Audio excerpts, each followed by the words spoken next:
Thank you for watching this video. Your support means a lot and motivates me to keep creating more content. If you enjoyed the video, please leave a like, share your thoughts in the comments, and subscribe so you won't miss any upcoming videos. Part 4, in the end. More than anything, I feel weak. I feel ineffective. The surge of strength that comes from leveling up helps, just a smidgen. But if we had been stronger, faster, more effective, then perhaps these folks wouldn't have to endure hardship on our behalf. And it's for that reason that I feel a sense of unease whenever Chloe asks me to relax. Even if we do need downtime, a part of me still worries that if I'd used that time more effectively, been more judicious, then maybe I'd be that much stronger, that much better prepared to deal with whatever calamities the system throws our way next. I am surprised, however, how well the people of this neighborhood are taking the dire circumstances in stride. There are plenty of irate homeowners pissed about the danger their kids have been put in, and plenty more who are going to have long roads ahead, dealing with insurance companies who are, to the best of my knowledge, a match for the pigs in sheer prickishness. But the general vibe is one of community, of coming together under common hardship, and of working together to overcome the challenges that have been foisted upon them. In that sense, it is a microcosm of the city, and the world as a whole. It is, in many ways, a stark contrast to how post-apocalyptic media often portrays the world. And self-destructive, people are drawn together. They seek one another's comfort and rely on each other for protection, resources, and emotional support. In that sense, it's a lot like the aftermath of less supernatural disasters. A few people who try to take advantage, and a lot more who work together to do the best they can, bonding through mutual traumas. We spend the rest of the morning and into the middle of the afternoon helping where we can. Chloe tends to the wounded, acting as a first responder while professional first responders follow suit, tending to the less wounded where they can. A few paramedics have taken healer classes, and their magic, though considerably weaker than Chloe's, helps to stabilize the injured before they can be transported to hospitals for more intensive treatment. Alana and I spend our time among the rubble, locating and rescuing people trapped in the debris. There's a certain satisfaction that comes from watching Alana literally lift cars and sofas with all the ease of a glass of water. More than a few kids stare wide-eyed. And though there are a few who ask somewhat invasive questions about my arm and my wings, I do the best I can to answer them without being too much of an ass. The fact that Chloe hasn't chewed me out suggests I am doing an adequate job of that. By 2:30, we've done all that we can, and decide it's time to leave the rest to the professionals. Chloe looks ragged, having run around and kept herself in the periphery of ether strain, attempting to heal as many people as she could. And while Alana and I are faring a little better in that specific regard, even our impressive vitality stats can't put up with maximum exertion for hours on end. We wave goodbye to the people before again taking to the sky. This time, however, I carry Chloe in my arms to give her a chance to rest and recuperate while we decide upon our next objectives. Thanks, both of you, Alana says once we're mostly out of earshot. I'm not sure I would have been able to fight that wyvern off without you showing up when you did. I'm glad we could help, Chloe says, her voice a little weak. She buries her face into my chest and wraps her arms around my waist. So, I guess I owe Lindsay $50, Alana adds. What? I ask. Lindsay and I had a wager going back a couple of months. She said the two of you would be a couple by the end of the year. Chloe starts giggling. I join her a moment later, once I've processed Alana's words. What's so funny? Lindsay heard my confession to Sarah back before your wager started, Chloe says. In other words, she just conned you out of $50. I purse my lips to signal my resigned agreement. Well, shit, Alana says after a few seconds. I guess I'll have to get her back at some point. So, how are things going here? I ask. Chloe and I just got back yesterday morning and we've not really checked in with the city more generally. Chloe gives me a look, and I continue.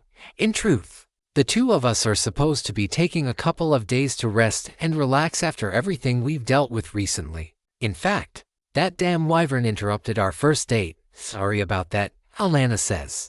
In any case, I'm afraid that attacks of this nature aren't an uncommon circumstance, though. This is the first time we've faced a dragonoid. Lots of giant birds. Some pterosaurs weaker than that wyvern for sure. And plenty of ground-bound creatures as well. Pretty much everything you can think of. She trails off a bit. You're not the only one defending the whole city, are you? Chloe asks. There are others, though I'm one of the few people with a flight skill. We could use your help, if you're willing. I am conflicted by this. On the one hand, serving as a defender of the city would save lives. It would be an opportunity to gain levels and materials. On the other hand, Chloe doesn't seem to be super keen on constantly being on the front lines. And I don't want to submit to military command again. Especially now that I pretty much can work for whomever I want. After a moment, I come up with what I believe to be an appropriate compromise. Do you by chance have your phone on you? We can exchange numbers. That way if there's an emergency, you can get in contact with us. Or vice versa. Chloe nods, signaling her assent to the idea. And, after a bit of awkwardly shuffling around with our belongings a mile above ground, we're able to exchange contact info with one another. In theory, at least, it should be possible to simply build some sort of etheric relay network for communication without needing such easily damaged devices. But we still have phones and pre-existing infrastructure, and for now, we might as well use it. So, Chloe, I say, I know it's a bit late for lunch, but how do you feel about the two of us and Alana heading somewhere? Sure, she says. She's not perfectly enthused, and I understand why. What was supposed to be a casual date between the two of us, a chance to finally relax after all that shit with the Order of the Wilds, has now been interrupted, not once, but twice. Truly, it's like some sick cosmic joke. And I have a sneaking suspicion I'm going to keep being the system's punchline and punching bag for the foreseeable future. Sounds great. I know it's not much, but after your help with the wyvern, I will insist that you let me pay for it. A small token of gratitude. A part of me wants to mention the fat stack of cash I've got on me, but I allow Alana to treat us. It just seems better for all of us to accept her generosity. The three of us sit at a small table in the corner of a local Mediterranean restaurant on the east side of town. I'm currently indulging in a gyro with extra tzatziki sauce while Alana is eating a rice and lamb platter and Chloe is eating a salad. With the current time being almost 3 in the afternoon, the restaurant is nearly completely empty. A trio of employees behind the counter, and one older gentleman sitting at a nearby table and trying not to stare at the 3 women who paint a very vivid picture with their mere presence. I'm wearing steel armor, with a titanium alloyed left arm from shoulder to tip, and have a pair of metallic wings that are actually functional. Chloe wears a set of off-white robes that are somewhere between the traditional papal robes and an ordinary bathrobe, all while wearing a dark hat that looks like it came out of the stereotypical depiction of a powerful witch or sorceress. And Alana wears a set of full plate that somehow glistens even when not exposed to light. The employees, for their part, don't seem to notice or care, and I think it's because it's becoming a more and more common occurrence with each passing day. More people are going into dungeons and finding gear, and there are enough low-level creatures causing trouble that most people can reach level 4 or 5 without really having to do much of anything. Even Mrs. Jacobs, who's loath to implicate herself in anything dangerous, has gained a couple of levels through means I'm not sure I want to know. That, and there's the more sinister thing that I feel I should mention, about black markets for ethertech and glyph-enhanced weapons. I spend a few minutes going over my experience at the pawn shop with Alana, all while Chloe listens and chimes in on occasion. Alana pauses for a good half a minute after I finish relaying all this information to her. Honestly, I'm not surprised that something like this has happened. Arms dealers and war profiteers have been a thing as long as wars and money have been a thing. And with brand new technologies sprouting up, there's no shortage of money flowing to whomever can provide, often to those with fewer scruples than average, like those guys, I mutter. If I may give a word of caution, or perhaps an alternate perspective, Alana says, once technology is created, it's impossible to put the cat back into the bag. If you are still certain that you don't want to be involved with ethertech research, or just want to work independently as a hobbyist, that's your choice. But, would you rather be the one guiding the research and development process, or have someone else do it? Someone who might moonlight their research to criminals or even foreign governments. I nod, considering Alana's words. I still don't want to work for the government or a defense contractor. But I do understand her point. Ultimately, what you to do with yourselves is up to you. Though, I've got to go report in now and prepare an after-action report. So, I guess I'll see you around. It was great seeing you two, Alana, Chloe says. And with that, we each share a hug with the Valkyria before she spawns her wings once more and flies off toward wherever it is she's heading next. 3.9 Wyvern Scale Armor. I am sorry. I say once the two of us are back airborne. I'd planned out today to be a lot more calm and relaxing than it actually ended up being. Chloe gives my hand a squeeze. It's okay, sir. We got to help a lot of people today, and that makes me feel happy. Thanks. After a few seconds of somewhat awkward silence, I continue. I know it's getting kinda late, but is there anything you want to do this afternoon? See a movie or maybe try some other store for a ring or head back to bed and continue where we left off last night? Chloe asks. Now it's my turn to have my face turn bright red like that of a tomato. If that is what you want. Chloe giggles before giving me a coy smile. Maybe tonight. A wink follows. I don't know how or where Chloe learned to push my buttons like that, but she does it with absolute grace and I can't help myself with how much I love this girl.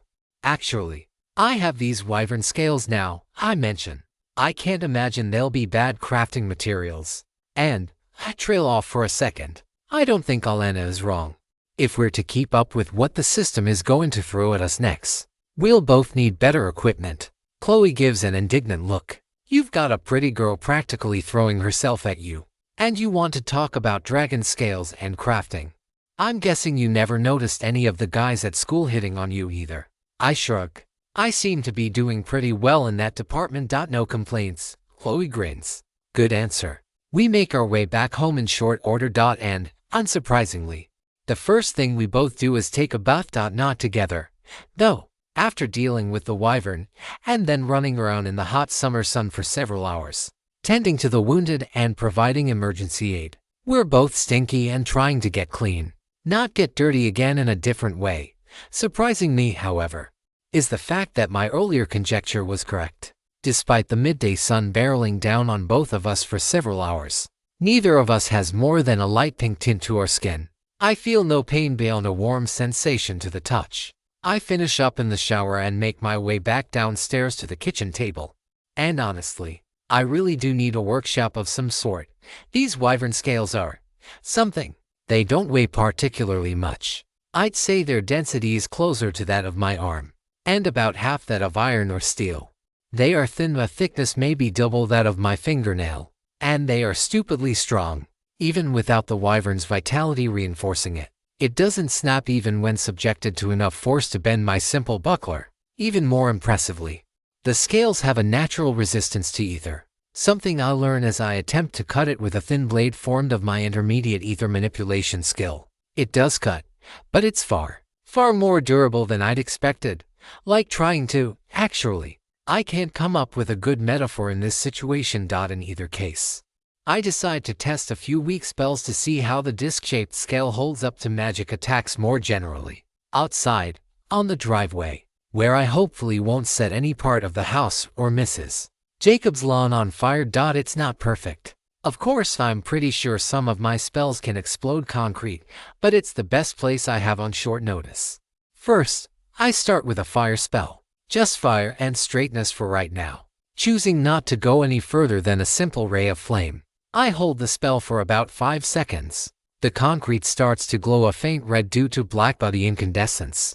But true to expectation, the scale doesn't seem deformed in the slightest. I hold my hand against the underside of the scale and, sure enough, it's cool to the touch. The concrete underneath is no hotter than expected for it being afternoon on a hot, sunny day. I try an ice spell, a far weaker version of the one I used against the wyvern a few hours ago. Yeah, it's only been a few hours, hasn't it? Feels like a lot longer. With everything we've already done in the aftermath, a ray of frost follows much like before, though instead of a scorching orange beam, it's a cool teal that appears almost white against the yellow and gray of the sun-baked concrete. And, sure enough, the ground underneath the scale is still sizzling, despite the surface all around it being cool to the touch. It's a bit ironic how the magical resistance of these scales was used against it in the fight. By trapping all that cold energy within the creature's own body, I seem to have inadvertently created a chain reaction of sorts that overwhelmed its natural defenses to temperature change, causing it to shatter and burst from the inside out. Definitely need to be aware of the weakness of making armor that's too protective. And I probably shouldn't be in a rush to learn any attacks that require me to open my mouth wide like a jackass screaming hit me right in my unprotected mouth while I'm charging up my attack. Okay, no. I have no reason to do that in any case. Although, in theory, there isn't any reason why I can't glyph cast from a part of my body that isn't my hands. Just the higher concentration of nerves and ether channels that make it easier to do so there. So maybe that is worth experimenting around with at some later point.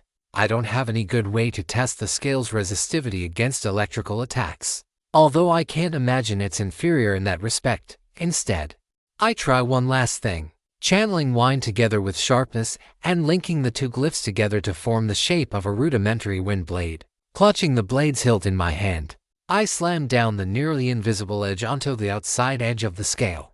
And though the scale bends ever so slightly, and there's a very, very quiet cracking noise, it does hold up surprisingly well. I'm sure it would have withstood a direct attack in its thicker center even better. No wonder Alana had such a rough go of it. Now satisfied with my understanding of the scale's physical and magical properties, I have a better idea of what I can do with them, along with what I'd like to be able to do with them if the first couple of attempts pan out particularly well. I head back inside, enjoying that sweet chilly embrace of cold air enveloping me as I close the door behind me. And after enjoying a brief embrace with Chloe, for no embrace can ever be long enough to truly satiate, I get to work. I decide to start with two simple bucklers, not unlike the ones Chloe and I are using now. It shouldn't be too difficult to take two of the smaller scales and attach a pair of handles to the underside of them, or so I think to myself, before learning the full extent of their magical resistance. It's not impossible for me to cut them, but it requires a tremendous amount of ether, and I have to move extremely slowly and carefully. My right index finger is numb after an hour of slowly, carefully, and very precisely cutting the two smallest scales into as perfect of circles as I can. Next, I have to bore two small holes into each of them for the handle, which takes another 15 minutes. And, more unfortunately, I have to do this part outside, as I'm less boring a hole into them and more vaporizing the whatever the hell's this scale is made of. Something a lot stronger than chitin, keratin, or other common bioproteins that predate the system.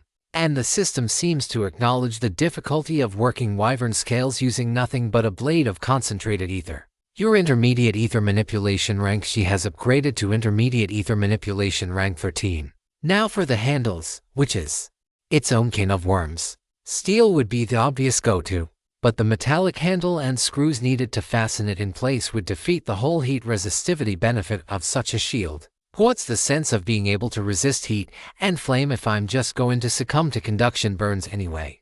I would coat the handles in more scales, except I'm not skilled enough to do so. Ultimately, I think leather is the only decent option readily available. It won't be perfect, but it should work fine. And, as it turns out, there is some leather available in the house, a couple of old belts that Chloe's father once wore. And if he ever does show up and needs new ones, well, I have the money to replace them, with interest if necessary, right after he explains what he supposedly knows about me and my extradimensional origins. As for the steel, I want to just take them off a couple of lids of kitchen pots. But Mrs. Jacobs is more likely to care about those, especially in the nearer term. A quick flight to the hardware store solves this problem. While I'm there, I go ahead and pick up a few pieces of insulating foam, figuring that if I'm already out getting materials, it's worth it to go ahead and see what other mundane materials I can use. Honestly, I should have just done this from the get-go instead of even considering parasitizing the Jacobs' stuff, especially after kindly letting me live here after everything. Gotta remember that I'm rich now, or at least not dirt poor anymore. Such a weird mindset to adjust to, even after making plans to buy 10 grand worth of silver and gemstones earlier today. I arrive back shortly before dinner time. Chloe has already started preparing our meal, nothing fancy. Just some spaghetti with marinara and Italian sausage links. The sizzle and smell of the sausage cooking on the stovetop and seeing Chloe prance around the kitchen in quite the saucy outfit in multiple ways is plenty of extra motivation to finish up sooner rather than later. Thankfully, both the foam and the steel ingot are far easier to work with than the scale. I'm able to cut and work both with ease, and manage to inscribe some basic heat resistance enchantments into both. Not that I expect to need them very often, but I'm a huge proponent of better to have and not need than to need and not have. And just as Chloe is finishing the final touches on dinner, I'm melting the final rivet into place. Our new shields glisten with a deep jade hue, and more importantly, they'll protect both of us considerably better than our previous ones. You have crafted to Wyvern Scale Bucklers, Defense Kung 10, Magic Defense Kung 10, Agility Kung 55. The properties of these shields also reduce the damage dealt by magical effects with the fire, ice, and wind attributes by 25%. Multiple instances of the same elemental resistance on the same person stacks multiplicatively. If a spell has multiple element modifiers, the damage is divided according to each relevant element. Then each resistance applies to that element's portion of the damage. Shield type. Light shield type. I muse. I suppose that has something to do with what classes are allowed to equip what types of weapons and armor. I know there's something going on with that. I can't equip Chloe's robes just as she can't equip my brigandine. Both of us, however, are able to equip the simple buckler, which I assume is also a light shield variant. I check my status and confirm those suspicions, and I think I understand from the description how to apply these resistances across multiple elements. Right now, I have 25% fire resistance and a total of 43.75% wind resistance.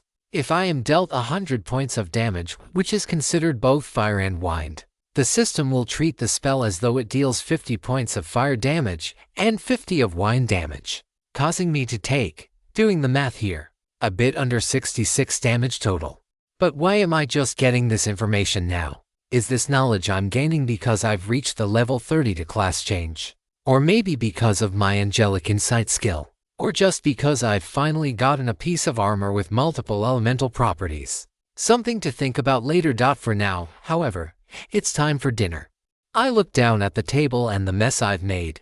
Clean up the place first, then dinner. 3.10 Wyvern Scale Armor 2. I wake up bright and early the next morning, enjoying the first lights of dawn with Chloe in my arms. Her light brunette hair cascades down my face and chest.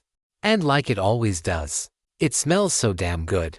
And, with us being home, away from the stench of expeditions, in a place where she has access to her favorite vanilla lavender shampoo, it smells nothing short of. I was thinking divine at first, but I think saintly suits my saintess a little better. I still can't help but feel a little bad for her. Yesterday was supposed to be a day of rest and relaxation.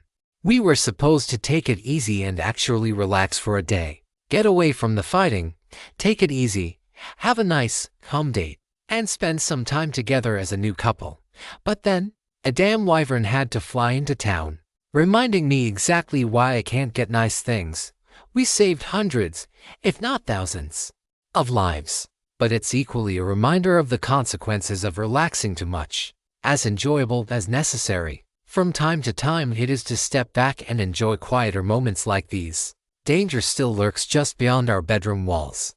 It is all too easy for relaxation to slip into complacency. And complacency in this system-governed world is the surest path to an early grave. That, and overconfidence. At least the wyvern shown me full well that I have nothing for my overconfidence to stand on. Over 600 damage in a single strike, through 25% wind resistance, and my 121 magic defense stat. I have to get stronger, and figure out what to do about this black market for Ethertech, and how to stop the next dragon that pops into town. And Chloe mumbles in her half-sleeping state, hold me closer. I have to set those concerns aside, for a little bit longer, at least. Healer's orders. After the better part of half an hour spent cuddling and whispering sweet nothings to one another, the two of us finally get dressed and ready to begin our day. A day of crafting for me, and a day of relaxation and decompression for Chloe, just like she should have gotten yesterday. Although, as I sit down after breakfast and start trying to manipulate these wyvern scales, I realize that I'm not going to have a relaxing day in the slightest. My goal is to completely cover my breastplate in scales. My method is to carve the large scale into hundreds of small scales and weld them onto my armor with the same riveting method I used yesterday. The problem is that, even with my intermediate ether manipulation ranking up yet again, it's still hard as sin to try to cut these scales with my ether and conventional weaponry. Yeah, not even a snowball's chance in the hottest hell. Although I could try a roundabout approach. I grab a pair of kitchen shears, having decided that enchanting them with a durability and sharpness and a slashing glyph might just make them sharp and tough enough to actually work. And, to my shock, it sort of actually works. It's still an absolute pain, and I have to be extremely precise with my cuts to avoid chipping and creating more waste. But I'm actually making progress. Now that I have a method of working these scales that doesn't require me to burn the ether channels in my fingers and necessitate constant healing from my very concerned girlfriend, I'm able to proceed. I'm able to draw up a fairly good pattern of cuts to make, forming hundreds of kiwifruit-sized, shield-shaped miniature scalets with which I can further reinforce my current brigandine. The challenge is in bonding the materials together. I don't want to use the riveting method I used for our shields. Even with glyph-reinforced steel, the number of rivets and amount of exposure that would require is simply too much. It would destroy the structural integrity of the scales even further, weakening both them and the overall piece of armor. But there might just be a way around this little snag, and sure enough, buried on the inside of the armor, along the back, is an array of glyphs I know very well. It's faint, almost invisible even to my eyes, and would have been so easy to overlook had I not known exactly what I was looking for. But it's there, a series of glyphs that correspond to an ether absorption array. It's a bit more complex of an arrangement than the ones on the rings of regeneration that I crafted some time back. Notably, there's an additional glyph that I think represents balance or maybe equilibrium. I think this is the glyph that modulates the rate of absorption of ambient ether, in order to prevent the armor from absorbing too much and overheating. Yeah, I hadn't known to do that, but now that I do, I'm one step closer to building full etheric gear from scratch that won't drain its wearer's ether with every step. I go ahead and jot the glyph down in my sketchbook as well, along with its proposed function and name. The method I want to employ is to use the same lock glyph configuration I currently am using on my cybernetic arm. Specifically, I think there should be a three-dimensional variant of the glyph that will allow me to draw ether from the armor's glyph array and use that to hold the scales in place. I'm not sure if that's better or worse than trying to go with some physical fastener, but considering that my arm has never fallen off without my expressly releasing the lock, I'm actually willing to trust the mechanism. As strange as that sounds to the lingering bit of my brain that tries to adhere to the common sense of the old pre-system world, I go ahead and try it. Drawing sluice lines all around the armor, and like with the scales, the iron plating is etched almost too easily, almost as though the armor was designed specifically to be modified at some later point. And in this exact way, considering that other equipment we've found in the dungeons has been tailored specifically for us, including Lindsay and Crystal in the Sky Island dungeon, I wouldn't be surprised if it, with everything I know, the process isn't particularly difficult. And my angelic insight guides me whenever my rational brain isn't quite sure what to do.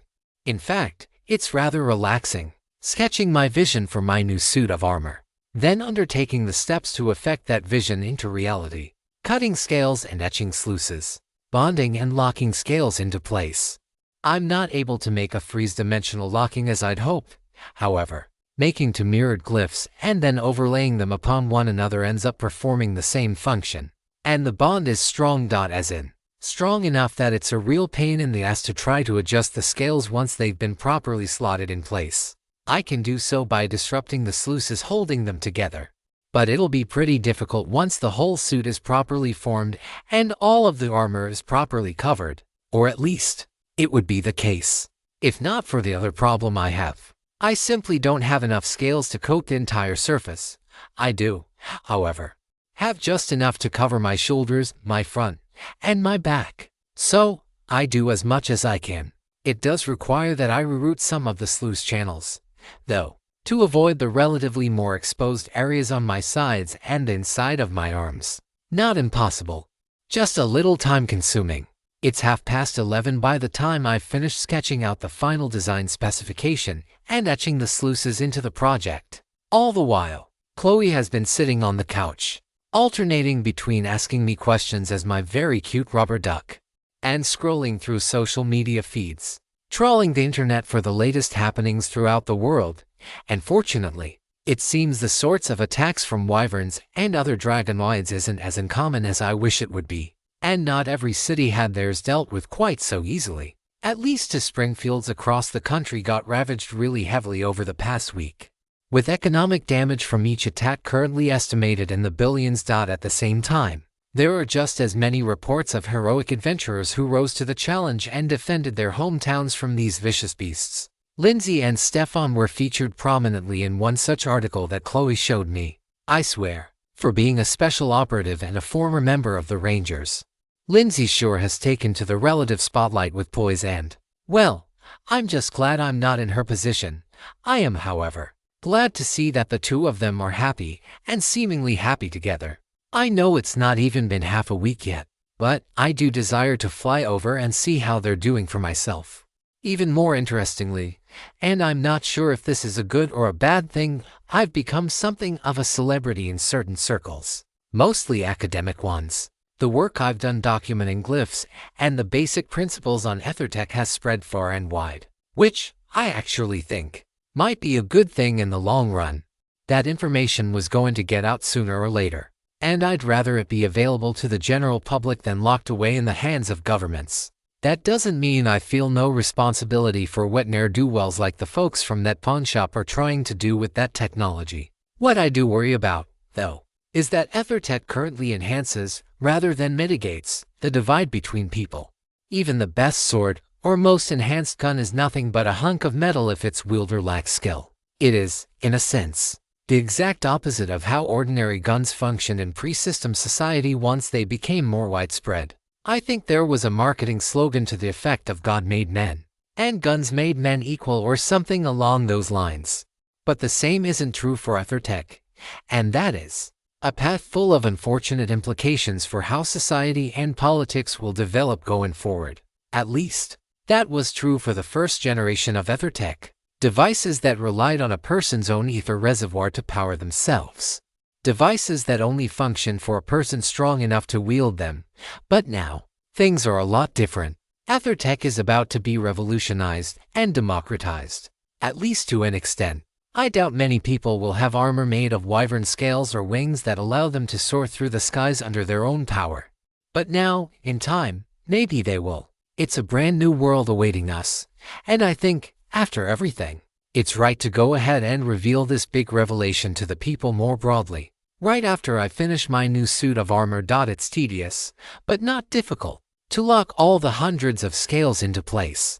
I'm not sure if it looks good or if it looks as tacky as my bandana of swiftness, but I can feel the protective power it offers as the scales glisten in the light coming off the ceiling bulbs. Putting it on proves a bit tricky, since I have to first take my wings off, then put my armor on, then put my wings back on over the breastplate. But yeah, this is good. This is a big step in the right direction. I feel a lot sturdier now, a lot more able to withstand the challenges which lie ahead of me, and the numbers I see on the system notification confirm that I did at least something right. You have equipped a Wyvern Scale Brigandine, Defense Kung 75, Magic Defense Kung 20, Magic Attack Kung 10. This simple piece of chest armor is further reinforced by a coating of Wyvern scales coating its front, back, and top. Although the crafting process has stripped the scales of their elemental resistivity, trace amounts of magical energy are still contained within. The properties of these scales help the wearer resist attacks of both physical and magical nature, and can be channeled by a spellcaster to slightly improve the damage of their magical attacks. Armor type, medium armor. Yeah, this is good. This is really good. Now to send some emails and set some plans into motion. 3.11 Seraphina's decision. Chloe stares at me with a keen eye as I float over toward her. Her gaze narrows further, as though she's studying me, studying my armor. She mutters. She doesn't answer for several more seconds, leaving me bemused. Finally, she responds, nope. The bandana doesn't go with the armor at all. But Sarah, you're still cute. My jaw drops. Well, I should hope you still consider me something a little above not attractive. Chloe grins at me. I mean, I'd say you look more attractive with your armor down on the floor, right next to your clothes. But I will wait to have another go at you. At least a little bit longer. She adds a wink, as though her intentions aren't made crystal clear already. Anyway, I say, I want to check my email to see if I've missed anything the past couple of weeks. And I think I need to let the professors know about the ether equilibrium array that these armors are using to power themselves. They'll be able to get the information out to other scientists and begin the cascading process that will eventually lead to this discovery going wide. It's not like I have a direct connection to the media. I shudder at the thought. I don't want that. And I don't think the world wants that either. I sit down, pull up my email on my phone and, holy hells, I mutter, something wrong. I'm not sure who was handing out my contact information like candy on Halloween. But 741 new emails in just the past few weeks. Junk mail. I start scrolling through the list. It's a mix. Some junk mail. Some notices about graduation. Oops. I guess we missed all that while we were off adventuring. A lot of offers for credit cards. I guess they saw the Seraphina just turned 18 alert in their systems and thought, better saddle her with debt up to her eyeballs. And here's one that's, okay, that's a bit weird. What's weird? 2 emails from the local university. Definitely from different departments though. One rescinding my offer of admission due to failure to complete my high school coursework. I guess that makes sense. We did kinda skip out on our last 2 months of school. And the other is offering me a job as a visiting professor.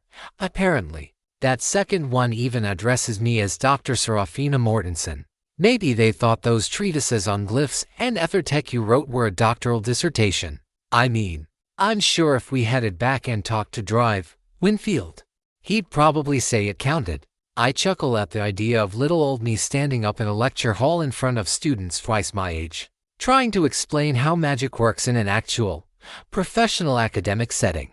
Maybe I can flutter around for emphasis, to show that I'm not just spewing bullshit everywhere like I'm some sort of quack. Though, when I think about it a little more seriously, it doesn't sound so bad. I doubt I'd make a good teacher, though. Maybe, I mutter, trailing off to look at the others. I scroll through a few more pages. A lot of job offers from various defense contractors, all with negotiable salary. Pretty sure that means I'm going to get lowballed. I've already learned my lesson that I'm still a long way off from being able to successfully steer a proper negotiation in my favor. In either case, accepting one of these offers is a bridge too far. This isn't working for the government proper, nor some ivory tower.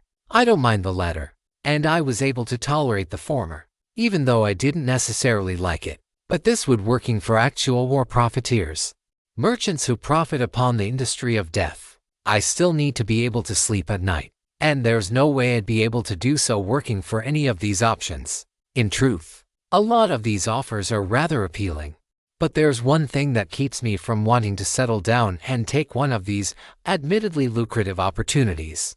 I need to continue training, exploring dungeons, getting stronger and improving my gear, no matter how nice it might be in terms of money and benefits.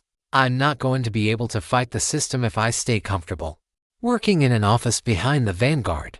It's not who I am, and it's not who I want to be. So, are you going to hear them out? Chloe asks. The defense jobs? Not a chance. The university, I mean. I'm not sure I'm cut out to be a teacher. Chloe just rolls her eyes at me. What? I say. You know you're probably not going to be a teacher, right? They're going to have you doing research. You might lecture 1 class a week. Maybe advise some of the students. They want grant money. And with your name and accomplishments, you'll bring them no shortage of that. Well, do you think I should at least hear them out? Chloe wraps her arm around me and rubs my back, which proves a somewhat difficult task due to the difficulties I have making subtle wing movements, even with cybernetic body assisting me. But we manage. She looks into my eyes, weakening my resolve with that effortless beauty and sincerity that she exudes all the time. The fact that you say it like that is proof that you're interested in something like this. And remember, you have the negotiating power now. You have the power to say no. Make them agree to what you want. Because they've already made it perfectly clear that they want you.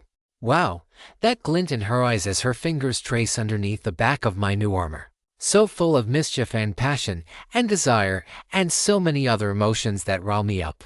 Well, I guess we're in agreement. Shall we go hear them out? Then, right now, after lunch. Because my stomach is growling. Just like it always does. After a rather early lunch of leftover pasta mixed with marinara and cottage cheese into an old familiar facsimile of cheap lasagna, Chloe and I take wing and head back into Midtown. The temperature is actually a fair bit cooler today, with more than a few clouds overhead. I'm not confident that we're going to actually get one of those rare early summer thunderstorms, but I can't deny the possibility either. As folks in these parts are wont to say, if you don't like the weather, wait 5 minutes. It'll change. And the breeze feels wonderful, flowing through my blonde locks that, now that I look closely, I think are just a bit more golden and less sandy. I briefly consider letting my hair out of its tail, but I'm sure it'll be an absolute pain in the ass to try to untangle it. So, I just leave it up instead. I will say that flying is definitely the superior method of travel. No traffic, no pollution. I don't think spent either has deleterious effects on the environment. And not being confined to roads and stoplights as well. What would be a 20-minute drive takes barely 10 in the air. And if I weren't conserving my power with overland flight, we could probably make it in under 5. We touched down on the campus outskirts to no fanfare. No massive sycophants eager to curry favor with me. No literal or metaphorical red carpet laid out for me to walk upon. In fact, if not for a couple of people, maybe students, who briefly turned their attention to Chloe and me as we descend onto the ground, we'd have not received any recognition at all, which is a bit odd, seeing as though I'm a minor celebrity in certain circles, and yet completely anonymous when I'm out and about. So, where do we go from here? Chloe asks, dispelling her wings. Or, let me guess. We flew down here spur of the moment without a plan or a contact or even some idea of what we were going to do once we got here. I mean, we're getting out of the house and hopefully on a date that ends up with fewer wyverns trying to crash it. Chloe laughs despite her obvious attempts to show her displeasure with me. I swear to every goddess you've ever invoked, Seraphina, if you jinxed it by saying that, I am going to go find whatever force is summoning them and tell them to knock it off. I know. And I know she means it. If anything attempts to harm me, she will protect me, just as I would protect her, from this entire world if I need to. According to the email I received, it was neither the robotics nor the linguistics department, but actually the Department of Mechanical Engineering that wants to talk with me, and I am going to be woefully out of my element throughout most of the conversation. In fact, I can't even be sure that it's not some sort of massive mistake by a bunch of people who don't realize that I'm just a girl with a skill that helps with glyphs. But I'm willing to at least hear them out, on the off chance that somehow it's not a mistake. We enter into the large building housing the College of Engineering and I immediately shiver from the blast of cold air that greets me. It's not objectively super cold, but compared with the outside, it feels colder than it really is. I acclimate quickly, though, and before long, we're inside and looking around the central foyer of the hall. It's big, spacious, with both a higher level above and a basement below. On one side of the antechamber, doors give way to lecture halls currently go in and used during the summer session. On the other, and offices crammed against one another. During the bustle of the semester, when students are out and about, I expect this area to be loud, filled with reverberating echoes of conversations about everything from campus gossip to meetings and lots of complaints about homework assignments. But right now, with just a few other people around, it's eerie, like we've just stepped into a ghost town whose heyday has long since come and gone. We make our way down to the basement, taking the stairs, though it would be more efficient simply to float down. After scouring the maps of the building plastered on the walls, which aren't as helpful as I'd like thanks to the legends being worn down, we find our way into the office we're looking for. Again, it's quiet, even by the standards of the summer. Just one middle-aged woman sitting behind the desk, and no one else that even my eyes and ears can discern. Hello, I sheepishly say. Confidence about fighting and crafting, I have. Confidence about trying to be a proper adult, I sorely lack. I'm Seraphina Mortensen, and I was wondering if Dr. O'Neill was in this morning. I understand it's unlikely to be the case since I don't have a proper appointment, but he had sent me an email a couple of weeks back asking to meet with me. New student, she asks. Credit to her. She doesn't seem the least bit fazed by my wings. Even as I struggled a bit to slip through the narrow doorway, I'm not certain what he wants to meet about. I half-lie. I have a basic understanding, but I'm not going to assume I know all the details without first hearing him out. It does appear that Drive, Anil will be in about 1 hour. If you are willing to wait. Otherwise, I'd be happy to leave him a message. I turn to Chloe, and she nods. Sure. We'll step out for a little bit and wander about campus for a bit, and then come back in an hour or so. Wonderful, the receptionist says. I'll make sure to let him know. 3.12 Seraphina's decision to. I'm a bit remiss that we decided to eat lunch before we headed down here. There are a few cheap fast food places just off campus, and with an hour to burn, having a mini lunch date with Chloe is definitely among the more pleasant ways I could imagine spending that time. As it is, however, I'm not hungry, an increasingly uncommon occurrence in the post-integration world. Instead, the two of us just take a stroll around campus. It's a surreal experience. Other than my wings and left arm, this is a microcosm of what my life would have been like if the system hadn't arrived. I'd be walking through this very campus alongside Chloe, going from class to class, then to the library to study. We'd room together in one of the dorms for that proper living on campus experience. Eat my cafeteria food that I'd be paying for over the next 15 years. And just trying to figure out who we are as people as we prepare for life ahead of us. I can't even say that we'd not be dating in that timeline either. Chloe did mention that she'd had romantic interest in me for the last couple of years, and maybe the system's arrival was the impetus for moving her to confess her feelings. But Chloe is a strong person. She would have confessed her feelings sooner or later, and I would have eventually come around, just as I did in this timeline. I have no doubt of that whatsoever, even though I have no logical reason I can point to why that would be the case. Hey, Sarah, Chloe says. What are you thinking about? Is it that obvious that I'm thinking about something? I mean, if you're awake, you're thinking about something. I know you too well. She pokes my chin for emphasis. Okay, I was thinking about how much longer it would have taken us to start dating had the system not arrived. Probably another year or so. Maybe 2. You really are pretty airheaded about relationships.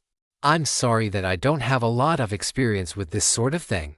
I know I've screwed up before, and I'll probably screw up again. I sigh. I know I'm not good enough for you, Chloe. So that's why I'll cow.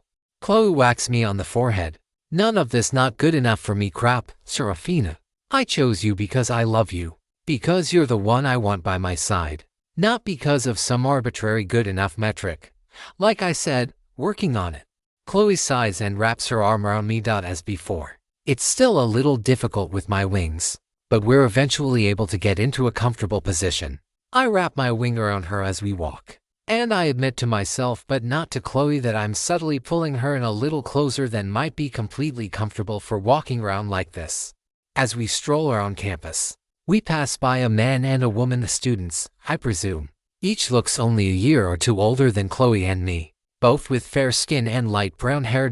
As our paths cross, the woman looks at me with a mix of skepticism and curiosity, her eyes seeming to focus on my wings in particular.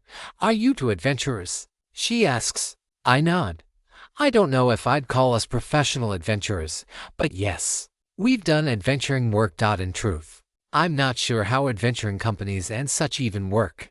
We were nominally working alongside the Red Pack Adventuring Company, but we were never on their payroll. We never had formal membership, paid dues, or took formal quests for pay the way these sorts of companies often operate in other media. At the same time, we never wanted for food or basic resources, which begs questions of funding and appropriations and stuff I'm not keen on dealing with myself. That's really cool, she says. Did you get those wings in a dungeon? I nod, stepping back from Chloe just a bit. I flutter my wings and hover about a foot off the ground. I maintain myself in midair for about 10 seconds. Then I wave my hand all around the air above me, trying to remove all doubt that my levitation is the result of some optical illusion, before dropping back to the surface. Interesting, the man says. His voice carries the skepticism I would expect of someone who just witnessed convincing stage magic but knows there's some trick behind it all. In this case, there isn't. Just actual system shenanigans enabling real flight. Is there any way I could learn to fly as well? The woman asks. Chloe answers on my behalf. You will have to get much better at controlling the ether within your body. Once you get basic ether manipulation, you'll want to keep practicing control exercises until you evolve it into intermediate ether manipulation. Then, once you have that at rank V or 7 and have enough control with the ether channels in your back and shoulders, you can do this. She steps forward and spawns her etheric wings, floating up a few feet off the ground. She does a little playful twirl, followed by a lazy midair somersault before drifting down just as effortlessly as I did before. Oh, wow, that is so cool, Henry. We should learn how to fly, she says. You know it could be just a trick, right? The woman's hair swirls with her ether and her brunette locks briefly glow with a faint red-orange tinge. A small flame coalesces in her fist before dispelling a moment later. I get your skepticism, but if I can conjure fire just by thinking about it, why is it so hard to wrap your head around the idea that these girls can fly? Because it doesn't make sense. None of this makes sense. It doesn't, I say. But just because things don't make sense doesn't mean they're not real. I point to the massive tower only a couple of miles to the southwest. That tower. Dungeons that are larger on the inside than the outside. Dinosaurs that came straight out of Jurassic Park. An island floating high in the sky. A fetid forest that seems darkened by fell spirits. Giant amoeboid oozes that came straight out of a horror fic. And no shortage of terrorist cults seeking to use all the chaos and carnage for their own ends. It's all real. I've seen it all myself. The man Henry just shakes his head and sighs. His girlfriend, I assume, drags him off and starts berating him, and as she does, I feel just a twinge of guilt and even sympathy for him. A sort of shared camaraderie.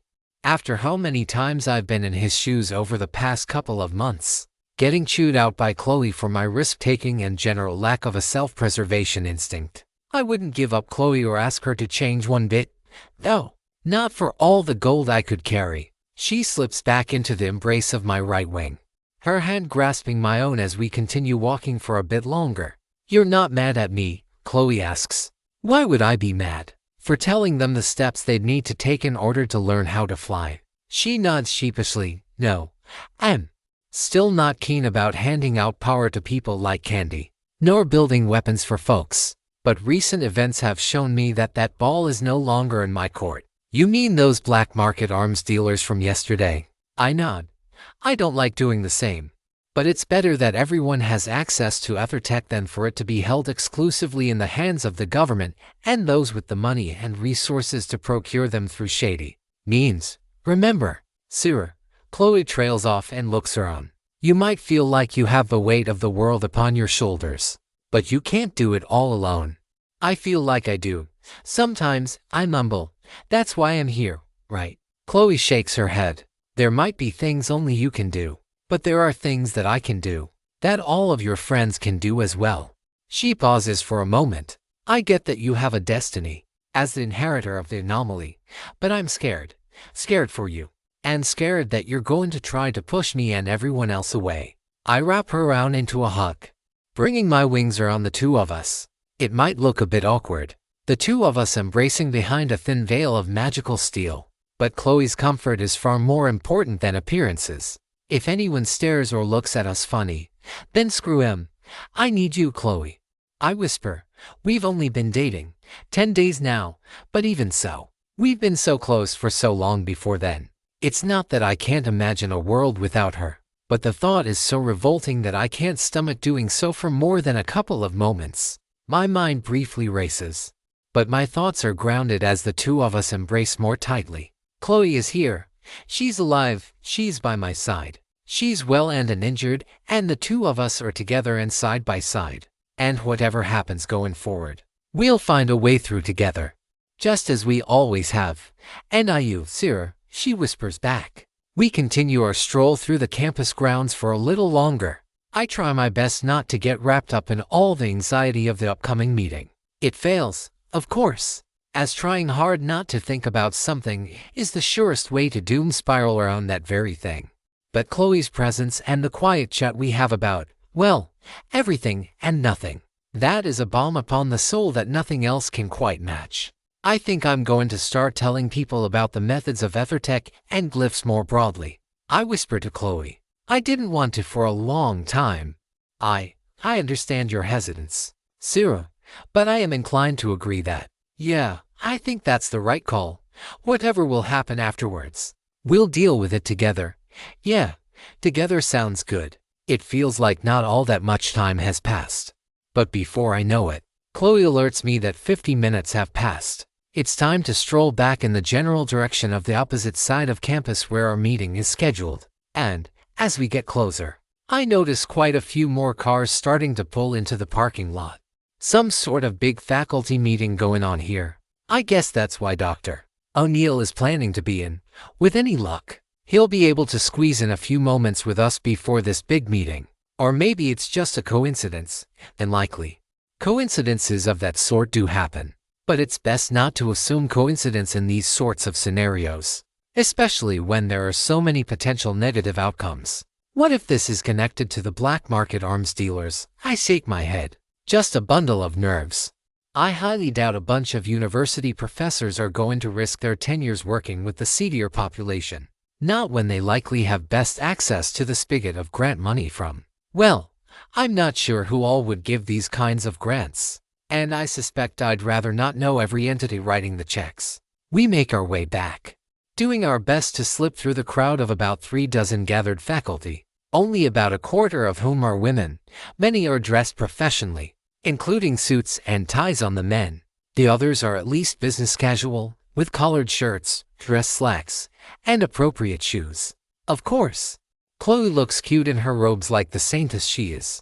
But I feel horribly out of place among the crowd of people, mostly older, none younger than about 30, and plenty who look to be in their 50s and 60s.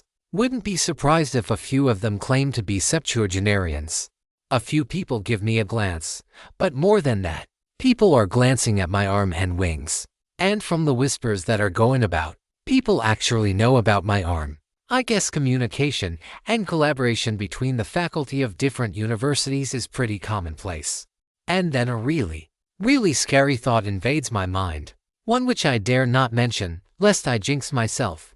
But, no, it couldn't be. Could it? I sure hope that's not the case. I did not sign up for this whatsoever. It is, isn't it? I slip my way down the stairs and down the hallway toward my destination, only to be stopped as soon as my hand touches the doorknob. Are you Seraphina? The middle-aged, well-dressed, slightly graying man asks. I am, I say, fearing that my above concern is manifesting itself right before my very eyes. He offers his hand. Carl O'Neill, he says as I give him a firm shake, while also taking care not to use too much of my strength. It's an honor to have you here today. I do apologize for the lack of refreshments and other amenities. But your arrival was somewhat last minute. Chloe Jacobs, Chloe says, offering her hand. Sarah's partner. To my surprise, I don't mind her referring to herself as my partner one bit. In fact, I like it. I'm sorry to spring this on you like this, I say. We'd only gotten back home from our adventures a couple of days ago, and I only just scrolled through these hundreds of emails I'd received earlier this morning. Dr. O'Neill laughs. I sort of suspected as much. Now, if I may guide you to one of the lecture halls up on the main floor. I'm sure that all of us here would love to hear more about your accomplishments and your ideas for future research in the field of Ethertech. Goddesses, damn it all. I was right. 3.13 Seraphina's Decision 3. I try not to give the infamous deer in the headlights stare as I'm guided up to the main lecture hall in the building. I was expecting a quiet conversation or maybe a couple of interested faculty members. But apparently I'm such a celebrity that 38 faculty members showed up on barely an hour's notice to come hear me speak. Worse still, I didn't plan for anything of the sort. Fighting wyverns and slimes and demons is one thing. That's easy. I can plan and prepare for that. And all I have to do is use my skills and powers to the fullest extent. But the idea of public speaking in front of so many accomplished academics is considerably more nerve-wrenching than I'd planned for. But I have no choice. I dug my grave already, and now I can only languish or fly. Well, I could fly away, fly far, far away, and no, this would trash my professional reputation, a reputation that I do, in fact, need, if I want to continue with the full extent of my plans, and one day try to strike down the system itself. I mentally curse my misfortune as I approach the lectern in the front of the room. Chloe takes a seat in the front of the chamber, flashing me a smile and a cute wave as I step onto the lecture stage. The faculty members, and even a few people in more casual dress, perhaps students or just community members who wanted to listen in on the big impromptu speech I'm going to try to give today. I better get a damn level up for this, because this definitely counts as pushing my will to its limit and coming out stronger on the other side. Hello, I say. I wait a few more seconds, letting everyone know that I'm as ready as I'm ever going to be to get started. And sure enough, I can hear the rush of footsteps just outside the hall as the last few faculty members present rush into this miniature auditorium. After a long, painful minute of standing and being stared at, I continue. So, hi, I stammer. I'm Seraphina Mortensen, and I have the distinct feeling that some of you here today have heard of me. This gets a few amused chuckles, thankfully. I'm glad my attempt to break the ice didn't go over too horrendously. I want to start by thanking Dr. O'Neill for extending the invitation and gathering all of you here on such short notice. In truth, I didn't know this was going to happen, and certainly not on such short notice. My partner Chloe and I just got back in town the day before yesterday, and most of yesterday was spent dealing with a literal dragon and the equally literal fallout of a dragon falling out of the sky. Hopefully wearing armor adorned in its scales will discourage any future wyverns from following suit. This gets quite a few more laughs, causing my tension to ease just a bit more. So, I'm not sure exactly what I'm supposed to be talking about here. I imagine most of you are here because you want to hear me talk about EtherTech. But I'm not sure if you are asking about glyphs, about spellcrafting, about robotics, linguistics, or whatever else. I will preface that I'm not an expert in any of these fields. Not even about glyphs and spellcrafting, although I am probably more an expert in those than in any others. A hand goes up. Seraphina, a man in the back in the room, answers. Thank you for meeting with us today. I want to start by asking about your arm. I've gone over the schematics that are publicly available on Drive, Martinek's website, but there are a few questions that I can't figure out that I'm hoping you'll be able to clear up. And so the lecture begins as I explain all of the different components of my mechanical arm cannon, from the general philosophies of EtherTech design to the specific choices of glyphs used. We discuss circuitry, linking runes, my current plans for switches and logic gates, as well as some of the ideas that I've tried and been unsuccessful with. There's a lot of discussion about the gravity glyph and exactly what it does. As I come to understand from the discussion, humanity's current understanding of gravity is lacking compared with the other three fundamental forces, namely the electromagnetic and the strong and weak nuclear forces. There is a lot of hope among the professors here that, if this glyph truly represents gravity in its true form, it would be the holy grail of research on quantum gravity and a true theory of everything. Well, everything that was. Now that there are entirely new forces at play, not to mention trying to dissect what ether even is. One thing I don't feel comfortable mentioning in front of everyone is my extra-dimensional origins. Telling Chloe is fine, she's my partner, best friend, and most trusted confidant. Telling Lindsay might not have been the wisest thing in the world, but I felt it was best to have her know, both to foster future trust and as a demonstration of the camaraderie we had built in our time traveling together. But these people I barely know. That's more than a bit too far for me. This, in turn, means that I'm unable to present the full knowledge I have about ether, its origin, or the system's purpose as a herald of destruction. I'm not sure if anyone would believe me, or if it would suit anyone's ends to have that information widespread. Seems like it would do little productive at this time, and likely foment no shortage of additional panics, right when the people need assurances that the system and its trials have meaning. Another question piques my interest. Seraphina, a female professor, begins, as I understand. You've largely withdrawn from the field after finishing your treatises on EtherTech. Might I ask why you've chosen here and now to make a public appearance? It's a bit odd, being seen as a colleague by the gathered faculty and addressed on a first-name basis. while I'm in a mindset of referring to each of them as Dr. Whomever by habit. Nevertheless, it's a question I've been thinking about for a good while, and verbalizing my thoughts publicly should help reinforce them and shed the lingering doubts in the back of my mind. In truth, I've been scared of the potential of ethertech. I raise my right hand and conjure a small red flame in the palm of my hand. Then I quickly feed the flame more of my ether, causing the fire to grow in size and change color from a dim red to a bright orange. Ethertech is coded in the language of magic, and magic has destructive potential, the likes of which are as great as mankind's most destructive inventions. Perhaps even more so. I'm not about to state outright that ethertech can literally blow up the planet in sufficient quantities, nor am I going to directly make comparisons to the destructive capabilities of nuclear weapons and posit that, within a few years, the nukes will be found wanting. Hell, even the destructive potential of a single person can't be understated. Killing every person in this room would be a trivial task. I wouldn't, especially because one of the people in this room is the woman I love more than life itself. But the fact that it's possible is harrowing, even without killing, though. There are no shortages of ways I could absolutely devastate the people in this room. A sufficiently powerful wine sorcerer could suck all the air out of the room and asphyxiate us all. I bet Yulia could do it with just a thought. Else, if she told me she actually did exactly that in her past life, I wouldn't be surprised in the slightest. But things have changed. I turn to the board and start sketching the ether absorption and modulation relay I discovered on my armor this morning. The proliferation of ethertech has already begun.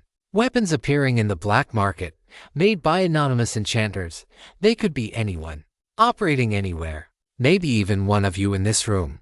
And even if I were able to go to every arms dealer and merchant of the black markets and excise that knowledge out of their brains, it would only be a matter of time before some new mechanist or enchantress would independently discover the principles I've written about. Which is why I continue drawing the array on the board, adding in the newly discovered equilibrium glyph in the center and beginning to add in the linking runes. I'm forced to change my philosophy on ethertech proliferation, knowing that it is inevitable, and the materials, these glyphs cannot be sequestered and controlled the way radioactive fuel can, means that anti-proliferation is not a viable means of preventing a third world war fought with ethertech. The only thing we can do is spread it wildly at this point, and hope to rely on the doctrine of mutually assured destruction to prevent calamity. I don't trust it, but it's better than the status quo of ethertech for the powerful and nothing for the rest. I pose for a bit, creating a heat and an inverted heat glyph, one on either side of the absorption array. By now, the entire hall has gone deathly quiet as I continue my speech. More specifically, however, we need to democratize ethertech, spread it to the masses. Thanks to the arrival of the system, the most fundamental principle of Western political thought, of democracy, that all men and women are created equal, is called into question. Some people, myself included, have advantages.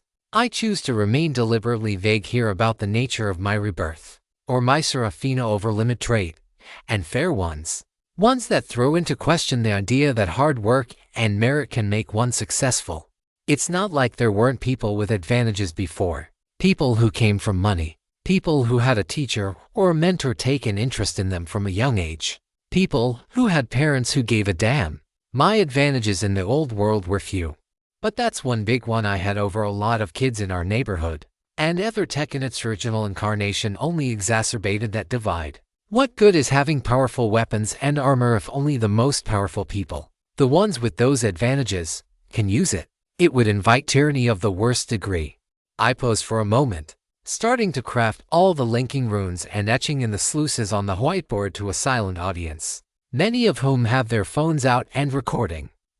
Maybe others as well, might try to use our power for good, in a just manner that benefits humanity more broadly, but some won't. And corruption is an inevitability, as per my understanding of human history since the dawn of civilization. I'm not immune to it. I've stated time and time again that I'll damn the world if I have to. If it means keeping Chloe safe. What is that mindset but corruption by another name? Moreover, attacks like yesterday's are only becoming more widespread. Some might choose not to take the path of a warrior, relying on the military, or people like me who did, to protect them from literal dragons and dinosaurs and whatever else the system might send at us. Which is just fine. We need people to teach and manage our supply lines and our infrastructure. We need people to keep food stocked on the shelves and take care of our kids and all the thousands of things we need to keep civilization going. I finished the ray. It begins powering the two glyphs autonomously. The one stage left absorbs heat out of the air, while the one stage right emits the same amount of heat right back. A decent breeze begins to form by way of the resulting air pressure differential, causing some papers and hair to ruffle. But I can't be everywhere. The military can't be everywhere. And when someone holds an EtherTech gun to your head, you can't be sure there'll be some sort of bystander capable of stepping in. But now, perhaps we can start to level the playing field, to once again try for those lofty ideals, that all people are created equal. This is a step in that direction.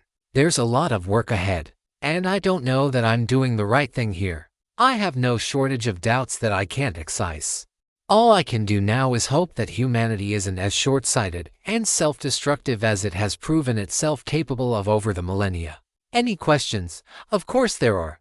Lots of them. I won't be leaving until dinner time. An older gentleman with distinctly East Asian features begins. You had mentioned that you believe non-proliferation is not a viable strategy when it comes to EtherTech. But if that's the case, why not entrust this knowledge to our national security and military apparatuses, the groups responsible for keeping the people safe? Thank you for the question, Professor, I say, mostly to give myself a few more moments to think about the question. At times like these, I miss the portion of my former bullet time skill that wasn't fully folded into angelic insight. I can perceive things at superhuman speeds and react based purely on instinct. But I no longer have the ability to slow down time just to give myself more time to think. In short, I don't trust the government. The United States has a storied history of misusing its national security apparatus for the interests of the wealthy and powerful, as well as for turning its weapons on its own people from time to time, and not always in a way that affords the supposed protections of due process and judicial oversight. Beyond that, however, how would you suppose the government do such a thing? It's not like the conventional weapons that we build today that require specialized systems, machines, and thousands of people with classified information to construct.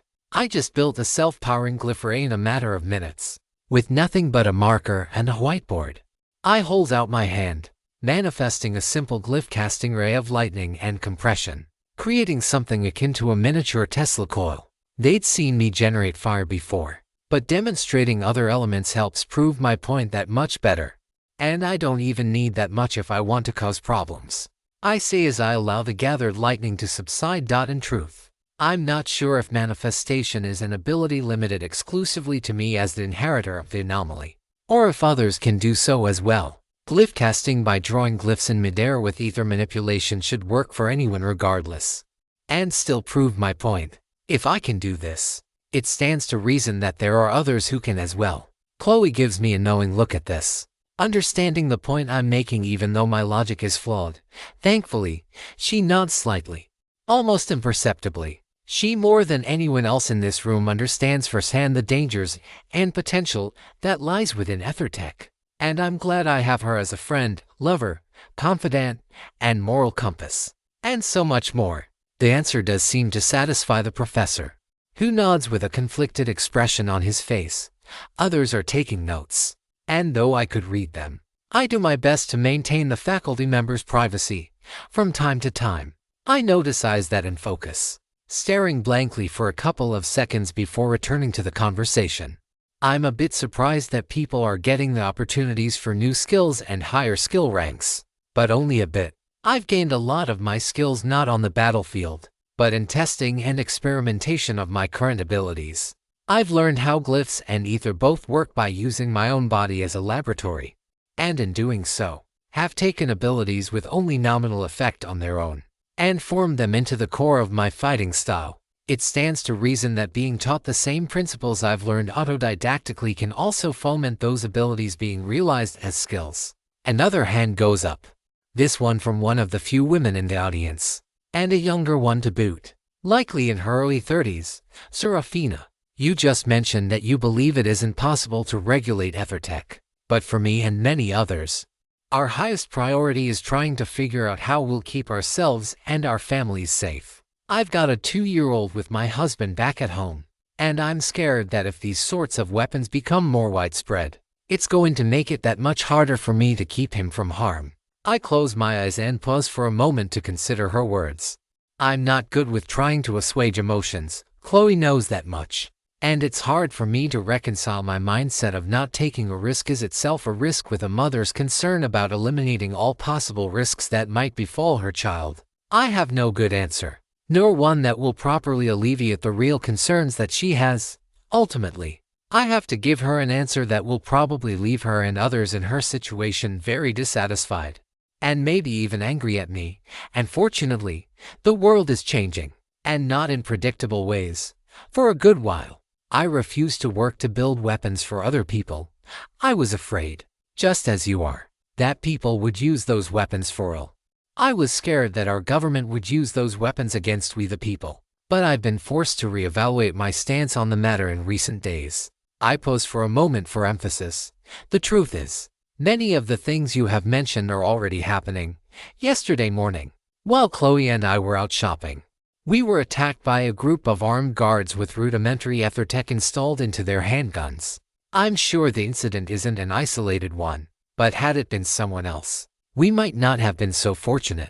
I say this not to scare anyone, but to stress that the fears I had mentioned before about proliferation aren't just conjecture. They are happening even as we speak. What I want to do is to make sure the best possible glyphs I know of are available, free of charge, to everyone. As far as I am concerned, there will be no patent, no trade secrets, and no legal barriers to their use. Because I want to make sure that people like you, people who want to live your life in as much peace and security as this new world will allow, have every opportunity to do so. I raise my hand, forming my signature repulsion barrier, reinforcing it with durability for good measure. A nearly, but not completely transparent hemispherical barrier envelops my front and sides, shielding me from all attacks. And I need to point out that EtherTech has defensive purposes as well. This barrier, for instance, stopped the armor aware, for another, and yes, this includes the bandana, all enchanted and reinforced to provide added protection to its wearer. There is a locking glyph that I've used a few times that will reinforce and protect our existing locks, helping to keep our homes, cars, and offices secure. I say this all because I think that most of you want to live your lives and continue to perform the groundbreaking, world-shaking research that this field promises. And I'm sure we all want to be secure in the knowledge that you and your loved ones are safe. It will be a process that will take all of us, and probably many others besides. But I believe we can eventually, though not as soon as I'm sure you would prefer, give you and your families the comfort and security that each of them deserves. I pause for a moment, and, as expected, the woman doesn't look entirely convinced. I can't blame her either. I don't know if I would be fully convinced by that either, if it were me asking and I was worried about keeping Chloe safe. Or again, I blush a bit as I think it a hypothetical child we might raise. I still think it's the best of all the bad answers I can get. Another woman, sitting right next to the first, asks another question. You have mentioned before that you think monster attacks are going to continue to increase. Can you explain why you think that's going to happen, and what we should do to prepare for that situation? I don't know if there's any particular proof I can point to and say here is the evidence that monster attacks will definitely increase. For all any of us know, they won't, however. In addition to yesterday's attack by a wyvern, our city has been besieged by, among other things, eldritch horrors, slimes, dinosaurs, imps that look straight out of hell, and others as well. In that tower that appeared downtown, there are robots with combat parameters so high that I'm not confident in my own ability to fight them off. And I'm sorry if I am frightening anyone. That is the last thing I would intend by saying all of this. But I think I would be doing a far greater disservice to everyone here if I were to stand here and sugarcoat the truth of the world in which we now live. Because it is a scary world, and it's scary in ways which we aren't as prepared to handle as we might have been had the system not arrived. But I do, genuinely, want to do everything in my power to protect the greatest number of people possible. I choke up a bit as I say that last sentence, because I do. I might not be like Chloe, full of boundless compassion and empathy for my fellow human beings. But I do want to protect people with every fiber of my being. It is what I was put here to do, and I will strive to accomplish that goal, to my dying breath if I must. Another man raises his hand, standing up and starting before I can even call on him. That is a lofty goal to speak of, Seraphina. But lofty goals and $1 will struggle to buy you a donut in this economy. I think we all here want to know how you plan to accomplish that admittedly laudable goal of yours. There is one way I can plausibly accomplish what I set out to do. At least, one path to success that stands out among the sea of possibilities. There's more knowledge, more gear, more glyphs hidden within that tower, more power. Power with which we collectively can protect people like Mrs. Jacobs and many of the folks in this room, who want to live a life of peace as a civilian, not the path of a warrior as I do. I plan to go inside the tower gauntlet myself to uncover the secrets that lie within. This, understandably, sets the room into an uproar. Are you deaf? An older man asks, heading into there of all places. Have you not heard on the news how that place is a death trap? A couple of people have walked in. He doesn't finish his statement, but the context tells me all I need to hear. And yes, it is a risk, but that's part of the reason why I need to do it. Because I'm equipped to take these risks. I've got Seraphina over limit as a failsafe if things get really dicey. And I have my experience in my past life to fall back upon. I've risen to the challenges thus far, and with one unfortunate exception, emerged from them without injuries beyond Chloe's ability to heal. I understand the risks involved, I say after a moment, probably better than anyone else on Earth, and I accept them. I accept these risks for myself, to minimize the risks that everyone else has to face. And she won't be going through that gauntlet alone, Chloe adds. She stands up and sprouts her own wings for emphasis. I will be there right alongside her every step of the way. I can't promise success, I say, because he is right. The challenges are great and perilous. But I believe the threats to our city, both known and unknown, and the potential rewards involved more than justify those risks. For the sake of our homes, our friends, families, and our city, I hope that we can come together and rise to meet and overcome those challenges. Because I fear that our cities, and indeed our world's, continued survival may well rest upon it. 3.15 Decisions Aftermath AMY Declaration. Powerful and heartfelt though it may have been, only exacerbates the slew of questions and ensures that Chloe and I will be having a very, very late dinner. And those questions quickly become far broader and encompassing. No longer do the professors seem interested just in ethertech. Now they want to know about glyphs, about magic, about skills and how they work. How people get them, how they evolve and combine and mutate and increase in rank and power. And even worse, the crowd continues to build. Within 20 minutes of my declaration, more people are trickling in. Some professors in suits and ties, some in casual clothes as students, I believe. And then there's some folks wearing system-registered gear. I don't know if they're adventurers or military or what, but they seem most interested in everything I have to say. 40 minutes after I announce my intention to conquer the tower gauntlet, a man carrying a large and expensive camera and wearing the logo of one of the local news channels steps in. My face turns a shade redder as one of the local reporters follows in after him, and they get set up in one of the back corners. I and Chloe to a lesser extent are being streamed on the news, and any trace of normalcy or relative anonymity is as dead as a turkey on Thanksgiving. I'm not sure if they're here because it's a really slow news day, or if they just want to hear from the strange woman who claims to have slain a wyvern, considering that Alana probably sold us out on that front. Not to mention Chloe and I didn't exactly hide our identities while assisting with the cleanup. I think it might actually be the second of those, which is somehow worse still, but I persevere. This is the decision I've made, to share my knowledge about the system and provide people with as much information as I know. Also that they can better prepare for the challenges which lie ahead, and to protect themselves against the sort of people who would take advantage of the chaos and upheaval to advance their own selfish ends. They are so damn short-sighted, arrogant, really, thinking themselves to be like gods among men when we are all mere minnows staring down the jaws of the system's great white. Seraphina, the reporter asks, Now that what was once a discussion between academics has turned into a makeshift press conference. A number of people have expressed grievances about the fallout from yesterday's Wyvern attack. Do you have anything you want to say in your defense? Wow, what an absolute harebrained question. I barely restrain the contempt I feel and the urge to facepalm at the clean-shaven man's utter idiocy.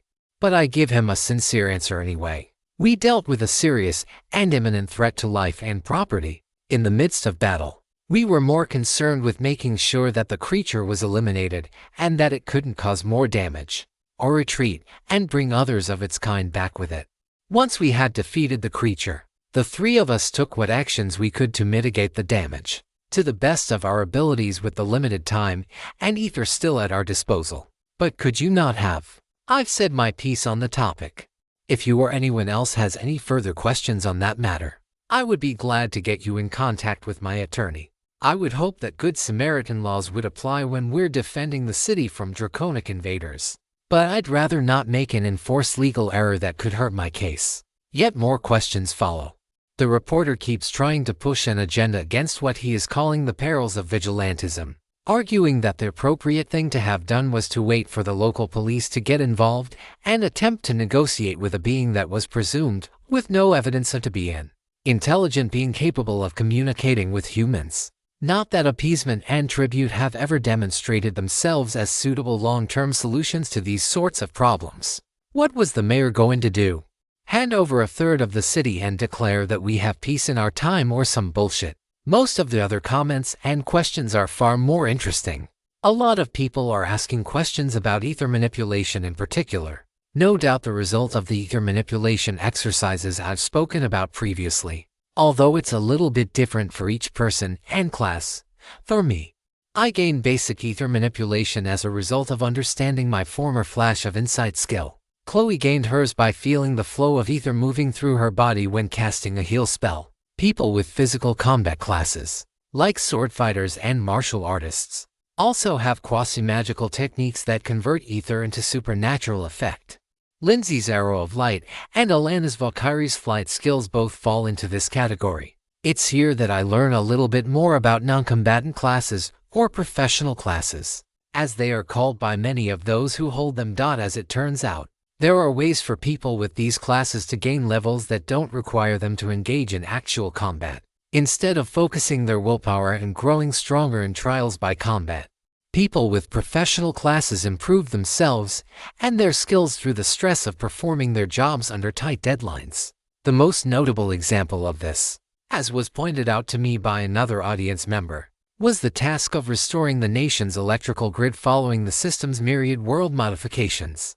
A number of line technicians and their supporting staff gained a lot of levels early on as a result. However, the downside is that the level curve seems even more steep for professional classes than it is for combat classes. There are plenty of line technicians who've reached levels 12 to 15. Very few have reached level 20, and most of those needed some combat experience to close the gap. And the same, it seems, is true of other classes as well. I am concerned about what that means for society going forward. Will we see more people abandon their careers to become adventurers? Or will we see people going on longer-term sabbaticals to gain levels? Or perhaps there will be people content to do without, being lower in levels and perhaps future opportunities, all to avail themselves of a steady, if perhaps less lucrative, career. And that's just the tip of the economic changes we'll have to consider. What could we build now that we have glyphs and dragon scales and, well, everything else that we have access to, and will be able to access soon? My arm, my wings, my armor. The possibilities are nigh endless. Eventually, and not a moment too soon, everyone notices that I'm mentally too exhausted to continue. Public speaking has never been my forte, and no amount of adrenaline and subject matter passion is enough to keep me going for a literal 6 hours. That, and the lack of food. I've had a couple of bottles of water and a single trip to the restroom. But it's late, and I've not had a bite since our early lunch. Dr. O'Neill steps onto the stage and offers me a handshake, which I gratefully accept. "Thank you, everyone," he says. "On behalf of the College of Engineering and Natural Sciences and all the departments within, I want to thank everyone here for attending Dr. Mortenson's lecture today on Ethertech glyphs. and the future of magic and society. There he goes with the Doctor Honorific again. I don't even hate it, though I'd hardly say I'm worthy of the title.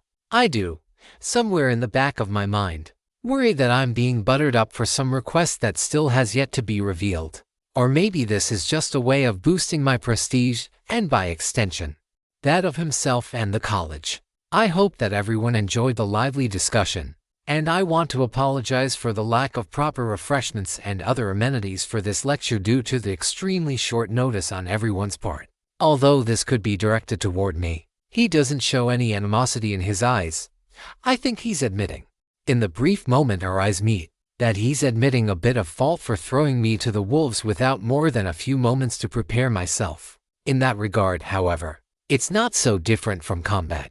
Adjusting to the flow of the battle, making split-second decisions, trying to navigate the mental battle. Just much longer in duration. I wave to the crowd, and thank you for having me, I say. The path ahead of us is arduous, filled with many tribulations, great and small. But I do genuinely believe that humanity can rise to the challenge and survive, just as we have every previous challenge leading up to this point. The crowd slowly disperses. Many out in the hallways are continuing various conversations. Most are about my lecture, but plenty of others are about general plans and small talk. I have to imagine that during the summer session, many of the faculty aren't in regular correspondence with one another, and this was an opportunity to catch up with one another, not unlike meeting up with a group of fellow students randomly over the summer. I suppose, as the crowd dies down, I finally ask the question that's been bothering me from the start. Dr. O'Neill, may I ask why you were addressing me as doctor earlier? By all rights, I'm a high school dropout who didn't finish her last 2 months of school so I could go adventuring. Hell, my offer of attendance to come here in the fall was revoked. I have the email and everything. Dr. O'Neill starts laughing. It wouldn't make much sense for you to attend as an undergraduate unless you were interested in learning pre-system engineering. And, to be quite frank, with your talents and expertise in this burgeoning field, I think an undergraduate course of study would be wasted on you. I realized that he didn't actually answer the question about referring to me as doctor. Then again, it might just be for the egos of everyone here. Imagine a bunch of university professors admitting to themselves that they're coming to learn ethertech engineering and spellcrafting from a high school dropout. So, what happens now, I ask? Well, that's ultimately your decision to make. To the best of my knowledge, all of my colleagues are thoroughly impressed with the work that you've done and the conviction you have shown in continuing to advance this new and exciting field. It will take a few months to work through the finer details. But with the continuing potential of ethertech, I see no reason why our institution and many others won't be developing their own departments to advance the field. I can think of none more suited for such a position than you, Seraphina. And what would that entail in your mind? I don't know if I'm qualified to teach, and I don't want to sit in an office grading papers all day in either case. As I'm talking with the professor, and most of the people have cleared out, Chloe steps onto the small stage and takes my mechanical hand in hers.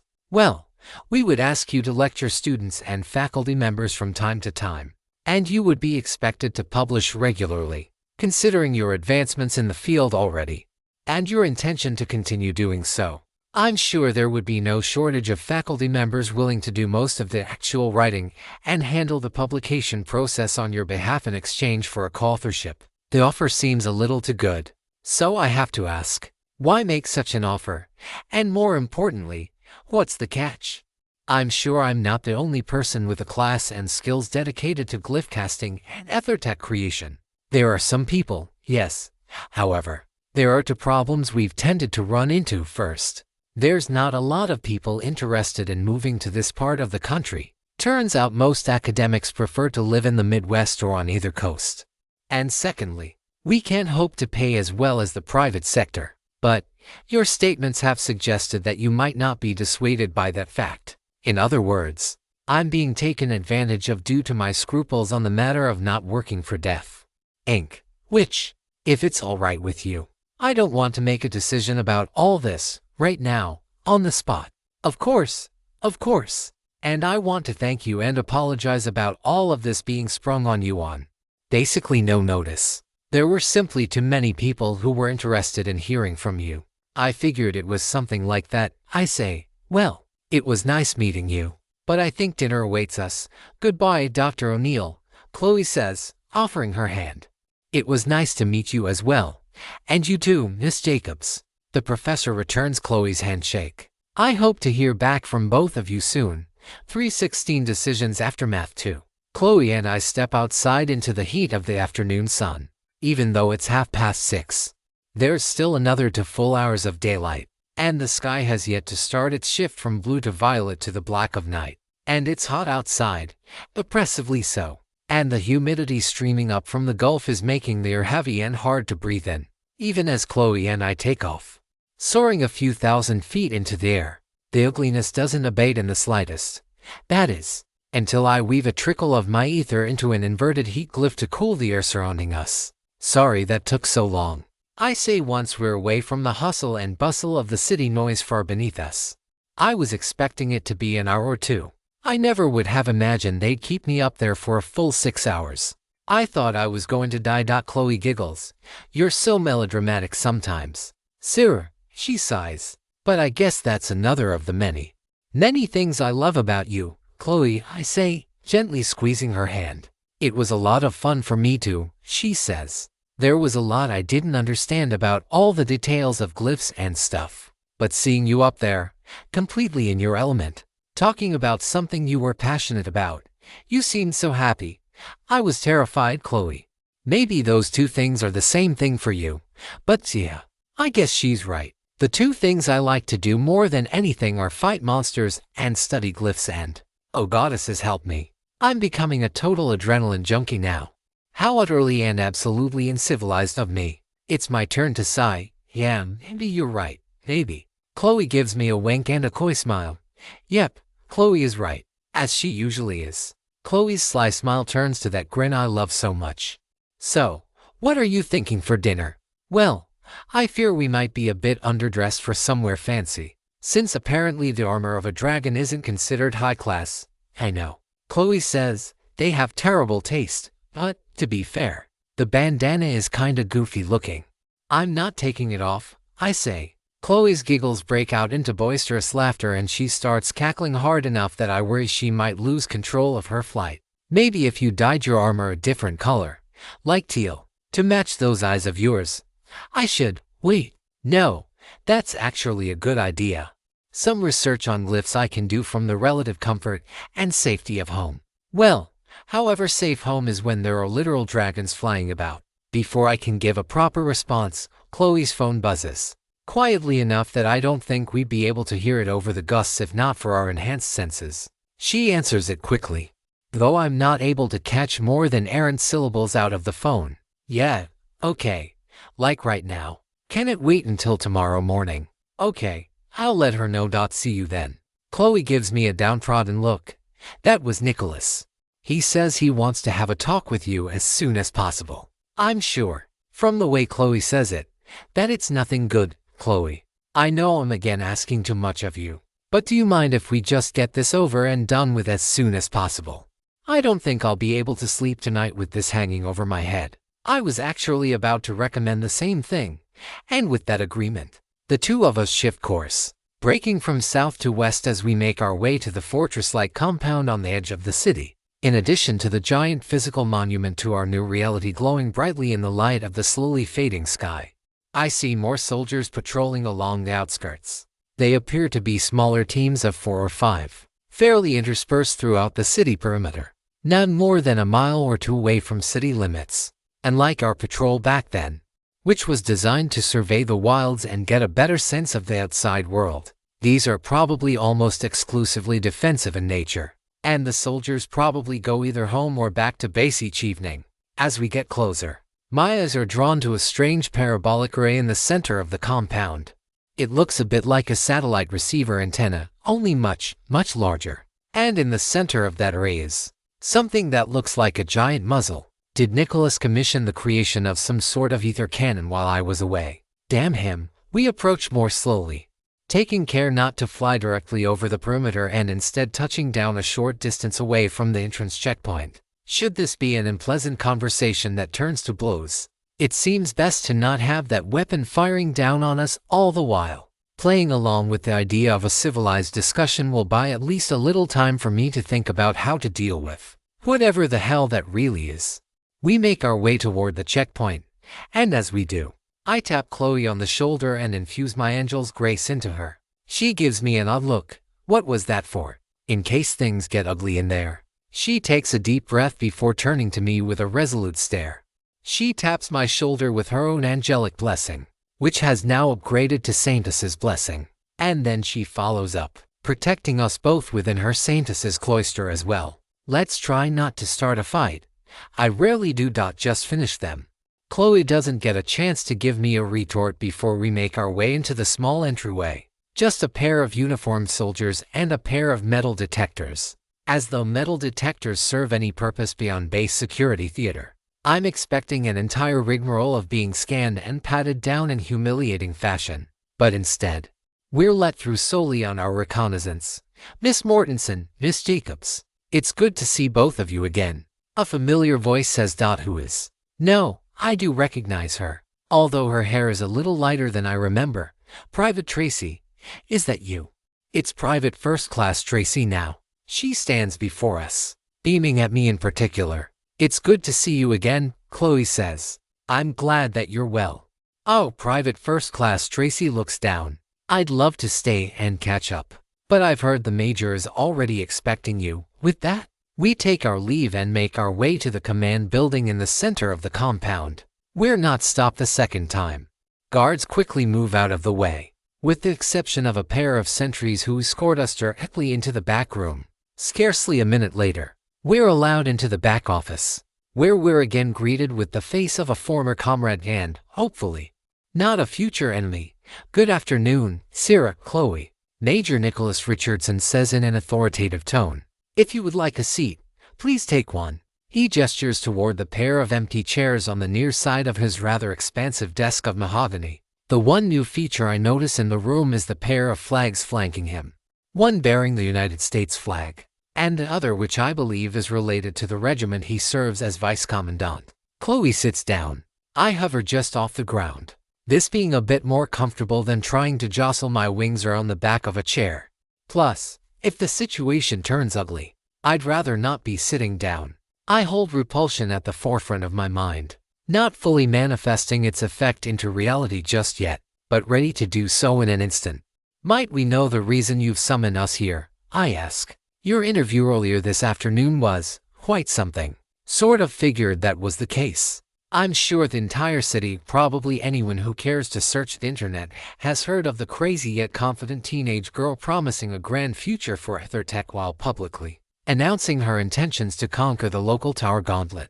I'm just not sure if Nicholas is happy or displeased by my announcement, and his facial expressions are controlled enough that I glean no hint from looking at him. I meant every word I said. I say, I hope that you didn't call us here to try to stop us. Nicholas furrows his brows. I know you well enough to know that the only way I'd be able to stop you is to attempt to physically restrain you. And while I do think you are being foolhardy and risking your life based on mere speculation, the only way I'd stop you is to order Alexei to beat you to within an inch of your life, and then tie up your semi-conscious body for the rest of time. A gruesome picture and disgusting thought. But I suppose his point is made. You say you don't intend to stop us, and at the same time, I doubt you're prepared to throw away government resources after what you see as a wild goose chase. I think we've done enough for you already to warrant a straight answer as to the reason behind our summons. Very well. Then, I will be frank with you. While I don't agree with your decision as a matter of risk-reward trade-off, you of all people, Miss Mortensen, may stand a sliver of a chance at conquering the tower gauntlet. Given that, I want to provide what resources I can reasonably spare in order to improve your chances of success. What's in it for you? I ask. You've never seen the type to hand over resources without getting something in return. Information and security. Although we've yet to see the tower take any hostile actions, we cannot discount the threat that the tower represents. Not just the military threat of what might lurk inside, should those creatures choose to attack, but also the threat to the peace of mind of the nearly 1 million people who live in the greater metro area. I see, I say with a chuckle. And what kind of resources are you preparing to offer? Nicholas reaches into one of his desk's many drawers and pulls out a pair of small books, setting them on the desk near Chloe. I believe you know what these are. It's not the first time I've seen one of these. They are strange artifacts of the system which implant knowledge of new skills or abilities directly into the reader's mind. However, it's virtually impossible to figure out what they do before reading them. The only hint I'm aware of is that the covers depict what types of classes can use this. If I try to read a book containing a skill I can't use, I'll only get a headache from my trouble. And you're just going to give them to us for nothing. The offer seems a bit too good. None of my special forces can make use of either of these two, and I would rather not hand them over to subordinates who lack your drive for growth and self-improvement. I suspect you to have classes that can make use of them, and if not, I believe you, Seraphina, are in the best position to try to decrypt some information from them. I understand, I say, slipping the books into my knapsack. But my accepting these isn't an indication that I owe you any favors. Very well, Nicholas says, and fazed by my remark. Will you be staying on base tonight? Or will you be departing? I'd like to stay, just so I can try to figure out what that ethertech weapon is and how it works. But it's late. I don't want to drag Chloe into even more work. And I'm getting really hungry. I think we're going to head home, I say. Chloe gives me a nod of approval and a sly smile. I get the suspicion she wants to repeat the events from 2 nights ago, though I might not be able to last as long this time around. Very well. Thank you for your time, and I will keep you no longer. 3.17 New skills. After such a long and eventful day, I hold high hopes that I'll be able to get a restful night's sleep, which is why, in a fit of cosmic irony, sleep comes sporadically and fitfully. There's simply too many things on my mind, and even the warm comfort of Chloe's body resting against me fails to push all those racing thoughts out of my mind. The impending job offer as a new instructor and researcher of ethertech first and foremost. But I'm not even sure if I want the position. Or maybe I do want the position, some part of me does, but I feel horrendously underqualified for it. Despite my accomplishments to this point, imposter syndrome at play, or just my correctly identifying my lack of expertise in a field where there are no experts and no one remotely qualified to speak on the topic. Dear goddesses, I would like to ask Madison, were she here in this reality, she would know more about the system and be a proper mentor if I end up accepting this offer. I sigh as I gaze at the clock. 10:37 p.m. Not too late objectively, but it feels late after how long this day has been on the whole. As if sensing my stress, Chloe's sleeping body curls around, pulling me into her embrace and, yeah, she smells incredible. Her hair scented with traces of vanilla and lavender. As it always is, because it's just one of her hidden unique traits. Maybe not one recognized as such by the system, but that doesn't make it any less true. Instead, I cycle through my thoughts about the best option to take until at some point, sleep finally catches up to me and gives me a few brief hours of calm respite. I wake up late enough that Chloe's already out and about, but the smell. Something else smells really good, and I hear footsteps. Did she really? The door opens, and I'm greeted by Chloe, carrying 2 heaping bowls of scrambled eggs and sausage, one of which is coated in shredded cheddar cheese. She's wearing an apron which says "Kiss the Chef" on it. And, to my surprise, absolutely nothing else. I glance at the clock once more. 8:22 a.m. Late enough that her mother would have long since left for the evening. I still don't know why she wouldn't put on something, lest she burn. No, she has Saintess's cloister, so she needn't worry about getting singed by a couple droplets of grease. The first order of business is carrying out the order contained on the apron, which lasts a few seconds as our tongues linger. The second is wolfing down these delicious, greasy eggs. Last night's dinner of fast food hamburgers was okay, but I must have been far hungrier than I realized at the time, because of course my voracious stomach is demanding I continue to eat, just as it has seemed to every day since the system arrived. I'm curious, in a purely academic sense, where it's all going, though. My clothes don't fit any more tightly than before, and if anything, my body changes have been purely in gaining more muscle mass and tone, an artifact of increasing my stats, or just because we've been engaged in so many battles over the past couple of months. So, Chloe, What do you want to do today? I ask. Chloe tilts her head as she ponders the matter. Besides having my way with you all day, I can think of a few things. Most importantly, I'd like to take a look at those skill books that we got yesterday. And then, maybe, we can go from there. I nod in approval. I lean over and grab the books out of my bag. One of them has a wrench on it, and one of them contains a picture of a holy garb. I'm not completely certain that I can still use a Mechanist-type skill book. I'm no longer a planet-touched Mechanist. But perhaps the mechanical part of my Mechanical Angel class will be enough to allow it to work. I hand Chloe her book and begin to read through the pages of my own. But the reading is slow going. I get a general sense of meaning, but the glyphs are off, somehow. Distorted from how they should look according to every sense of my knowledge of glyphs and the linguistics thereof. I'm not sure if this is an alternate variation of the glyphs I know already, the copy and read protection built into these glyphs, or if there's a completely different glyph language at play. I don't think it's the latter, considering I can read a bit about what this is trying to do, but it could just be an offshoot language or maybe a blend of the native glyph language with some other influences. Dr. Reynolds would know more about how I can determine the difference, sadly. He's already left again for Chicago or whatever they're calling it now.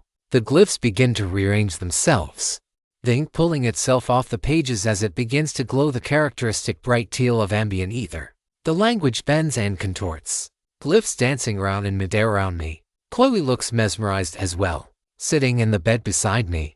But I notice her eyes are transfixed on something else, to something I can't see. Her own book must be having a similar effect, and she is having knowledge implanted directly into her mind the same as it is for me. My entire body feels weird. I feel discorporated from my physical form for a brief moment, my consciousness temporarily leaving my body as glyphs continue to dance around me, spinning faster and faster. My eyes or vision, though disconnected from my body's senses, spins right alongside the glyphs as my mind tries to decipher their meaning and what power I'm about to receive. The glyphs slam into my head, into my mind with force that should be concussive, if not fatal. But I feel no pain. Instead, I feel a connection to power that isn't native to my body, but which is taking root in my mind and will soon become as much a part of me as the rest of my body, much like how my prosthetic arm and my wings are part of me, maybe even more so, given how strong this new connection is. The floating sensation of being pulled from my physical form gradually subsides. The omnidirectional vision I had in that state, perhaps a manifestation of angelic insight, returns to normal. Much to my chagrin, my sense of self reorients itself as it re-enters my body, including the sensations of weight and mass returning to my form. A system notification appears in the periphery of my vision, one which I eagerly bring to the forefront. You have gained the class skill omnidirectional sight. Would you like to learn?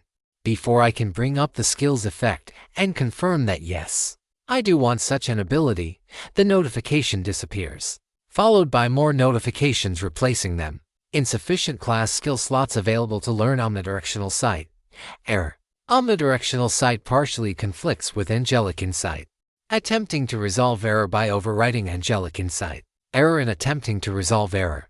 An outside force is preventing rewriting of skill effects. Attempting to resolve error by skill merger, standing by, an error while resolving the error.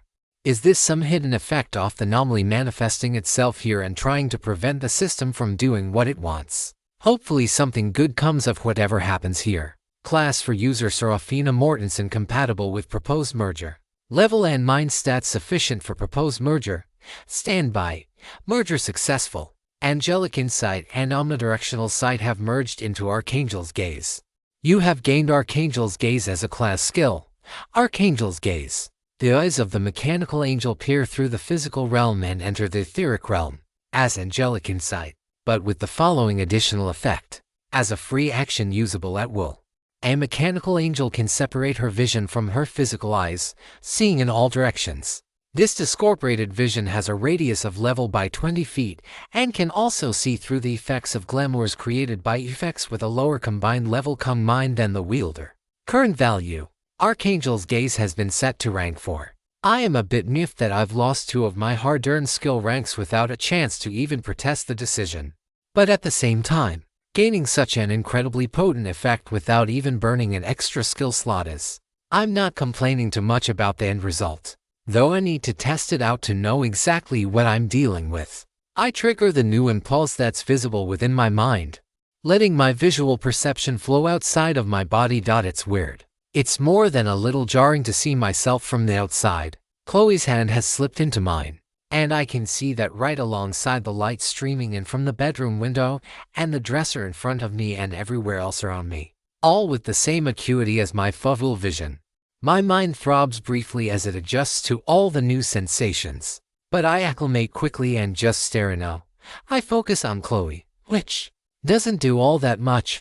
All the other visual stimuli continue to enter my mind and be processed just the same. Yeah, I'm definitely going to have to practice this skill a lot before I can use it in battle. I have a feeling that this is going to be a signature part of my toolkit as a fighter.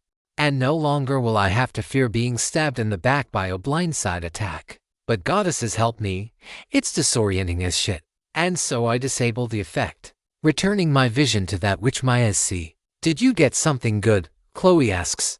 Yeah, though I'll need to practice with it to really make use of the effect. I explain the skill and its potential applications, all while Chloe listens with awe and wonder. Wow, Sarah, that does sound cool. As for me, she cuts off for a moment. I got a skill called Angelic Bond. It allows me to... She chokes on her words for a moment. It allows me to choose a creature with the angelic property and form a bond with them. In doing so, each partner is supposed to gain a stat increase, along with other benefits that I can't see until forming the bond. So, we should go find one, right? I don't know where we'd find an angel. Chloe shakes her head. No, Sarah. We don't need to go on a quest. I don't know if it's because of your class, or maybe because you've descended from another universe, but whatever the reason, my skill considers you to have the angelic property, and so, if you would have me, I would like to form my bond with you. A lump forms in the back of my neck as I ponder Chloe's words. A bond with her acknowledged and enforced by the system. A part of me is screaming at me to take the bond without a second thought. We've been best friends for years, and I hope that we'll stay that way for the rest of our lives. I can see in her eyes how badly Chloe wants this. She looks at me with such love and adoration, and I feel weak and desire only to submit to her and make her happy. At the same time, we've been dating for less than 2 weeks, and I'm still not yet ready to make a commitment that may well be for life. At the very least, I think we need to talk some more about this, to figure out more about what this bond might entail, how it would be enforced, and in a less romantic manner, exactly what sorts of effects the bond will have on us. I don't like the idea of the system placing some sort of oath or other compulsion upon me. After what feels like an eternity but is probably only a few seconds, I sigh. Can we talk about this bond a little more first? About what it means for you, and me, and most importantly, for us, as friends and as girlfriends both. Chloe's eyes drop for a moment, but she forces herself to speak with an even tone. Sure. 3.18 Angelic Bond. The two of us finish our breakfast rather quickly, and once we get done cleaning up and putting all the dishes away, I slip into the bathroom and turn on the water, getting the water all nice and toasty before I step inside. I'm not overly filthy, at least not physically speaking, but I often do my best thinking in the shower.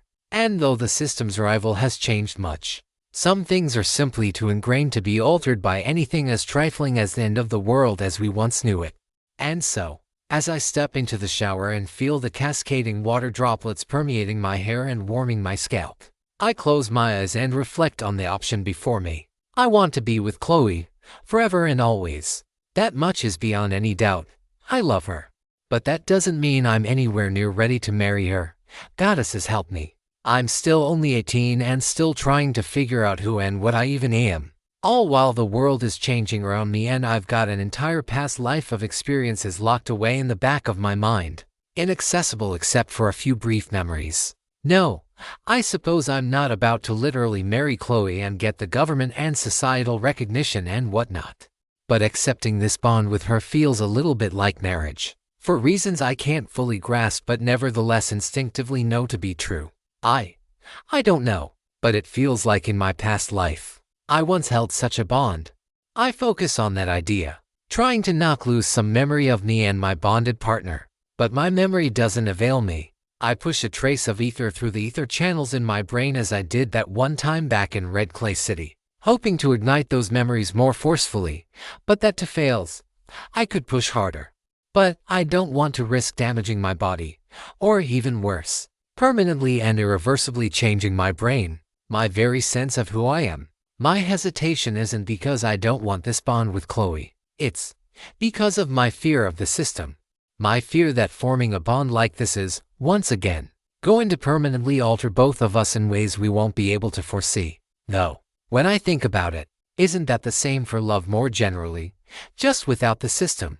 Without stats and skills and levels and experience and everything else it brought with it.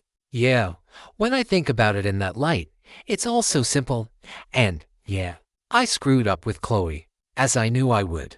But at the same time, it felt a bit unfair to me to have that sprung on me without so much as a moment to consider. I sigh, a few droplets of water swirling their way into my mouth and down my throat in the process. After drying off and slipping into some comfortable loungewear, I strap my wings back on and make my way downstairs. Chloe is there on the large, navy blue couch. She still looks crestfallen, and her eyes dart away as soon as I look at her. I drop my head in contrition, but I'm unable to get a word out before she cuts me off. "I'm sorry, Sarah," she says. "You were right. It was wrong of me to ask you to do something like that without warning. I should have given you some time to think about things and not try to rush you into something that we both might regret. And I'm sorry that I didn't properly take your feelings into consideration, Chloe. I should have understood how important this was to you and at least tried to understand what the bond would entail before." "No, you're right," Chloe reiterates as she wraps her arms around me. "We should talk about this bond first before we rush into accepting it." "I agree. Let's talk about it. What do you know? Let me see if I can pull up and show you the description." Chloe mutters to herself for a few minutes. She places her hand on the small of my back and wraps herself around me, all while remaining stuck in her mind trying to figure out a way for me to see what her new skill does for myself. After a couple of minutes, she finally looks up into my eyes and places her hand on my forehead, pushing ever so slightly. I feel a bit of her presence entering her mind, and with it, it seems that I can see at least a few glimpses of what the skill ends up doing. "You are being offered an angelic bond with Heavenly Saintess Chloe Jacobs. Would you like to accept this bond? This bond will take a general skill slot remaining. 1/6 warning. Bonds are binding and cannot be easily enforged. Attempting to sever a bond will have negative consequences." I focus on the small connection in my mind with Chloe. She looks up at me, her eyes glowing brightly as she activates her other side to gaze into me. And as I focus on Chloe and what the bond will entail, I get another system notification describing the effects in greater detail. Angelic bond. Since the dawn of mankind, angels have watched over humans, offering support and protection. Some watch from the heavens, offering general prayers and supplications to those who beseech their intervention. But others descend to take a more interventionist road. Of those who do, a select few take up the role of guardian angel, choosing one individual to protect through hell and high water, until death do you part. Take up this pact with your partner, and together, achieve greatness. Angelic bond has the following effects. When within 1 mile of your partner, you can communicate telepathically. Neither partner can read each other's mind or avail themselves of thoughts not specifically sent to them. While in range, this connection is always open and does not consume ether to use or maintain.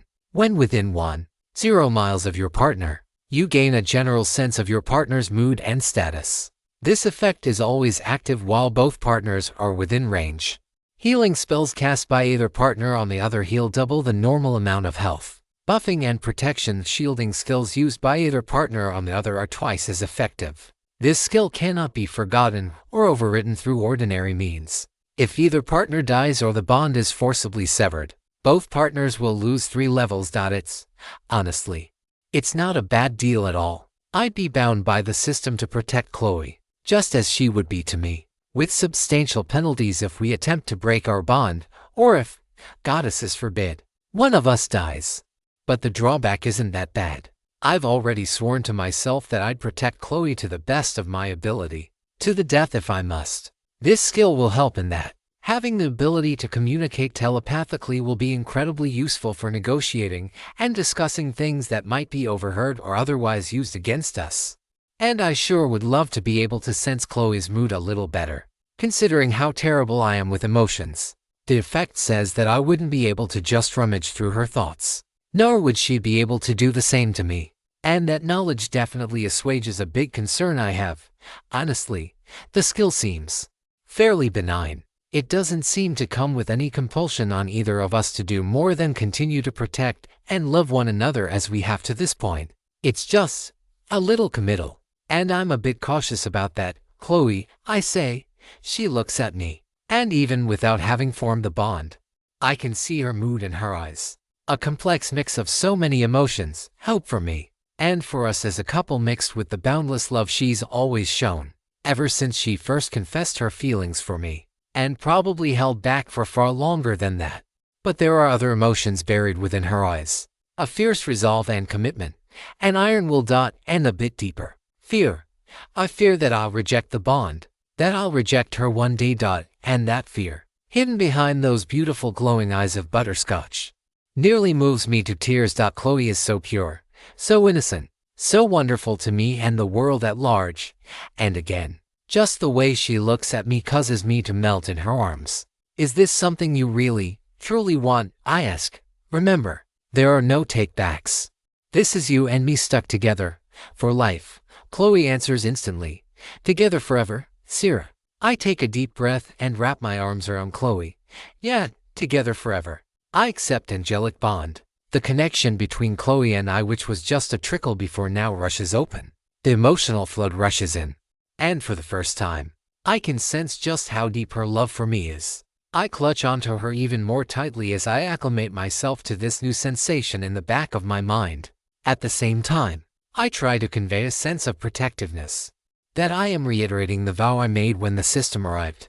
That I will protect Chloe. That I will serve as her sword and her shield. That, if necessary, I would do the dirty work so she can go through life with a clean conscience.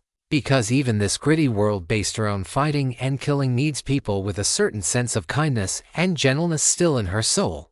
And I can think of no one more suited to carry out that role in this world than she is.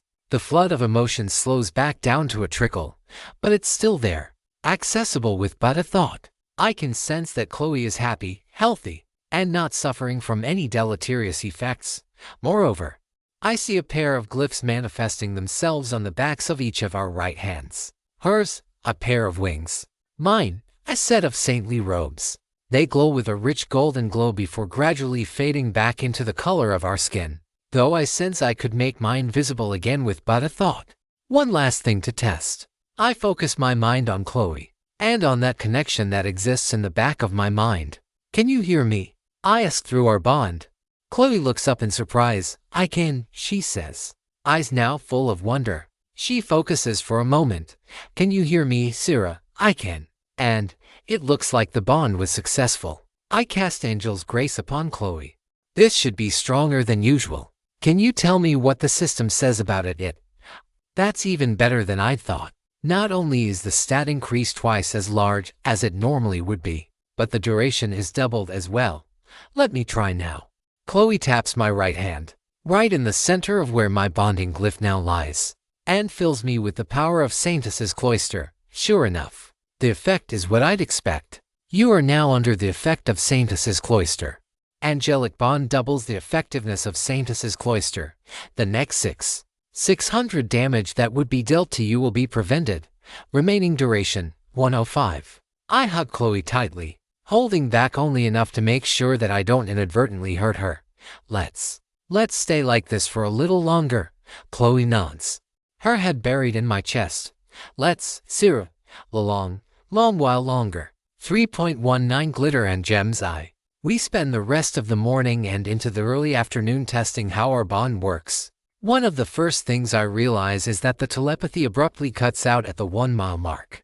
We can have a perfectly clear conversation one moment, but the instant we cross that threshold, we can't hear one another's thoughts anymore. The distance is calculated continuously, based on the standard Euclidean metric to the best of my ability to calculate, and this, in turn, suggests that we can use our bond to triangulate where one another is, at least to a rough approximation. By walking or flying right against that threshold, we can calculate the vector normal to that invisible bubble surface and use that to find one another. I hypothesize that the same works for the 1-0-mile radius within which we can sense one another's general emotional state. But I'm not traveling to states over and spending a day and a half away from Chloe just to verify this. I should hope I never have to do so. The other notable thing we discover is that etheric armor isn't considered a buffing or protection spell the way Saintus's Cloister is, and doesn't get stronger when I cast it upon Chloe. While it does function similarly, creating a translucent barrier of light and ether energy to protect its target, it sits over the wearer instead of applying to the target like our other spells do. It's a nitpicky distinction, but it's literal magic. Good to know about, even if I feel the system is cutting way too fine of a line here. Chloe is extremely happy throughout it all, and she's already found plenty of devious ways to use our telepathic bond in less savory ways, so to speak, like sending very lewd thoughts to me while she's in the shower, describing her every action in graphic detail while I sit at the table and attempt to focus on the list of glyphs in my sketchbook. We'll be taking on the Tower Gauntlet soon, and I feel we need better armor and accessories if we're to come out with our lives intact. It's hopeless, though. Chloe's mental assault is a bit too much. And I realize in the moment one of the admittedly small downsides of this incredible skill I now share with her. It will be that much harder for one of us to concentrate while the other is in pain. Particularly in the field of battle, both of us have high mind stats, which should help us resist this downside to an extent. But I suppose it's not that much different than before. The sympathetic pain one feels when their love is hurt, just that much more real, more visceral. To have that same pain inflicted directly onto one's own psyche. Hey Sarah, Chloe messages. Do you want to see about getting some of those materials you were trying to pick up the other day? I'd love to. But I figured you would want to stay in and have a relaxing day. I do, but I think you should get out of the house for a little bit. I can feel some of your nerves through our bond. Sorry about that. I guess I can't hide it from you anymore. Just worried about this whole Tower Gauntlet thing. And now that Nicholas has given us these skills, I feel like we have to succeed. Remember what I told you before about how you're just one woman and how you can't shoulder the weight of the world on your shoulders. I send a chuckle through our bond. Yeah, I still feel responsible for everything, though. Remember that you have me and you have others who are willing to help. But I know, Sarah, and I know that she knows. She knows the guilt I've been feeling ever since I realized how my rival in this world might have been responsible for bringing the system, and with it, so many deaths. Moving forward is a form of penance, as much as it is a way to try to prepare for the future which lies beyond my foresight and control. Maybe it's also a way for me to try to exert some control on that future, and bend it in a more favorable direction. The two of us quickly get dressed, moving at speeds that whip up the breeze in the house, though neither of us are consciously attempting to rush ourselves. It's a phenomenon that I've started to notice ever since the fight against the Luminary Oracle. My perception of time is starting to slow down. Each second feels a little longer than it used to, a consequence of my speed and mind together improving my cognitive processing speed. Before long, I'll need to consciously slow down my speech to be able to carry out a conversation with Mrs. Jacobs or others who haven't gained many levels. I choose not to think about all the societal ramifications this simple fact will cause in the longer term, especially as some of us start reaching even higher levels. Goodness, how big will the gap be once we hit level 64 and presumably unlock another class within the span of 2 minutes? We're both suited up in our armor and are flying out the door. We decide to head to an actual jewelry shop instead of a pawn shop this time around. I'm sure I'm going to be fleeced that much harder, especially on gemstones. And I'm not sure if they'll sell gold and silver outside of jewelry, but I think it's significantly less likely that we'll be accosted by black market arms dealers. Not impossible, we could run into gem smugglers if word has gotten out about the value of gemstones in Ethertech, but hopefully less likely. Once we find our destination, a small shop in Midtown, the two of us descend and make our way into the shop. It's far cleaner, far nicer than the grungy pawn shop from a couple of days ago. We're greeted by carpets of red velvet and guards in full suits that look like they could have come right out of the Secret Service.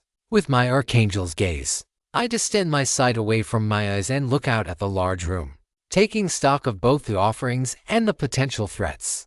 Seeing plenty of the first, albeit with higher price tags than I think appropriate, and none of the second, I take Chloe by the hand. Stepping into the center of the room, distinguished man in an elaborate vest approaches us. He offers Chloe a gentle handshake. He's quite astute if he recognizes that Chloe's the one who he needs to woo. At least he would be if our goal was to pick out jewelry specifically to wear ourselves. Maybe I give off a more masculine vibe. Or is it because I'm taller?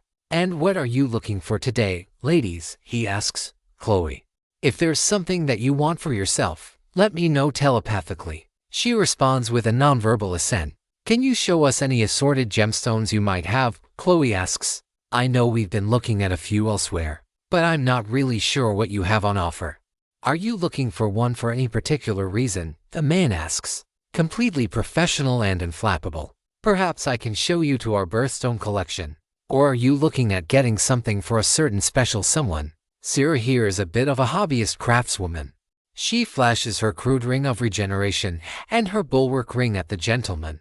The problem is that materials are difficult to come by, and we were hoping we could find something suitable for her to work with. The man says. If you're looking for raw materials, you might have better luck. He reaches into his pocket and pulls out a small business card, writing an address down for some store I've never heard of on the far side of town.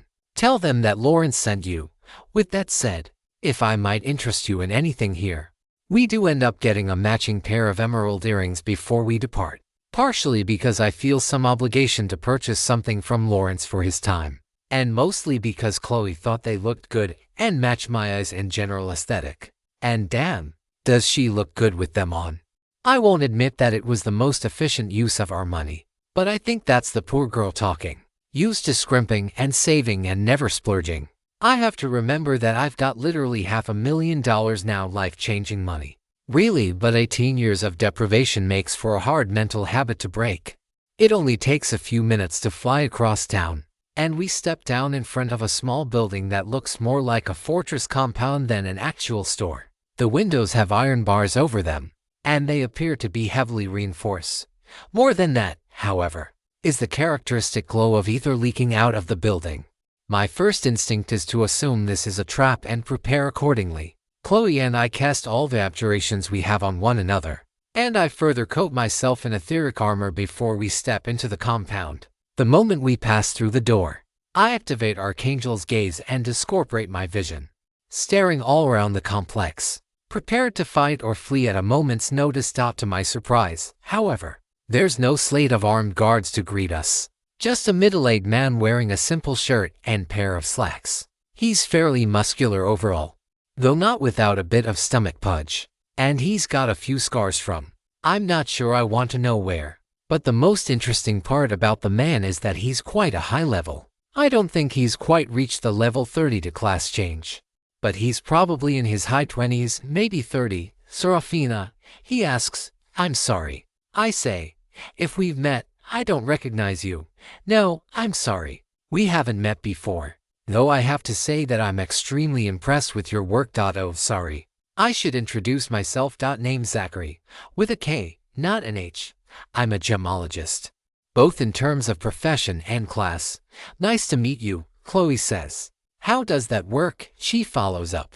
Seraphina understands the basic principles, at least from the lecture she gave, which is how I know of her. Absolutely brilliant ideas, I have to say. I smile.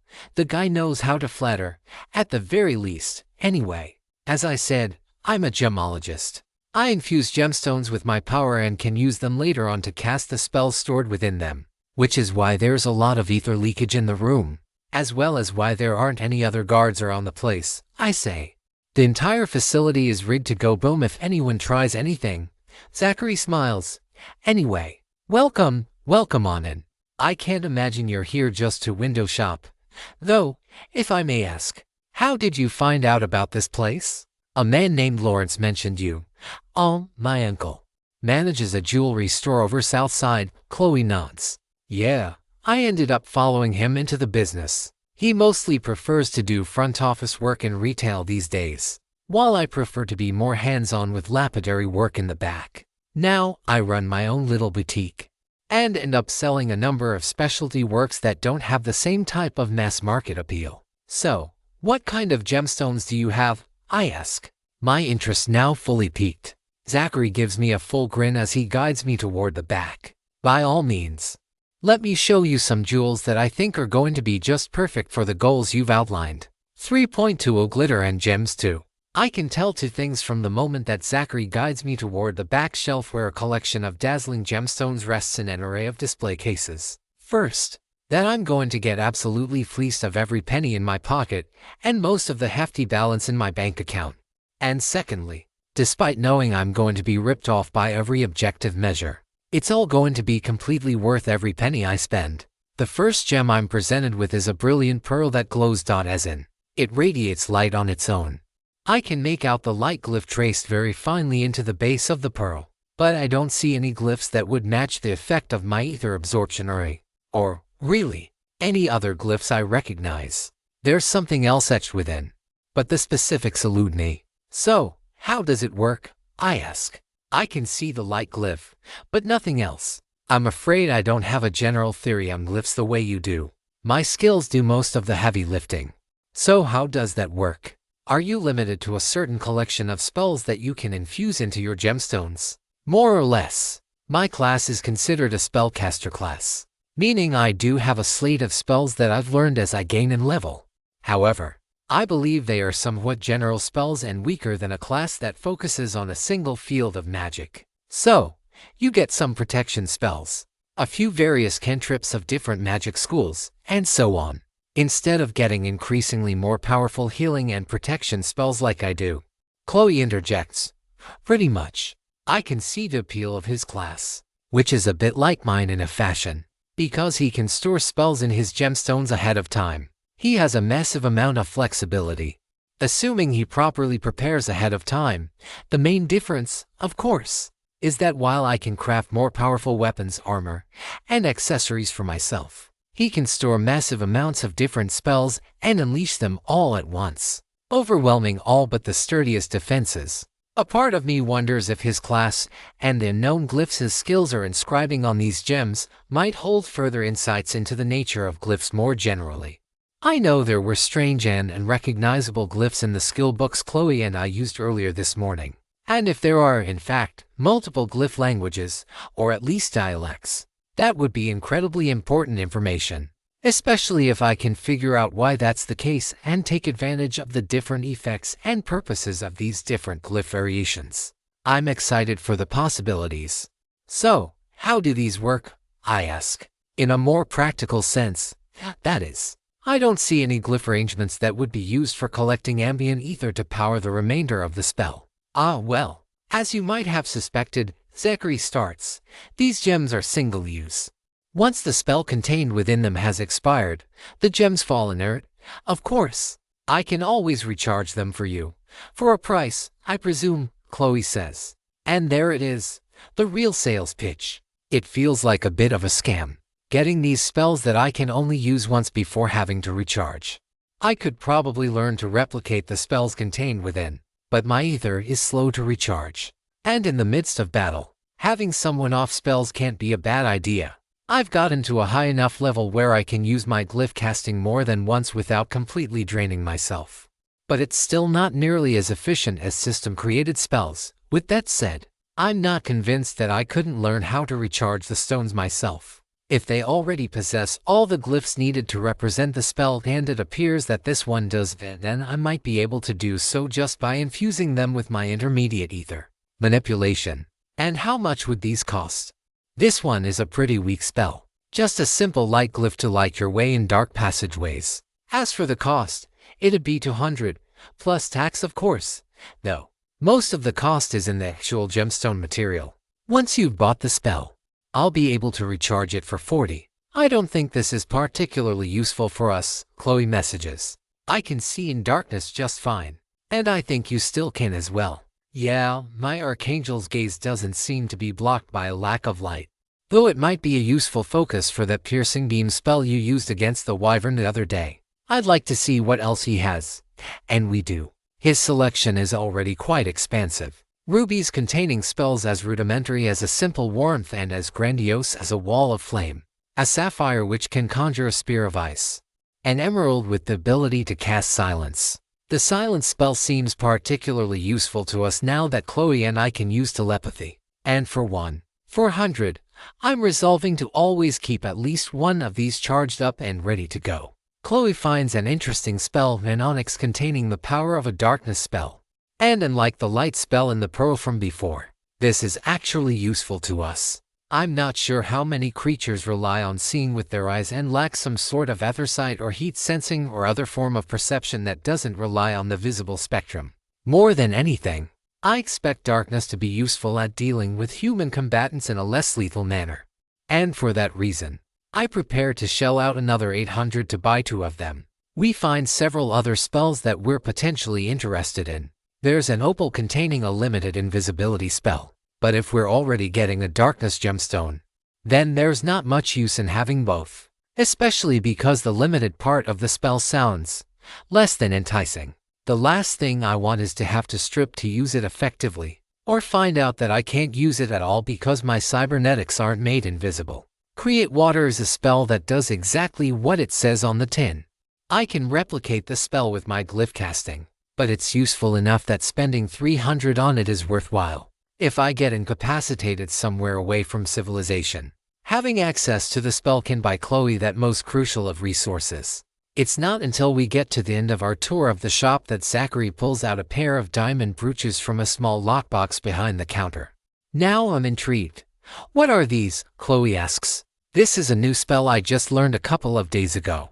It's a shielding aspected spell called Last Resort. You wear it on your armor. And whenever the spell detects that you're about to take mortal damage, it fires up a shield that absorbs 5,000 damage. It only works for a couple of minutes, but it'll buy you that crucial time you need to get a healing spell off, or extricate yourself from an otherwise lethal situation. In other words, it's not quite as powerful as Chloe's Saintess's Cloister now that our angelic bond doubles its effectiveness. But having such a shield is invaluable. And I sure as the 9 hells don't want to have Chloe in danger without one. And how much, I ask? I'm planning to charge 3,500 apiece for them, but just for the 2 of you. I'd be willing to come down to 6,000 for the pair. I think you'll agree that money is a small price to pay for the peace of mind that such a powerful spell can provide you. And how much to recharge them later? Zachary grimaces. And fortunately, the spell consumes the diamond entirely on use. If you manage to find some diamonds, I'd be willing to charge up the spell for, say, 800 each. I shudder at that knowledge. Not only is 3,000 each a steep price, but it's even worse by the fact that the diamond shatters when used. But for what the spell provides, it's a price I'd gladly pay. I've come to close to death once already in this life, and I have no desire to repeat it. Are you okay with getting these, Chloe? I'd feel a lot better if we both had one. Yeah, I think that's a good idea. We'll take those, the Silence Emerald, the Create Water Sapphire, and the Darkness Onyx. Wonderful doing business with you, Zachary says, his eyes practically glistening with all the money he's making off the 2 of us today. With that, my wallet looks deflated in the literal and metaphorical senses alike. In just the past 2 hours, I've spent enough money to pay for a year's rent at a cheap apartment, and yet, I feel like we should be getting so much more. With any luck, the rest of that check should get verified in the next day or so, and we can come back for more goodies. But for now, I finally feel ready to take on the Tower Gauntlet, or at least, make an attempt at the earlier floors. Chloe and I stow away our wares, with the exception of each of our last resort pendants, which we clip onto our clothing in accordance with Zachary's instructions. I don't know how they supposedly detect a lethal attack, but I do want to find out. That knowledge is simply too useful for my own crafting. We fly back home, but hardly make it off the ground before the sky echoes with an ear-splitting roar. Damn it, I mutter to myself. Chloe, I'm sorry. Seems another creature has decided to interrupt what should be our date time. I tap her with Angel's grace, knowing that the surge of additional stats will help her survive the trial we're about to undergo. Chloe turns toward me and smiles. Well, it might not have been how I imagined our first few dates to go, but I have to say, Sarah, a day with you is never dull, and I wouldn't want it any other way. We ascend higher into the skies as fast as we can. I even disable overland flight to maximize the chances that we can intercept whatever it is that's heading toward us. Chloe struggles to keep up, but she doesn't complain. If we're about to fight another dragon, we're going to need to be quick. More roars follow, from deep, bellowing cries that rumble across the landscape to high-pitched shrieks that pierce through my defenses and assail my eardrums. I take no damage from either, but with an unpleasant drill-like sensation and tinnitus I continue to feel as the wail ceases. It sure does feel like I did. More cacophonous cries follow, and across the western sky, I see exactly what we're dealing with. HARPIS. Or at least, I have to assume. These ugly creatures with feminine figures, bird-like talons, and feathered wings for arms are so similar to the common portrayal that they may as well be. And worse, there are hundreds of them, each about 7 feet tall from head to the tips of their talons, with a wingspan of a comparable length. Just as we reach the swarm's altitude, we're greeted by Alana and another woman I don't recognize. Like Alana, this woman is tall, muscular, and heavily armored, with wings that look very similar to Chloe's. Unlike Alana, this woman has long, dark hair tied up neatly in a bun, and her skin is of a tan complexion. Sarah, Chloe, good to see you both, Alana says. Time is short, so I'll give the abbreviated introduction. This is Jasmine, a fellow soldier and Valkyria that I've taken under my wing. Jasmine, the girl with the robes, is Chloe. She's a saintess with powerful healing and supportive magic. And the girl in the dragon scale armor is Seraphina. Hybrid spellcaster and gunner class would be the best way to describe how she fights. I nod. Well, I'd love to have longer to chat and get to know each other better, Jasmine says, unsheathing her sword and letting it glisten in the light of the sun high above. But it seems our friends have arrived. Let's give 'em hell, girls. 3.21 The Swarm.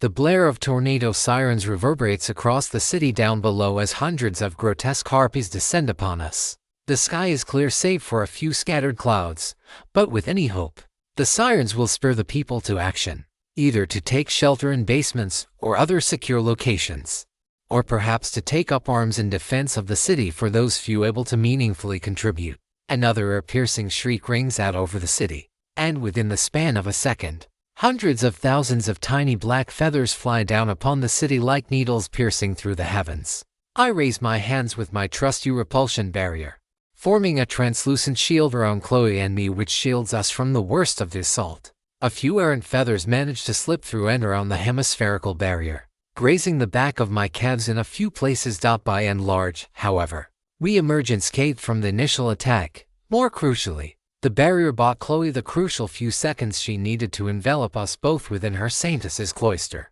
Meanwhile, Jasmine and Alana charge forward directly into the fray. The beating wings and raucous screams are joined by the clangorous reverberations of hundreds of pointed tips colliding with the glyph-reinforced plates of their steel armor. Alana takes the lead, illuminating her sword in a blinding flash that stuns the harpy nearest her. In a single, swift motion, she cleaves right through the belly of the beast, causing both halves to tumble to the ground.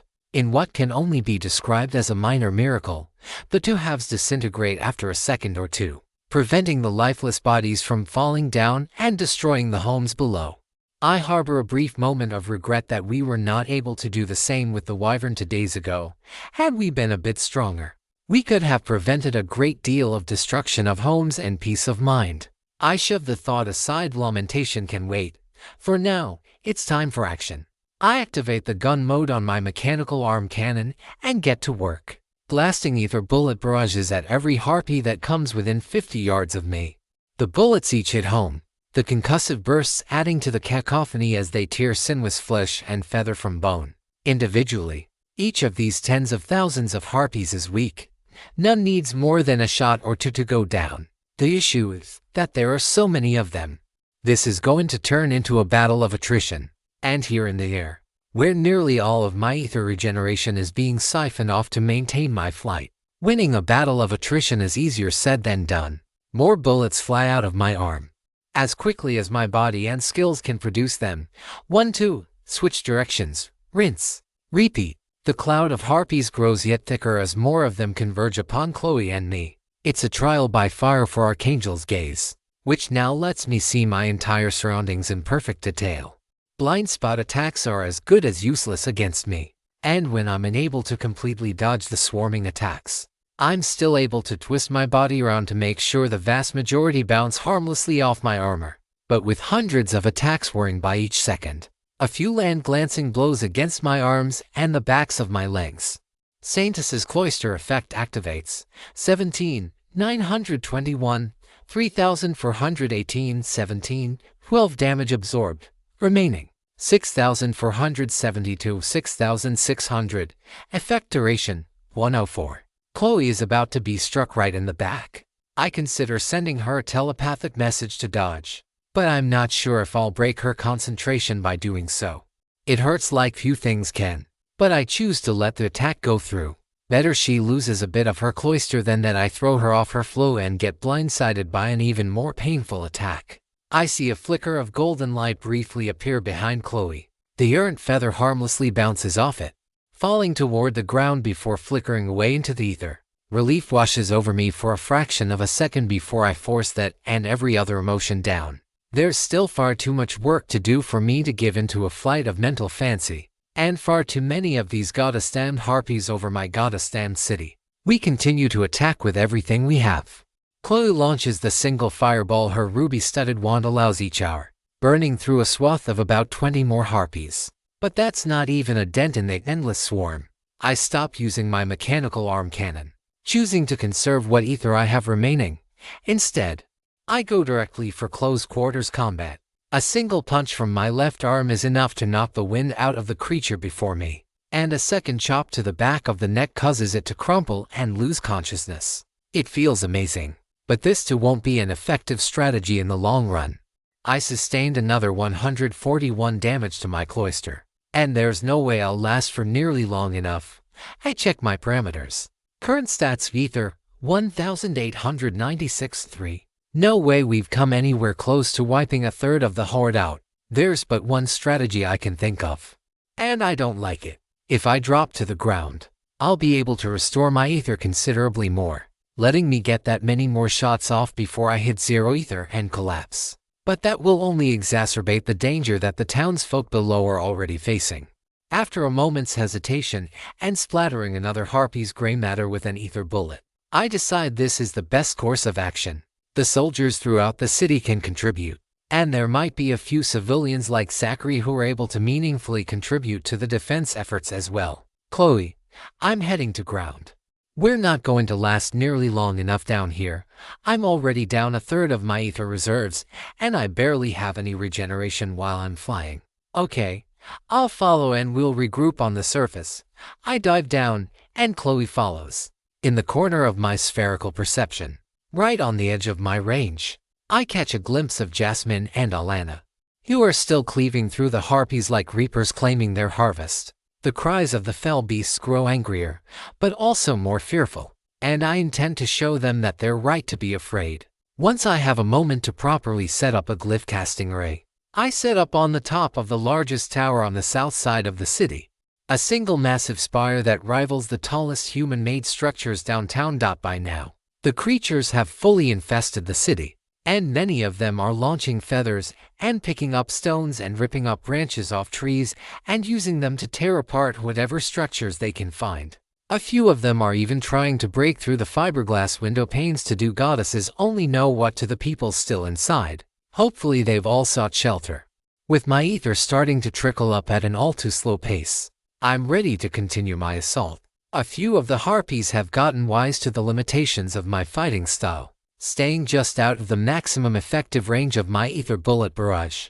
Those more intelligent creatures are content to try to pelt me with projectiles from a longer distance, none of which stand a chance of breaking through the perception sphere of Archangel's gaze. And throughout the fight, I'm getting better at utilizing the perception now afforded me. My brain is adjusting little by little to the influx of sensory data, and how best to respond.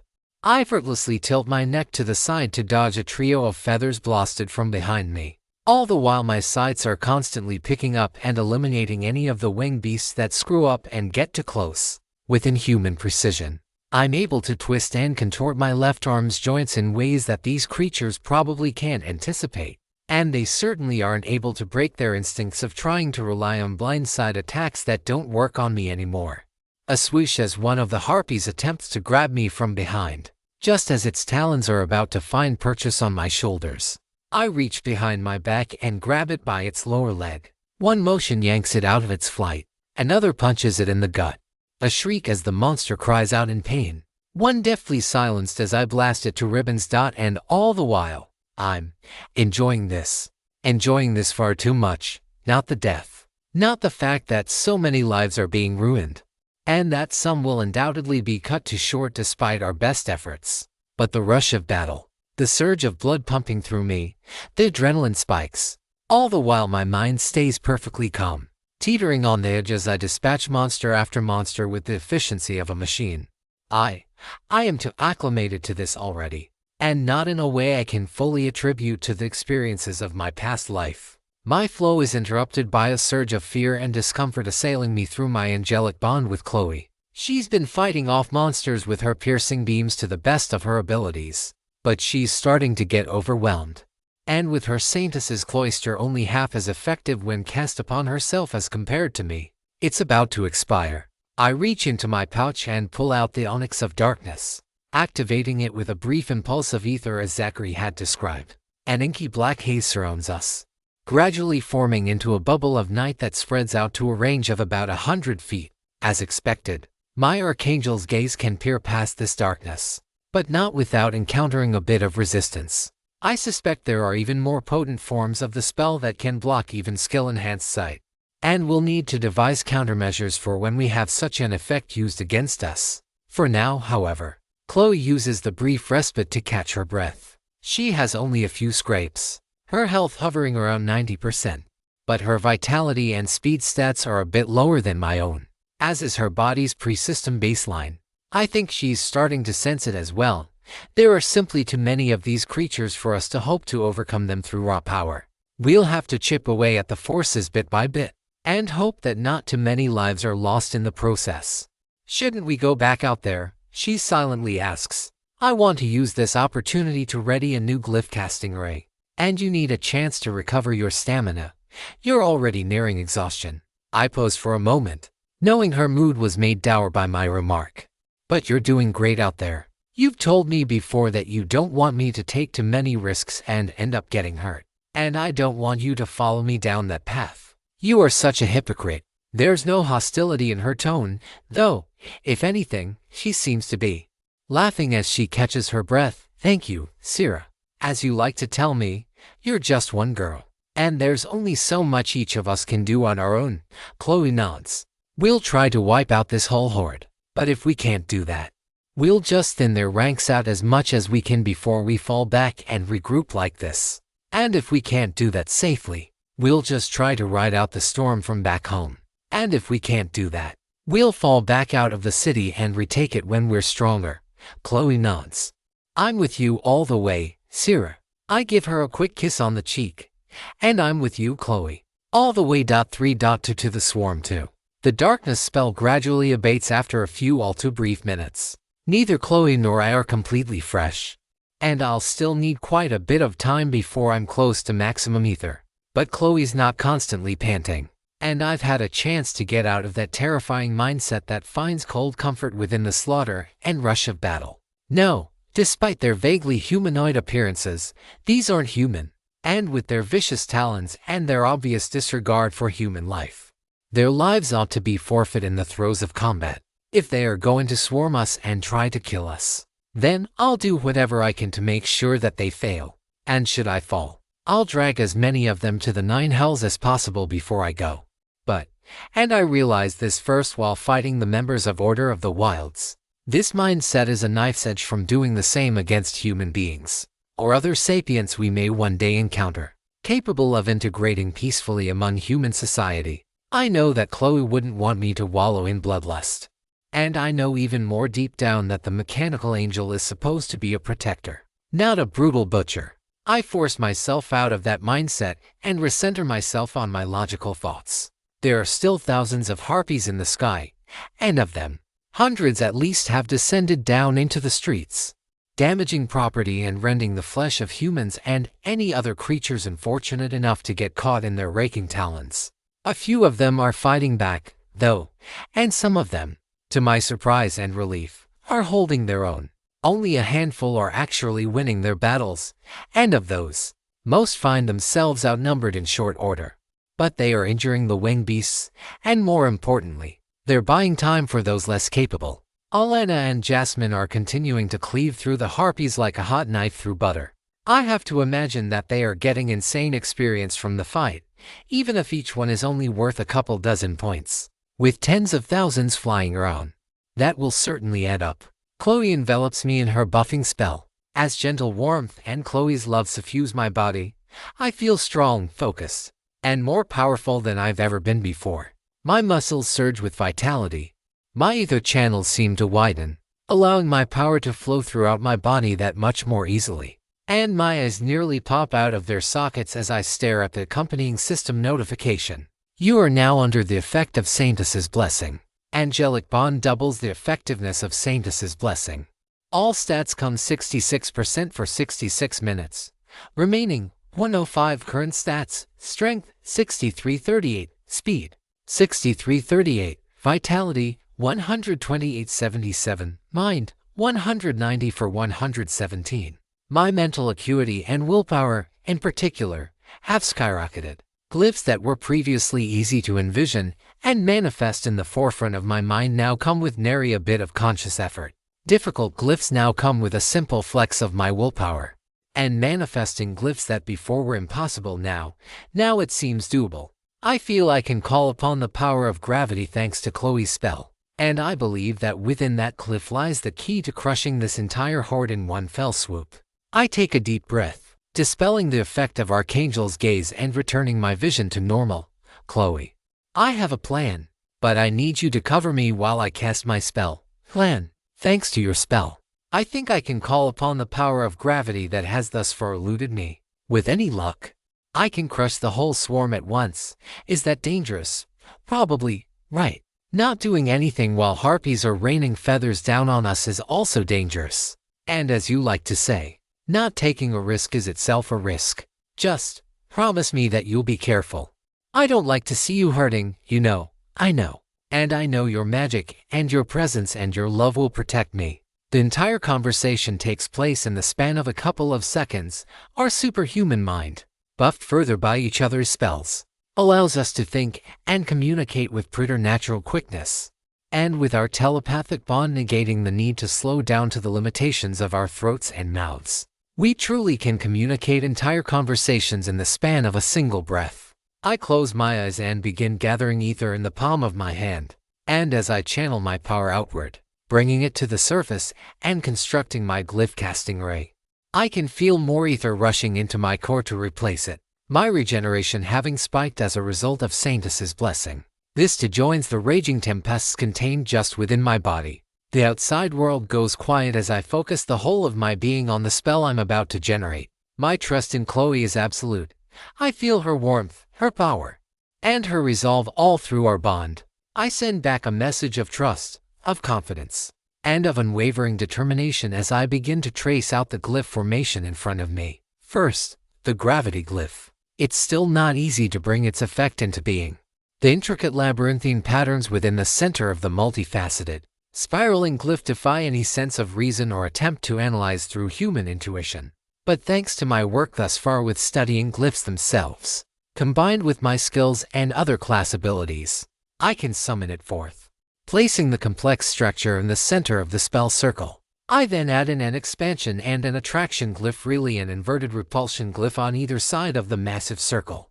Already my mind is taxed and it's a struggle to hold the glyphs in place in the air in front of me. Chloe's mood is still one of unflinching courage. Her piercing beam locks onto and vaporizes a harpy in front of me before it can lay a feather on either of us. But for now, I again force these distractions out of my mind. I realize as I start linking the three glyphs together that this on its own isn't going to be enough to capture the entire swarm. It's going to put me right next to zero ether. but I add in an intensify glyph, attaching it to the expansion glyph rather than directly to the gravity glyph. This should expand the range considerably, and not modifying gravity further will reduce the mental strain by a tiny fraction. But when dealing with magic and reducing the risks of having another explosive backfire, even the tiniest efficiencies matter a great deal. Having checked and double-checked and triple-checked the entire array and found no errors, no strokes out of place, nor even off by an amount I perceive, I release the spell. The moment I do, I feel lightheaded, having poured so much of myself in the spell, but I force myself to remain standing, at the ready to continue the fight should Chloe need me. The spell takes the form of a small black sphere about the size of a tennis ball, though it crackles with power, and once activated at my command, it will explode, not unlike my ether bullet in a sense, but instead of exploding with a burst of concussive blast. This should, if I've defined the parameters correctly, create a localized point of immense and overwhelming gravity that will crush all of the harpies in an instant. Black hole wouldn't be a bad name for the spell, given the similarities to the cosmic phenomenon. I note where Alana and Jasmine are still fighting, and aim the spell away from the two of them. I have to trust that their battle instincts will be enough to have them not get caught in what I'm about to do. With the last bit of my strength, I channel repulsion into my arm and chuck the still inert spell as high into the air as I can, willing it forward as fast as physics will allow. Higher and higher it ascends until it finally reaches its apex, and as I collapse to one knee from the stress of holding the spell, I allow it to rupture forth. The sphere grows slightly as it ascends, until it reaches an altitude of around 4 miles in the air. At that point, it pops like a balloon, filling the sky with a massive dark sphere that leaves a tenebrous shadow on the city below. Buildings fastened to the ground and trees rooted in the dirt are barely able to withstand the force driving them upward. Cars are jostled around due to their temporary state of near weightlessness, especially just beneath the center of the soon-to-be eruption of gravitational energy. I'm sure a couple of people will be caught in the blast as well. I lament the damage to life and property this is going to cause, but I accept it and the consequences I will face as a result of my decision to use this spell, for I truly see no other way we could have dealt with this horde, not short of a long, protracted battle of attrition and many more lives lost. The harpies, however, being much higher and closer to the center of the black hole, are not so fortunate. My spell begins sucking them in, faster and faster, like a giant vacuum cleaner purging this city of an infestation of hundreds of tiny ants. Alana and Jasmine, thankfully, do seem to have noticed the spell approaching and have darted away from the center of the eruption, so they'll be safe. The sky shrieks out in a single cry as a huge contingent of tens of thousands of harpies, the ones around us included, all pile against one another, slamming into one another faster and faster. The lucky ones in the center of the blast are imploded and disintegrate quickly. Those less fortunate are ripped apart slowly and painfully, individual pieces spaghettifying in real time as their bodies are enveloped within the immense force and pressure. But it's not enough. I've crushed thousands of them, but there are still tens of thousands remaining, attached to the sphere like magnets on a refrigerator. But it's not crushing the ones inside nearly quickly enough. And I know that blast won't last for more than another few seconds. Once it does, will be. My thoughts are cut off as a massive laser of teal energy out of the west collides with the sphere of harpies. The second they touch, the winged monsters start disintegrating. And as they do, their bodies start to glow. This infection of power metastasizing and destroying the creatures in a chain reaction. Damn you, Nicholas, I mutter to myself. Not at all happy that he's managed to construct an ether cannon over the past 2 months using the research I've undertaken while working under him. Yes, I'm grateful that he has it right now. But there's no way that won't be turned on people, and probably sooner rather than later. No weapon doesn't get repurposed for human wars. And I'm sure that with weapons like these, World War III is going to be more devastating than anything we've ever seen before. The black hole disintegrates upon contact with the ether cannon's blast, taking the overwhelming number of the harpy swarm with it, along with quite a few clouds now with noticeable chunks missing. A few thousand stragglers manage to avoid being caught up in the twin attacks, but with their main forces routed, they seem content to flee. Alana, Jasmine, and the couple of other fighters I see airborne aren't pursuing. And considering the work we all have to do to return our home to some semblance of normalcy, I can't blame them. Whatever happens later with the straggling vermin will happen. I take Chloe in my embrace as we listen to the eerie silence that now permeates the city. Time to assess our gains, and after that, process the consequences. 3.3 Inevitable consequences. Seraphina. Content warning: death, fallout, collateral damage, some of which is protagonist caused. System notification after system notification bombard my vision consecutively until I finally use what little willpower I have left to force the damn thing to give me an abridged summary. Your party has slain 37,426 Great Plains Harpies, levels ranging from 20 to 28. Calculating. You have gained a boosted 137,535 experience. The following notification makes me seethe with anger. Your party has slain 8 humans, levels ranging from 6 to 14. Closing parenthesis. No experience awarded. Really, system? Just have to rub my failure in my face, don't you? Have to show me exactly what my weakness has caused. Because I couldn't fight close to 40,000 harpies in sequential single combat without the city suffering orders of magnitude more deaths in the process. I give the system the mental equivalent of the single finger salute. Although I know my indignation is probably just an added bonus for my sworn enemy. For now, however, there are levels to be gained, stat points to be allocated, skill ranks to process, and a city to be rebuilt. After that, there'll be a discussion with Nicholas, one I'm not looking forward to, and then it'll be time to finally deal with this tower gauntlet. Today's task has shown once again my weakness and my inability to protect these people. I hate it like I hate few other things. And I will correct this weakness. You have gained enough experience to reach level 38 from 36. Strength come 2, speed come 2, vitality come 2, mind come 2. Please assign free stat points remaining. Every one of these stats was lacking. Had I more strength, I could have beaten the harpies with my fists or done more damage with each ether bullet, preventing the need to gravity bomb the sky and lead 8 innocent people to their deaths. Had I had more speed, perhaps I could have. No. There's no sense in dwelling on it or continuing to tear myself apart over it. I did save lives. In the future, I will be able to do so more effectively and efficiently. I assigned 2 points each to vitality and mind with the first level, then to each to strength and speed with the second. I need more of everything. Even this isn't enough, but it's a small start. Maximum health increases by vitality X to current level Conran 13 equals 200. Maximum ether increases by mind current level Conran 0, 2 equals 158, level 38, experience 697,780, to next 31,545 current stats, health to 4,675, 4,675 ether, 349 thirds, current stats, strength 70 base 42, speed 70 base 42, vitality 130 for base 81, mind 201 base. Your Angel's Grace rank 2 has upgraded to Angel's Grace rank 3. Your basic glyph manifestation rank she has upgraded to basic glyph manifestation rank 13. Your intermediate ether manipulation rank 13 has upgraded to intermediate ether manipulation rank 14. Your glyph casting rank 16 has upgraded to glyph casting rank 17. Your Archangel's Gaze rank 4 has upgraded to Archangel's Gaze rank VI. Your Ether Bullet Barrage rank VI has upgraded to Ether Bullet Barrage rank 8. Well, that was a metric ton of experience and skill ranks. But I can't help but bemoan the unfairness of it all. 8 people lost their lives to my spell, and a known number more died to these harpies. Families forever will have to grieve loved ones, pets, and so many lives torn apart by these damned monsters. And for it all, I get more power while they get jack shit. The system may be nigh omnipotent, but it is certainly not the omnibenevolent deity proposed by the major religions of Earth over the millennia. My resolve to wrest humanity free from the yoke of the system's malevolent embrace is only emboldened by the cruel reality laid bare for all to witness.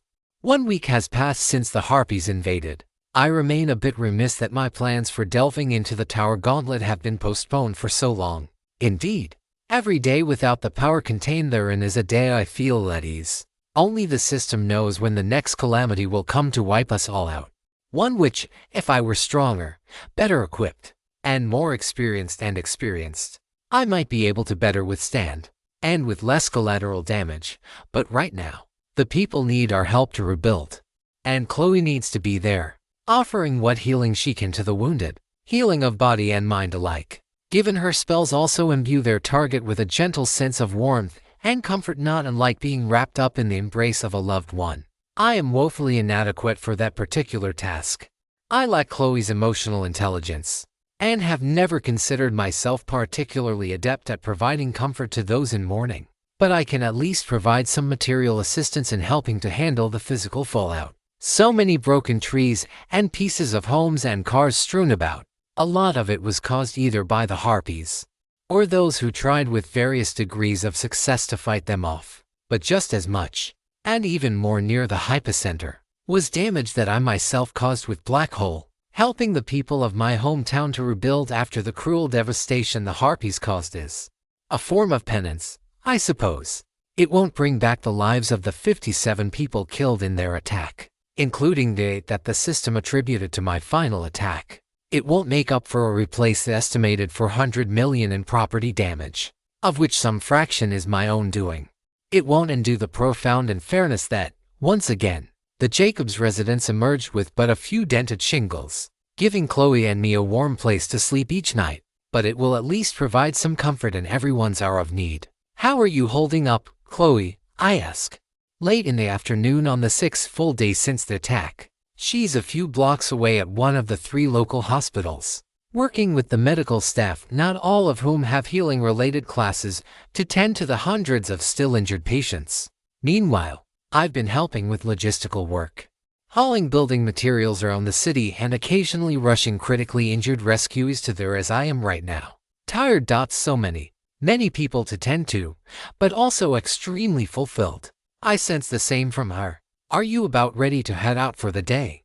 I'm starting to get tired and hungry myself after so many long days of flying around. Something I can't hide from Chloe even if I wanted. She sighs through our telepathy. I don't feel I should. I step onto the helipad on the hospital rooftop, setting the injured elderly gentleman down on a stretcher and waiting for a couple of minutes as the paramedics take his vitals and process his initial intake. Credit to them and their system-augmented stats. Within the span of 100 seconds, they've already got him in N4 drip and are carting him down for emergency treatment and stabilization. It helps, knowing that I truly can use my power to protect, in ways that aren't purely accomplished by killing.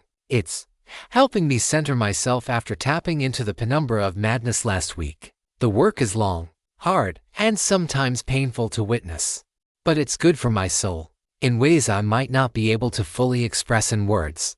I'm here on the rooftop when you're ready. I pause for a brief moment, mostly for emphasis, as telepathy doesn't need to rely on things as trivial as the need to breathe. It also works while fully submerged as well, as Chloe demonstrated while bathing last night. Let's not have Dr. Wilmot order you out of the ward again tonight, okay? Chloe's bond relays a sense of general embarrassment. All right, 5 minutes. Let me treat this one last patient before we depart. Sure enough, Chloe emerges onto the rooftop after 7 minutes. She likely stopped to do a few more minor treatments. There is a very faint hint of guilt in her mood, though that might just be because she's a couple minutes later. However, even I need no angelic bond to see just how happy and fulfilled Chloe is as she steps into my embrace, where the two of us share a long hug and a pair of all too brief kisses. Missed you, love, Chloe says. Me too. Do you need me to carry you? Or are you good to fly on your own? Chloe smiles softly, spreading her wings. I'm good. I figured you'd relish any chance to be in my arms. Chloe pouts, then giggles. I guess I'm even more tired than I thought if I turned down that opportunity without proper consideration. Her wings fade as she jumps into my outstretched arms, and the two of us depart back to the Jacobs residence for dinner and a long sleep. Once we're airborne, Chloe nuzzles into my armored chest with the most contented smile on her face. I'm a little surprised you still haven't seen Nicholas and given him a piece of your mind about his little cannon. I wanted to, but honestly, it won't do either of us any good. And I'm pretty sure I know exactly how the conversation will play out already. I'll come in, indignant about how such weapons are too dangerous to be in the hands of the military, and about the damage that they could cause if used irresponsibly. He'll point out that such weapons are necessary to combat the threats the system has and will continue to throw at us, citing last week as a prime example. I'll mention the horrors of having those weapons handed out to the militaries of the world, and he'll point out that that cat's long out of the bag. Probably a reference to the doctrine of mutually assured destruction will follow. Then I'll mention the dangers of such weapons being turned on civilians. And he'll tell me that the two of us are basically a walking nuke, and that the government has a responsibility to protect people from all threats, even if those threats are a couple of 18-year-old girls who don't look like they could together level a small city. You've really thought that all through. I've had a lot of time to think about things this past week. The truth is, I don't like it. I really don't like it. Not one bit. But I'm not going to convince Nicholas. And trying is probably not going to do anything but piss me off. Might as well save us both the trouble and just not have that conversation. Chloe wraps her arms a little more snugly around my waist. This has all matured you a little, hasn't it, Sarah? I stare incredulously for a moment. Are you one to speak of my maturity? I ask out loud. You're barely a month older than I am. Chloe giggles. Maybe I'm not, but still. Sarah, these experiences have changed you. I think this past week especially has changed you a lot. You're not just barging in and trying to make demands. Nor are you assuming that everyone who is associated with the government is pure evil. I guess. I still don't like the idea of that cannon. It's just too easily turned on people, or used as a weapon for terror. I know. And I know that she knows. Even without us saying or thinking a word to each other. There's no judgment in her mood. Just love and caring and acceptance of me, of what I've done, of who and what I am, down to the very core of my being. And like I always seem to do in her presence these days, I melt. Can we go into the tower tomorrow? Yeah, Chloe replies before I can finish the rest of the thought. Then her smile turns mischievous. In exchange, can we have some fun tonight? I'm feeling extremely pent up after this week. I grin. Yes, we absolutely can. 3.2 for Seraphina's excursion iPlanet XSQ-1827, Transport Docking Bay 61. Year 16, 369 AI 8 weeks after Seraphina's awakening. So many people. That's the first thing that comes to mind as I step out into the transport bay. Substation 33, where I have lived since the time of my creation, is home to a relatively small number of people. A team of about 50 researchers and scientists involved in Project Seraphina, along with about 200 others. Most of these others are support staff, custodial and maintenance workers, the kitchen staff, and so forth, along with the families of a few select high-ranking researchers. Dr. Chitono's wife and daughter the most notable among them. In comparison, the transport docking bay it's huge. I've never seen a single room so large before. It's at least 2,000 feet in either direction, and probably much larger still. The ceilings are so high I don't know if I could jump high enough to reach them. Although, yes, with etheric wings, I could just fly up and touch the ceiling that way. But it's still so big and full of so many different types of machines that I've never seen before. A lot of them are like small buildings in and of themselves, only they have large propellers on top of them. Some of them rest on metal lattices, while others are situated on top of many wheels made of some inky and stinky tar-like substance. I very much dislike the smell. This is nothing like the slightly sweet aroma of ether that I am used to, mixed with the lemon scent used in many of the cleaning agents back in the substation. The worst part of it, though, is the noise. The propellers were, and there are occasional voices that seem to come from everywhere at once. But there are just too many people.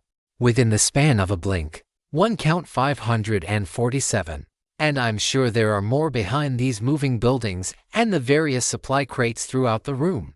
And fortunately for me, my hearing and my mental processing both are far stronger than most people, and so I'm able to pick up dozens of conversations, including some of a nature I'm not sure that either they or I want to know. As I stand around and marvel and adjust to the new environment, a friendly hand finds its way onto my shoulder. "Are you almost ready, Seraphina?" Madison asks.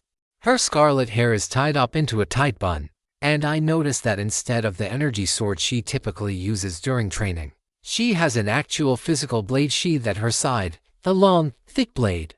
one that radiates so much power that it seems to bend space around it. Upon closer inspection, something which strains my mind, it actually does glow.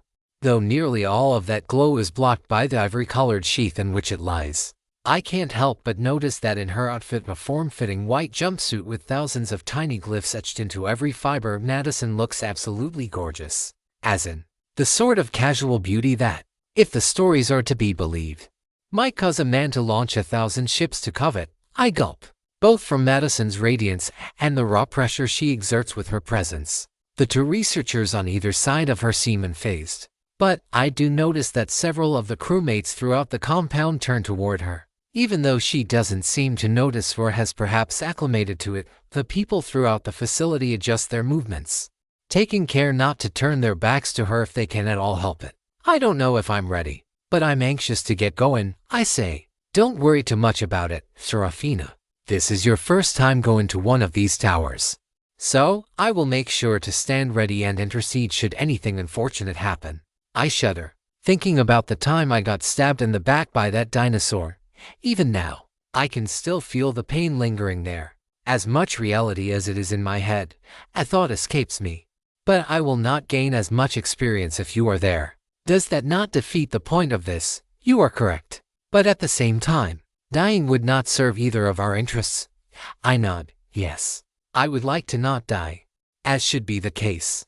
Once you have gained some more skills and learned to use your power more effectively, you will be charged with clearing towers on your own, but for now, we will do this one together. As soon as we finish our conversation, a middle-aged gentleman with a buzz cut and prominent mustache approaches. He gives me a quick nod of acknowledgement, then salutes Madison. Madison reciprocates the gesture. At ease, Sergeant, she says. After which the man visibly relaxes. He's not fully relaxed, but he no longer looks like he's desperately trying to hold back a diarrhea attack. Is the transport just about ready? Ready and waiting, Dr. Misery. Are you and your party ready to board? Yes, sir, she says. Which transport will we be using? The light transport reverence has been prepared according to the specifications you and Dr. Chitono have laid out. We are prepared to depart as soon as you and your group are on board. Excellent, Flynn. Nate, I trust both of you are ready for an immediate departure. The two men behind her nod. And you, Seraphina, still as ready as I think I ever will be. The four of us walk across the docking bay at a casual pace. But I notice that both Flynn and Nate look extremely tense all of a sudden, for reasons I don't understand.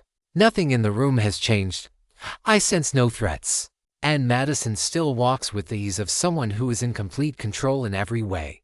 Does it have something to do with me? They tensed up the moment my name was mentioned. Am I that scary? I decide against asking either of them what's wrong, fearing I might make the situation worse still. 33 seconds later. We're inside the small craft. Another 24 seconds later.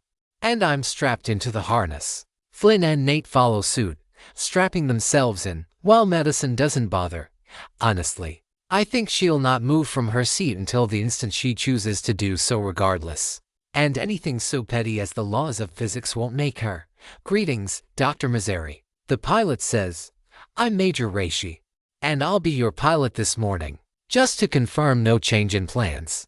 We're heading for the Tower Gauntlet overlooking Northridge, 300 miles north of Northwest, correct? You may depart when ready, Madison says. A loud hiss rings out from just below. Numerous lights flicker on throughout the cabin. A fresh breeze wafts throughout the cabin, carrying with it a deep scent I don't recognize. I absent-mindedly mention as such as I take stock of my surroundings, and Madison answers. It's called pine, Seraphina. It's a type of tree not native to this region, although we may see a few when we arrive at our destination. I feel a bit indignant that Madison doesn't think I know what a pine tree is. I have read about them in one of the books that she gave me. I just didn't recognize its scent. But I stifle my indignation and merely nod as we take off. Before long, we're up in the air, and I get a good look at the landscape outside of the station. It's full of so many buildings. Like the entire planet is covered in an endless sea of compounds, large and small alike. Below, nearer the surface, there are hundreds of transports like this one. Some ride along the surface, on specially marked roads, while many more are aerial, navigating through a complex web of skyways that I struggle to make sense of. It's too inefficient, but I suppose the area has already been designed around them, and it's too costly to change. Another thought crosses my mind, and unlike before, I consciously ask Madison this one. So, why are we taking a transport to our destination, rather than use the teleporter like we did the last time we went out? A couple of reasons. First, not every location on this planet has a teleportation complex. They are quite expensive to build and maintain, and some secure facilities don't have one for logistical reasons as well. And secondly, it takes a lot of ether to override the inherent quantum uncertainty and force unknown single state that can be transmitted across vast swaths of space. The system does assist with that, in a roundabout way, but still, it's best to use the teleporter network only when traveling across the entire planet, or a substantial portion thereof. For shorter trips across a single region, it's almost always easier and rarely much slower to just use a regular transport. How long will this take? About 15 more minutes.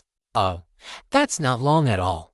I do wonder why Madison and I don't just fly ourselves.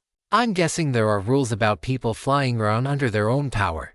That, and maybe there's some hidden danger here in this city that Madison doesn't want us to be exposed to. But at the same time, that leads me to wonder what Flynn and Nate are here for. Are they going to train in this tower as well? Actually, what is this tower, anyway? What's so important about it that it necessitates us going all the way out here, rather than just going back to the nature preserve or, well, anywhere else on the planet, or off the planet? I would still like to fly amongst the stars, or at least the planets, before I can ask. The transport reverence begins to slow. Out in the horizon in front of us, I see a colossal tower that dominates even the most massive skyscrapers built around it. My body begins to tense, equal parts anticipation and nervousness, as it soon touches down on a platform made of steel and concrete. The moment the transport stops and the pilot gives the all clear, Madison opens the door and makes her way outside. I follow. And then Flynn and Nate do as well. The tower before us exerts a pressure of its own, like most concentrated sources of ether do. Madison does. I have to assume I do as well, though to a lesser extent than either of the others. I should learn how to suppress that. I do not want to inadvertently scare people off. In front of the tower's gigantic entrance, there are a pair of armed security personnel. I think it a bit odd at first. Why are they trying to keep people out? Shouldn't anyone be allowed to go in and take the trials? Maybe it's too dangerous for most, but at the same time, if there really are nasty monsters inside, then the guards are less interested in keeping people out than keeping whatever is inside. Considering that this is supposed to be a trial for a select few, that seems most likely. Madison strides up toward the entrance, as confident and collected and, again, absolutely beautiful as she always is. The guards give her a salute. I guess I'm only now realizing just how important she really is. Considering that everyone around seems to defer to her, I follow behind, trying not to draw too much attention to myself. Thankfully, the guards seem to pay me little mind. Greetings, Dr. Mystery. One of the guards says. Do you have another party that you're supervising through the gauntlet? She nods. I do. I apologize for the lack of time for a longer chat. Of course, Dr. Mystery. Ma'am, we look forward to another successful excursion. And with these words, Madison nods and enters, the three of us following her inside. 3.25 The start of the tower. Chloe and I wake up later than would be optimal, considering the task ahead of us. Though, considering that neither of us actually fell asleep until 11:30 last night, I suppose not waking up until 7:15 is to be expected. Today is a day where I'd prefer to be a little late and fully rested, rather than rushing straight into our graves. In that respect, I am so grateful to be away from the military and back in something resembling a civilian lifestyle. As I gently drift down from the lingering afterglow of our wonderful night, a bit of nervous tension percolates into my core. I know the tower gauntlet is out there. It's calling to me, though that could just be my own excitement and anticipation building. And after last night's vision of my past self venturing forth into such a tower for the first time, I feel that the time is finally right. One thing about the vision worries me, though, and not one related to the tower itself. I was I don't want to say I was in love with Madison. I don't know what sort of relationship we had, if there was anything more than an artificial life form and one of her creators. But I definitely, beyond any shadow of a doubt, had a crush, maybe even an infatuation, for her. I suppose in that sense, I really always have been a lesbian. Go into owe Chloe an apology or three at some point. Chloe rouses from her slumber right as the clock strikes 7:30. The two of us share a few brief moments of staring into one another's eyes. Those beautiful, glowing, caramel eyes that draw me in and force me to obey her every desire. I kiss her, first on the forehead, then on the cheek, and then finally upon the lips. Chloe stretches a bit, twisting her waist from side to side as she flexes her arms out in front of her. A few swivels of the neck and shoulder follow, the accompanying cracks in her joints sounding amazing and certainly feeling even better. I do the same, twisting my wrists and my ankles and arching my back. Today's the day.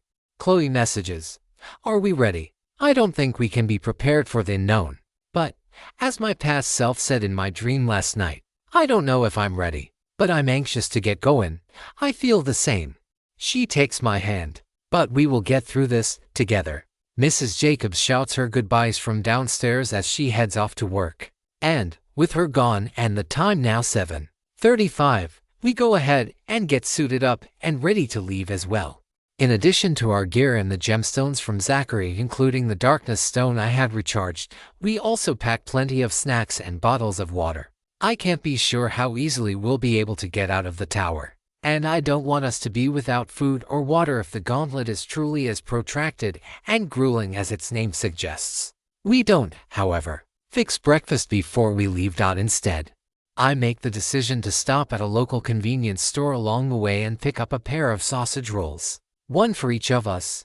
They're greasy and spicy, with bits of jalapeno and cheese oozing out when I clamp down upon them. And while they're absolutely devoid of anything resembling nutrition and might just hit us with a mild poison ailment, it's one of my favorite childhood treats. The fact that Chloe can cure poison with a basic antidote spell in no way, shape, or form influences my decision.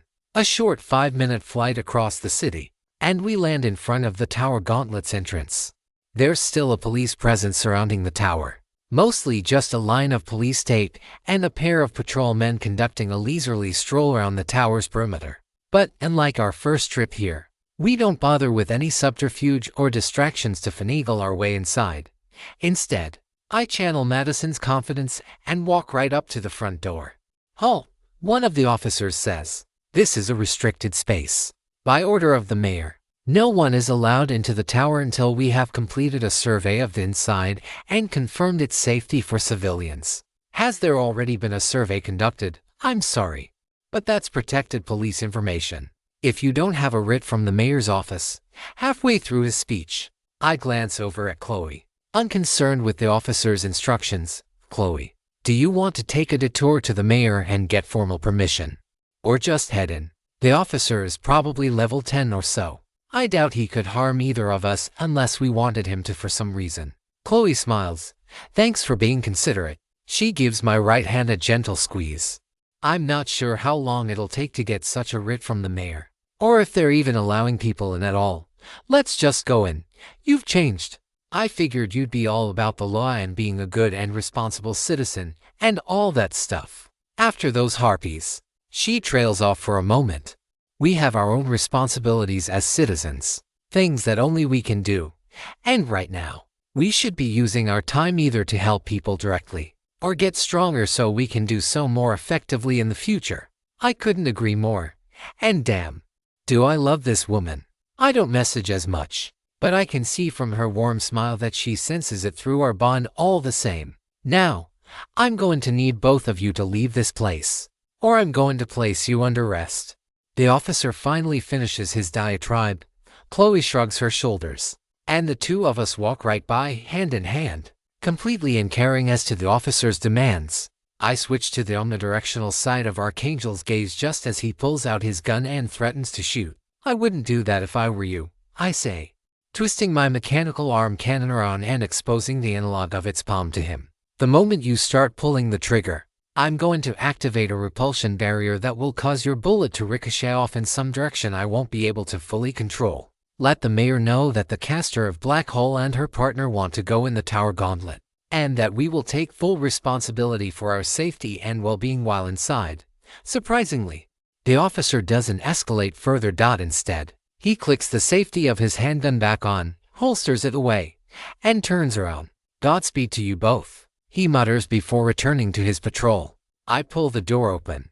Despite the obvious heaviness of the colossal double door, some 30 feet high and half that in width, it opens far too easily, allowing a faint shroud of cool darkness to ooze outward just as warm sunlight attempts to flow inward and illuminate the foyer. Chloe and I step inside, and the door closes behind us.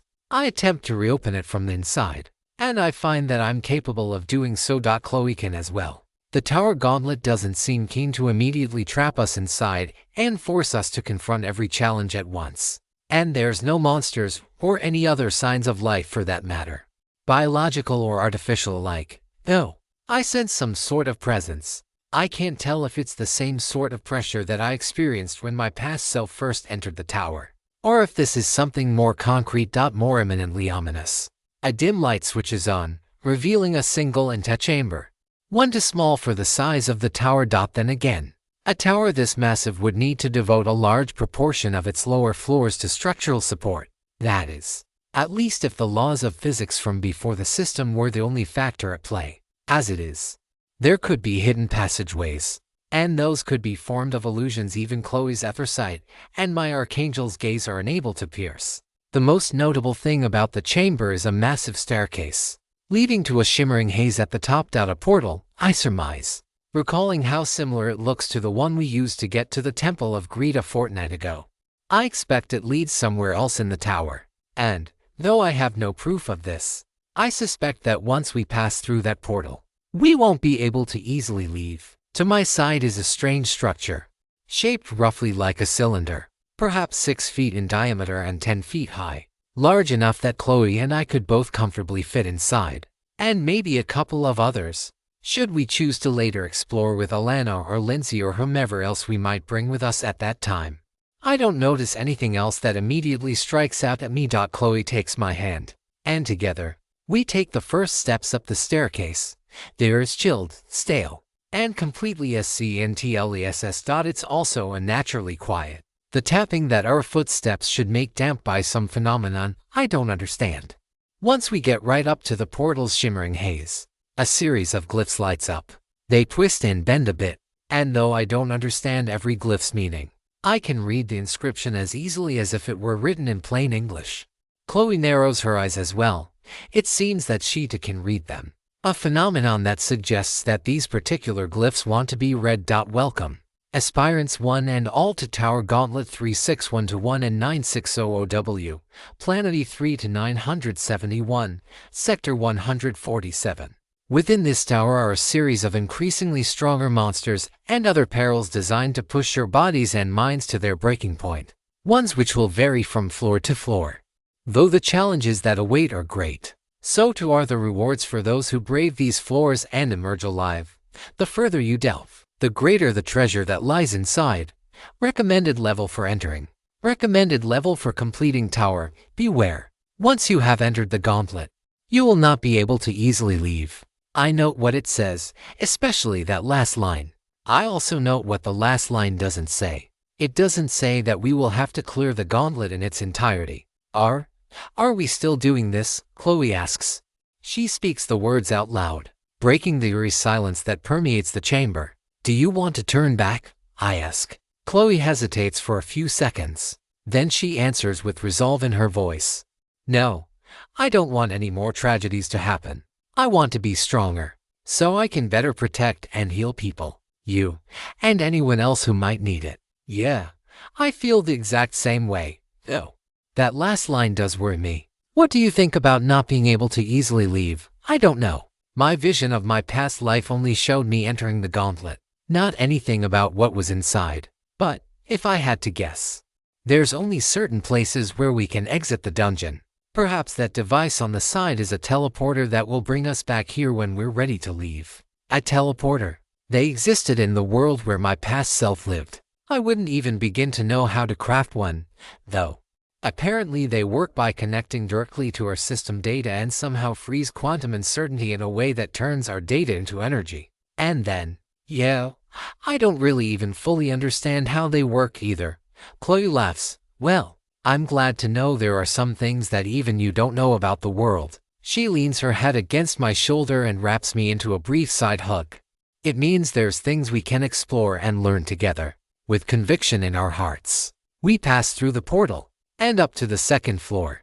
3.26 the second ascent. Each Lu and I, still hand in hand, emerge into what appears to be a labyrinth. As expected, the shimmering portal back to the entrance disappears behind us, leaving us trapped in this space. Thankfully, there's no swarm of monsters ready to ambush us the moment we appear, and so we have a brief moment to reorient ourselves and cast our angel's grace and saintess's blessing on one another.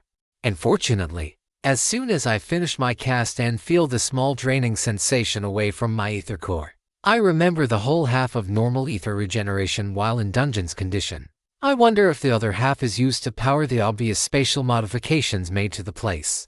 The air is cool, but in a refreshing sort of way. The walls are a heavily tinted shade of teal, with tessellating patterns carved into them.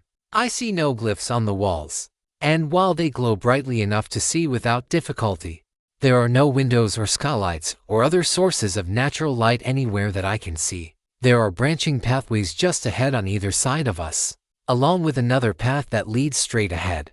None of the three options stand out as being particularly better or worse than any others, even with Archangel's gaze to glance in every direction at once. I don't see any obvious tells that would alert me to the best direction in which to start. Right-hand rule, Chloe asks. Again, I marvel at how useful the telepathic component of our angelic bond is. We can discuss strategy completely silently, making sure we're coordinating our skills optimally while not tipping off any intelligent enemies about what we're trying to do. Sounds like a plan, and with that, we follow the old heuristic of always taking the rightmost path when traversing a maze. Almost certainly not the optimal path for getting through, and I'll have to see if there are some better heuristics we can use in the future. But it's a solid, systematic approach. We turn around the first corner, only to be spotted by a pair of sentry robots. They look not too dissimilar from the ones we encountered during our first trip into the tower. The instant they move, however, I realize their combat parameters are set significantly higher. I fire an ether bullet barrage at the one on my left. 3 of the bullets miss. Another 4 hit their mark, denting but not piercing their armored frames. The one on my right has accelerated even further, reaching out with a metallic arm to grab Chloe by the neck, intercept, and with a single motion, grab the hand just before it's about to mark Chloe's beauty. In a single motion, I fling it up in the air and attempt to use its body to swat the other like I'm playing the world's oddest game of baseball. But I miss. Chloe, however, manages to land a piercing beam, hitting one of the divots my earlier attack caused. This attack actually manages to break through the metallic carapace and seems to deal good damage to the creature. Not wanting to miss the opportunity for a follow-up, I again swing the robot I still have grappled, though now I've gripped its other arm inside my mechanical arm cannon as well. This time, my attack is successful, and I manage to significantly dent both of them. With a quick flourish, I throw the robot down onto the ground and again fire with my mechanical arm cannon, this time scoring 5 direct headshots. Unfortunately, these robots lack the weaknesses of organic beings, or even cybernetic ones like myself, so I fail to get a kill notification from the system just yet. But it's only a matter of time. And a minute later, Chloe and I finish both of them off, the system finally confirming the results of our work. You have scrapped to Sentry Robots level 33. 34. You have gained a boosted 1,950 experience. Level 38. Experience 699,730. To next 29,595. Damn, experience scaling is really an absolute bitch. Just a couple of weeks ago, I was getting multiple tens of thousands of experience for beating a monster with levels in the mid-30s, even with a whole crew of people providing backup and assistance. Now I get barely to 1,000. On the other hand, this wasn't a particularly difficult fight. I didn't have to use glyph casting at all, and I used barely 200 points of ether for my ether bullets. You holding up okay, Chloe? I ask. Yep. Just processing, my level increased to 36. And done. After confirming that we're ready to move on, we proceed down the next hallway, then the next. As we're about to round the third corner, I pull Chloe back. My Archangel's gaze noticing movement before her head pops in front of the wall. Is there something there? 3 more robots. They haven't noticed us. And I'd like to see if we can get a sneak attack. And fortunately, I don't think there's any mechanic like in video games where we can get a free turn if we get a first strike. Then again, there aren't turns to speak of either. But having a chance to prepare a glyph casting ray beforehand is still a good idea. Robots and other metal automatons are traditionally weak to lightning-based attacks. And I see no reason to believe the same won't hold true here. So I slot lightning together with a new glyph, repetition, or maybe multiplicity. In either case, it should simulate a chain lightning spell, hitting all of them at once. Ready? Chloe asks. I am, waiting for them to wow. Shit, I think they've noticed the spell ray somehow. Oh well, here goes nothing. I charge out and hit the robot nearest me with my spell. As expected, the sentry is temporarily stunned as my violet bolts penetrate through its metallic armor. However, what follows next is unexpected. Instead of chaining off the sentry and striking the other 2 robots, 3 more bolts launch outward. 2 of them hit the robots as expected, but to my great horror, the last one gets knocked off course by my wings behind me. That errant electrical bolt spins around and hits Chloe square in the chest. Her wyvern scale buckler deflects and absorbs some of the damage, but not all of it. Her body convulses. I realize that she didn't cloak herself in Saintus's cloister, but that's no excuse for my getting careless either. I should have foreseen that my spell would have such a side effect, or at least, that there was the potential for such an effect. I immediately force the rest of the spell shut, suffering a small bit of blowback damage, thankfully. Chloe is able to heal herself in short order during the brief moment while the robots are stunned. I sense her fear, her pain, and I know we'll need to have a conversation when this fight is over. I'm grateful, though, that Chloe has enough sense to focus on the fight. A fight that doesn't take very long. A few ether bullet barrages and a couple of piercing beams later and all 3 of the robots are scrapped. You have scrapped 3 sentry robots level 3333, 34. You have gained a boosted 3050 experience. Level 38, experience, 700 to 1780. To next, 26,545. Your Ether Bullet Barrage rank 8 has upgraded to Ether Bullet Barrage rank X. A bit odd. Given the 3rd robot in this formation was level 33, I would have expected to get less than 2,925 experience, based on the experience function being linear with respect to the enemies defeated, but that doesn't appear to be the case here. Instead, I have to assume that experience is based on some overall difficulty of the fight as a whole. But then, why would it allocate experience for each enemy separately like it did with the Harpies a week ago? There's definitely a lot of different experience multipliers at play, most of which I don't know about yet. Maybe I can find more out. I spot a treasure chest just ahead, but before we claim its contents, it's time to have that conversation. Chloe, I'm sorry. Regardless of my intentions, I should have been aware that some sort of side effect like that was a possibility. If I had realized it, I would have gone with a different array or a different strategy altogether. That's what I'm worried about. Sarah, I know how useful your glyph casting is. It saved countless lives last week, and for that, I'm sure that so many people are grateful. But you and I both know how dangerous it is. She points to my metallic right arm. I should have known this was a possibility too. I shake my head. No, that's my responsibility, not yours. We're bonded partners now, and regardless of circumstances, the fact remains that I hurt you. I want you to know both that I'm sorry, and that I'll make it up to you however you feel I need to.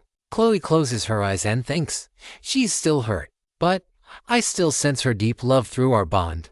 I know you didn't mean it. And part of that is my fault that I didn't use my Saintus's cloister. Not an excuse on my end. I should have warned you that I was trying a new spell and given you the chance to stand back and protect yourself first. Promise me that you'll do so in the future. I will. I whisper. I reach my arms out for a hug. Though I devote enough of my mental energy to keep Archangel's gaze active, looking for any threats. After a moment of hesitation, Chloe accepts. She looks a bit odd through this new sight, especially when she's so close. But she's Chloe. And so she's beautiful and perfect. No matter how she might visually appear. Treasure? I asked out. Chloe nods. I tepidly move toward the chest, still wary that any of these could be mimics. Chloe raises her hand, her piercing beam spell at the ready. I wince at the last second, expecting to be attacked out of nowhere. But as I touch the lid, I relax. The chest opens, revealing a pair of very ostentatious olive green combat boots. Do you want them? I ask Chloe.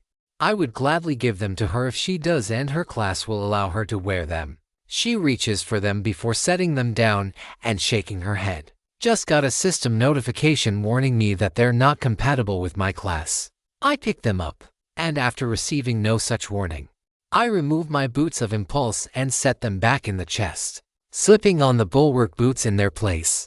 I'm quite impressed with their comfort. Like other system-registered armor we've found in dungeons, it has extra glyphs contained within to allow them to adjust their sizing for maximum comfort. And the defensive properties are nothing to sneeze at either. Bulwark boots. A pair of combat boots which reject the notion of sacrificing style for efficacy. Increases defense by 25 and agility by 5. In addition, the bulwark boots continuously cast the spell Minor Bulwark, reducing all incoming damage dealt by 5%. Damage reduction stacks multiplicatively with other instances of the same effect. So, this is what the system calls stylish. Considering it calls my hot pink bandana of swiftness gaudy, I'm not sure I can trust its fashion sense. I can, however, appreciate their effectiveness. Wow, Zero, Chloe says. Those do look great on you. Double quotes thanks. Ready to keep traversing? Chloe gives a nod, and we make our way down the next passage. Here, we find a stairway of brilliant amethysts, probably the way forward. And if I had to guess, it'll disappear behind us. Do we go on? Or do we see if there's anything else on this floor? Chloe pauses for a minute. I think we should go on. There's likely better things on the later floors. And the monsters here aren't too threatening, friendly fire notwithstanding. I smiled. Yeah, I agree. Just wanted to make sure I'm doing better about not deciding things without getting your input first. I appreciate it. Time to move on, she messages. And we head up to floor 3. 3.27 the second ascent to. The third floor of the tower gauntlet looks noticeably different from the second, where the second floor was a grid-styled labyrinth that looked like it came straight out of a procedurally generated dungeon. The third floor looks like a natural cavern. Even the chilled, damp air and the musty smell of dirt and mushrooms and literal bat guano is replicated perfectly through the system's control. The only difference from a natural cavern is the presence of bioluminescent moss along the walls to allow us to see without using our skills. I suspect that on a later floor, we might be expected to fight in the dark. And I realize that having a light gemstone from Zachary's place is not nearly as wasteful of a purchase as I'd initially thought. But for now, we've been given a rare respite, courtesy of the system. As expected, once we've stepped off the topmost stair and onto the dirt floor above, the staircase fades away, leaving only a patch of dirt where it once descended, mostly out of curiosity. I dig at the dirt for a few seconds, but sure enough, there's nothing beneath but more dirt. Just another of the system's many marvels. Much like the previous floor, I don't sense anything particularly hostile approaching us. But there is that sense of unease, like we're being watched. Do you sense that? Chloe asks. The feeling that something is watching us. Chloe nods. She moves in close, taking my hand for a brief moment before setting it down.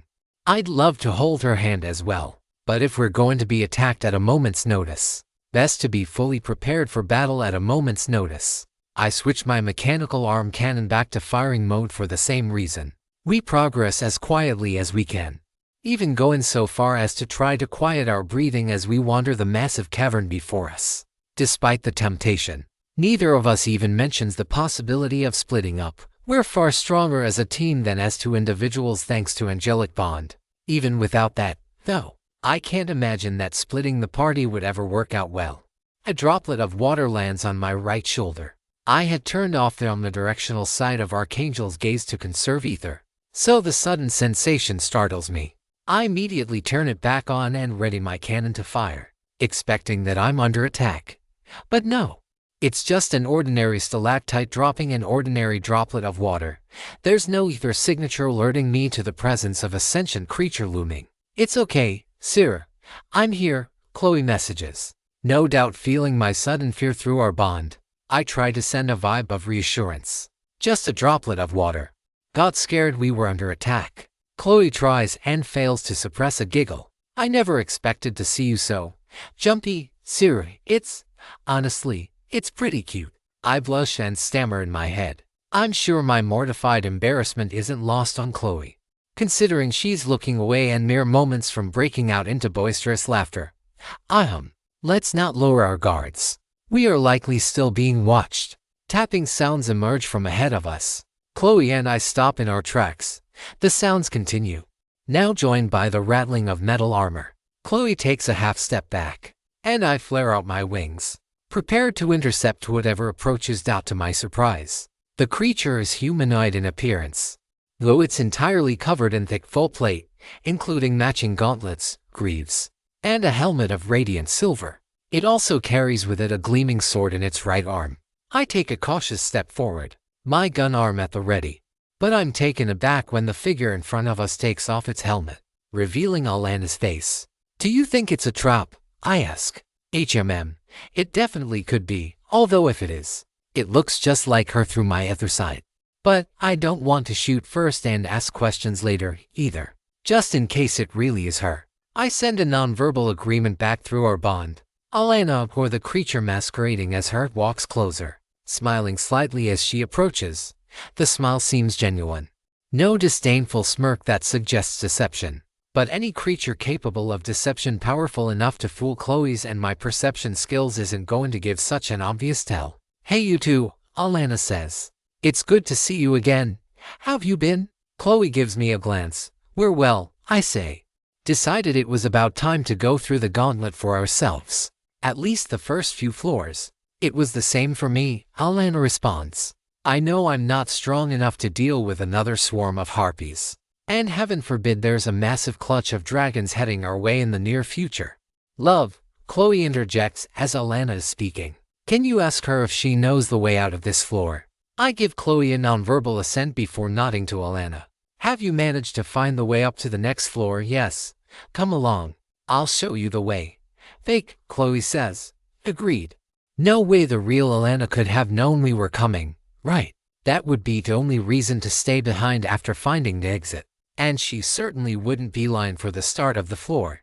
Chloe pauses for a split second, though it feels like several at the speed of our mental conversation. What do you want to do? Actually, I have an idea. Alana, may I have your sword? I asked out. Alana, understandably, hesitates. Might I ask what you need it for? It was my sword originally, and I lent it to you because it synergized well with your class.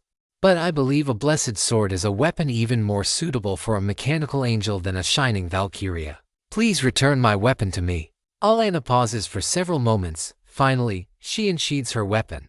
It glows from the moment it's drawn, more than it did before, though not nearly with the same blinding intensity that Madison's weapon did in my vision.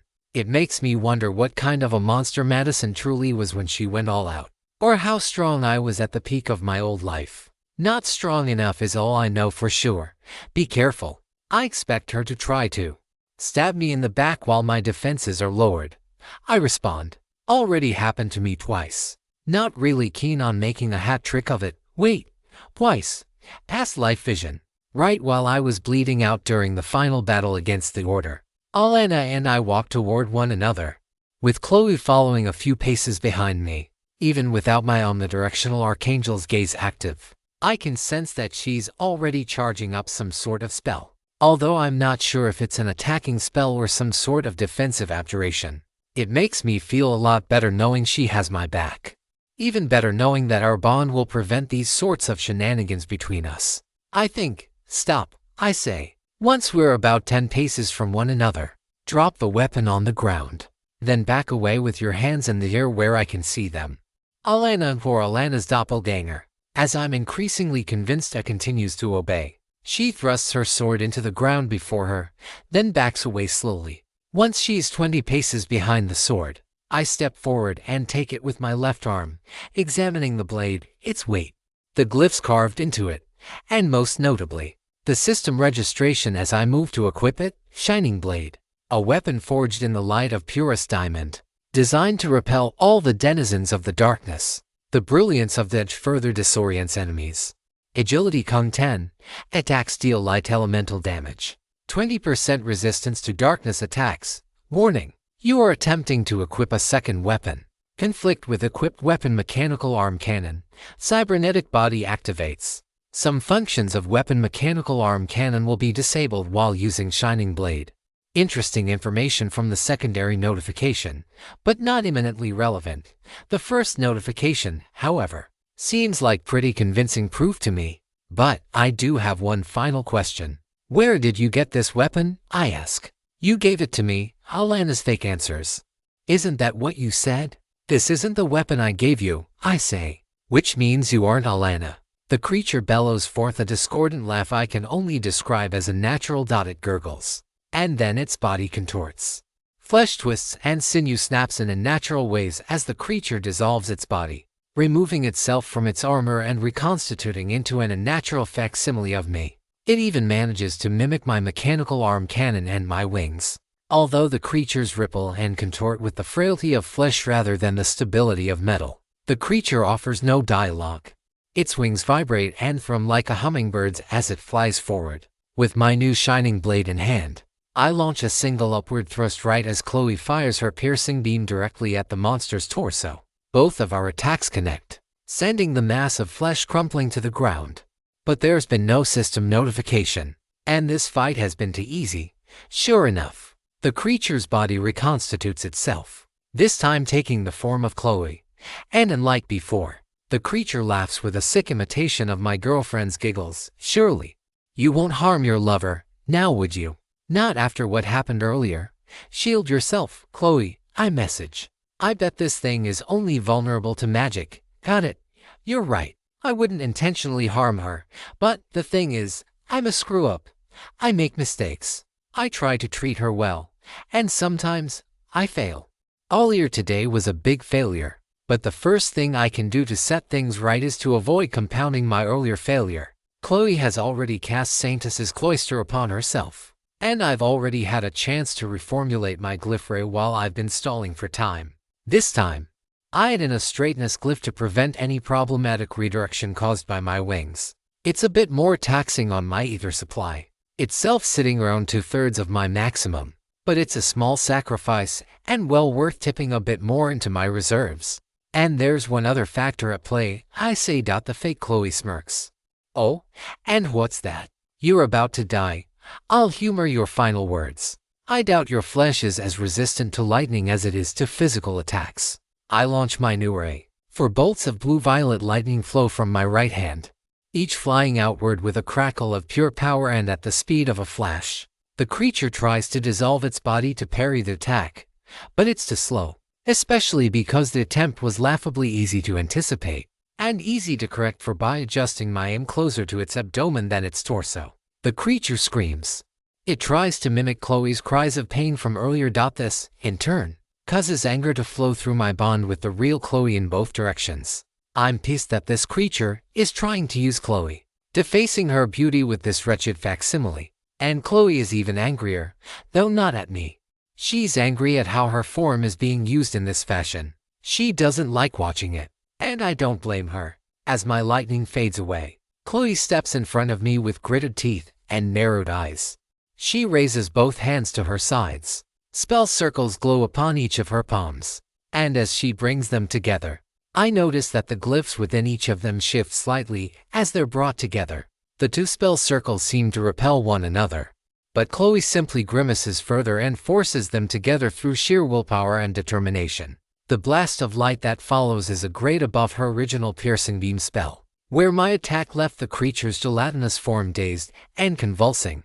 Chloe's spell leaves only dust and ash behind. Be scoured from this world, Chloe says, panting as she rests her arms on her legs just above the knees. Your party has slain a fell doppelganger level 39. You have gained a boosted 19,450 experience. Level 38 experience, 722,230. To next, 7,095. Current stats: health, 4,478, 4,675. Ether, 1,581. 3. Current stats: strength, 70 to base 42, speed 70 to base 42, vitality 139 base 81, mind 208 base. And with that, we both sit down to take a small break. Seraphina, I will be scheduling chapters on SH every 7 hours until SH has caught up to their release. Then synchronous releases thereafter. I dumped 140 chapters on day 1. And I'd like to spread out the last 40 or so chapters a bit more to ensure a fair opportunity to be seen by many different time zones over the course of the 2 to 3 weeks it will take to catch up. 3.28 The Second Ascent. 3. We sit down upon a patch of surface covered in that strange glowing moss that seems to prefer hanging on the walls and ceiling of this massive cavern. And as I pull a couple of water bottles out of my pack, I can't help but realize how similar this is to our lunch back after fighting Guardian Armosi months ago, which, I suppose, was retroactively our first date. Yeah, I'm definitely not the best at romance, but as long as I keep striving to be better for Chloe, I suppose that's all I can really do. Chloe sidles up next to me as I pull a couple of cereal bars out as well. I hand a strawberry-flavored one to her and keep a blueberry one for myself. The two of us don't eat in complete silence, but I do notice that Chloe takes steps to avoid creating undue noise while here in the cavern. There's a bit of an echo even through the damping glow moss, and it's not like either of us needs to speak to communicate with each other. But I wanted the blueberry one, Chloe messages, noticeably waiting until after we have both started eating before pointing it out. I roll my eyes. Do you want the rest? I offer it to her. Chloe giggles before kissing me, not waiting for me to swallow the bite I was chewing. Nope, just wanted to try this, that's all. Talking with your mouth full, I respond. I'm pretty sure your mouth is the full one, Sarah. All I can do is sit there with an expression of complete bemusement as Chloe kisses me, only stopping once she decides she needs to breathe. I've always wanted to try that with you. Sir, we should do that with chocolate next. Truly, Chloe is something else, and I wouldn't have it any other way. About half an hour later, the two of us decide to pack up and head toward the next floor. A task made more difficult by the fact that there are two paths before us. And while the right-hand rule served us well enough on the second floor, I can't help but have a nagging feeling about this. A feeling that something else is lying in wait here. I don't mean to jinx our dungeon delve, but that last fight seemed just a little too easy. Even if we managed to outwit the floor's main challenge, there could always be a fail-safe, more challenges, or perhaps, and I realize I might be getting a little greedy, more treasure. I want to try going left this time, I message. No particular reason. Just a hunch. No visions from your past life telling you that this is the right path. If I have another vision in here, you'll be the first person to know. But no, it's just a nagging feeling that's telling me we should go left. Chloe pauses for half a second, though it feels like closer to 3 would have, considering the current speed of our thoughts. Okay, well, go left. But if it turns out to be a dead end, I'm going to hold it over your head for at least the next 2 hours. Oh no, such a horrible fate awaits me. I message back, my tone jovial. We head down the left passageway, still careful not to make too much noise. The feeling of being watched has lessened significantly, but it hasn't gone away completely. For as neutral as the system likes to present itself, awarding skills and experience and levels and power in return for completing its trials and refining our strength through combat, today's experience proves otherwise. There is no way that Doppelganger would have known to appear as Alana without the system feeding it information.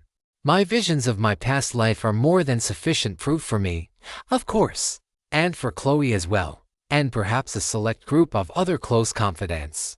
But I think it will be necessary to start taking note of such strange phenomena when trying to convince the lay public, or worse, the politicians. While we encounter no other monsters, or other signs of animal life, we do find a treasure chest. After doing the standard mimic protocols and confirming the chest isn't about to eat us, I open it up and find a pair of fluffy snow boots, which I promptly hand over to Chloe. Oh wow, she says as she slips them on. You weren't kidding when you said that these are like the most comfortable thing you've ever walked in. I can feel them adjusting to the contours in my feet even as we speak. And what kind of stats are you getting from them?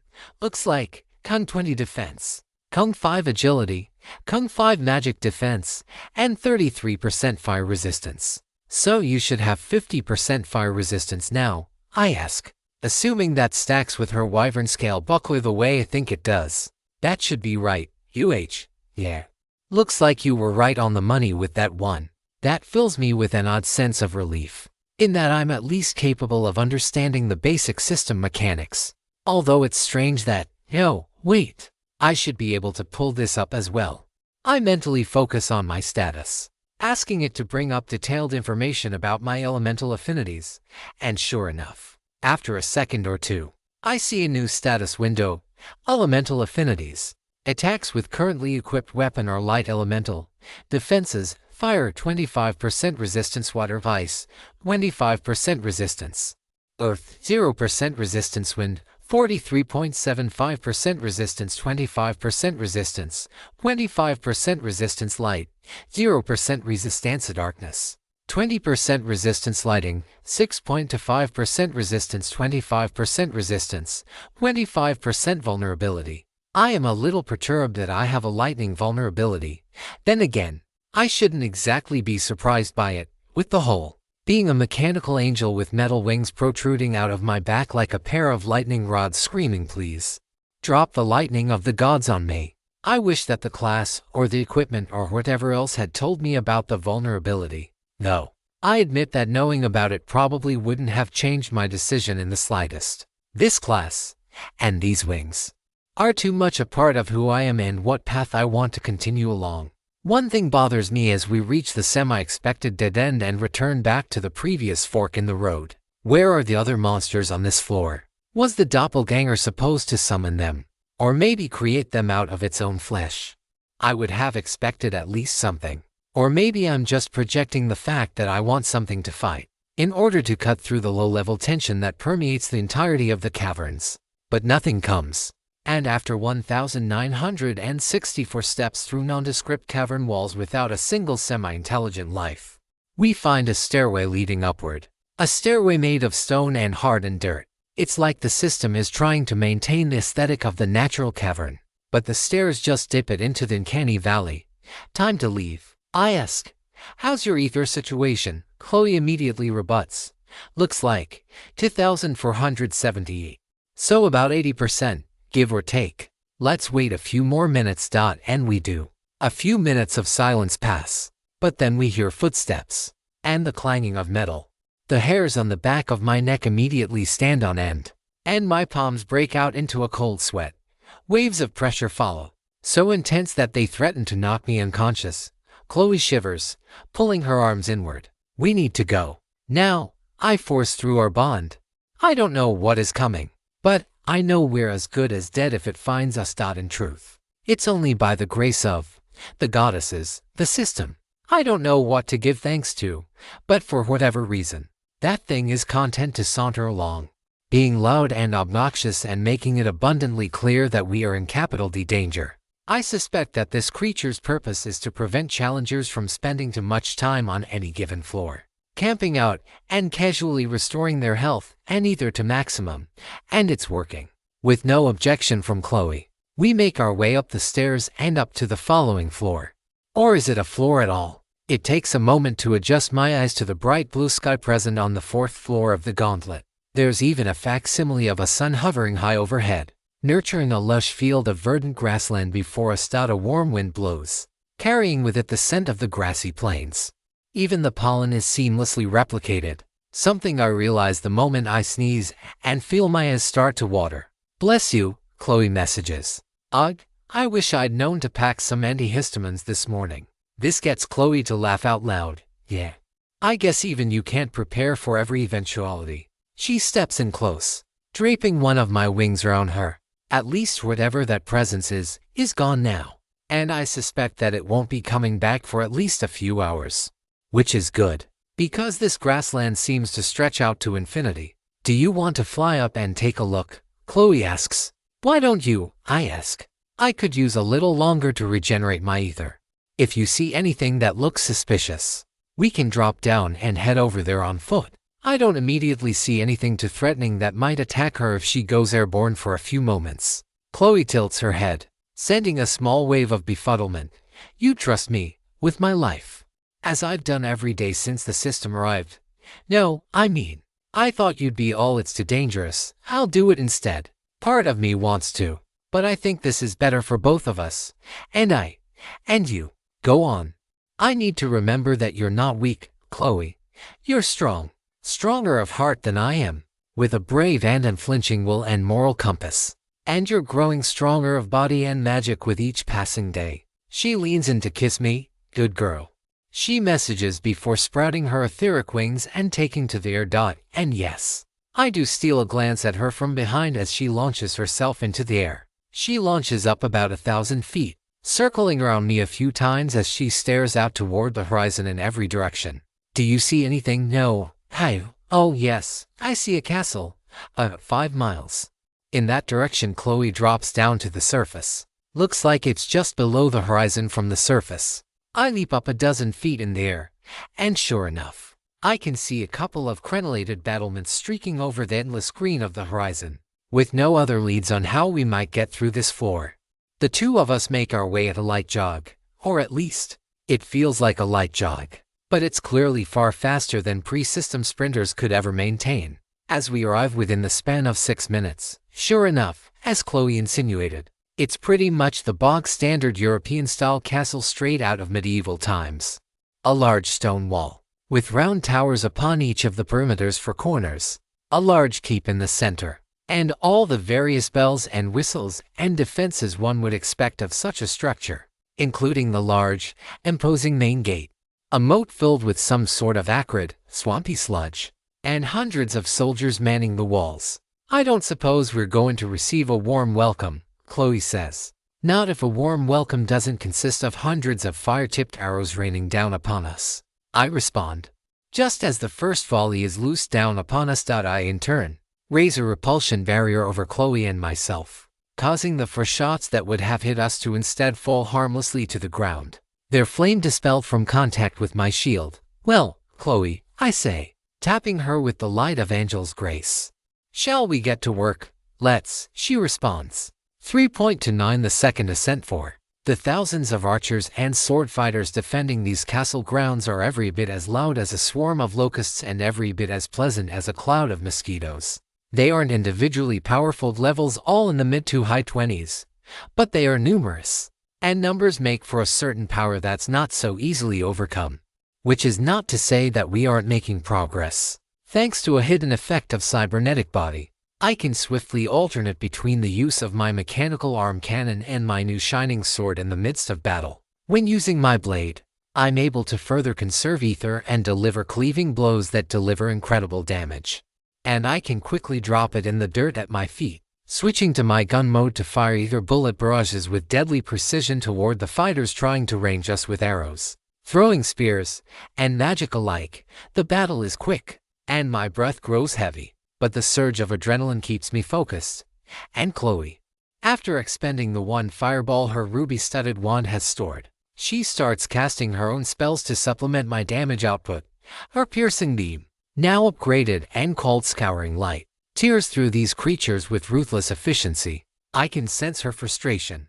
And even without our angelic bond, I can see it in the way her eyes have narrowed and her teeth have gritted. Her anger isn't directed at me, and not even at the system, but at these creatures who wear a human face and prey upon our humanity, but are anything but, and these certainly aren't. Each brief system notification shows them as an archer construct or similar, confirming that they are mere constructs one and all, each puppeteered by the tower as a trial for those of us brave or foolish enough to face the gauntlet before us. But I do worry for Chloe, because they won't always be inhuman beasts like those harpies or oozes or anything else. One day, probably soon, we'll be fighting against humans again, and I need to get stronger to make sure that when the time comes, she doesn't have to lose that tenderness in her heart. It feels like it goes on for hours.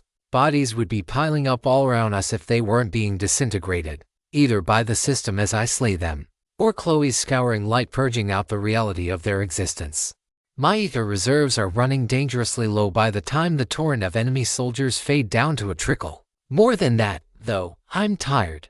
We must have gone through thousands of them, all without relying on a single mass destruction spell the way I had against the Harpies. Even a measly 2 levels, a few skill ranks, and a couple of pieces of gear had been enough to turn this sort of attrition-based warfare from impossible to manageable. It's a bit terrifying to think about, especially as Chloe and I continue to gain levels.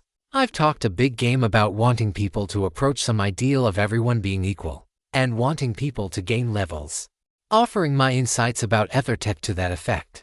But we need the power that this tower offers to those who complete its challenges to protect people. Just what will we be capable of by the time we've reached the top? And, as more people do so, what will society look like? Everything, from our laws and government, to our economics and psychology, down to the very nature of how people interact in social situations. It's all going to have to change, in ways I can't hope to fathom, and which likely won't all be pleasant, especially for those left behind, like so many where I grew up, like I would be, if not for the memories of my past life percolating forward, giving me insights on how I can fulfill my raison d'etre. For now, though, as the battle draws to a conclusion, it's time to go over the gains, and then try to figure out where to go from here. Your party has slain 565 archer constructs levels ranging from 26 to 29. You have gained a boosted 23,515 experience. Your party has slain 808 spearmen constructs levels ranging from 24 to 27. You have gained a boosted 18,405 experience. Your party has slain 128 swordfighter constructs levels ranging from 25 to 29. You have gained a boosted 6. You have gained enough experience to reach level 39. Strength come 1, speed come 1, vitality come 1, mind come 1. Please assign free stat points remaining. I assigned 2 points to strength and 2 to speed. Here in the gauntlet, I need more of both to face the challenges ahead. I can't rely on glyph casting alone. This is a marathon, and I need to treat it as such. Maximum health increases by vitality X to current level ran 13 equals 206. Maximum ether increases by mind current level ran 0, 2 equals 160 to level 39.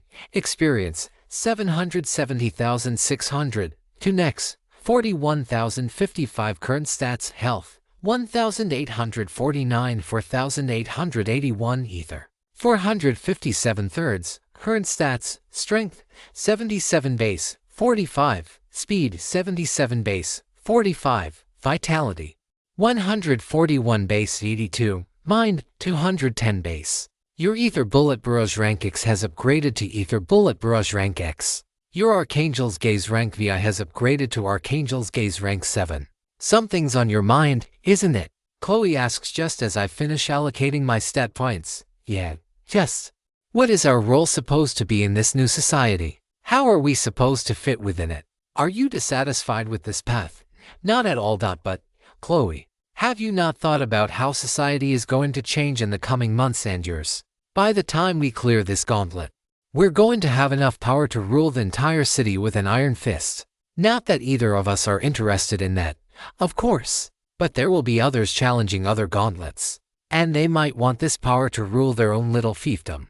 Chloe takes my hand as the two of us wander through the now empty castle, looking for whatever it is we're trying to find. Treasure. Maybe a few ether canisters lying around.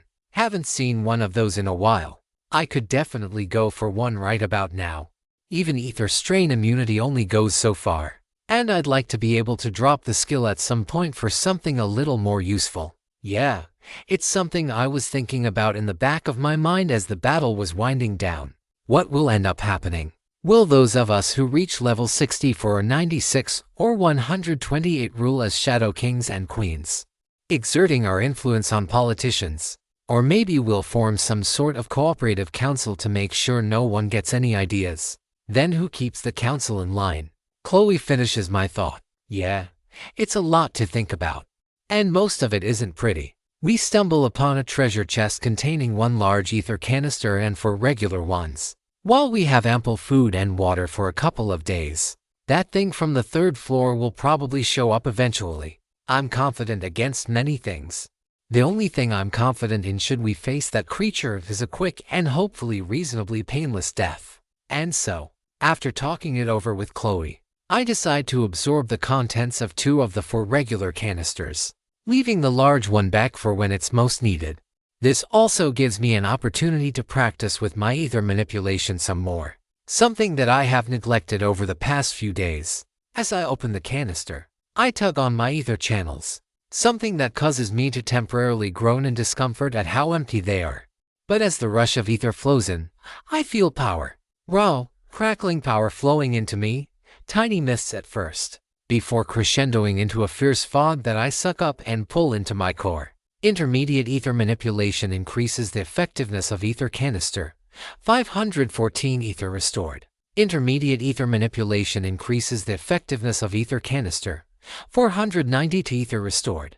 Your intermediate ether manipulation rank 14 has upgraded to intermediate ether manipulation rank 15. Damn, looks like there are more than 15 ranks in the skill. Most likely 20 or 25 in total. Oh well, at least it means there's a lot more to learn, to be able to control my ether to the extent that Madison was capable of. Feeling any better now? Chloe asks, taking my hand. I'm doing as well as I can, I say. Not sure how comfortable either of us are going to feel as long as we're still in the tower. Actually, how long have we been here? Chloe pulls her phone out. It says 1:32, so a bit over 5 hours. I wonder if we'll be able to sleep at some point, preferably without that thing strolling over to casually murder us in our sleep. I hope so. That, or a way to get out of here would be nice. Yeah, I pause as something shiny catches my eye. Sorry, I just saw something I want to check out. Chloe raises her hands up, the sigils of her scouring light faintly visible around the palms of her hands.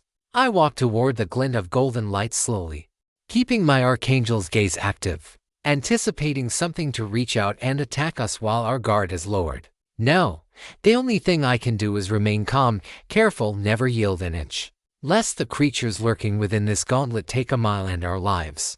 I approach a treasure chest. Though unlike the ones from before, this one glows and absolutely reeks of ether. I'm expecting this to be a mimic for sure, but as I place my hand upon it, it doesn't immediately try to swallow me whole. I'm not convinced yet. But as I rub my hand against the upper surface, something seems off. There's some sort of energy surrounding this chest, a type that others we've encountered to this point just don't have, and it resists my attempts to open it. Thankfully, I have the unlock glyph at my beck and call, though, surprisingly, the chest seems to resist that as well. I peer at the flow of ether with my archangel's gaze, and sure enough, there's a lock glyph powered by an absorption array, stubbornly keeping the contents of this box out of our grasp. Can you open it? Chloe asks. Yeah, it should be possible. Just need to. I take my shining sword and, with no small amount of effort, manage to carve an extremely small gash in the nearly microscopic sluice providing ether to the lock glyph. With the functionality ever so slightly damaged, I'm able to finally overpower the glyph and access the contents within. It's a small scepter, maybe 22 inches long, with the biggest pearl I've ever seen affixed to its head. I know even without waiting for the system notification that it's not a weapon I can use. And so I hand it over to Chloe before she asks. She grips the scepter in her hand and channels a bit of her ether into it. A soothing sensation seeps into me, suffusing my pores and flowing into my aching muscles and joints. Weariness leaves my body with each passing second as the scepter's effect takes effect. You are affected by lesser restoration. Natural health and ether baseline regeneration increase by 50% for the next 20 minutes. Duration doubled to 40 minutes due to the effect of angelic bond. Note: ether regeneration from equipment is not affected by this condition. Other effects which modify baseline regeneration stack multiplicatively with lesser restoration, remaining 0.39. Wow, iMessage. That's incredibly potent. And having another way to restore ether is exactly what I need right about now. Chloe smiles. And this rod of restoration also gives me a pretty substantial boost to my magical attack and defense stats. I give her a quick kiss. I'll be counting on you as we make our way further in. As if you weren't already. I'll be continuing to rely on you, Chloe. She pokes my shoulder. Much better. Now, shall we? 3.30 the second ascent. Hey Chloe. I message offhandedly as we make our way into the keep. There's something else that's been on my mind. What's that? How do you think the gauntlet adjusts to groups of people trying to take it on at the same time? You mean, like how we're entering together? Yeah, that's part of it. Does the dungeon increase the number of enemies if there's larger parties that go inside at once? But also, what happens if another group comes in? What if Alana, the real Alana, or Lindsay or Alexi or I don't know who else might come in here? Would they eventually catch up to us, or we to them? Or does the tower run a bunch of different, or maybe identical gauntlets simultaneously? I don't know. I would think you'd be a lot more qualified to speculate on this sort of thing. You've got the most experience dealing with the post-system world of probably anyone on Earth. Yeah, by a few memories that add up to maybe a couple of hours. Not the length of time. It's that those memories include discussions with Madison and Dr. Chitono. Was it about the system, its purpose, and how things function? It's those insights and that understanding that the rest of us don't have, and probably won't get for 10,000 years. This makes me chuckle. Reluctantly, I slip my hand out of Chloe's and ready my mechanical arm cannon once more. The fortress's keep isn't ostentatious as I'd expect. No elaborate chandelier. No gold or violet or crimson carpeting. No ostentatious giant pictures or marble busts or anything else I would associate with the lords and ladies of the Middle Ages. No, this place is covered in the ravages of war. Bloodstains are everywhere. The walls are charred and gashed. The room smells of smoke and the acridity of sulfur and rotten eggs. The air is charged, filled with malicious intent. Almost as though the souls of the damned who once fought and died within these walls still haunt the place. A creeping chill passes through me. My heart palpitates as I take in the surroundings through Archangel's gaze. Sure enough, it does seem like something incorporeal is approaching. I ready my blade. But Chloe simply shakes her head and walks forward. Her new rod of restoration held in front of her chest. I attempt to approach her, but I'm rebuffed. Please, let me do this. Are you sure? I'm a heavenly saintess. Part of my job is to consecrate, to protect, and to heal, the living primarily, but also the restless souls which linger here, and guide them onward. Do you need any help? I've got this. I trust Chloe's judgment on this, but I also don't want to take any chances. I pull out my shining sword, allowing its faint golden luminosity to fill the air around me. I walk up next to Chloe, and thrust it in the ground in front of her, to support you, if you need it, of course. I walk back a few paces and wait. The foreboding sensation grows stronger and nearer as the temperature in the room abruptly drops. I suppress my body's urge to shiver, poorly, considering my body has broken out into goosebumps against my will and my palms are growing damp with cold sweat. But I focus on Chloe, who stands in the center of the room with closed eyes and a focused look on her face. I send her nothing but warmth and love through our bond, along with a general impression that I'm here for her the moment she calls for me. I don't say anything, lest I break her concentration. A high-pitched wail breaks out, filling the room with a discordant noise that shatters the single stained glass window above and behind me. The spectral mass, previously invisible to unmodified eyes, begins to coalesce into a faint apparition. A fog bank perhaps 8 feet high and 20 feet square. As the wail ceases, hundreds of low moans echo in a cacophonous chorus of the departed. My mind feels like it's being lightly clamped down upon, a feeling that goes away just as quickly as it manifested. You have resisted call of the departed dead. You are immune to further instances of this effect for one day. Chloe stands firm, resolute and unflinching. Her hands are clasped, the rod of restoration held upright between them, and her head is lowered, as if bowed in prayer. Light fills her entire body, and ether surges to the surface of her skin. She takes a long, deep breath. The mass of damned souls charges directly at Chloe. I instinctively want to jump in front of Chloe, defend her, protect her. But this is what she wants, and I need to respect her autonomy and that fiery will inside her. As soon as the souls are about to collide with Chloe, they're rebuffed. An arm comprised of shrieking, ghostly figures emerges out of the central mass, bearing down upon Chloe, but it too is repelled by Chloe's spell. The light which previously filled Chloe's body now spreads out like a cascading waterfall, piling onto the stone floor and turning it from gray to gold. And that golden light seems to hurt the ghastly mass, rebuking it with but a touch. The spirits don't take Chloe's rebuff easily. They again charge at her, but Chloe isn't fazed. She raises her rod into the air, shooting another, even brighter wave of golden radiance straight into the undead abomination. It shrieks, a mixture of pain and something else, relief, almost. Chloe's spell is having an undeniable effect, slowly undoing whatever twisted magic is binding these souls together and forcing them to remain in our world, in a clearly pained state. "It is time for you to rest," Chloe says. "It is time for you to heal." As she says the last word, more power shoots forth out of Chloe, though it's not her scouring light, true to her statement. This is a variation on her healing light spell. As it hits the mass of souls, some of them, the weaker, less tainted ones, begin to fade away. Those who remain, however, are only emboldened by the core of malice which still remains. They again bash at Chloe, attempting to smother her from all sides. I shudder, not wanting to see her hurt. I expect another surge of pain to come through our bond, but I am pleasantly surprised when Chloe instead sends only confidence and determination. Her knees are buckled.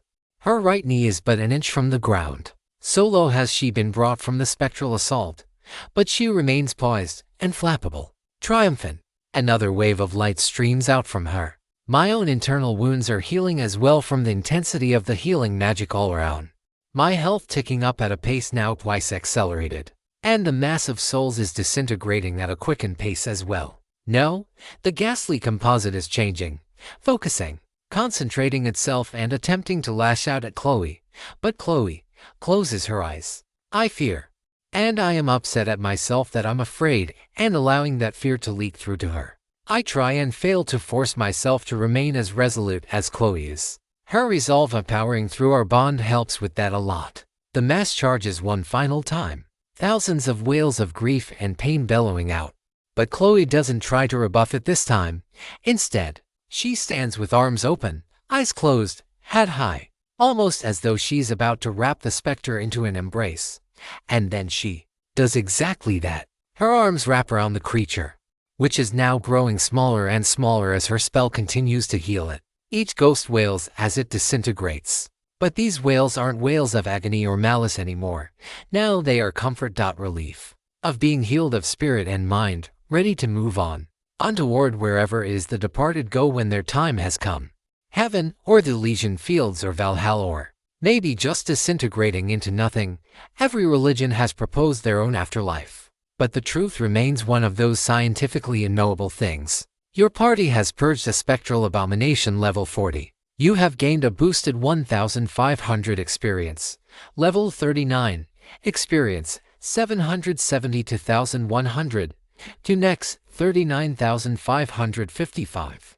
Current stats: health 2,789, 4,881, ether 2,142, 3. Current stats: strength 77 base 45, speed 77 base 45, vitality 141 base 82, mind 210 base. Makes sense, considering I did basically nothing in the fight. If it even could have been called a fight. It felt more like magical therapy than anything. Chloe turns around with a soft smile on her face and tears in her eyes. She looks incredibly tired, and I rush in to grab her just as she starts to collapse on the ground. Part of me doesn't want to relax. There could always be more enemies lying in wait. Not to mention, there's still that thing from the 3rd floor. Sooner or later, it'll show up. Especially now that we've probably defeated the final boss of the floor. That metallic clanging as it approaches. A dirge that threatens to send all those who rest too long to instead rest for eternity. Though, there is one question remaining. Where is the staircase leading up to the next floor? Probably in the throne room. For now, though, there's at least a few minutes we can spare. And one treasure chest that appeared shortly after the system notification. Chloe sits down on a piece of a broken column and watches with a tired expression while I open it. Within it are 6 more ether canisters. Something we sorely need more of, but underneath them is a robe. Not too dissimilar in appearance from Chloe's current one. I suspect it's a natural upgrade to what she's currently wearing. Flowing drapery of purest white with a smoothness that leaves silken fabric woefully wanting. Thin strands of glowing gold permeate the fabric, and it is adorned with hundreds of tiny onyxes and opals in an alternating checkerboard pattern. Chloe looks at it excitedly, and despite her fatigue, she wastes no time in slipping out of her current robe. Oh, she's content to waste several seconds before putting the new one on. I seriously doubt that she's come down with a sudden onset of fatigue. I play it off as such nonetheless, not wanting to encourage such antics in so dangerous a location. Well, she says as she finishes tying the waistband around herself, this is the most comfortable outfit I've ever worn before. I think I understand a little bit more why you never want to take your wings off. I'm not sure it's quite the same. My wings aren't exactly physically comfortable to have harnessed on my back nearly every waking morning, but they do offer me comfort in a way that nothing else really can. I wonder if it's the same for other people going through similar dysphoria. It looks amazing on you, I say, and I'll bet that it provides even better protection than before as well. Yep, it also gives me a small boost to any spells of the light or dark attributes, as well as partial resistance against the same. I ponder that first part, dark attribute spells. Do you think you're going to try to learn some? Why wouldn't I? I just know that darkness is often associated with evil. And I bet that some sort of dark-aligned necromancy spell was responsible for all of, well, this, I say, gesturing to the room and evoking the spirits of the ghosts whom Chloe just purged from undeath. Chloe takes a moment to think about her answer as the two of us head into the throne room, where the staircase to the next level awaits. I think it's better that I know more about it. Partially because I shouldn't assume that darkness is evil any more than light is always good. It wouldn't be good if I used scouring light on the innocent. And because, if someone does try to use dark magic for evil, I should be aware of how it works, and prepared to counter it if necessary. I nod. I agree completely with all of that, especially the part about dark magic not being evil. I don't think any of these powers are inherently good or evil. It's all a question of what we choose to do with them that matters in the end. Chloe's hand slips in mine. The next floor awaits us, shall we? 3.31 The second ascent VI. We emerge out of the castle and into an oppressively muggy rainforest. It's thankfully not the heat of the day, but the swampy air already makes me wish I had a gemstone on hand that pulled all the humidity out of the atmosphere around us. It feels not far removed from trying to breathe underwater. Upon a few moments of reflection, I probably could jerry-rig some sort of dehumidifier with a wind, heat, and inverted water glyph. But I decide against giving myself such comfort. Our supply of ether canisters is limited. My ether regeneration is still garbage. And there's still that thing within the tower forcing us to continue moving upward. Or else, most immediately apparent, besides the humidity, is how dark it is down here. Made even more so as the stairway leading down to the fourth floor vanishes underneath us. Hints of the blue sky sneak through the thick jungle canopy, but only hints, leaving the underbrush not much brighter than dusk for our eyes, though. This isn't even a shortcoming. Through all of this, though, after the doppelganger on the third floor, then the hundreds of humanoid soldier constructs we had to slay on the previous floor. The fifth floor is still overall a welcome change of pace. There are plenty of jungle animals eyeing us warily, a few pythons and boas, a jaguar lurking within the underbrush, and more bugs, many of them supersized, than I can swing a sword at. But no humans. I dare not say no intelligent life. Who knows what sort of monstrosities the system has devised for us this time around. But at least we get a brief reprieve from the moral quandaries that come with fighting humanoids. Probably. So, where to go now? Chloe asks. There isn't an immediate answer to that question that I can tell. Even if Chloe and I soar above the canopy and gaze out into the fields, there's no guarantee we'll find anything that's hidden down here on the surface. And worse still, we could end up separated, or forced to fight something airborne while I'm still sitting at barely 70% of my maximum health and ether. I do wish we had a larger party. I should have invited Alana to join us. Or better still, maybe Lindsay will come back and the three of us can join up again, just like we did back in Red Clay City. I shoved my laments aside to focus on the positives. This trip has been fruitful in terms of experience and gear alike. And once we get back home, I'll be able to reverse engineer the new glyphs I'm sure are present on all these new items. Just need to figure out how to make it out of here. We head in a random direction, though it's hard to tell what direction it is. I can't see the sun, and there's no reason to believe the sun in this pseudo-space even rises in the east and sets in the west. As soon as we take about 10 steps away from our starting point, though, the monsters, previously content to wait and watch, swarm us as if guided by an unseen malevolence. Was there some sort of undetectable barrier that kept them at bay? In either case, Chloe and I take a defensive position with an especially large tree at our backs. It's as though the entire rainforest sees us as a tasty treat, and it's first come, first serve. I flicker on Archangel's gaze to take stock of the entire battlefield. It's a good thing I do, because parrots and spiders by the dozen start swarming us from above just as a pair of jaguars charge us from either side. Just like the last floor, though, the fight is more of an endurance match. With her new celestial robes, Chloe's scouring light absolutely annihilates through the creatures attacking us. I channel the fire glyph in my mechanical arm cannon and start launching flaming ether bullets at the area around us. It takes a few shots before the ignition happens. There's simply too much humidity for fires to take easily. But I know that once they start, they're going to roar a pathway through this lush HELLSCAP. And they do. The inferno rages, leaping from tree to tree, covering our surroundings in a shimmering haze as our surroundings turn from green and brown to incandescent orange and red. Kill notifications don't come in immediately. These creatures are far too resilient to be brought down by flames which are, ultimately, mundane and non-magical. A few seconds after leaving my hand. Sorry about this, Chloe. Time to make a break for it. Understood. Love. I'll be ready the moment you are.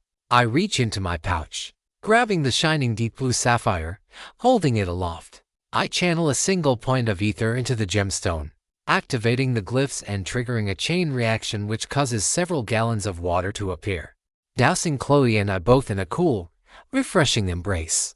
Once our bodies and clothes are coated in enough water, the two of us dash in the direction of Chloe's last burst of scouring light, where the enemy density before us is at its nadir. The fires, now at our back, don't completely stop enemy pursuit, but they do slow the enemies down, and they do some damage in the process. I check over my status to confirm the plan.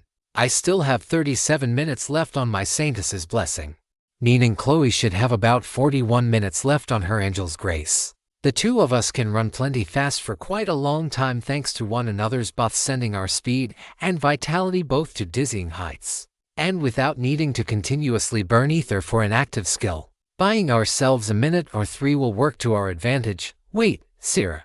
I see something. Chloe messages. 10 o'clock.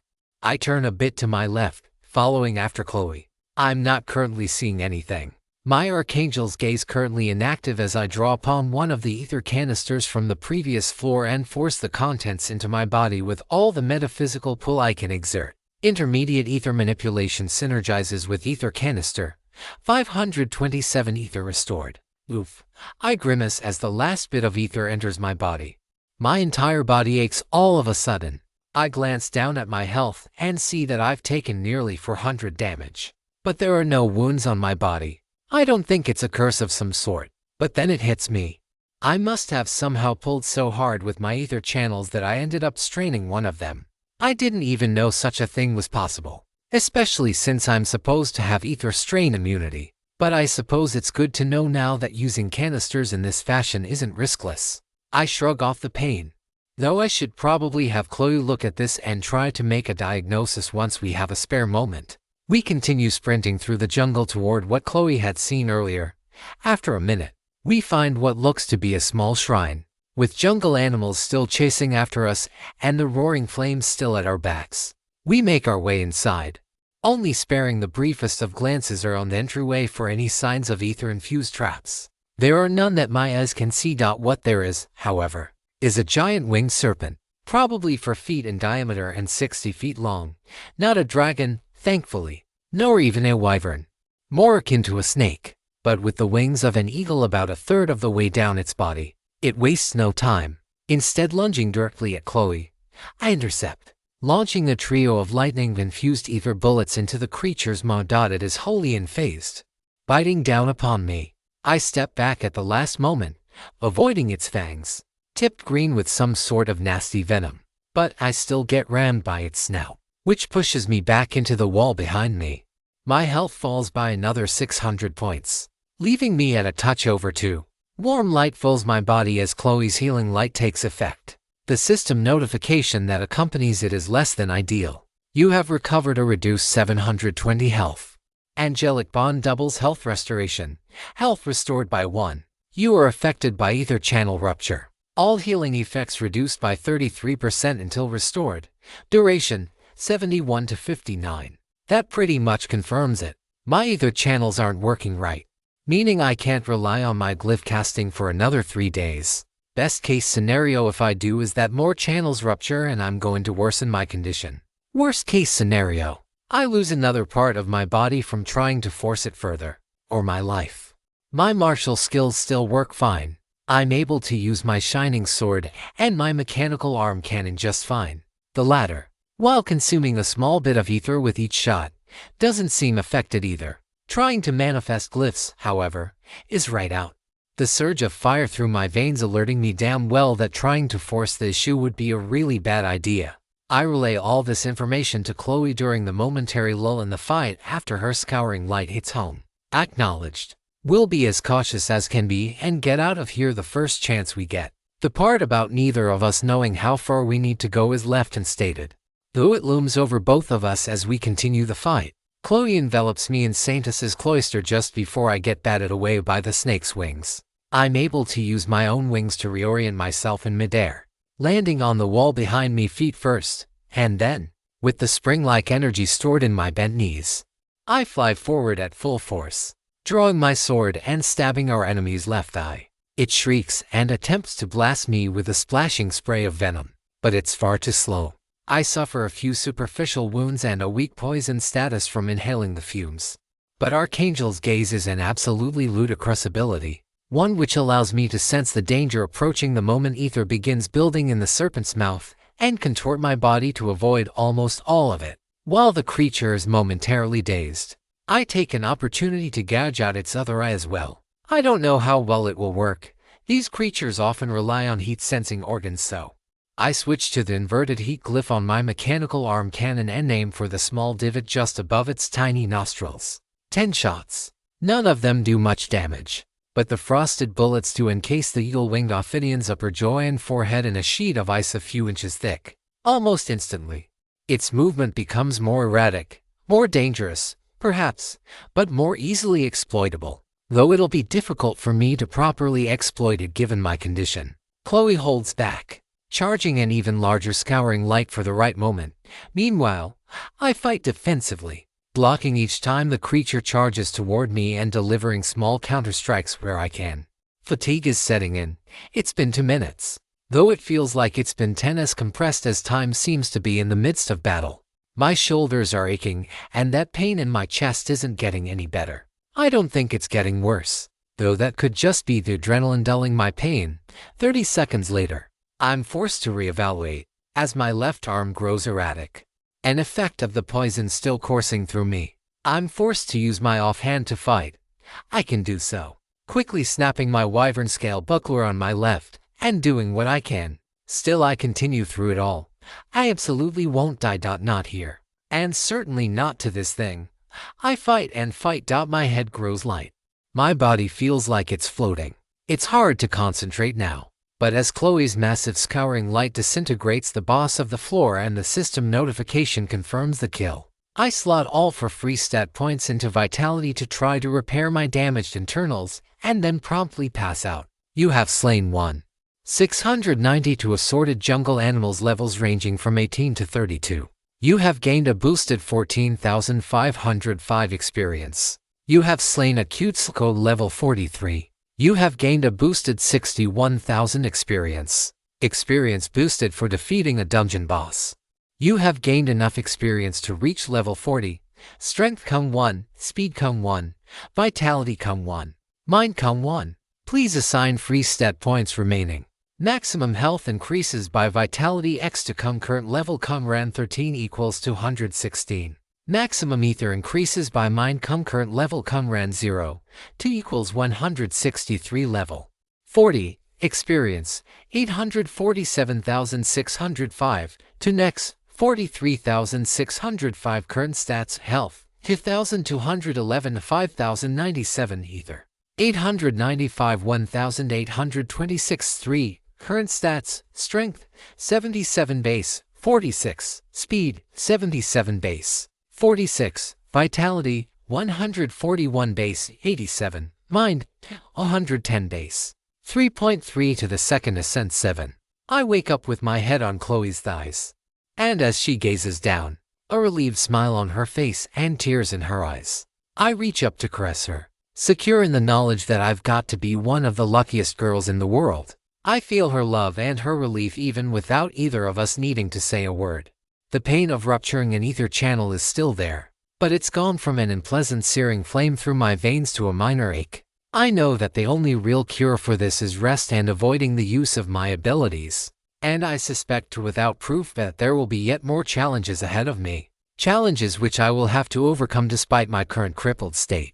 That's what Madison said. We hone our will and gain more power in the most stressful, life-threatening situations. When we're at death's door, our will to overcome and survive forces our bodies and minds to grow sharper and stronger, improving our parameters and increasing the efficacy of our skills. A small part of me wants to brave forward in my current state, knowing that the crucible of this gauntlet is the surest way to gain the power I need to defend my hometown, Hell's Below, the entire world and beyond, someday. But my more logical mind recognizes that that is the most terrible of terrible ideas. I can't protect jack shit if I'm dead, and fortunately, to not die, we need to advance until we find some mechanism which allows us to leave this place. I sit up slowly. My vision isn't as sharp as it should be. Not sure if my archangel's gaze is faltering or if there's something wrong with my actual eyes. My eyesight isn't exactly poor and it's still better than it ever was pre-system. But compared with eyes that could follow a gnat buzzing around from the opposite side of a football field, it feels like I'm half blind. I check my status. Just under 71 hours remaining on my debilitation, and my poison condition is gone. I assume Chloe purged the poison from my body already, since I doubt a level 42 monster's venom would naturally disperse so quickly. My body feels normal-ish. I can stand and walk around without any trouble. I can move my arm and wings as easily as I've ever been able to since becoming a mechanical angel and gaining the cybernetic body skill. And my ability to wield the shining sword is on point. I'm still weakened, but I can fight if I have to. If anything, it's Chloe that I'm worried about. My inability to cloak her with an angel's grace means she will have far less offensive and defensive power like. Should you even be walking around like this? Chloe asks. My physical body is mostly unharmed, though my maximum ether seems to be halved right now. I pause for a split second and reevaluate. Honestly, no, I probably shouldn't be walking around at all. I say out loud. I know that using our bond doesn't use ether and shouldn't be affected by my current condition. But maybe I just need to hear myself out loud. Sometimes verbalizing thoughts helps to solidify them in ways that telepathizing them just doesn't. I definitely shouldn't be casting magic or planning to fight until I've recovered. I should be resting. But I like my chances of fighting whatever's on the next floor a lot more than whatever is going to show up here if we take too long. Chloe lowers her head. I hate that you're right about that. I don't want to ever fight whatever that was. Did you find the entrance to the next floor while I was out? It's in the next room. But there's a treasure chest I wanted to check out first. Chloe leads me into a side room, one carefully hidden behind a false door. I would expect most people traversing the floor, especially those who aren't aware of the possibility, to have completely overlooked this tiny room filled with. It looks more like my past life, high-tech and futuristic, with chrome platings and diodes on the walls, some pipes carrying ether through them. Perhaps it's incredibly anachronistic, and a reminder that we are in a massive pseudo-space created by the system. Even though the world outside this chamber looks like an ancient temple to the deities of indigenous peoples all but wiped out centuries ago, within it is the treasure chest Chloe spoke of, another golden chest, and again one that I suspect and confirm is locked. Nothing else that I can see. Just these strange-looking walls. Part of me wants to damn my deleterious condition and force it open nonetheless. But if Chloe and I mutually agree that's the best course of action, that needs to come only after we've exhausted every other reasonable option. Can you open it like the last one? Chloe asks. If I could use my magic safely, then definitely. As it is, I'm not sure. I ponder the matter for a few seconds, and ultimately, one thing comes to mind. Why have locked chests like this in dungeons? I have the unlock glyph, and I'm willing to bet there's at least a few rogue or jack classes that get unlock or disable device or similar as a class skill. But what about parties that don't have such classes? Are there treasures that we can't obtain not for lack of knowledge, but for lack of ability? It is possible, of course. I can't discount anything as impossible when it comes to the system. Although that might not be the case if my earlier hypothesis is correct, namely, that the system changes the layout of the tower to accommodate each party's individual strengths and weaknesses. In such circumstances, then perhaps we are meant to avail ourselves of every skill and ability at our disposal. However, it seems like perhaps there would be a key, or maybe some sort of puzzle to solve, or maybe a monster to slay before we are able to access the treasure. Chloe, do you see anything that looks off? Eyes aren't working all that well right now. Chloe grins. A mixture of amusement and happiness rolls off her. Hey, what's that grin for? I'm just happy that you're relying on me a little more instead of trying to rush in and do everything yourself. Now let's see. Chloe mutters under her breath for a little bit, looking around the chamber, which is about the size of our bedroom. I look around as well, hoping for some insight as to what I'm looking for. She places her hands on the back wall, and I follow suit on the right side where I currently stand. Neither of us finds anything. I try lifting up the treasure chest. I fail. Trying to push or pull it in any direction parallel to the ground also fails to get anywhere, which I find odd.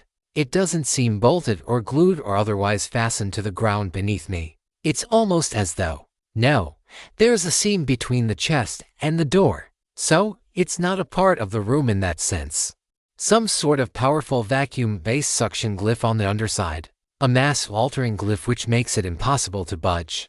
Maybe it's like one of those escape room in a box toys I'd seen on the internet. I need to find some sort of mechanism cleverly hidden on one of the sides of the...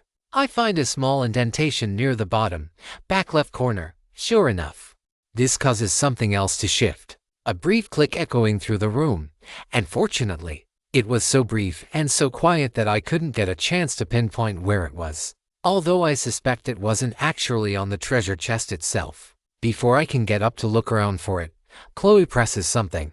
This causes another device to pop out.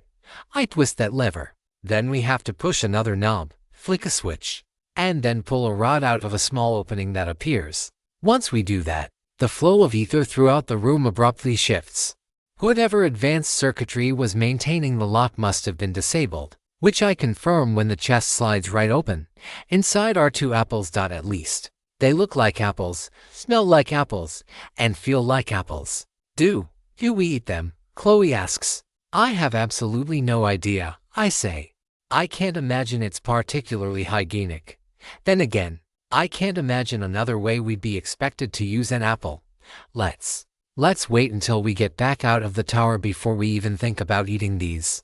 Chloe says. I nod in agreement. I find it highly unlikely that these are poisoned, considering all the trouble we had to go through to open this chest. But I can't ignore the possibility either. With our loot in hand, we make our way up the staircase and onto the 6th floor. It's tiny. There are only 2 things I can see. A staircase to the 7th floor, and another cylindrical device just like the one down on the 1st floor. So, what do we do? Chloe asks. I think this device takes us back to the surface and out of here. We're leaving, Chloe says in a tone that leaves no room for discussion or rebuttal. We're leaving, I say. Chloe and I step into the device hand in hand, not wanting to risk being separated. As soon as we've both made it in, I get a system notification. Party of users, Seraphina Mortensen and Chloe Jacobs has reached floor via transporter of dungeon, Tower Gauntlet 36121 and 9600W. Planet E3 to 971, Sector 147. Users and their party members may return to this floor by accessing the linked floor I transporter. That is excessively convenient. I was half expecting to have to clear the entire dungeon in one trek, or at the very least, restart from the beginning every time I wanted to try the dungeon. That is the implication of a gauntlet, as I understand the term. But I won't complain about the odd bit of kindness. Today we've cleared the first 6 floors of this diabolical tower up to hell. And after today's challenges, I'm only too eager to get out of here with my life very much still intact. The world goes white. My senses are momentarily disoriented, just as they were during the vision from my past life. My vision spins a bit as the world snaps back into focus, and sure enough, we reappear inside the transporter down on the ground floor. Everything looks as it was before, the same overly calm, cold atmosphere. The same eerie glow that seems to come from both everywhere and nowhere. The same glyphs I have to assume, that dampen all sound. Quiet enough that one could hear a pin drop, and twisted enough that one couldn't. Already I'm feeling a bit better than before. I think it's psychological though. The system timer on my ailment is still ticking down as slowly as it always has been. Though, no, I set the thought aside. If that happens, it happens. And I have to make peace with the consequences. Goddesses above. So many consequences to deal with. Let's just hope it won't be as bad as I fear. I place my hand on the massive double door. But before I can push, Chloe stops me. I've got this, love. The door creaks open. Sunlight blazes through the small crack. I wince as my eyes take time to acclimate to the bright light. Once again, I'm forced to reevaluate my perspective. 3 months ago, this would have been such an ordinary phenomenon. But having gained so many visual-related skills, the sight of an ordinary human just feels so woefully inadequate by comparison. So, love. Chloe sends a vibe of warmth and mischievousness as she spreads her arms out in front of her. I guess it's my turn to carry you home. It takes a few moments for me to assume my proper position, mostly due to the way my wings of Icarus and her etheric wings fail to mesh together. But after some rather uncomfortable and embarrassing positional adjustments, the two of us are up in the air and heading back home. Again, I don't want to jinx it, but damn, I could use a nice, long, warm soak right about now. 3.33 Fruit of the God's Eye.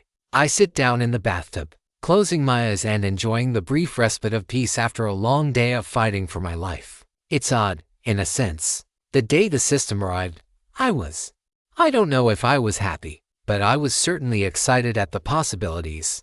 A high that came crashing down only a day later, when I learned about my mother's passing. Now, it's these fleeting moments of normalcy for which I long, where my responsibilities are limited to taking care of myself and not causing too much trouble for others. I'm reminded of the ancient Chinese curse about being forced to live in interesting times. I understand now exactly what they mean. For ever since the system arrived, interesting is every day. Oh mother, I do miss you so. I wish you were still here. You always were fond of Chloe. I don't know how you would have taken the news that the two of us are now dating and bonded together through a magic greater than either of us. But I choose to believe that you would have been so happy, and would have offered us your support. Hey love. Chloe messages me as I slink my head underwater. Looks like Alana just sent a text. Apparently Lindsay and Stefan are in town this weekend. They want to know if we want to meet for dinner. Yeah, that sounds great. We'll need to leave a bit early though since I can't fly right now. Alright. I'll let them all know. Weekends. Hadn't even given the days of the week that much thought as of late. The Harpies. Did they attack on a Friday, or was it Wednesday? I honestly have totally lost track. What even is today? I slip out of the tub and check my phone. Looks like Friday, June 23rd, 2023. Just over 3 months since the system arrived as per the Gregorian calendar. 3rd day of summer. And sure does feel like it. I stretch as I slip into a robe and try to figure out what to wear. Personally, I'd like to wear my armor. I feel most comfortable in it. And should the worst happen, I'd like to be protected. But, at the same time, I'm not supposed to be fighting. We're not going on a date, sadly, but I imagine Stefan and Lindsay are going to suggest a nicer restaurant for our meetup. One with a dress code a bit fancier than anything that won't get you arrested for public indecency. I don't have much in the way of fancy clothing, unfortunately. Never have. Due to my family's previous financial situation, now I have money. And I finally understand the adage that while you can remove a person from near poverty, it's far more difficult to remove poverty from a person. 18 years of knowing that we don't have much, of not being able to afford fancy meals or nice clothing leaves my wardrobe somewhat lacking. And even with nearly $500,000 in the bank, I can't help but think that it should be used to procure crafting materials or more gemstones or spellstones, or anything else that's going to save far more lives in the long term, rather than such frivolities. I do have one outfit that might work, though. A black sundress I picked up at a thrift store as a gift for my 17th birthday. I slip it on. It's a bit tight due to all the muscle I've built up since the system arrived, but it still fits. It was rather fortuitous that it happened to be in the pile of clothes I took from my old place back before. Yeah, what a day to be thinking about my parents. I should be moving on and moving forward, but sometimes, I guess it's like that. I accept the thoughts and allow them to fill my mind without judgment. I haven't really had much of an opportunity to properly grieve with everything that's going on. Now's as good a time as any, I suppose. And so I cry. Chloe arrives a moment later, wrapping her arm around me and handing me a box of tissues. For a good while, I sit there on the bed, Chloe next to me, rubbing my back, letting me lean into her shoulder. I don't have to be strong right now. It's okay to be weak. To accept. To let go. I accept my emotions. I know Chloe does as well. Her warmth and comfort only building since she stepped into our bedroom. I don't know how much time passes while we remain like this. We'll probably be late. I'll probably look like a wreck all evening. And yet, I just can't be arsed to care. If you want me to say that you're not up for it, I can always call Alana. Chloe messages. No, I think I needed this, though. And I think we should still go, if nothing else. I'd like to ask Lindsay if she can identify these strange apples. I'll go wash off my face. By the way, Sarah, that dress looks absolutely amazing on you. I pull Chloe in for a quick kiss. Keep buttering me up like that and you might see it on the floor when we get home tonight. Are you threatening me with a good time? I wink. I might be. We arrive at the restaurant, a regional Italian place along the riverbed front, perhaps a little too early. I wildly overestimated how long it would take us to get there, even without flight or using my magic. The two of us are quite capable of keeping up with and even outpacing highway traffic for short distances. I'm not at all sure as to the legality of pedestrians on the toll roads, nor our obligations for how much to pay. They charge tolls based on the number of axles on the vehicle, and I don't think the Turnpike Authority has properly determined the fares for sprinting on the toll road at 70 miles per hour. We end up paying the fare for a 2-axle vehicle. Just once, though, we'd be driving together if either of us had a working car. It doesn't take too long before everyone else arrives. Alana arrives with Jasmine once again, and the way the two armored ladies steal glances at one another, I can't help but wonder if they are something a little more than a Valkyria and her apprentice. And then Lindsay arrives in quite the stunning red dress. Her boyfriend or partner or current fling, whatever they are, right behind her. Somehow, despite Lindsay's eye-catching dress, the hulk of a man standing 3 inches taller than even Alana herself, half a foot taller than Lindsay and me, manages to draw everyone's attention. Then again, I'm still wearing my wings, so I'm not one to talk. After waiting for half an hour outside, we come to the realizations. First, without magic to keep me cool, standing outside on a summer afternoon really sucks. Even at 6:30 in the early evening, the lack of a breeze makes it so much worse than when we're sprinting along the highway. And flapping my wings back and forth doesn't help all that much.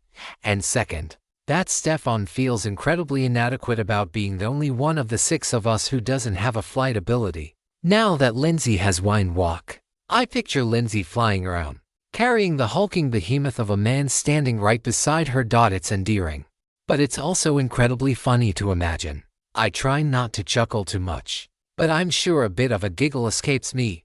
So, I ask Lindsay, are you planning to stay here longer term?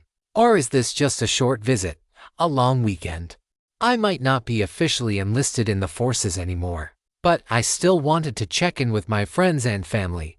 But yeah, Stefan and I will be heading back on Tuesday. She trails off for a moment, I know you all had to deal with a wyvern, and then a swarm of harpies.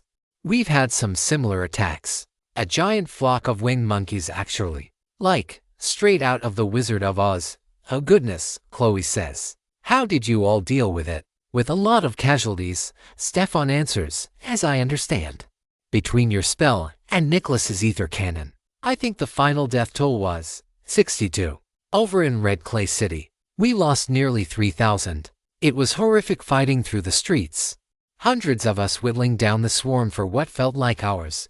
Even still, I count our blessings that the death toll wasn't even higher. We have Crystal to thank for a lot of that, actually. Her and the living former members of the Order of the Wilds, who fought in exchange for a reduction on their sentences.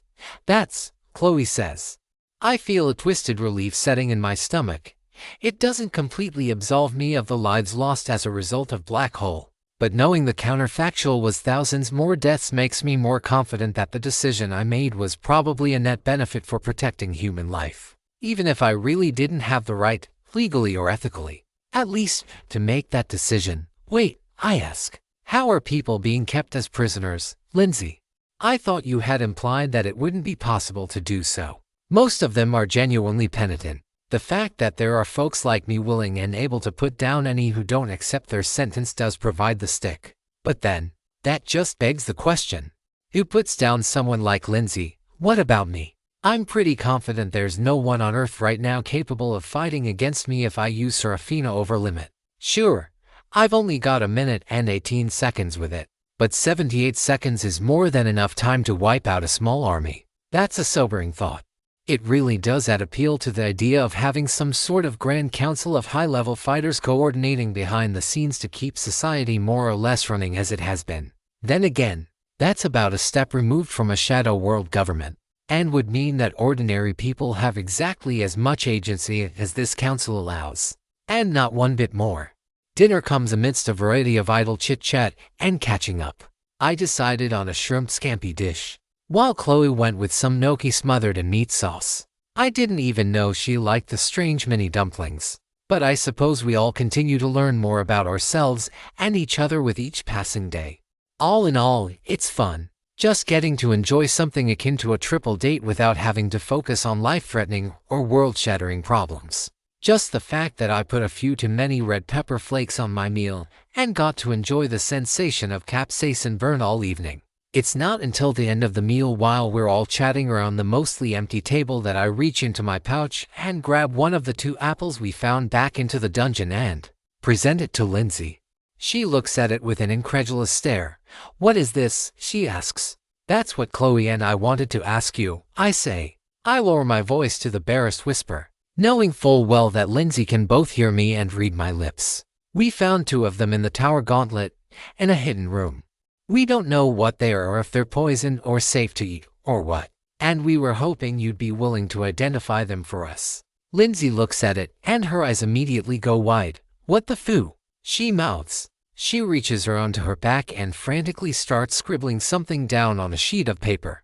She hands the note back to me straight away, though she hesitates for several seconds with the apple. I've got to imagine it's something extraordinary, the way she almost seems to covet it.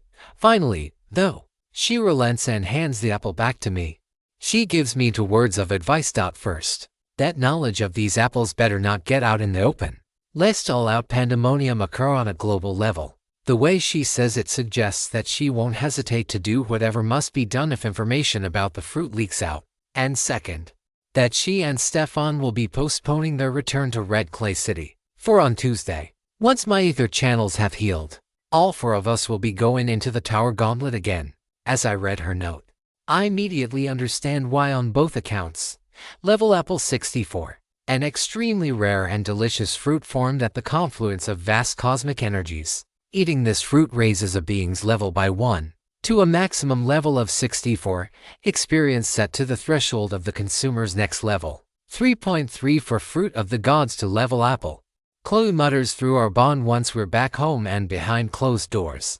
Even so, we're still quiet, avoiding verbalizing even the slightest hint about the treasures we have in our possession. One's worth far more than their weight in diamond or gold or otherwise. The implications of such a fruit are unfathomable. A way for any individual to instantly and immediately gain an entire level. I don't know how rare these things are. I don't know if we can one day learn to farm them or not. I suspect it's impossible. The description, according to Lindsay, says that they form where there is a confluence of vast cosmic energies. Whatever that might entail. Lindsay is absolutely right. We need to keep silent about these things at all costs. Forget access to food or water or other essentials. This is the sort of thing that would cause some folks to abandon all reason to steal and eat these by any means necessary. And even the knowledge that such a thing might exist would cause pandemonium on a global scale. I'm tempted to eat mine right now. I don't want them visible. I don't want them in my possession. I don't want even the slightest chance that Mrs. Jacobs or someone else might stumble upon them and throw them away. Best case scenario. Some rat or other non-sapient creature eats them, gains a level, and then causes a little more mischief. Worst case scenario. Information about them goes viral overnight. The problem is that gaining a level is inherently more valuable the higher in levels one goes. At level 39, I need nearly 80. Experience to gain a level. Considering the trajectory of experience requirements as of late, I'll probably need in the ballpark of 260. Per level at level 63, which is made only that much worse by experience scaling. And, beyond that point, it might take tens of millions per level when I get toward the mid to high 100s. Not that this fruit will work past 63. No, it's too inefficient to eat it right now. Even if there weren't benefits to waiting. I've already gained nearly half the experience I need to go from level 39 to level 40. Hard-earned experience which would be wasted if I ate this right now. But there's another factor at play. Getting this bit of extra power now might be the difference between living and dying in the next fight, or winning the fight normally and having to tap into Seraphina over limit. One battle where I don't have to use my over limit and I can more than make up for the lost potential experience down the line. Or have it in my back pocket for the most desperate hour. And will they go bad? I can't imagine that these apples are subject to rot and decay the way ordinary fruits are. But I can't exclude anything as a possibility. Sarah, you in there? Chloe to Sarah. Yeah, I'm here. Just thinking about all the implications. I think Lindsay's absolutely right. No one must know about the existence of these apples. They stay in our sight at all times. We carry them with us everywhere. And if there's even the slightest chance that they could be taken from us, we eat them. I know you dislike lying, but this is the sort of thing we need to obfuscate, distract, and otherwise avoid telling anyone else about for any reason. Not even your mother. You don't trust Mom. Chloe conveys a bit of hurt in her tone. I trust Mrs. Jacobs not to do anything. I don't know or trust everyone she trusts to do the same. And I don't know if you saw Lindsay's eyes. But she looked like she was prepared to wipe out an entire city by herself to keep this information from getting out. You really think she would? She's not that type of person. She's a soldier. I respond. I'm sure she's done plenty of unsavory things on government orders. Hell, so have we. Chloe sighs. I don't like keeping secrets from Mom, but I have to admit that I see your point. So, what do we do now tonight? I want to turn in early. This weekend, stock up on gemstones. Study the new glyphs we've come across on our armor and your new rod. And maybe I'll start sketching some designs for new potential cybernetics for myself. Cybernetic body seems like it has a ton of untapped potential, and I want to make the most of every part. Chloe leans in and wraps her arm around me from behind as we sit next to each other on the bed. Yeah. Turning in early tonight sounds pretty nice. It's been a long day, I nod. It has. My original plans for today proved to have a bit of a wrinkle in them. Namely, that heading to Zachary's place might inadvertently tip him off to the fact that we have those 2 level apples in our possession. His gemologist class is eclectic. He's got a wide variety of spells stored in his wares. From elemental evocations to defensive abjurations like our last resort brooches that Chloe and I keep on at all times. And that suggests that he's got just as many spells that he can potentially cast, with some sort of appraise or identify variant almost certainly near the top of that list. Chloe and I did consider other possibilities, but none of them really sounded ideal either. She could go by herself, while I stay behind with the apples, or the reverse. However, I'm still injured, and Chloe doesn't feel super comfortable going somewhere without me. And that is even before considering that neither of us want to be outside the telepathic range of our angelic bond. We might have only had the skill for about 10 days now, but it seems that neither of us wants to be without one another's presence in our mind. At some point, I'm sure we'll have to be apart due to circumstances outside of our control. For now, however, we have a lot of other productive things we can accomplish while still remaining together. The first of these is Chloe attempting to heal me, and fortunately, this seems to be not just ineffective, but counterproductive, as she fills me with the light of her heal spell. I get a pain building from my core and radiating throughout my body, a pain which is particularly strong in my right arm. My health doesn't go down, thankfully, though it sure as the nine hells felt like it's going to. I'm guessing it was some channel in my arm that I strained by trying to pull too hard yesterday. Even worse, the timer on my ether channel rupture status ailment increases by another 15 minutes. Although Chloe briefly considers trying again, I decide that the risk is simply too great, and there's too many things that could go very wrong. However, this gives me plenty of time to examine the second item on the agenda, all of the glyphs in our new equipment. I start with the level apple, but strangely enough, there's not a single glyph anywhere on the surface. There might be some on a nanoscopic scale, but anything so inaccessible is probably beyond my ability to even attempt to decipher. I don't think that's the case, though. This feels, at once, ethereal, and at the same time, the most real thing in the room, even more real than Chloe and myself. I really do think that this is closer to vast cosmic energies given physical form than ether tech in the sense that I currently understand it. On the other hand, I make significantly more progress analyzing the glyphs on Chloe's new robes. In particular, there's a new defensive glyph that I think has a lot of promise. In one sense, it's similar to my trusty repulsion glyph. The two of them share at least a few strokes, which suggests a common root rune forming both of them. However, this new glyph is considerably more elaborate and difficult to parse. Not quite on the same difficulty as gravity, something I can still only manifest with Chloe's Saintess's blessing empowering me, but definitely a step above the glyphs I've used to this point in both complexity and power as well. Actually transcribing the glyph into my sketchbook for further analysis takes a lot more time than normal because my sight isn't anywhere close to 100%. To do so in my current state, we have to go through a particularly tedious process of having Chloe attempt to draw the various components of the glyphs, followed by me attempting to decipher and reconstruct them based on hunches and vague descriptions. It is every bit as monotonous and sometimes frustrating as it sounds. Even with us communicating through our telepathic bond, glyphs are infamously persnickety, and Chloe doesn't have any skill analogous to my Archangel's gaze which assists in glyph understanding. Still, progress is made. After 4 hours of working on the glyph, I finally have a reconstruction of the glyph that looks right. More importantly, it feels right. Even without my skills active, I can sense the power emanating out of this new glyph. Chloe stares at it with awe.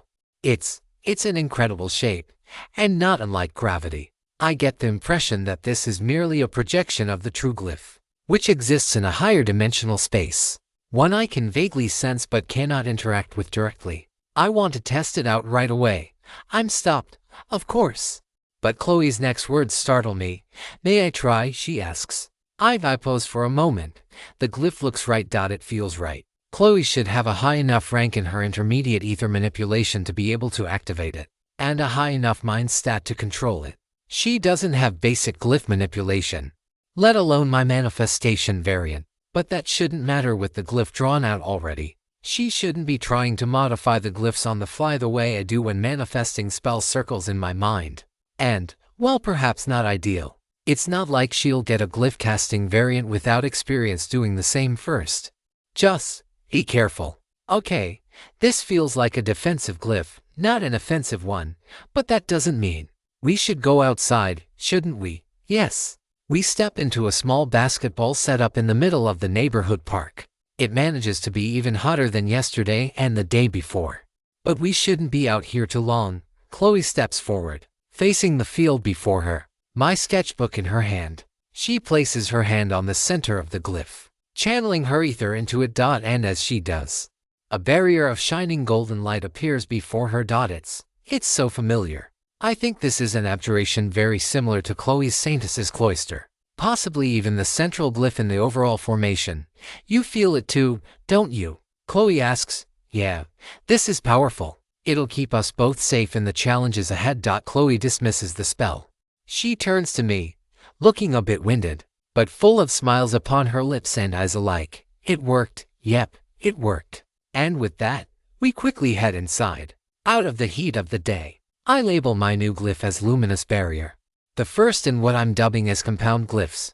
It does, now that I examine it more closely, look like a combination of light and repulsion. Something I didn't realize at first. I've not used the light glyph all that often, and my unfamiliarity with it prevented me from realizing the meaning sooner. What is important is that it is a step more advanced than simply splicing two glyphs together with the bare number of linking runes. These two glyphs have become so carefully interwoven together, spliced so carefully, fully, and precisely that the combination is, itself, something that transcends both individual glyphs and can be treated as whole, complete unit. The most important part, though, is not the compound glyph itself. It is that I can study this glyph and learn more about the grammar and structure of spells. For that, I have a lot of work to do, and not much time in which to do it, but I am nothing if not tenacious. 3.35 The Third Ascent. 3 days pass in the blink of an eye. I still haven't fully unlocked the mysteries of Luminous Barrier, even with Dr. Reynolds' software and linguistic expertise bolstered by my skills.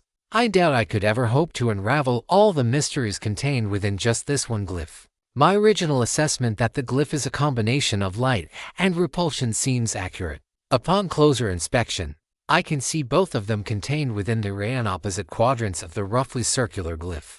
What is novel, compared with the glyphs I've used to this point, is the sheer quantity of what I've dubbed linking runes. To this point, I've been adding in a small number, sometimes just 1 or 2, maybe 5 or 6 in a more elaborate array. But this single glyph contains hundreds, perhaps upwards of 1,000, all intricately woven together to create a complex tapestry of magic meticulously represented in physical form. I feel, as I stare at the sheer genius of this design, that I am but a toddler, capable of but stringing together simple sentences to convey basic ideas in rudimentary form. And here, in front of me, is the work of Shakespeare the Bard himself. I might understand the individual words of the basic glyphs and runes, but the sheer beauty and joy in which they are constructed is a modern miracle. Indeed, a woman could spend her entire life dedicating herself to this craft, seeking to piece together how to create such sonnets and odes in pictorial form, and yet never match the beauty and mastery that I've been blessed by the goddesses themselves to bear witness to. And yet, I must do exactly that. If I am to save this world, all worlds, I must not only learn to reach this level, but to exceed it, to stand on the shoulders of giants of human, system, and alien alike, to inherit their power and their knowledge, and to become something more. That is the reason why I was created. It is the reason I confirmed when I chose to take up the mantle of the mechanical angel once more, to take up the fight against the system once more. Despite the pain I went through the last time I was here, I feel no hesitation as I approach the threshold leading back up and into hell. Chloe is right here beside me, and we are joined by Lindsay and Stefan. The former has a new bow, inscribed with glyphs that conjure temporary arrows out of ether and infuse them with explosive properties not unlike my ether bullets. Meanwhile, the latter carries with him a titanic claymore with a serrated edge, and whose blade contains glyphs which will inflame all who are unfortunate enough to come into contact with it. With all three of them by my side, I am as optimistic as I can be that we will succeed today. We may not reach the 50th floor and clear the gauntlet on this attempt, but I know with absolute certainty that we will survive. Lindsay is too fast and stealthy, Stefan too strong and resilient, and Chloe far too prodigious of a healer and caster of light magic.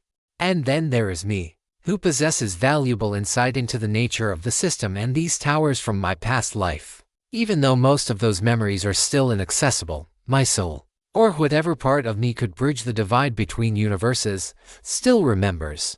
And within those memories, I know lies the key to complete success. You and Chloe have been real quiet all morning. Did something happen between you two? Do you want to tell him? Chloe asks.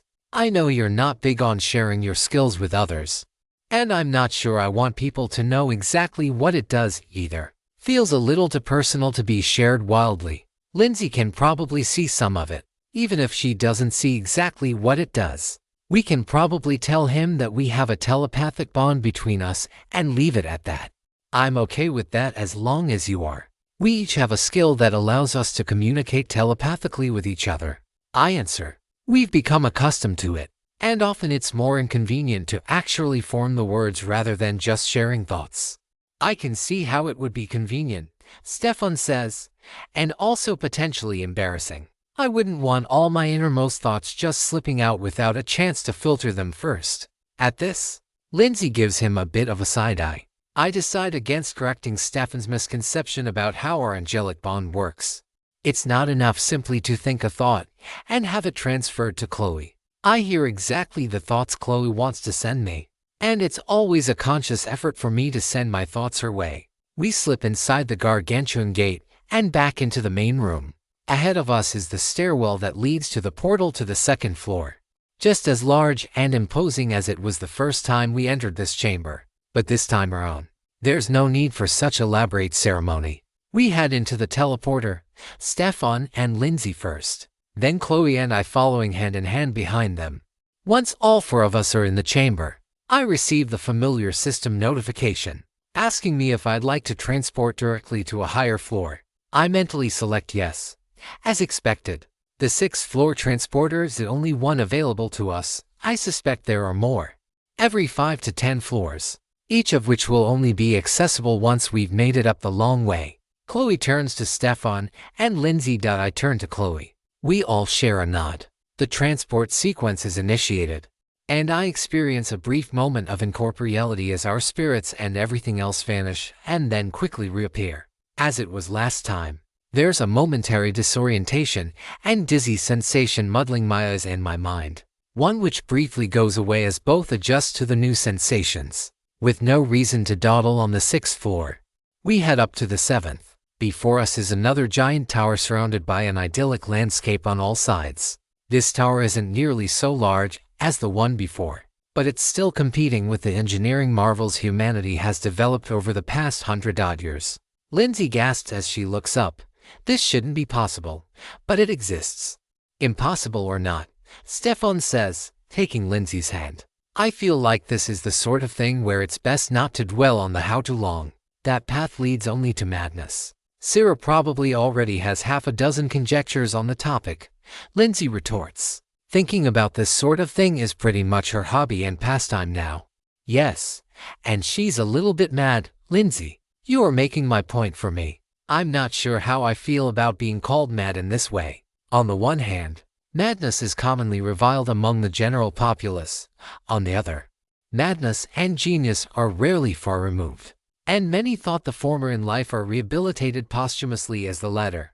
Then again, the reverse is just as true. After a moment of thought, I settle on a brief, narrow gaze toward both of them, and decline to push the issue further. So, do we just head inside? Chloe asks. I think on the matter for a bit.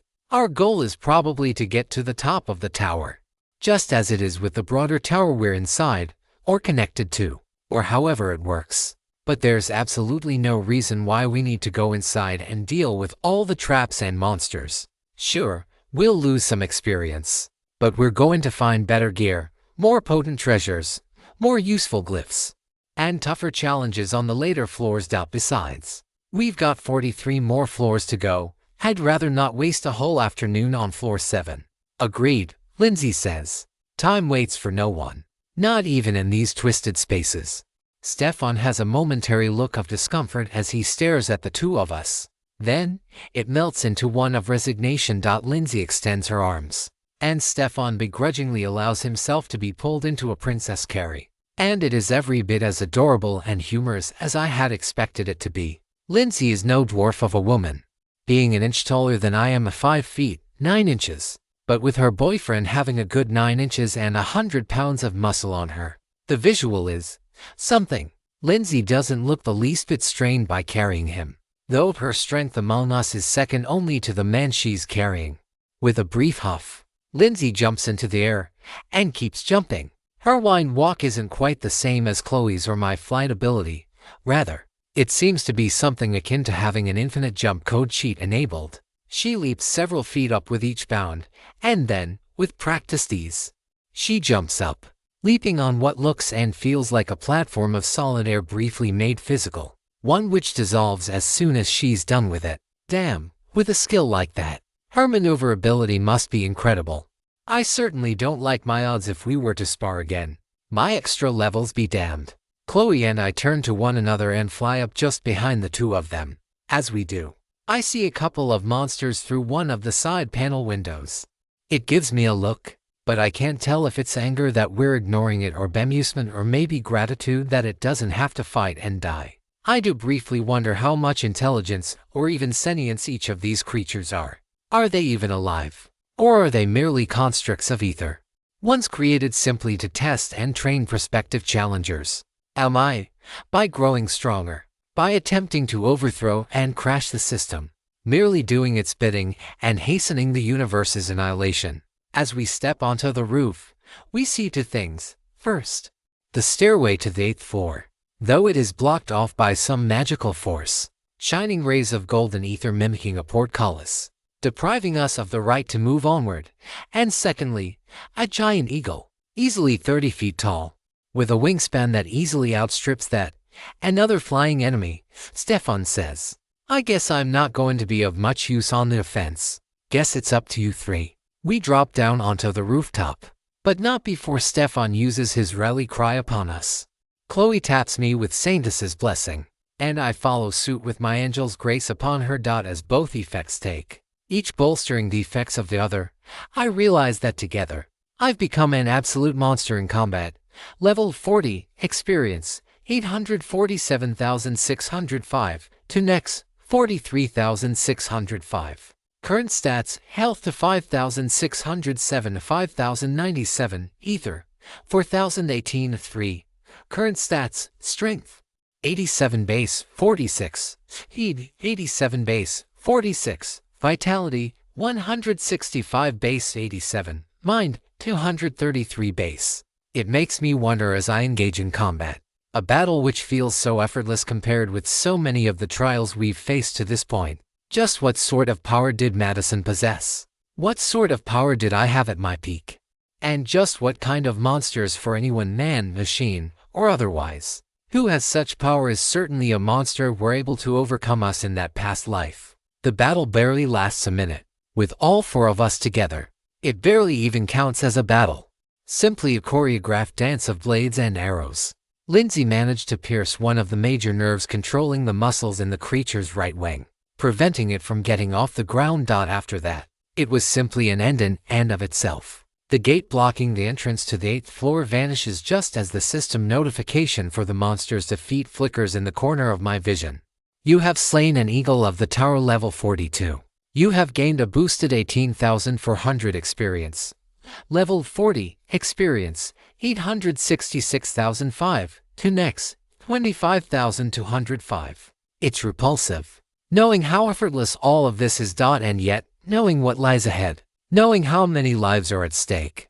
I know just as well that we have to move onward, for everyone's sake. 3.36, the third ascent to the 8th floor finds us on top of a cloud, or at least, it sure looks like a cloud. We're in the middle of the sky, high enough up that the air is thin and somewhat more difficult to breathe. Beneath us is a surface which is off-white, fluffy, and floaty, and yet, it is solid enough that even Stefan can step on it and have his weight supported, though it is still a little bit wobbly, like walking across a mattress. If not for the fact that it apparently makes me look haughty and imperious, I would much prefer to float just over the surface. That, and Stefan doesn't apparently like the fact that he's now adventuring with 3 women, each of whom can fly under their own power. At least in theory. I understand his need for control and masculine pride, even if I can't fully grasp it. And so I instead wobble along the waterbed clouds straight down the path before us. It appears to be a path of some sort, though only barely. It's a bit darker of a shade than the rest of the off-white surface, and with no other leads for where to go, we follow it. It's significantly more boring than I would have expected. Having flown through clouds before, I have to say that I'm less than impressed by either the scenery or the drudgery. After the first several floors, I've been expecting bloody battles or death-defying displays or supernatural agility and physicality or, I dunno, something other than wandering through literal clouds completely aimlessly. Maybe this is a test of endurance. Maybe the exit is 10,000 miles away, or in the complete opposite direction. We'll be left to wander this idyllic hellscape for all eternity as punishment for our hubris in trying to skip the 7th floor labyrinth. Or not. Just as Chloe and I are starting to get worried about being trapped here, the scenery starts to shift. The clouds, previously mostly white, start to darken into the thick gray of a thunderstorm. The wind, previously light and invigorating, now begins to gust. The rumble of thunder in the distance begins to boom louder and closer. A storm is approaching, even with Archangel's gaze. The source of the storm is still too far away for me to pinpoint. I feel a twinge of excitement setting in as my heart starts to quicken. Maybe I shouldn't. Maybe this is proof that I'm turning into a battle junkie, a person who, according to some, is evil. All because I've come to enjoy the thrill of battle and the sensation of growing stronger as I do. In the outside world, that requires a knife's edge. I already know how easy it is to stop thinking of people as people and start thinking of them as bags of experience to be harvested. Here, though, the moral calculus is so much simpler. Just fight and overcome, get stronger, and try not to completely lose myself along the way. I step forward, only for a bolt of lightning to strike down right in front of me. I'm able to dodge it somehow. But that, in turn, worries me. My metallic components make me slightly more vulnerable to lightning. It's cancelled out by a comparable resistance to the same. But this is something of an Achilles heel for me. And I doubt any of us are going to want to be flying about when the storm starts in earnest. A sudden gust nearly sends me flying, and only by contorting my wings and leaning into the gale do I keep myself from being swept away. Ironically, after earlier, Stefan's larger mass is proving a benefit as even Lindsay struggles to maintain her footing. My hair stands on end, floating up in the air and ruffling my bandana. I pose for a split second, and then I remember exactly what this sensation means. I run, far away from everyone else, and I narrowly avoid the lightning that rockets down from the sky, landing right where I'd just been standing, and fortunately, a secondary branch of the bolt had twisted toward me at the last second, striking my wings and sending its electric payload directly through my body. I convulse, but thanks to the effects of Chloe's spell, I avoid taking any damage. Saintus's cloister effect activates. 1,141 damage absorbed remaining. 6,059 to 7,200. Duration, 101. Yeesh. And that was from a secondary strike. Had that blast hit me head on, I probably wouldn't have died. There's little chance it would have blown through the entire 7,200-point shield, and then did another 5,600 damage to exhaust my health. But it's a stark reminder that despite everything, the four of us are not the top dogs in this universe, and we can't just call ourselves invincible and be done with that. A few more seconds pass. Thankfully, sans further electrical payloads out of the sky, and then I see what I presume to be the boss of the floor. Another giant bird, not nearly as large as the eagle of the tower, but I can tell even without my skills that this creature is far stronger and more deadly. It flaps its wings a single time and launches a hurricane-force gust that nearly topples Chloe to the ground. Its eyes flash for the briefest of moments, conjuring another bolt of lightning down from the heavens. I'm about to run again, but this time Stefan steps up, raising his flaming blade in the air and using it like a miniature lightning rod to draw the bolt to himself. He succeeds, though not without sustaining some damage. His body is briefly paralyzed, and there's the faint smell of smoke radiating from him. Some of the hair on his bare forearms is charred. Damn, I hope he wasn't planning to play martyr. Chloe runs up to him, preparing a healing spell, but Stefan grins. He looks way too happy for someone who just got struck by supernatural lightning. But as he turns back to the avian terror in front of and above us, he seems to be experiencing the same sensation of battle thrill that I've been having as of late. Gonna take more than a few sparks to bring me down, he says. The flow of ether around him shifts slightly. For the first time, I get a sense of the creature before us. Yes, it's a bird, but its face is almost human in appearance. It doesn't look angry or indignant as I might expect. Given we are encroaching upon its territory. It looks stern, as though it is watching for children as we attempt to raise some sort of meaningless, childish rebellion against it. And then, impossibly, it speaks. No sound echoes through the air, but its words reverberate through my mind all the same. From the way the others look up at the majestic creature, I assume they can hear it too. What is it that you seek by ascending this tower? Power, fame, riches. In either case, should you seek to ascend further into the heavens, you cannot avoid battle with the Thunderbird. Now, show me your might. As it finishes its introductory monologue, the sky shifts once more. All vestiges of sunlight peering in through small breaks in the clouds are snuffed out. The sky darkens. Not quite to the level of nighttime, but to that of a raging thunderstorm. The fierce winds only continue to build, joined now by a deluge of rain and nickel-sized hail pelting us from above. And the Thunderbird crackles with an electric aura. Sparks of golden light radiating outward, surging further with each flap of its wings. Lindsay conjures to light arrows and launches them. While they briefly pierce through the darkness, they completely miss their mark. Battered so by the storm bearing down upon us and deflected by the wind swirling all round.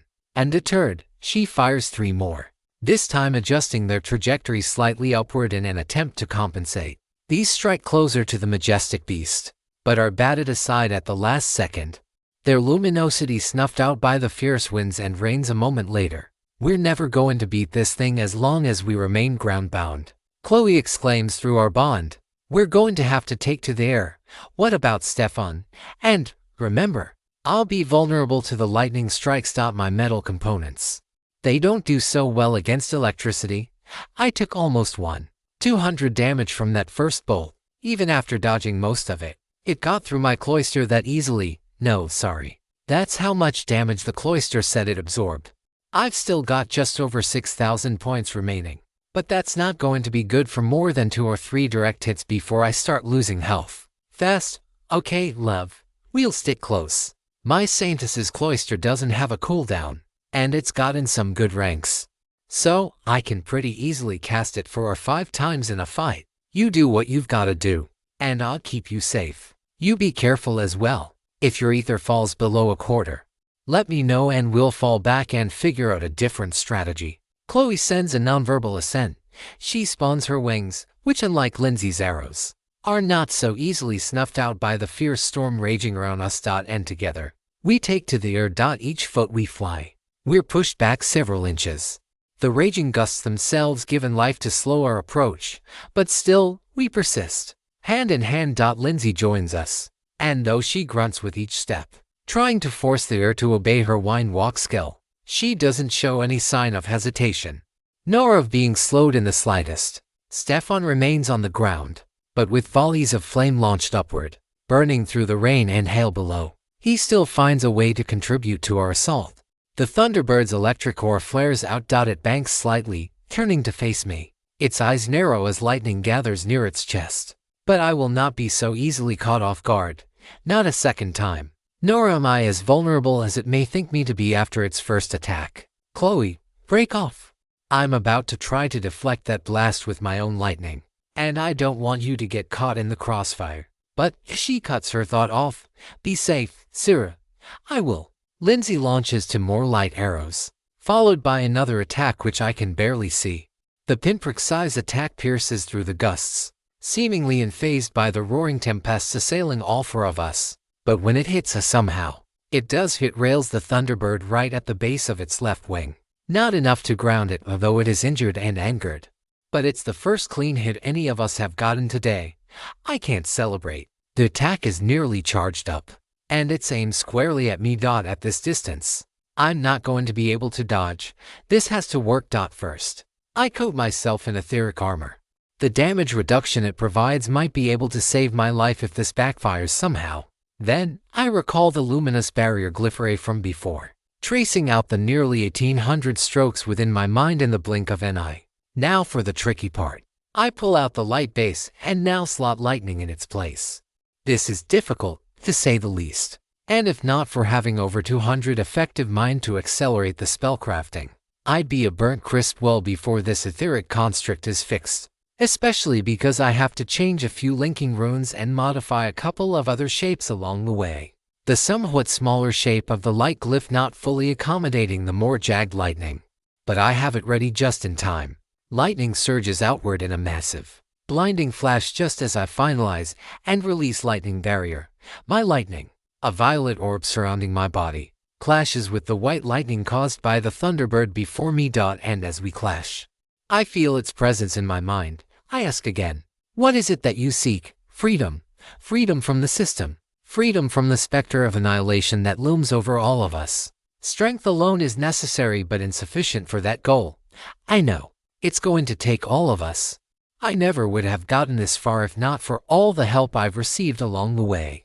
And I'm going to keep needing their help every step of the way. Beware, child. Though this tower tests your might, not every fight can be won through strength of arms. And some of the fights you will face in the coming times, while they can be won through physical strength, are best solved through less violent means. Never forget this. Our lightning annihilates each other. My cloister is stripped from me. My body feels like a sack of bricks. And it's a struggle to stay afloat. The Thunderbird, though, looks no worse for wear. I lower my head, wondering what's going to happen now that it's shrugged off my attack so easily. I prepare for the worst, ready to tap into Seraphina over limit if needed. Chloe and Lindsay waste no time, though, flying forward to attack the Thunderbird once more. But before they can reach, the creature turns to me one last time, nods slightly, and then vanishes, as though it had been teleported away. I'm not sure whether to be happy that the fight is probably over or frustrated that I don't get any experience from the encounter. Definitely seeing the Thunderbird's point, though, as long as I see fights as an opportunity for a few points of experience, I'm going to be that much more motivated to kill when I not follow that course of action. But then the system notification occurs anyway. I slot 1 point into each of my stats as the pathway up to the 9th floor emerges from the quickly parting clouds above us. You have defeated the Thunderbird level 46. You have gained a boosted 105,500 experience. You have gained enough experience to reach level 41. Strength come 1, speed come 1, vitality come 1, mind come 1. Please assign free stat points remaining. Maximum health increases by vitality X to current level ran 13 equals 221. Maximum ether increases by mind current level ran 0, 2 equals 160 level. 41 experience, 971,505, to next 8,960 current stats health, 4,121 5,318 ether, 712 thirds. Your etheric armor rank 3 has upgraded to etheric armor rank 4. Your Angel's Grace rank 3 has upgraded to Angel's Grace rank 4. Your glyph casting rank 17 has upgraded to glyph casting rank 19. Your basic glyph manifestation rank 13 has upgraded to basic glyph manifestation rank 15. Basic glyph manifestation has reached its maximum rank. Mind come 2. Your basic glyph manifestation rank 15 has evolved to intermediate glyph manifestation rank I. Current stats, strength, 90 to base, 48, speed, 90 to base, 48, vitality, 170 base, 89, mind, 243 base, 3.37. The third ascent 3. The 9th floor of the tower gauntlet takes place on a small tropical island. As stereotypical as they come, palm trees covering most of the interior, with the exception of a beach of warm, golden, extra fine sand. The salty smell of the ocean, something Chloe confirms to be consistent with her experiences at the beach in years previous. The water is crystal clear, and little fish are swimming all around.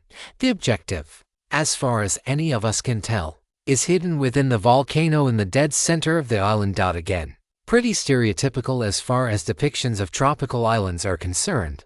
The one downside of all of this is that my ether hasn't had nearly as much time to recover as I would have liked. I'm sitting at just over 2,600 now that I've had a full hour to rest and recuperate. And while I could use an ether canister to replenish myself a bit more, I'm still feeling a bit gun-shy after knocking myself out of commission for 3 days the last time. I suspect, again without proof, that Chloe will get a spell that will cure that sort of condition as she gains further levels. But for now, especially since I don't know how long Stefan and Lindsay plan to stay in town. I choose to remain cautious. We need to make it as far as we can by the end of the day. I check my phone 9:15. Still have plenty of time to explore. And thanks to Lindsay's and Stefan's preparations, we've got enough food for 2 days, plus a handful of health restoratives from the Army's alchemy depot. Not that I expect to need that much, with that thing from last time following people during their ascent and forcing them up or out. We've only got a couple hours per floor, maximum. I pop a mini muffin in my mouth. Was expecting blueberry, but got chocolate chip instead. No disappointment whatsoever. We head into the lush forest surrounding the mountain. More fights with tropical animals this time. It's a lot of snakes and amphibians. Giant frogs and toads, most of which can secrete some rather nasty poisons from their skin, their tongue, or both, however, with a bit of caution. And a lot of Chloe by our side. They prove considerably easier to dispatch than their level would suggest. You have defeated 143 assorted island animals, levels ranging from 32 to 37. You have gained a boosted 8,000 experience. Level 41, experience, 979,505, to next. Current stats: health, 5,191, 5,318, ether, 2,431, 3. Current stats: strength, 90 to base, 48, speed, 90 to base, 48, vitality, 170 base, 89, mind, 239 base. I have to assume that Chloe is something of an anomaly, in a rather different way from how I am the anomaly. It's the only explanation that really makes a lot of sense for why so many of these encounters feel so easy. First, there probably aren't a massive number of healer-type classes in general. Sure, people training for careers in the medical field probably will end up with paramedics, doctors, nurses, and so forth. But throughout the last few weeks, I've noticed that they are far outnumbered either by evoker or summoner type classes, among those seeking a magic-oriented class. And those three types together are outclassed by professional, non-combatant classes. Which makes sense. Not everyone is cut out for fighting. And we still need electricians and plumbers and couriers and so forth, with skills dedicated to their trades, gaining levels by doing ordinary, safe jobs. Second, most of those who do take healer classes probably choose professional healer variants rather than combat healers. I'm a little surprised Chloe didn't take a professional class starting out. Actually, Chloe, quick question. Yes, love. When you were first choosing your class back when the system arrived, did you have the choice between either a combat-focused healing class or a professional variation? For lack of a better word, I'm just musing about some system-related stuff and I figured I'd ask. I don't think it's quite so distinct. Like, I had a doctor's apprentice class, and then a white mage class, which I think are kind of the same as what you're describing. Yeah, I was just wondering. Since I know I've heard about certain classes gaining levels and experience without combat. Not as much as combat classes, but still more than nothing. What about it? I was just thinking that there aren't many high-level healers that are going around in towers and dungeons. I don't want to say that you're one of a kind, but I doubt there are many people with healing magic as potent as yours. Oh, I'm not one of a kind. You're the only one for me, Chloe. Good answer. And that gets to the final reason why Chloe is so perfect and valuable and wonderful and amazing. Among those people who do have combat-focused healer classes, how many people are going to find a party that can properly make use of her skills and protect her long enough to develop into the confident, powerful spellcaster she is now? I can't imagine it's that many, which is why, even as we enter the volcano, none of us feel rushed. Even as our health trickles down a few points at a time due to the burning, caustic air, we all remain cool and collected. My inverted heat glyph on its own is capable of blunting the worst of the unpleasant. My newly improved skills reducing the cost to maintain it down to just under my ether regeneration rate, even within a dungeon. And with my new intermediate glyph manifestation skill, I can keep it running in the back of my mind without need for conscious effort. That, I think, even more than the improved efficacy of the spells I cast, will prove to be the most useful benefit of my newly evolved manifestation ability. It's something that I've long thought a bit odd. Why is the stat governing magic called mind? Having a higher mind stat doesn't make one smarter, wiser, or better able to detect bullshit on its face. Calling it a magic stat would seem more apt, since it principally governs one's ability to regenerate ether, as well as the damage taken and received by magical attacks. The one thing one could say is that it does have some effect on mental processing speed, which is why even pure physical fighters need to invest in it, at least a little. No sense being physically capable of outspeeding a bullet if your mind can't send the signals to your muscles fast enough. Except, mind does have noticeable effects onto very important facets of mental prowess, willpower, and concentration. It is the stat that allows us to resist mental afflictions, such as the maddening cacophony I faced a couple of months back. It is the stat, alongside vitality, which allows us to keep fighting even when we should succumb to pain. And it is the stat that allows us to bring our skills into effect even in the midst of battle, or when we're on death's doorstep. Both of those are vitally important for my glyph casting. Manifesting a single glyph is not generally a strenuous exercise in willpower, enormously complex glyphs like gravity aside. However, the difficulty increases somewhere between quadratically and cubically with each additional glyph added, especially when more elaborate sets of linking runes are included. Luminous Barrier and Lightning Barrier are each closer in difficulty to a basic spell of 3.5 glyphs, despite only containing 2 root glyphs each. And a higher mind absolutely does increase how many glyphs I can comfortably use at a time. The next logical step from here is to get to the point where I can cast spells consecutively, just like normal spellcasters. And, once I can do that, it should be possible to learn to split my mind completely and cast multiple spells simultaneously. Some sort of parallel thoughts variant, should one exist, would be the end goal on that front. Perhaps augmented further down the line with CYBRNETICS. After all, if a computer CPU can have 16 or more processing threads, why can't I? My musing is interrupted by Lindsay, who alerts me to the presence of the boss of the floor. It's a centipede-shaped rock monster sitting in a pool of lava. It's perhaps 500 feet tall, plus however much more is hidden beneath, with dozens of thin, stony legs and a single, glowing eyeball between 2 mandibles that easily dwarf even Stefan. This boss seems awfully familiar, as though I've seen it before, but where? As soon as we get close, the creature lunges forward, attempting to bite down upon me. Stefan intercepts in a blur, slashing at the creature's right mandible so hard that sparks ignite, creating miniature flames that briefly burn in the volcanic air. I channel more ether into the inverted heat glyph I've been maintaining, lowering the temperature down to a more comfortable level. More importantly, as I begin to fire frosted bullets toward the hulking behemoth, it's slowly hardening the creature's magmatic carapace. Lindsay fires shots aimed square at the creature's eye, which glares at us with such focus and intensity that it practically screams, "Please hit me." I am this creature's weak point, and fortunately, even with her sharp reflexes, her attacks aren't landing. They seem to be repelled by some invisible barrier covering the eye. And Chloe's scouring light isn't having too much effect either.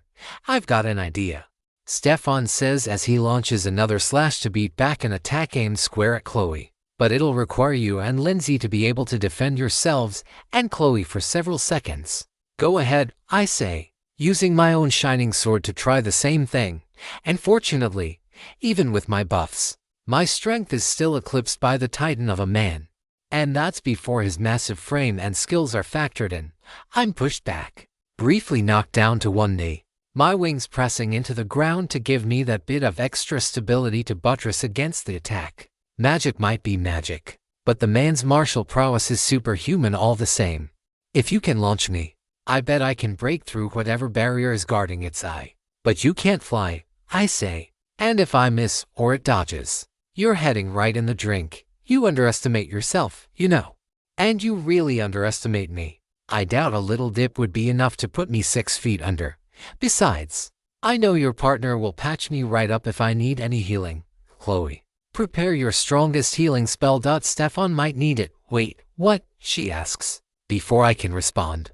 I grab Stefan by the waist and take to the air. Lindsay, seemingly already knowing what I'm up to, goes all out with her arrows, providing the covering fire we so desperately need as the boss rains literal stone and chunks of magma at us from all sides. Stefan, however, is far from helpless. And even as he is, with my arms around his waist, he's still able to beat back attacks as though he's been doing it his entire life. Once I get to within 100 feet, I fling him forward with all the strength I can muster, breaking off my flight and spinning back toward the surface, where Chloe and Lindsay are getting ravaged by relentless attacks. Lindsay is doing her best, but it's a matter of a second or two before their Saintess's cloister runs out. Worse still, I get pelted in the back, sending me face first into the dirt. So embarrassing. And my own cloister is down to just under 800 points remaining. I front flip to my feet, just in time to see Stefan's attack connect. A sound like the shattering of glass echoes through the chamber, then a roar that somehow deals 500 damage to my shield, are probably all dealt directly to my eardrums. Then everything goes deathly silent. The attacks cease. Lindsay has Chloe by the waist and is rushing the two of them out of the way of the now collapsing monster corpse. But I know what to do. I immediately leap forward, dodging legs and bits of stone and chitin as I try to make my way around the corpse. Stefan is still there, and probably falling fast, right into the drink. But no, as I crest the titan and look over its head, I see Stefan, covered in blood and sinew, standing triumphantly, doing his best to wipe the guts off his body. I think about trying to clean him off with a water glyph, but not until the system notification appears, which it does in short order. Your party has slain an armored arachnid level 45. You have gained a boosted 48,000 experience. You have gained enough experience to reach level 42. Strength come 1, speed come 1, vitality come 1, mind come 1. Please assign free stat points remaining. I assign 3 points to strength and the last to mind. The former because I'm being shown again and again the types of feats I could perform with a high strength stat. And the latter because I always need more ether regeneration. Maximum health increases by vitality X to current level ran 13 equals 225. Maximum ether increases by mind current level ran 0, 2 equals 170 to level 42. Experience 1,019,505 to next 58,515. Current stats health 4,567, 5,543 ether 2,094. 3. Current stats strength 101, base 52, speed 95, base 49, vitality 170 for base 90, mind 250 base. Your Ether Bullet Barrage rank X has upgraded to Ether Bullet Barrage rank She. Party levels: Seraphina Mortensen, 42 Mechanical Angel Lindsay Reed, 43 Ranger Tactician Chloe Jacobs, 39 Heavenly Saintess Stefan Rothsman, 37 Stalwart Swordsman Seraphina.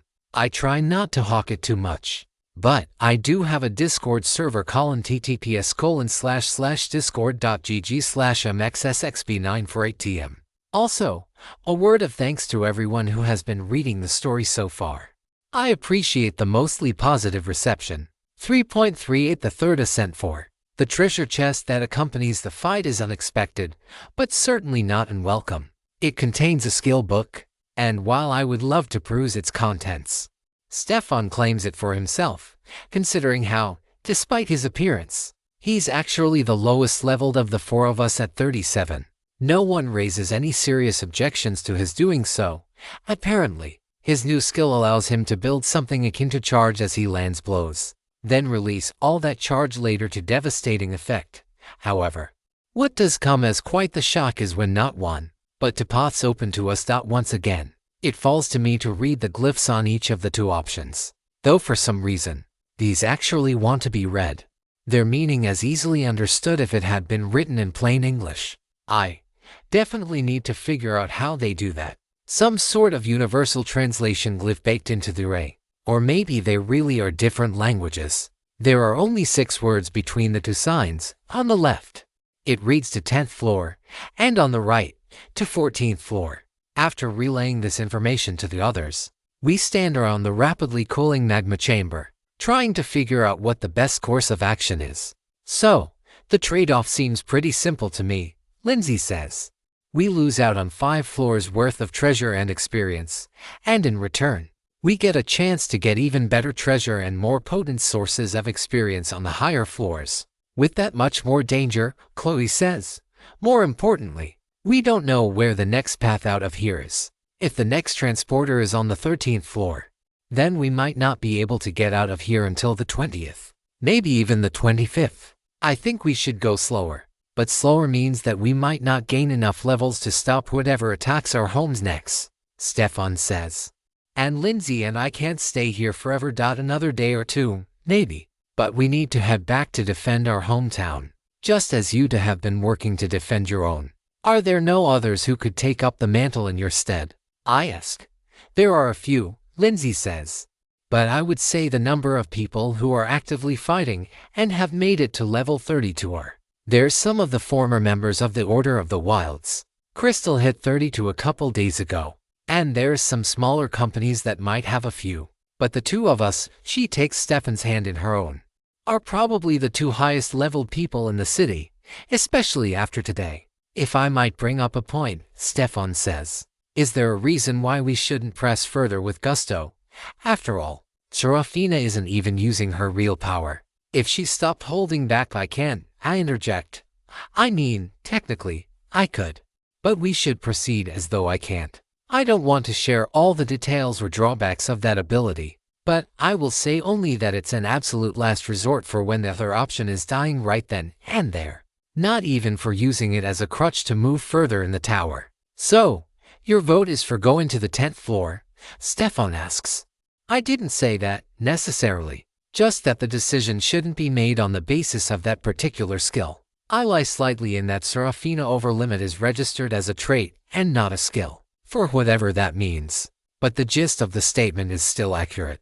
I vote for the 10th floor, Chloe says. We never know what we might find. And it could be something incredibly valuable. Chloe doesn't reference the apples, which are still in my side bag. But Lindsay catches the subtext instantly.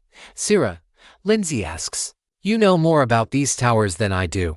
Do you think it's more likely we'll find better treasure higher up? Almost certainly. What was the level of the monsters you fought on the first few floors? The first floor had some robots with levels in the low to mid-30s. The second had a doppelganger which took the shape of Alana. It was level 39, if I recall. I also seem to remember that the tower is designed to be started at level 40 and beaten at level 64. We can fudge those a bit, but I think we're looking at a fairly steady half a level per floor at this pace.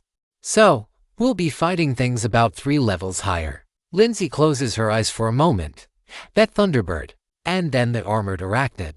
They were incredibly difficult enemies, for sure. The issue is that I don't know how much stronger they would have been had they been 3 levels higher.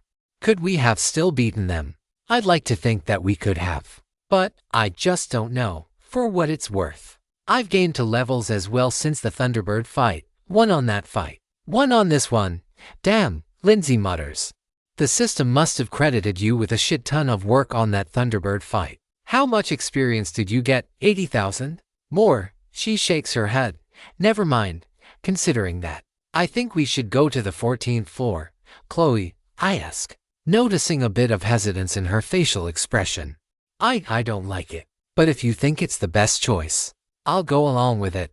This isn't a democracy, where the majority does what they want and everyone else gets the shaft. We're a team.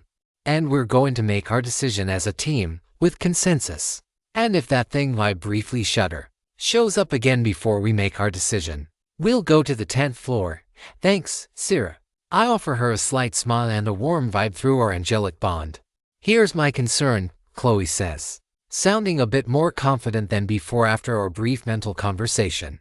We don't know when the next time we'll be able to get out of here is. Maybe there's some item that immediately warps us back to the ground floor. I doubt such a thing exists, but hell's below. There could be. As Sera might put it, it's best to expect the unexpected and consider nothing impossible. Anyway, the point is, we don't know when the next retreat point will be. A chance to rest, bodies and minds alike, a chance to destress, and a chance for Sera to build some new contraption or decipher some new glyph that will save us deeper in. I know that there's risk involved in going to slow. Again, to quote Sera, not taking a risk is itself taking a risk, but we should consider that we might be marching straight to our deaths, which is in no one's best interests. For all we know, Stefan says. The transporter is just as likely to be on the 13th floor as the 14th, or the 15th, or the 12th, or 16th. In other words, I don't think we can consider these warps to necessarily move us further from the next teleport. Disregarding that fact, however, there's one question which remains. Are we prepared to fight enemies that are 2 to 3 more levels above us? Personally, I think we are. Chloe takes a long, deep breath, centering herself. I guess I gotta work that much harder then, to make sure I'm able to save your reckless asses. Lindsay's jaw drops a bit. Chloe, when did you start cursing? I always have, even before the system. I blame Sarah for that. She rubs off on me. Yeah, there sure was plenty of rubbing going on the last few nights. Chloe and I both giggle. Well, that aside, it seems like you're okay with taking the shortcut, Lindsay asks. Still not 100% loving the idea, but I'm not going to veto it. I do think we should wait a little longer. My ether isn't back to 100%, and we don't want to be caught unaware when we make our way there. I suppose not, Stefan says. There's taking necessary risks, and then there's just making careless errors and trying to hasten our own deaths. Hey there, Lindsay says. You're not allowed to die on me in here. I am not dragging your worthless body through God only knows how many floors because you decided you wanted to take a long nap in the dirt. At least wait until we get out of the tower if you really decide that you just have to go croaking. Wait, I never said anything about wanting to die, Lindsay rolls her eyes. What have I told you about calling me that? Or should I start calling you Steph? Are we like this too? I ask. Honestly, we're probably a lot more kissy and lovey-dovey and less play fighting like they are. But I bet we're still every bit as embarrassing as the two of them. I guess you're right, Chloe.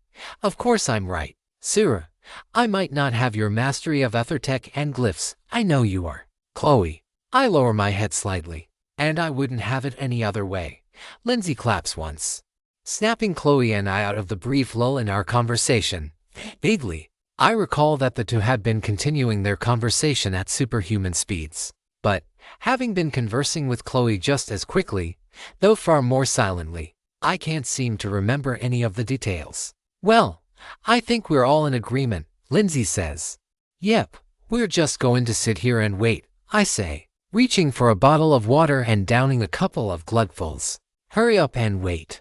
As they say in the military, Lindsay remarks. Even though the two of you were only working in the forces officially for a few weeks, I get the sense you already understand that perfectly. Kinda the whole thing with the adventurers, Chloe says. Stefan breaks out into a deep laugh. Yeah, I suppose it was a lot of hurry up and wait for you to while I was running things. How are things down there? Anyway, Chloe asks. I know you've mentioned bits and pieces here and there.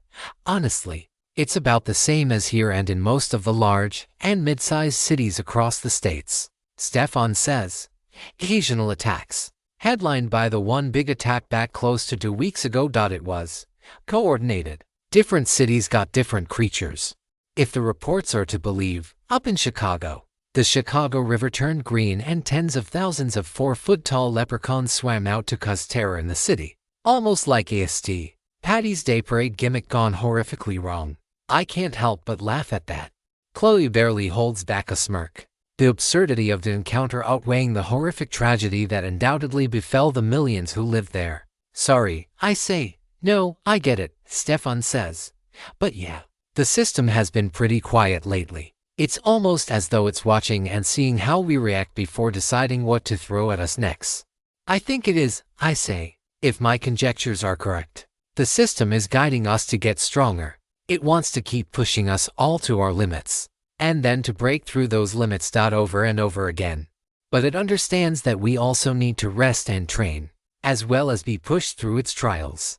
Stefan takes a deep breath. You say it so forcefully, like the system is some alien intelligence watching us, rather than just, I dunno, magical powers that are so lets us perceive through notifications, or any of the other theories that are going around. And considering who you are, I have no choice but to take you at your word. We make idle chit-chat for a bit longer. Though my mind is a bit busy through it all at once, I'm keeping an eye on my current ether, while keeping my ear attuned for the signs of that rattling sensation signaling the arrival of the friend I hope never to again encounter. even from 1,000 miles away. Even after a solid hour of rest and relaxation, as much as can be the case in such a hellish place, it doesn't show up. To my great relief, I smile. Anyway, I think we're all ready to move out to the 14th floor. All four of us turn to one another and nod, and with that, we ascend upward for a higher, more dangerous hell awaits. 3.39 The third ascent out of the volcano and into the Arctic. It's really flipping cold, especially after starting to acclimate to the volcanic boss from the 9th floor. And the fierce gales blowing snow all around aren't helping matters in the slightest. My armor, wyvern scaled though it may be, is absolute shit when it comes to insulating properties. And, worse still, my wings and arm are doing nothing for the cause, instead conducting more cold directly into the rest of my body. And no, wrapping my wings around my body barely does anything to brunt the boreal assault. Lindsay isn't doing much better, shivering up close to Stefan, who takes the easy opportunity to wrap his arm around her. Despite being the least clothed of the four of us, he doesn't seem to be cold, or he's a world-class actor when it comes to no selling his reaction. No shivers, no cuddling up close to himself. The only thing he does is draw his blade and allow it to glow with the tiniest of embers, a hint of incandescence as opposed to the roaring flame it can generate, but welcome nonetheless. Chloe is the best off when it comes to her choice of attire, the warm, modest robes allowing her to brave through the perilous climate before us with only mild discomfort. Still, she nestles in close to me, wrapping herself around my right wing and arm, which I eagerly allow. Not sure if she's doing so for her sake or mine. And I'm sure I don't care what the answer is. An opportunity to keep Chloe by my side is a welcome one which I will never turn down.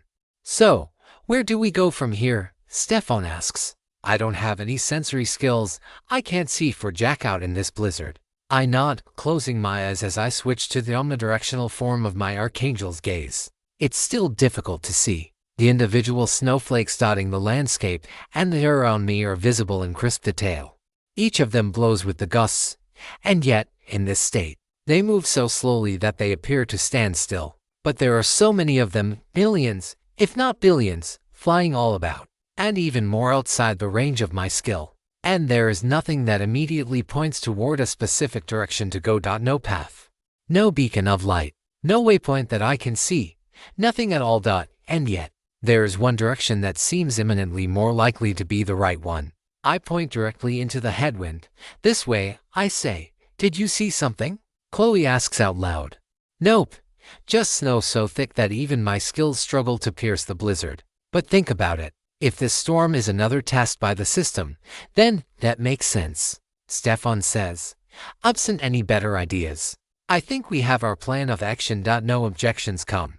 We proceed through the headwinds. Stefan and Lindsay out in front, and Chloe and me in the small wind shadow that his giant frame produces. I also produce a heat glyph and activate it with a trickle of ether. It fails to make the air around us warm or lukewarm, or really anywhere better than frigid, but it at least blunts the absolute worst of the bitter chill. Snowflakes begin to collect in my hair, turning it from golden blonde to platinum, and Chloe's from brunette to silver. Stefan, however, continues to power through the snow effortlessly as though he has some skill that gives him resistance to the elements, looking no worse for wear after what feels like 2 hours of drudgery. It's only been 10 minutes, and already, I've enjoyed more snow and blizzard conditions than I want to experience into lifetimes. Snow is creeping into my boots, melting and then becoming puddles of cold water that seep into my socks and chill my very blood from without. Goddesses above help me, for I wish for nothing more than a bit of sweet relief from this all-encompassing blizzard. No relief comes, makes sense, even if I am the mechanical angel. I've never been particularly pious. In fact, I'd say my iconoclastic, anti-theistic mindset is about the exact opposite of pious, even going so far as to invoke every pagan goddess I can think of in my invocations. Specifically, despite the commonly held notion of the omnipotent, omniscient, omnibenevolent one true capital G God. Who knows? Maybe I was proven right after all. The closest thing to an omnipotent, omniscient being that can be proven to exist is the system itself. And it sure as hell ain't omnibenevolent.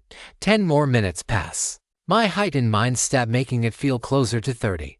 Not wanting to pull out my phone to look at how long we've been here, I instead track the time by watching my ether stats slowly tick up.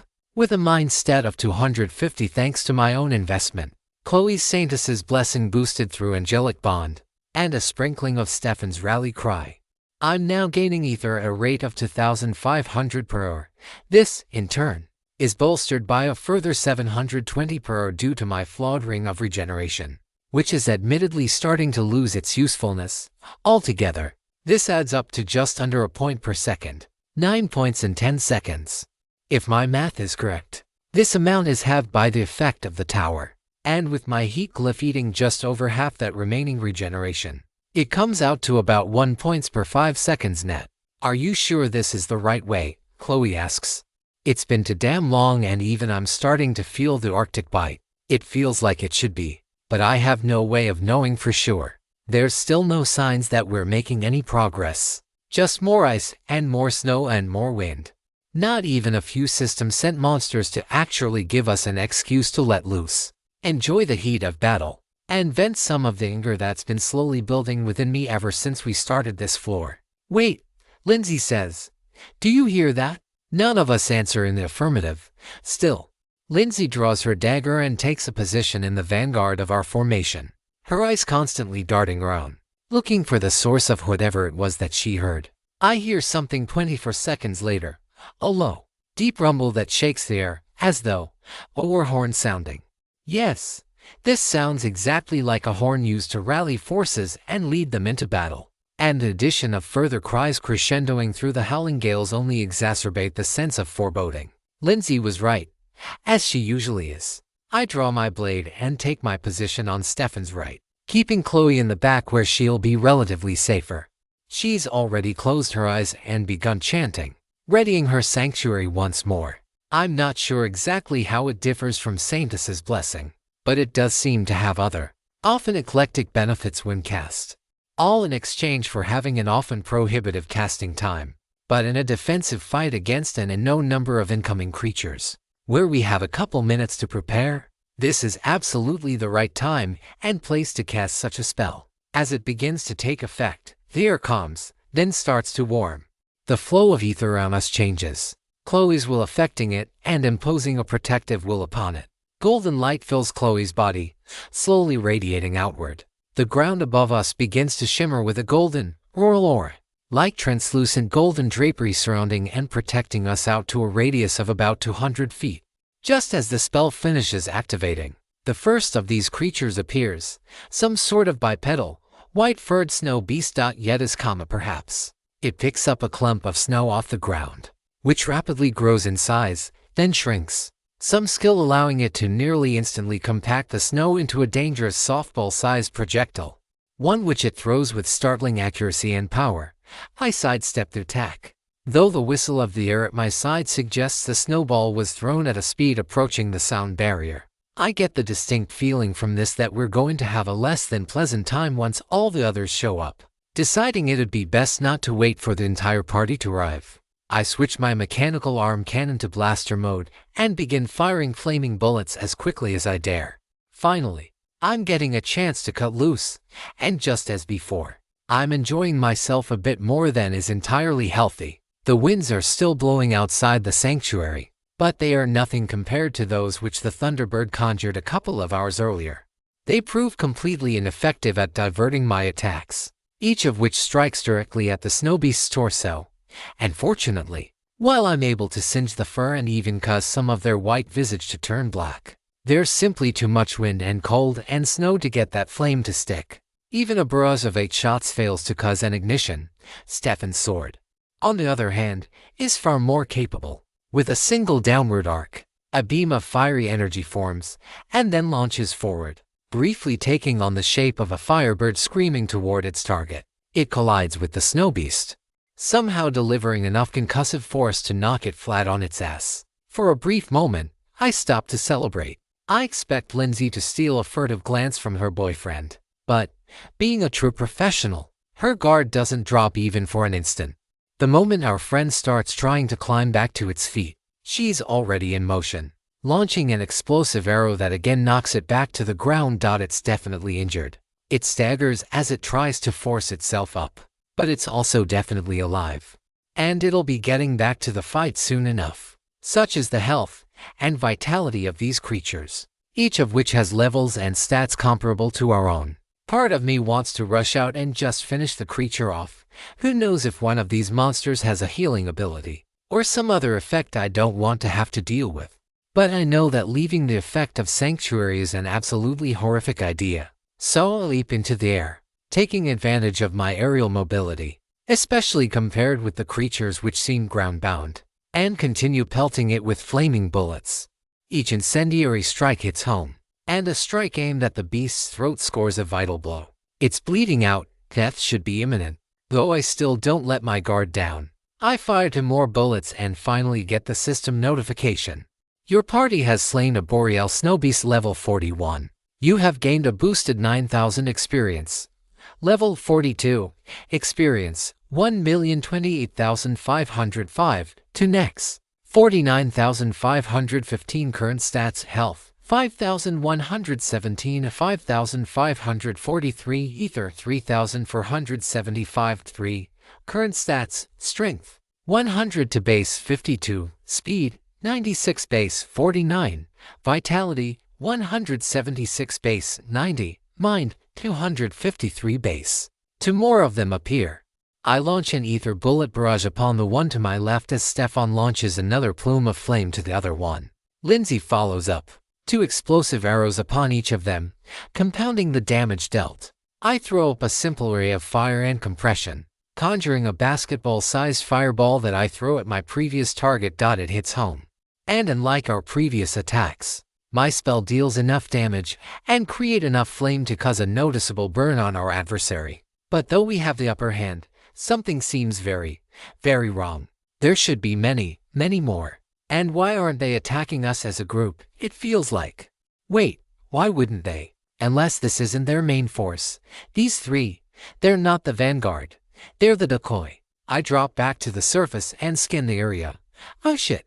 3.40 the third ascent VI. 22 more of these Boreal Snowbeasts. Plus the 2 from before that are still alive and kicking. And they've got us surrounded. For the first time in some time, since the cultists. Really, I'm not entirely sure how we're supposed to overcome this fight. I really don't want to have to tap into Seraphina over limit. Doing so is going to mean that the next floor, which is going to be even more difficult as it is, will be borderline impossible. I need the experience and levels and additional strength from this fight if we're to have any chance against the 15th floor. But I'm not sure what tactic is best. They've got us surrounded, so I can't go with any sort of area of effect spell. That's just asking to cook all of us with it instead of our enemies. Well, maybe not. But I don't want to aim a spell at all of us. It was already bad enough accidentally striking Chloe with an errant burst of lightning during our first trip here. I'm sure as hell not even going to consider actually aiming a giant fireball anywhere near her, even if she asks me to. An idea comes to mind as I think through my options. I have a luminous barrier ray in my repertoire, and I've been able to modify it into lightning barrier without too much trouble. The glyph of fire is more similar to light in shape and size than it is to lightning. Although, that isn't going to be enough on its own. And I certainly don't want to leave the sanctuary. Could I? Yes, I can. I have my repulsion glyph and my expansion GLYPH. It'll be difficult, but with intermediate glyph manifestation, I can work in quasi-parallel. Repulsion and expansion will create a powerful outward force in all directions, allowing me to, in effect, throw my flaming barrier once I've generated it. I see no reason why this won't work, but I'll need good timing to avoid catching the others in the blast. I get to work with the repulsion and expansion array first, using the rest of my mental energy to throw a message to Chloe. Chloe, I'm about to fire a massive sphere of flame outward from me. I don't know if you want to try to heal everyone after the blast goes off, or if you all want to try to fly up and escape it, or if you have another idea of how we're going to deal with all these beasts. Chloe grunts, can't, barely holding spell, keeping monsters out. As soon as she mentions keeping the monsters out, my mind jumps to the roar of the snow beasts and the giant snowballs attacking Chloe's spell from all directions. Each attack evaporates on contact, though not without first leaving a crushing dent in the barrier. But even those attacks, strong though they are, pale in comparison to the physical punches and kicks the monsters are launching upon the sanctuary. With each of those, I hear a sound like shattering glass and see the dents and cracks on the walls, each of which is papered over and reformed in the next instant throughout it all.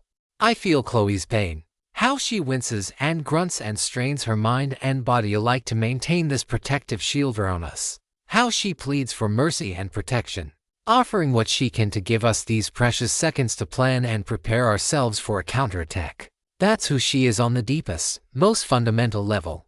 She is a healer, a protector, a guardian, a voice of care and compassion, where I can be stern and unflinching, willing to do what needs to be done in this dirty world we live in. She is soft, embodying humanity at its kindest and best.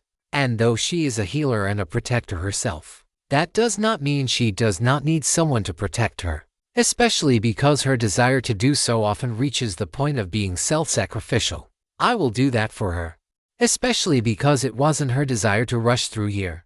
Lindsay, I shout. I'm about to start my spell. The instant it launches, grab Chloe and you three get the hell out of here. Break in whatever direction you think best. Got it, Stefan says, throwing two more infernal flame raptors toward a duo of snow beasts charging the barrier. Meanwhile, Lindsay starts firing explosive arrows with reckless abandon. Her movements are stylish and deft, full of twisted acrobatics that defy physics, making use of wind step in ways more creative than I could imagine. She dances upon the curtains of Chloe's sanctuary as though it were made of solid matter, ducking in and out of the barrier which allows us free passage yet thwarts all enemy advances. And every attack, even those launched in a split second while moving faster than any human ever has before the system, strikes true. They don't incapacitate the creatures, but they do blunt their momentum. They still crash into the sanctuary, leaving a dent as big as my face, just barely not breaking the whole thing. And I feel the pain of it. I feel Chloe's pain as my own, but I set it aside. Right now, what I can do for her is to make her pain go away at the source. And I will. The first half of my array is complete. The glyphs of expansion and repulsion woven together in a new, far more complete manner than I've been able to construct up until now. It still doesn't match the elegance and beauty, and certainly not the complexity of the elemental barriers. How can I hope to accomplish that as a mere novice glyphcaster? But it's in a class of its own compared with the arrays that, to this point, have been crude and unsightly by comparison. Now, with that glyph stored in the back of my mind, I focus my attention on constructing the flaming barrier array. Because of that same complexity, it is far more difficult to manifest the glyph into my mind. Each rune, each individual stroke weighs harder on my mind than the previous one. It's all I can do not to break, especially when I can feel Chloe's pain as well, compounding the agony assailing me. But I will persevere and overcome. I will endure and survive and come back stronger, just as I was created to do. Though that doesn't really matter to me, even if my creators wanted something different for me. This is still what I want to do. I want to protect, in my own way, just as Chloe protects in hers. With that, the final pieces of flaming barrier are locked into place. I feel the warmth, the energy, and the raw power of the glyph even before I began to activate it. This will work. I just need to trust the others to do their parts and get themselves to safety. One final step, combining the two halves of the spell. And though it isn't quite as difficult as constructing the flaming barrier itself, doing so while keeping for glyphs and nearly 400 various modifying runes is far from the easiest task I've attempted today. 20-2 seconds. That's how long it takes. To an onlooker, it'd be less than the length of a short commercial break on television. In the midst of battle between two parties with levels all around 40, it feels closer to an afternoon. And for those titans who reach the universe's pinnacle of power, it might as well be an entire lifetime. My vision goes blurry and dizzy.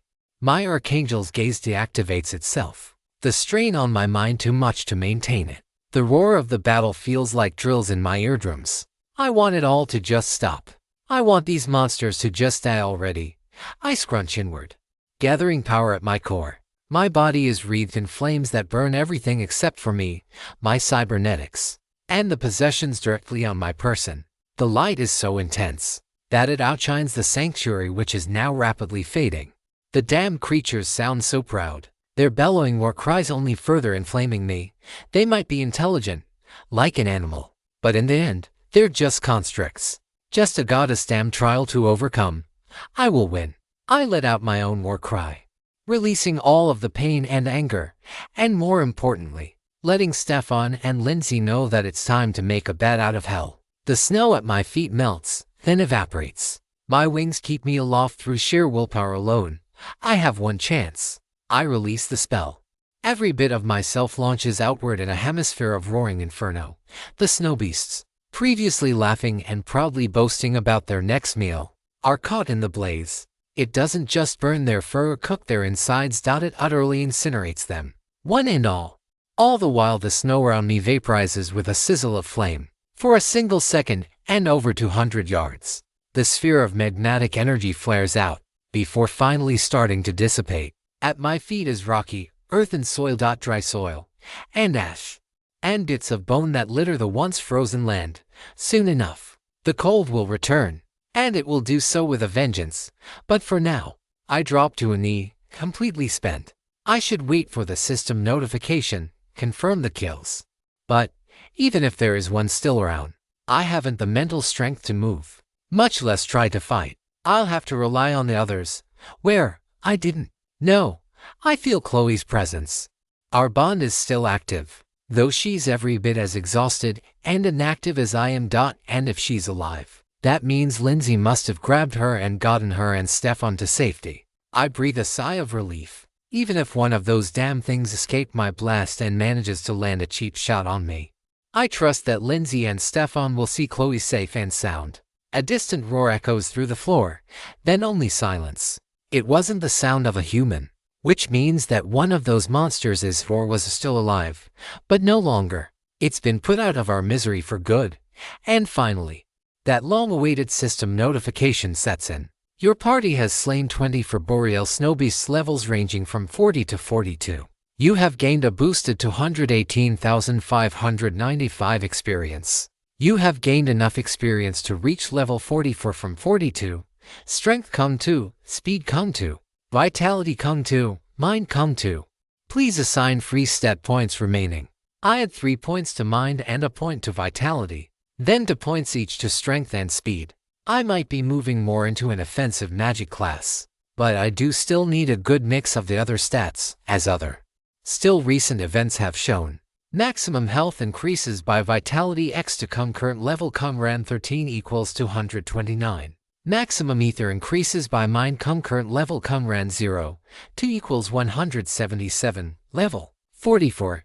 Experience 1,247,100, to next 94,420 current stats, health to 5,181, 6,005 ether, 376 quarters, current stats, strength 110 base 56, speed 100 for base 53, vitality 180 to base 93, mind 260 to base. Your glyph casting rank 19 has upgraded to glyph casting rank 21. Your intermediate glyph manifestation rank I has upgraded to intermediate glyph manifestation rank 3. Your ether bullet barrage rank she has upgraded to ether bullet barrage rank 12. Your Angel's Grace rank 4 has upgraded to Angel's Grace rank V.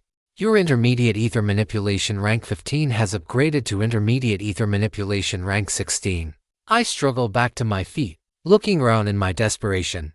I conjure all the strength I can force out of myself, all for the purpose of confirming that Chloe is safe and sound. My wings fail to keep me aloft. My legs feel like pieces of gelatin. My nerves and veins both feel on fire. And my heart and ether core are struggling from the strain of what I just put myself through.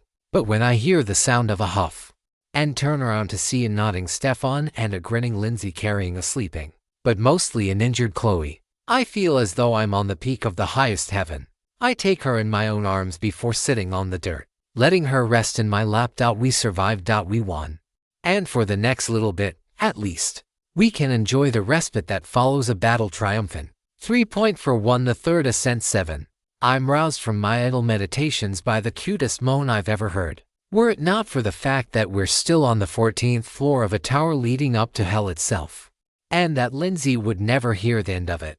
I might just be tempted to take Chloe right then and there as she rosses herself awake. Maybe that's the true hell of the Tower Gauntlet. Being constantly in close proximity to my best friend, now lover, going through harrowing challenges where life and death are balanced on a knife's edge, and being unable to give her the comfort we admittedly both of us desperately crave in these most trying situations. How are you feeling, love? I whisper. Ugh. Chloe trails off and stretches, giving the absolute cutest expression as her arms and neck pop multiple times. Kinda tired still, but otherwise I feel better than I ever have. I can relate, I say. That surge of energy that comes with gaining a level is a bit too addictive to be entirely healthy, and when gaining 2 or more levels at once, the rush is downright intoxicating. It's a bit surprising that there haven't been even more reports on the news of people who go on rampages, chasing that high. I suppose that's a testament to how society has deflected those baser desires toward adventuring and dungeon crawling, where people can utilize those aggressive tendencies in prosocial ways, or at least, not actively antisocial ones. I'd never really understood why people went to casinos, or took up skydiving or similar before. I do now. How long has it been? Chloe asks a few seconds later. I do briefly consider teasing her, but decide against it. About 10 minutes. Lindsay and Stefan are out keeping watch. Are we still on the 14th floor? It feels a lot less cold now. That might be partially my fault. And also partially that those snow beasts were somehow causing the blizzard and extreme temperatures with their own magic. It's not exactly a warm summer afternoon on the floor, but compared with the frigidity we had to deal with not an hour ago, it's positively balmy. Comfortable even, if most of that can be attributed to the beautiful woman currently nuzzling up to me. I stroke her hair, and sure enough, it still smells absolutely divine, even here, with the stench of death still vaguely lingering, mixed with the smell of burnt, well, everything. Even the pouches at my side got a little singed, though the spell seems to have avoided doing much more to my possessions. And yes, the level apples are safe and uneaten, though they are looking mighty tasty right about now. Though I set the matter aside, considering how much experience I'm needing for these levels and how much more I'll need for future levels. It's probably best to wait until I've just reached level 63 and gain the maximum benefit from it. If we don't have another encounter as close as this one, can you stand? I ask. Do I have to? Chloe gives me a coy smile. Can't I just stay here and enjoy the warmth and the view? It is a nice view, indeed, I say, gazing down at Chloe and maybe peeking just a tiny bit underneath her robes. But we should probably think about heading to the next floor sooner rather than later. We don't know when that thing is going to show up again. We don't know if that thing will show up again. It showed up once, and that's 2 times too many. Chloe offers a small nod of assent before finally, and with some reluctance, getting up from my thighs. Just as we get back on our literal feet, Lindsay approaches in a blur that even I have some trouble following. Glad to see you're both awake and on your feet again. Looks like we're being given another opportunity to skip ahead, this time to nope, absolutely not, Chloe says. I'm inclined to agree with her on this one. I take her hand and give it a gentle squeeze. You might not have seen it, but Chloe was in far too much pain maintaining her spell for so long against those beasts, and I wasn't feeling that much better. Fair enough, Lindsay says. We won, but I agree that it was far closer than was comfortable.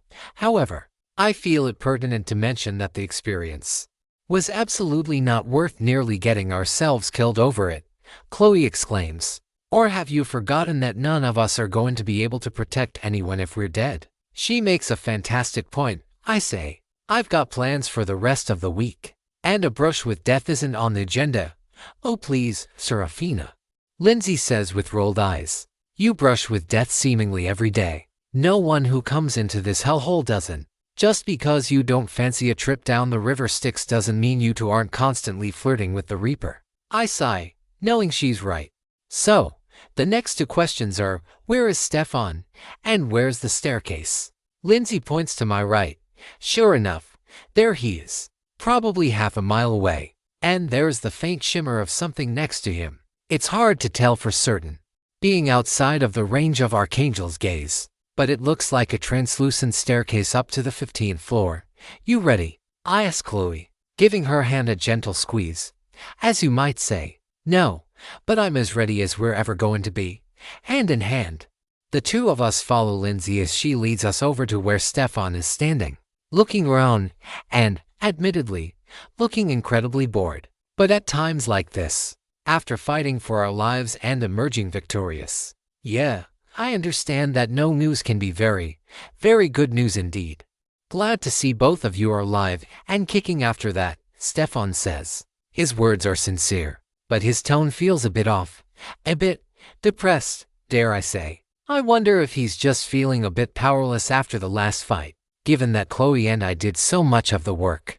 I don't think he should be. He was our key to winning the fight against the armored arachnid. But at the same time, I can also grasp that societal expectations for how men and women interact with one another are not so easily overcome. Men are seen as stronger, more physical, as breadwinners and protectors. The system has changed the physical reality that men are, on average, somewhat stronger than women. Chloe looks like a complete waif even now, and yet, I'm sure she could lift a small car off the ground. Maybe even over her head if she needed to. She definitely could if I cast Angel's Grace upon her first. I think back to those doofuses in the dungeon all those months ago.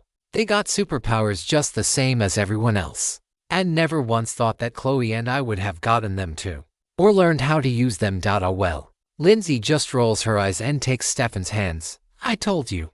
Steph, no need to put up an actor on us, but you don't have to lead all on your own, you know. I know that you might have had to at the start, and when we were dealing with the Order cultists, you were inspirational and the force that kept us all together and united toward that end. But right now, it's okay not to be the leader or the strongest person here. But Stefan starts again. Lindsay wraps her arms around Stefan's waist. That's what being part of a unit is all about. We have different members of our unit, each of which has different responsibilities. We don't expect our reconnaissance scouts to also work the kitchens, now do we? Stefan's face visibly grimaces. He must know already exactly how tasty Lindsay's attempts in the kitchen turn out, never edible. And, though he purses his lips for a couple of seconds, unclear how to respond, he ultimately is forced to concede the point. Lindsay seems to be quite pleased with herself, holding back a smile as Stefan stutters with a suitable retort, but ultimately lays her head on his chest. We all have our roles here to. Chloe is a healer. Sera is a source of heavy burst damage. I handle reconnaissance and dealing with fast foes. And you're by far the bulkiest of us, able to take massive amounts of damage without even being fazed by it. Bet you're almost to 10,000 maximum health, right? 1 or 2 more levels away, yeah. Sera, Chloe, do you have anywhere close to that much? Nope, we both say instantly. Even had I been close, and 6,000 really isn't. I know damn well the answer Lindsay needs me to say.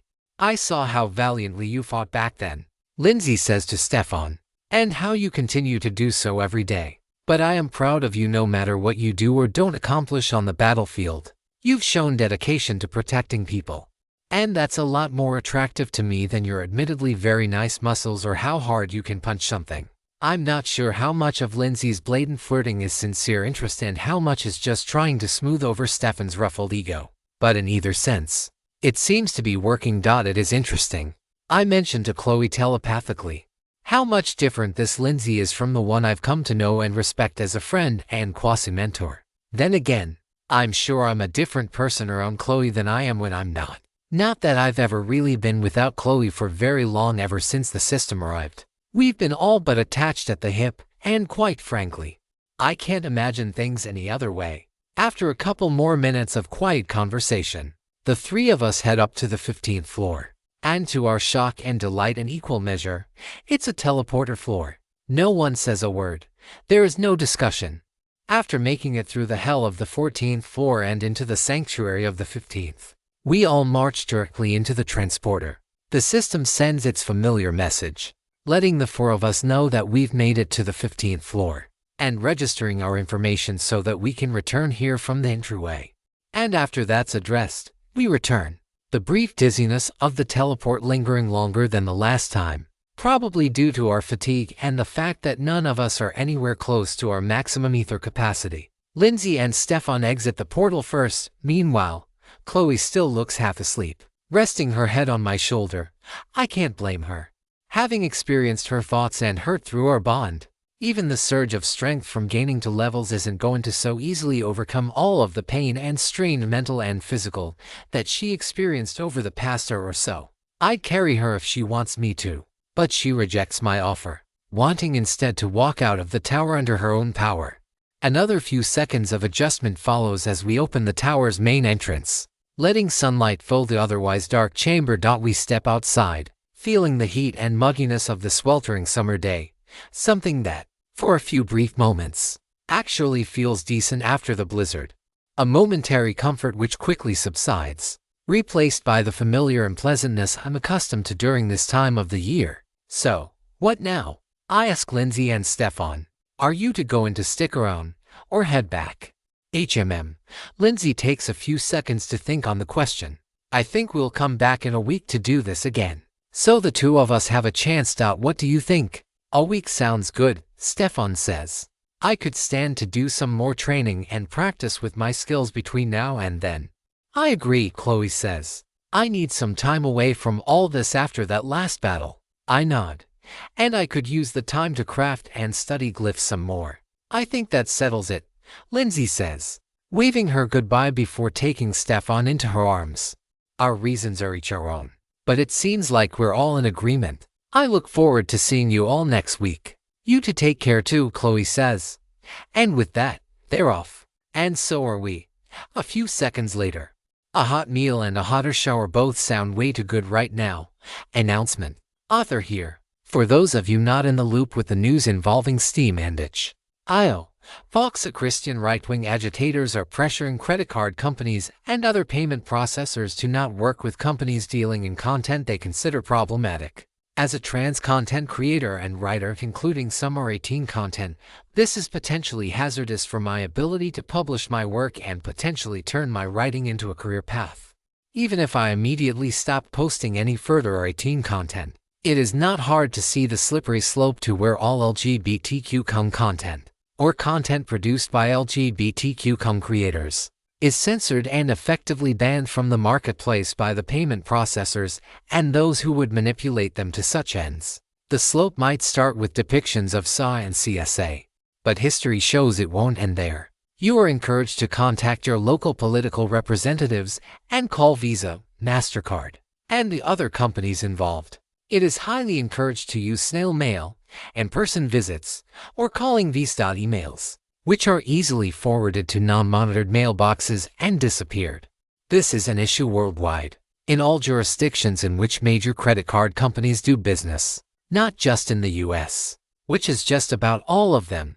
Find out more. https://www.change.org/p/tell-mastercard-visa-activist-groups-stop-controlling-what-we-can-watch-red-or-play. 3.42 We waste no time in making it back to the Jacobs residence on the far side of town, even though it's nearly 5 o'clock and the highways are beginning to congest with rush hour traffic. The skyways are smooth and nearly empty. Not completely empty. There are a few people who have taken to the sky, either through artifice like my wings or under their own power.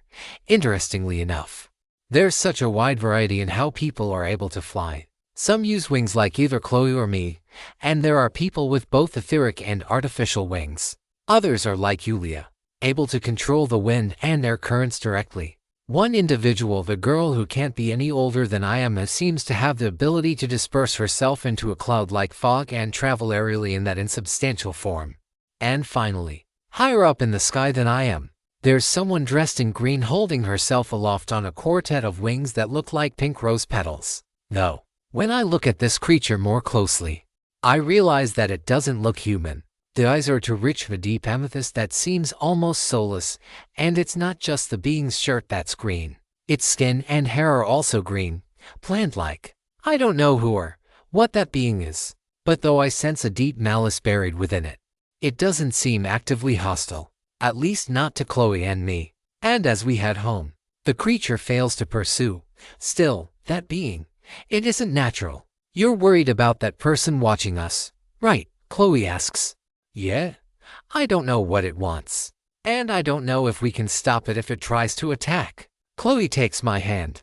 If it does come to that, then we'll get through that the same way we have everything else to this point. Together, we fly quickly the rest of the way home, partially to get out of the sky sooner rather than later, and partially because I really want a nice hot bath. One which I'm able to avail myself of the moment we step into the house. While Chloe goes to take a shower, half an hour later, I emerge from the bath and am greeted by Chloe, who is wearing quite the revealing NIGHTWER. However, while the prospect of an evening with her excites me, I'm more interested in the 3 envelopes she has in her hand. One of them is from the university, probably relating to the job offer I was informally offered a couple of weeks ago. The other is from Mrs. Jacob's attorney, and probably relates to the debacle down at the pawn shop a few weeks back.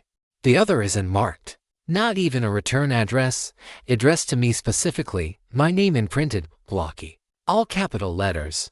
And unlike the other one, it's a thick, padded envelope, and I sense some sort of artifice within it.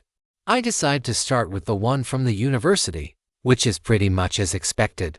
What isn't expected is the salary, $160,000 a year as a base, with options to increase that contingent on receiving grants and successful publication in peer-reviewed journals. Again, it seems a little too good to be true. There really ought to be a catch, but I'm not sure what it is. You seem worried, Chloe says, glancing over the offer letter. I don't know all the stuff about research and how hard it'll be to meet those requirements, but it seems like a good offer, and a position that you'd enjoy. I'm just worried that there's some hidden catch here that I'm not seeing. Why do you think that, Sarah? Because there always is. Chloe wraps an arm around me, pulling me toward the couch. Do you think that there's a catch to my affection, Sarah? I'm sorry, Chloe. That's not an answer, Sarah. I'm still scared. And I feel like I'm doing a horrible job of being your girlfriend. I hurt you in the tower the first time. And then you got hurt a second time because we didn't pay enough attention to your warnings and Chloe pulls my head into her lap and rubs her fingers between my hair. You did. And you apologized. When you used those spells again, you took extra precautions to avoid hurting me. But the snow beasts, you're not wrong. It was painful for both of us. I know. But I think Stefan was right about one thing. We don't know that the other path wouldn't have been worse. Maybe there was a boss on the 10th floor that we wouldn't have been prepared for. What if it had taken place underwater, and we'd all drowned and suffocated? What if it had taken place in the sky, and Stefan would have been completely useless without the 3 of us constantly keeping him aloft? What if we had run into that, whatever that was, from the 3rd floor? We wouldn't be here right now. Chloe continues before I can object. You are right about one thing. I don't like the world we live in right now. I don't love all this fighting. I don't love the fact that we have to keep fighting and killing and forcing ourselves through these challenges. If the system went away and we could go back to our old lives, I'd choose that path in a heartbeat. But we don't get to choose that for ourselves, do we? Not to my knowledge. And I don't see any other way to make the system go away than to continue to hone this power I have. Chloe nods. Given that, we have to make the best of our situation. And right now, there's one thing that I know for a fact. What's that? Continuing to go through those trials is the best way we can help the greatest number of people. I realized it when I was healing all the people who were injured by the harpies and otherwise in the aftermath of their attack. I nod as Chloe continues. My magic was able to cure wounds and diseases that no amount of technology and medical knowledge from before the system could have hoped to accomplish. It's not fair that I can do all this stuff and people who went to school for decades can't. But just because it's not fair doesn't mean I shouldn't work hard to do the things that only I can do. It's the same for you, right? Yeah. If I have this power and these memories, I ought to try to make the most of them. Anyway, we're alive. Yeah. You and I are both alive. I reach my right hand up to stroke Chloe's chin and neck. She playfully lunges her neck forward and nibbles on my fingertip for a couple of seconds. Oops, sorry. We should probably save this kind of fun for after the other 2 letters. I open the second one, the one with Johnson, and Rutherford, PLLC. On the return label, I glance through it. A lot of fluff about being honored to work with me, represent my interests. Retainer agreements, fee schedule, and so forth. A lot of technical stuff. So technical that I think I might need a second lawyer to help me digest the thick legalese buried within some of the documents. Along with the usual legal agreements, there's also a document from the county courthouse that my presence is required the day after tomorrow, Thursday, June 29th, for a deposition regarding the incident a couple weeks back. In addition to seeking legal counsel for the various legal matters that are affecting me personally, I probably also need one to keep abreast of any new legal situations that are soon to rise more generally. I'm sure there are plenty of ongoing discussions regarding the rights and responsibilities of people who choose to develop their power, whether as military and National Guard enlistees, private adventurers, or otherwise. I need to be aware of them quite thoroughly, as well as be prepared to provide my own input if necessary, even though it only lists me on the summons. You should probably come as well, I tell Chloe. You're a witness to the incident just the same. Oh yeah, I got one of those as well. I don't know why they didn't just request we both be there together and save paper, but the lawyers are probably getting to bill extra this way. A bead of sweat appears on my forehead. The legal system is many things. Fast and efficient are not among them. This gets Chloe to chuckle. All right, Cyril, we've gone through the easy to letters. Now let's see what's in the last one. I take a deep breath. This is going to either be really bad or really, really good. And considering that Murphy has yet to give me the swift kick in the butt I'm due after surviving the challenges of the tower, I suspect it's going to be the former. I open it up after hesitating for a few more seconds, only to find a bunch of insulating foam packaging and a note on it. The note, much like the envelope, is devoid of any identifying markings.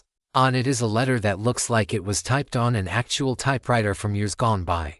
Only reason I can imagine for that is to try to obscure the origins of the letter from all parties. I'm pretty sure that modern printers all have digital fingerprints which can be traced. Ms. Seraphina Mortensen, I hope that this letter finds you safely. I wanted to apologize that I couldn't be there to deliver this to you in person, but events beyond my control prevent me from leaving my current location. With any luck, it shouldn't be more than another month or so before I can see you and Chloe again. Stay safe out there, and I will be rooting for your continued success. May the artifact contained within provide you protection during your darkest hour. How odd, I mutter. A letter from someone who plans to see us again, but who not only won't identify themselves, but is taking great pains not to let any information about their identity leak out. You think it's... Wait a minute. I think this is from my father. I pause for a moment. Yes, Theo, my father. No. Best not to think of him as such. But those were Theo's dying words. That Chloe's father knows something more about me, about who and, critically, what I am. Yeah, that makes total sense with that added bit of context. He's almost certainly involved with some sort of high-tech research. And if he really knows about what I am, he might just have some advanced knowledge of ethertech as well. Plus, I can't think of all that many people who would want to meet me again. I think you're right, Chloe. It's at least the most likely sender. Shall we see what he gave us? Chloe opens up the package after I sheath her in the light of Angel's grace, revealing a single garnet-colored feather that glows with a golden radiance. There's another piece of paper on it, only this sheet is written in glyphs instead of English. It takes some time to properly decipher everything, but as I slowly piece together exactly what this is, my jaw drops wider and wider until it nearly hits the floor. Rekindling feather. This feather contains the essence of the legendary Phoenix's rebirth. When equipped as an accessory, this feather will revive a target from the brink of death, fully restoring their health and half of their maximum ether when their health reaches 0. Also removes all status conditions, negative and positive alike. Accessory is permanently consumed upon use. And Lindsay and I thought the level apple was the only artifact out there that was going to cause mass pandemonium if information about it ever got leaked to the general public. But now, the ability to cheat death, even if it only works a single time, being restored to peak health, and curing all sicknesses and diseases. This feather is a literal panacea. And Chloe and I both understand right away how important it is that we continue to remain extremely hush-hush about exactly what sort of treasures we now have in our possession. Because wars will be fought over something so priceless as this. Yeah, I'm definitely going to need these next 6 days to mentally recover. 2. And after a light dinner of leftover pasta, sleep comes far too easily for both of us. 3. For 3 Seraphina's excursion y plan AXSQ1827. Outside Tower Gauntlet, Sector 9,211,842 S1054870, Year 16. 369 AO 8 weeks after Seraphina's awakening. I take a long moment to stretch and adjust my eyes as we emerge out of the gauntlet and back into the outside world. We failed to complete the entirety of the tower today, something that I was initially more than a little upset about. But we did make it from the first floor all the way to the 44th out of 64. Something that apparently isn't supposed to happen in a single day. I can't believe she still wants to go on after all that, Flynn mutters, quietly enough that he doesn't expect me to be able to hear. Or maybe he does expect me to hear. Although his words are barely more than a whisper. I guess that's why the bigwigs have such high hopes for this girl. Actually, I ask Madison, why are we stopping so soon? Is the 45th floor boss supposed to be that difficult? Am I not ready for that fight yet? I thought I was doing really well for myself so far. Madison taps my forehead. It's not just about whether you're ready, Seraphina. It's about making sure you look after those you're fighting alongside. I turn to Flynn and Nate. Neither of them are critically injured, but I do notice that both of them aren't exactly looking fresh. Nate struggles to keep his posture fixed, instead slumping and slouching and breathing heavily. And Flynn is covered in bruises which Madison refuses to heal for some reason. Actually, that's a good question, Madison. Why didn't you heal them? Do you think I will always be there for you, Seraphina? I suppose you would be done with me at some point. I never wanted that day to come. So I tried to pretend that it wouldn't. Done with you, Seraphina. Why do you say something like that? You just said you didn't want to be around anymore. Madison takes me into her arms and wraps me into a hug. She's got 2 inches on me, meaning my head fits just perfectly into the space between her neck and shoulders. It feels so nice, I almost start crying, but I am just barely able to hold my tears back from the overwhelming emotions powering through me. I never said that I didn't want to stay with you, Seraphina. Just that my obligations will take me away from the research facility. And from this planet. In time, you too will have your own obligations, your own missions and training to undertake. Because of the Hinda, please. Seraphina, Madison cuts me off. Then lowers her voice to a whisper so quiet I have to read her lips to make sure I'm catching her meaning correctly. Don't mention that to anyone else. It would cause a lot of issues if that information was revealed more broadly. That seems weird. The end of the universe is like the biggest thing of all, the single primary objective for all of humanity and all other life forms that dwell within the entire universe. And we aren't telling everyone this. Why should we not all be taking steps to avoid the end of the world? Why shouldn't we all be working together? I mean, yes, maybe I have all this extra power as the anomaly, but that's just way too much pressure to put on me. To expect me to save the entire universe alone, I don't understand, I mumble. I will tell you later, Seraphina. Our transport has just arrived. Sure enough, as soon as she says as much, I hear the roaring of the transport's sublight engines roaring in the far distance. It approaches nearly in a flash, far faster than I can travel even with the help of my swift foot skill. I wonder what kind of technology they use to move so quickly. I wonder if I can integrate it into my own design, or otherwise learn to harness that power for my own.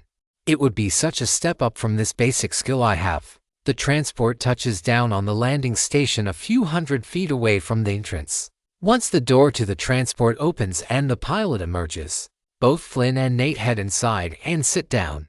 And I'm pretty sure they both fall asleep the second their butts hit the seat. I mean, yes, we were in there for some 36 hours, but I'm still feeling full of energy. I want to keep going, reach the top. I'm sure there's incredible treasure waiting for us on the 64th floor, Dr. Mazzari. The pilot says as he steps out of the cockpit. He greets Madison with a salute and a quick head bow. Flight Captain Manuel Laurel, at your service. We received your signal beacon a few minutes ago and arrived as fast as we could. I trust that your mission was a success. It was, Madison says. Returning the salute, Seraphina is growing stronger at a rate commensurate with the upper range of our projections. And I am not far now from reaching the level 220 for threshold. Should only be another month or so at this rate. Godspeed, Doctor. The entire planet wishes you success on your final ascension. Level 220 for threshold. Oh, that's right. I don't have levels due to the way I interface with the system. The power of the anomaly causing me to increase my stats directly without levels. But for most people, they gain a lot of power, stats, and skills when they hit the class change thresholds, namely every multiple of 32. And with 255 being the system's level cap, 224 would be the final ascension. It's hard to believe that Madison could get any stronger. And, though it doesn't make me feel great, I realize now exactly how outclassed I was while she was training me. I can't help but laugh. Every time she gave me an inch, allowed me to deliver a strike onto her. Every time I blocked an attack. Every time I even so much as moved or stood off the ground or breathed. She allowed it. She is so much stronger than I am that I was unable to realize just how much she was yielding to make me feel better. Lasting 37 seconds, my foot. She could have killed me in a thousandth of that time had she desired it. She could. Yes, she is likely the strongest individual on the entire planet. That's why she can't train me forever. She has her responsibilities as this planet's protector and leader in military matters. Though probably not civilian ones too. Thank you, Captain, Madison says. She turns to me. Seraphina, are you ready to depart? I am, I say, taking a seat in the back. While Madison takes the one right next to me. The transporter lifts off. And before the minute is done, we're back in the air, flying at hypersonic speeds toward the research facility where I was born and still live. During the downtime, as Madison is idly scrambling through her communicator, managing any number of problems for the planet as a whole, I take a moment to look at my new stats. Current experience, 2 nex. Error, cannot establish baseline with. Level current stats, health to 104,949, 131,850 ether. 20,212.26. Current stats, strength, 241, speed, 219, vitality, 240, mind. I have successfully gained a good mix of all 3 of my physical stats during our day-and-a-half excursion.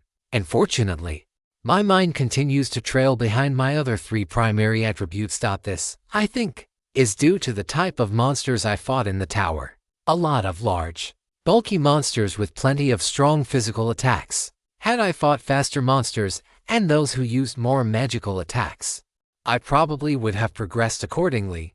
Strange how that works. My stats increase based on the creatures I fight and defeat. I would have expected them to increase based on the sorts of attacks I launch. Similar to how my skills gain ranks as I use them and grow more experienced with them. And why don't I have the ability to control that part? I thought the anomaly was supposed to be the power of absolute freedom. The ability to shape my own growth without restriction. Though, maybe it is doing exactly that. If evolution is supposed to be the natural process by which organisms better equipped to survive an environment are more likely to survive and propagate their genome, then maybe this is doing an analogous process to my own body. I am adapting, getting stronger and modifying my own power in a way that leaves me better prepared to fight more of the same. I would therefore need to fight monsters and others who use magic if I am to improve accordingly. Seraphina, Madison says a few minutes later. How was your first trip through the tower? It was fun, I say. Madison starts laughing, though I'm not so sure what's so funny. My brows drop and my eyes narrow slightly. Did I say something funny? Madison smiles. Most people wouldn't consider a series of trials like those to be fun. And they certainly wouldn't enjoy fighting for their life as they push their physical and mental fortitude to their limits. Really, I'm more of an exception to that rule. Well, we both are, I suppose. By the way, is it really okay that we didn't finish the whole gauntlet in one attempt? I know that the teleporters let us go back up to where we left off, but it almost feels like it's cheating. Not starting from the bottom every time. Think about it this way, Seraphina. You are stronger now than you were when we entered the dungeon, correct? I nod. And the first few floors were not particularly difficult, correct? Again, I am forced to concede her point, though one thing bothers me. After a few awkward seconds, I asked the big question. I see what you are getting at. But it's my understanding that the entire point of a gauntlet is to be challenged by its length as well as the difficulty of the monsters contained within. Would allowing us to start from a later floor not serve to the detriment of that challenge? Do you believe that the lower floors would pose any meaningful challenge to you? Exactly. It would be a waste of everyone's time. And it would be a waste of ether for the tower to generate lower-level monsters. Ones that will give a challenger no or virtually no experience. Rather than consigning everyone to waste time for no benefit, the tower allows those who have proven themselves capable to skip to a floor commensurate with their skills and experience. And I suppose the reason why there are teleporters in the first place is so that people can bow out if they're feeling overwhelmed. Remember, Seraphina, the system wants us to get stronger, not to die. At the same time, it needs to challenge us in order for us to grow stronger. And like dungeons, tower gauntlets disallow backtracking or retreating. And the tower warden prevents people from lollygagging about for too long to recover their ether each floor. These increase the challenge, and therefore the potential experience gain. Can the tower warden be slain too? It would take a number of people even stronger than you to do so without a massive amount of dumb luck. Like you. Yes, I slew the warden of this tower once before. That was the final bout I needed to gain the requisite experience for my level 190 to class change. The most recent such one I went through 14 years ago, and the penultimate ascension before reaching the highest echelons of power 14 years ago. I thought you were hardly more than 30.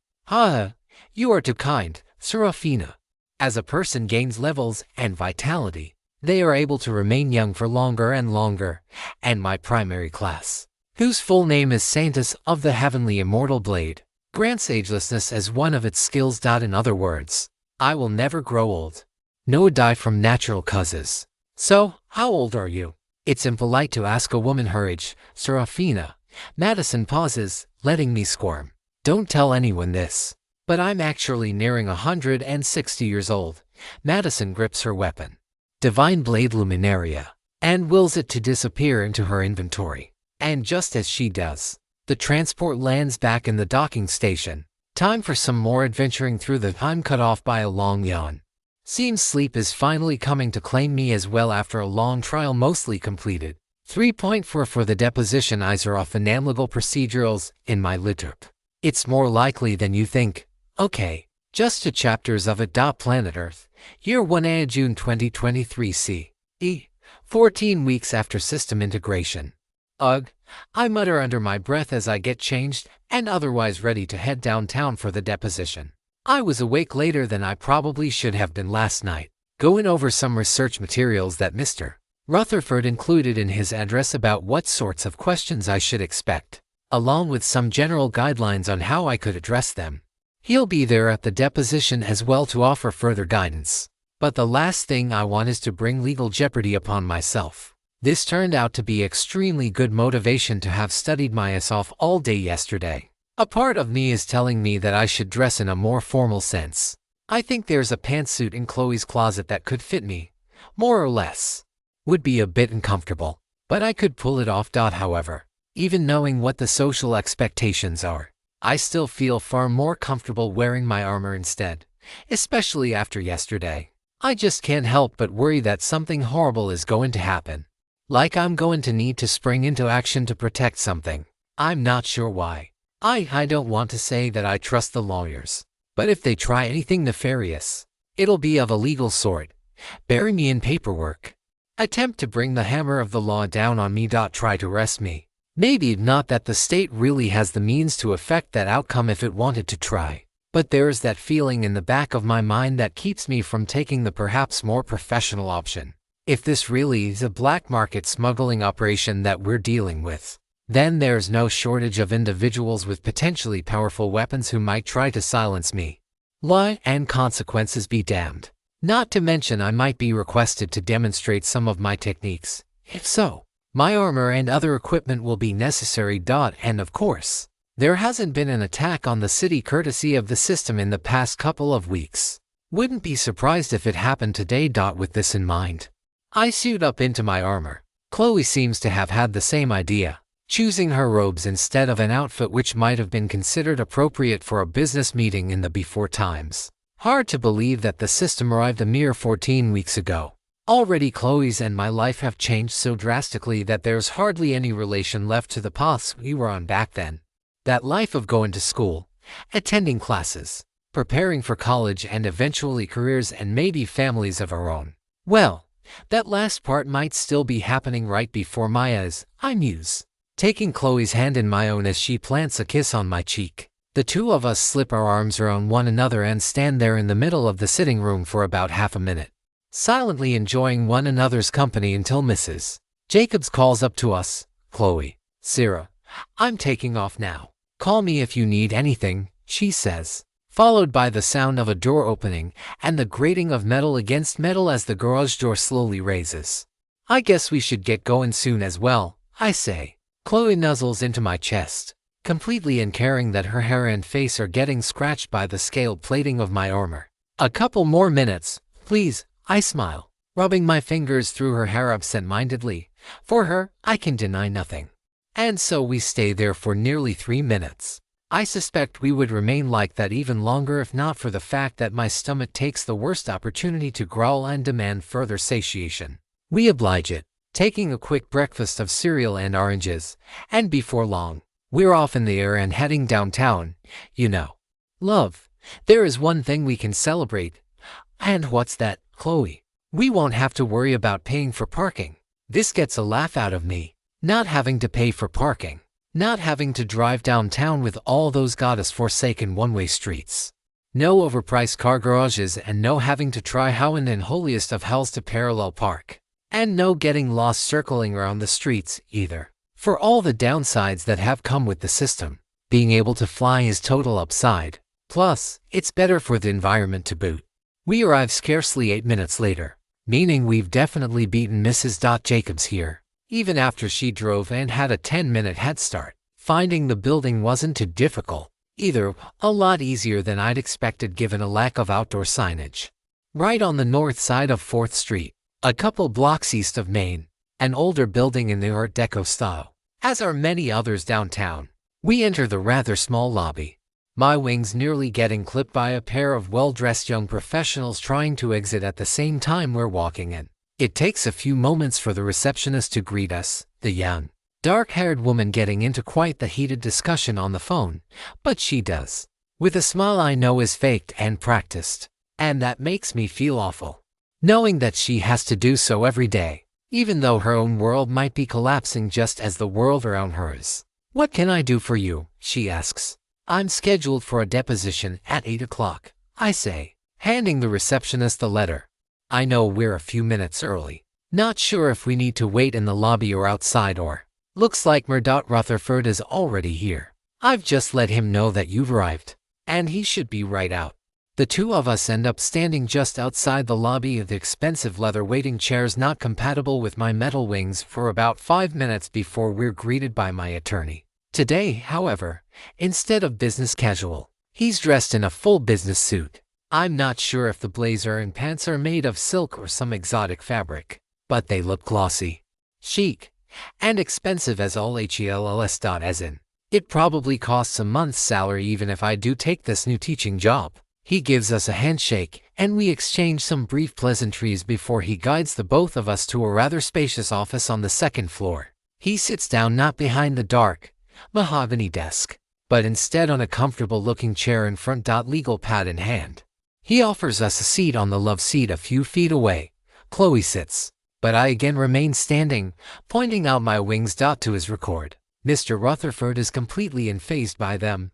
I wonder what other odd artifacts and equipment people have made or found in the months since the system arrived. "Thank you for meeting with me," he says. "I know that notice was short, and for that, I apologize. Normally the courts don't move nearly this quickly, but this case is taking place on an expedited schedule." He pauses for a moment. "I know you've expressed some concerns about the responsibilities of people with greater than baseline mastery of their system-granted skills and strengths, and this court case, along with a few others across the state and nation, is going to be one of the, pardon the pun, but trial cases to see how the courts are going to interpret current and nascent laws and legal precedents to these changing times. I nod. So, how exactly is this going to work? In a few minutes, we'll be heading into the conference room down on the floor. The defense attorney, the court stenographer, and 2 of the men involved that day will be present as well. Wait, Chloe says. How is that going to work? And I thought they were currently in jail pending trial. 2 of the men involved that day have chosen to invoke their constitutional right to be present during the deposition. While the others have waived that right, they will be handcuffed and have been thoroughly checked to ensure that none of them have any ethertech items that could be used to threaten your safety or those of any other people present, as if any of them are actually capable of threatening my safety. But I appreciate the sentiment. So, I ask, how long will this last? And is there anything in particular we need to prepare for, by law? In this and most other jurisdictions, depositions are not allowed to go on for more than 7 hours. And fortunately, while I would love to say that it shouldn't take anywhere near this long, I'm positive that there are going to be dozens of questions about the security footage that aren't easily explained. There will be an hour-long break for lunch, but other than that, I'd expect to be answering questions all day. This sounds less than pleasant. I message to Chloe. You're not going to ditch this, Chloe retorts. Of course not. I am still going to silently complain that we're losing a whole day to something that wasn't my fault. Yes, very silent. You know what I mean. And I appreciate you, Chloe. I place my hand on her shoulder and gently caress it. Now and always, before the actual questioning begins, you will be sworn in and informed that you are obligated, under penalty of perjury, to speak the truth to the best of your knowledge. With that said, because you hold a reasonable belief that you may be charged with committing crimes during the incident, you'll have the right to remain silent and to not have that used against you. If that happens, we'll agree to object on that ground, but you'll still be obligated to answer. In either case, wait, I say, I thought I had the right to remain silent, but now you're saying I have to answer anyway. If such a circumstance comes up, I will raise an objection and work to get that portion of the deposition sealed, preventing those admissions from being used in any current or future criminal proceedings against you, including both any ongoing ones or those which may come up in the future. However, it's important to assert that right and raise the objection now, or we may lose the right to do so later. I'm not sure that all of that is correct, especially if there are going to be prosecutors present as well as myself and the counsel. Or maybe that is legally correct. But damn, does it sound shady that the prosecutors can both use my testimony against those men, and then have to pretend they forgot it if they decide they want to come after me. I think I'm beginning to understand where the term legal fiction originates. I understand, I say, even though I really don't understand everything that's going on. Which is why I'm paying more money than I wish I needed to solicit proper legal advice on this and other legal matters. Now that I think about it some more, I'll probably also need an accountant to help with finances. Because how in the 9 hells am I going to figure out how I'm supposed to calculate income from crafting and selling gear, or dungeon delving, or my hazard and military pay? And yeah, better set aside a lot of time and money in February to meet with. No, wait, I'm going to have to make quarterly estimated payments, aren't I? Yeah, this all sucks. What a way to spend what is supposed to be a week off. While I'm lost in thought, Mr. Rutherford continues giving me advice on how to answer the questions. Take a deep breath after every question, assert myself. Don't let the opposing counsel throw me off by raising his voice, or screaming, or cursing, or anything else he might try to do to ruffle me. Don't be afraid to ask clarifying questions. Take my time. And always wait for Mr. Rutherford to raise any objections he might have before rushing into answering. I can do this, though. I've fought for my life against humans and monsters alike. I've experienced the peripheral pressure of a monster over 100 levels higher than I am. I've overcome my distaste for public speaking, giving a 5-hour lecture broadcast to most of the world, basically going viral in the process. And, with Chloe's help, I've started to open up and learn to love and be loved as a romantic partner. In comparison to all that, this deposition should be easy as pie. 3. For 5. The deposition 2.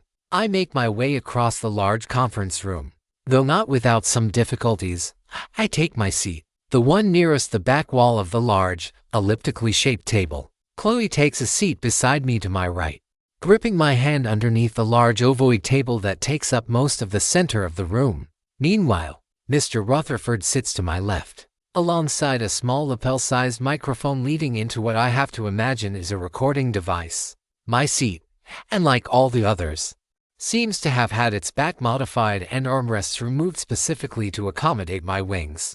I appreciate the gesture and the thoughtfulness that went into it. Even if it is ultimately unnecessary for my comfort, I can just levitate while sitting cross-legged if need be. My wings manipulate gravity directly, rather than flying through the principles of lift and classical mechanics. Opposite me are 4 men. 2 of them I don't recognize. Both of those are middle-aged men in sport jackets, though both of them look considerably more disheveled than Mr. Rutherford.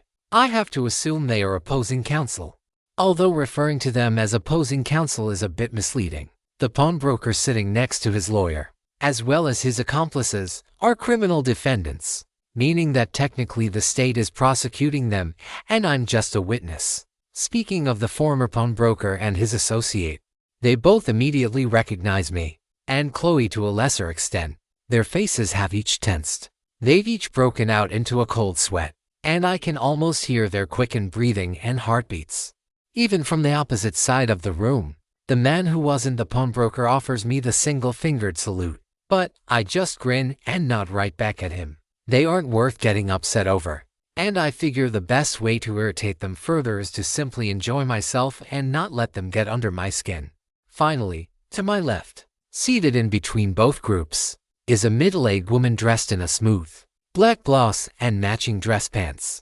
She has a machine in front of her that looks like the jankiest typewriter that's ever been conceived, which strongly suggests that she's the court stenographer whom Mr. Rutherford had mentioned before. She turns to me and offers me a curious look.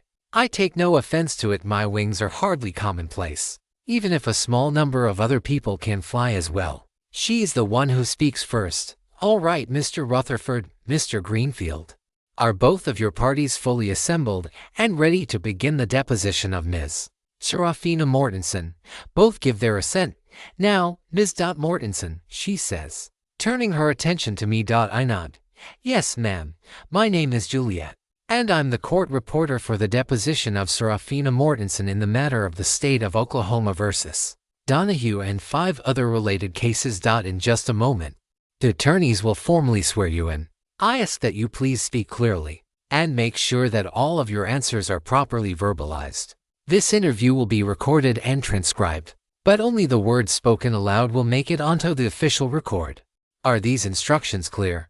I briefly nod, before realizing that I've completely disregarded the instructions I've just heard. "Yes, ma'am." I quickly add, "Very good. I will now begin with the swearing in of the witness." Juliet stands up, facing me, the remaining on the opposite side of the table from me. "Seraphina Mortensen, please stand and raise your hand, palm outward." I do so. "Please repeat the following oath. I, followed by your name, do solemnly swear that I shall tell the truth, the whole truth, and nothing but the truth.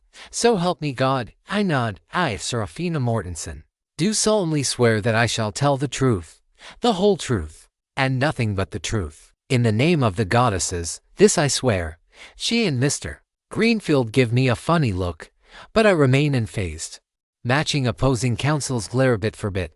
After about 5 seconds, he relents, muttering "should be good enough" under his breath. I hadn't intended to ruffle the attorney so thoroughly in that manner, but it's important that I hold true to my beliefs, ones which don't include invoking the singular, masculine, capital G God. Potentially disorienting the attorney before questioning is merely a minor bonus. Greenfield takes over, standing up as Juliet sits back down in front of her stenograph. "I want to start by asking you to recount the events of the morning of June 9th, leading up to the incident, as best you remember them. Be as thorough as possible." I turn to Mr. Rutherford. He raises no objection. So after 2 seconds, I begin speaking. "Chloe and I had recently come into a large sum of money from where?" Mr. Greenfield asks. I object to this question. Mr. Rutherford says, "The source of Ms. Mortensen's money is of no relevance to this case. Your objection has been documented." Juliet says, "Ms. Mortensen, Please continue. I had recently done research relating to Ethertech at the behest of the military, as well as participated in several battles against the Order of the Wilds, including most notably the conflict down at the capital a few weeks back. This money was payment for those deeds, as well as disability pay for the loss of my left arm. I posed for a couple of seconds, allowing everyone to take stock of my mechanical arm cannon. I waved the metal joints for emphasis. Please continue with the original question about the events of June 9th. Mr. Greenfield says, Chloe and I had decided that we needed some gold and silver and gemstones for some projects I wanted to work on. Why not go to a jeweler if you had that much money? Jewelers, and the market for gemstones more generally, are documented to be absolute scams for the consumer. We believed we could get a better deal. And since I had planned to purchase large quantities of both gemstones and precious metals for my crafting over the coming months, we wanted to find a shop where we could get both at prices closer to the spot market price, rather than dealing with a boutique dealer's markups. If we could build a longer-term rapport, so much the better. And the threat of danger or being robbed never once crossed your mind? No, I say. There are a few people in the city, mostly those working for the military, who could plausibly threaten me. I know a good number of them by name. Your client is not one of them, even knowing the possibility that they could have had weapons. Most conventional weaponry is all but useless against people with more than a few levels and points of vitality to their name. A plain sword wielded by someone with high strength might hurt, yes, but a gun, I doubt I'd feel it. Would you be prepared to take a bullet to demonstrate? Sure, I say, right here, in this office, right now. Not exactly keen on doing so, but I doubt it'd be enough to actually kill me, or really even leave more than a superficial wound. Chloe, can you cast Saintess's blessing on me? She taps me on the back of the thigh, filling me with golden light for a brief moment. I half expect her to take the opportunity to let her hand wander, but she remains professional about it, remaining seated and silent afterwards. You just mentioned levels and vitality. Do you mean to imply that people are inherently stronger or weaker by virtue of those statistics? Objection, Mr. Rutherford says. Not relevant to the incident, stronger or weaker. And do you believe that is fair? Opposing counsel asks. Objection again, Mr. Rutherford says. Not relevant to the incident. Also objecting to the form of the question, fairness or not aside. It is the truth, he continues. Answer the question, is Mortensen. I understand the trap he's laid for me. He wants me to argue that no, it's not fair that some people are inherently stronger or weaker than others. And he's not wrong, but that could be applied to a lot of things. It's not fair that, before the system, men were generally stronger than women. It's not fair that some people have more money or are born with intellectual gifts or, in Chloe's case, are just plain lucky. But we've accepted those inherent unfairnesses as a society. While I agree with his argument in theory, giving him this will strongly make the case that those with higher levels will have to submit to government-enforced restrictions, ones that will likely be crudely constructed and rife with loopholes for the well-connected and those who know how to grease the system or the system. And so, I decide to throw him off his questioning. Yes, I say. Please explain. Objection. Mr. Rutherford again states. Defendant's counsel is leading the witness. We do not begrudge the individual who studies hard, gets good grades, and for that, is admitted into an elite college and therefore is given more opportunities for more lucrative jobs. I say, we do not begrudge the star athlete who trains, getting a scholarship and perhaps one day a career as a professional sports player. We might begrudge those born to wealthy families. But our society tacitly assents to the advantages that a child gets just by having the right parents. Is it not fair, by that logic, that a person who trains their body and mind in the crucible of battle be rewarded by becoming stronger when the next such trial emerges, even though, by your own admission, you faced 5 men with weapons and did not feel threatened in the slightest? Do we begrudge the president when he is surrounded by his Secret Service detail, or when another politician or billionaire has their own security forces, private or otherwise? I notice that he hasn't taken much time to actually question the events of that morning. Instead, he seems more interested in attacking me, although I'm not sure to what end. If he's trying to get his client a lesser sentence, then why not? Wait, I know what he's doing. He's trying to flip the script. Present me as the threat, and his client as someone who felt threatened and needed to retaliate. And I've largely fallen into his trap. So, then, would you consider yourself to be a threat to society? He says, confirming my suspicions about his intent. No, I say. Oklahoma has had open carry on the books for several years, as well as a stand-your-ground law, as I understand. That is correct. Mr. Rutherford says, this is no different. Your client had a right to carry a firearm, just as I have a right to exist. Despite my hands being lethal weapons to themselves, it's only when they are used in the service of a crime, as your client tried to do unto me, that the open possession of a weapon becomes criminal. Mr. Greenfield, Mr. Rutherford says, I'm going to object to any further questions along this line of reasoning, on the grounds that my client has a Fifth Amendment right to not have to provide testimony which might be used against her. The objection has been noted in the record. Juliet says, please continue. Is it reasonable that my client could have feared for his life and taken actions accordingly? We have established already that there is no duty to retreat law on the books in this jurisdiction. No, I say. Your client only took aggressive action after I refused his offer to purchase my wings multiple times. He may have had some sort of analysis or identify skill, though this is merely speculative. Had he such a thing, however, I believe he would have avoided antagonizing Chloe and me at all costs. As such, I believe that there is no way he could have been threatened by me at the time he acted aggressively. Objection. Though this time it's Mr. Greenfield who is objecting to my testimony. The witness is speculating as to my client's mental state. I move that this testimony be stricken from the witness. Countermotion, Mr. Rutherford says. Ms. Mortensen is the author of a foundational work on ethertech. He pulls out a thick stack of papers, which I recognize as the design schematics to my mechanical arm cannon, as well as other documentation I compiled during my work with D.R.s.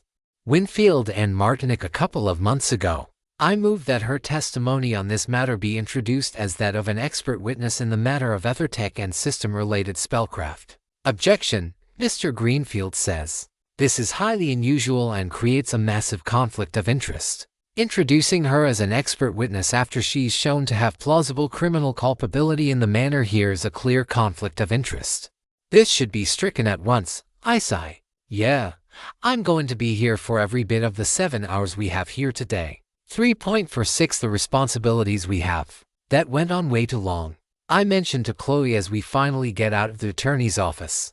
And it just never ended. As soon as I answered one question, he started up with 3 more. It was almost like I was the one being accused. I think you did great, Sarah. Thanks.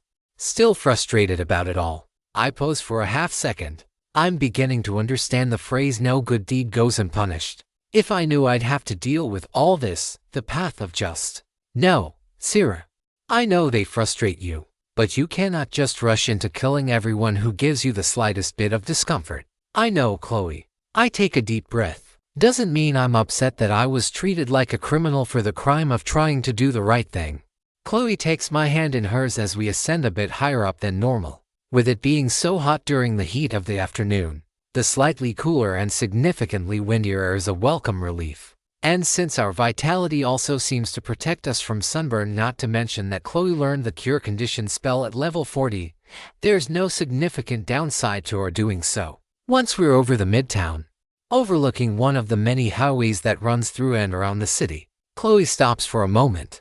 Looking down at the city of nearly 500,000, I pause as well, joining her. It's not quite late enough that traffic has picked up in anticipation of rush hour, but there are still quite a few cars driving throughout the city, some barreling down the freeway faster than the legal limit, others crawling along through neighborhoods or stuck at lights that stubbornly refuse to change from red to green. From this vantage point, nearly 15,000 feet up, it's hard not to see each individual person.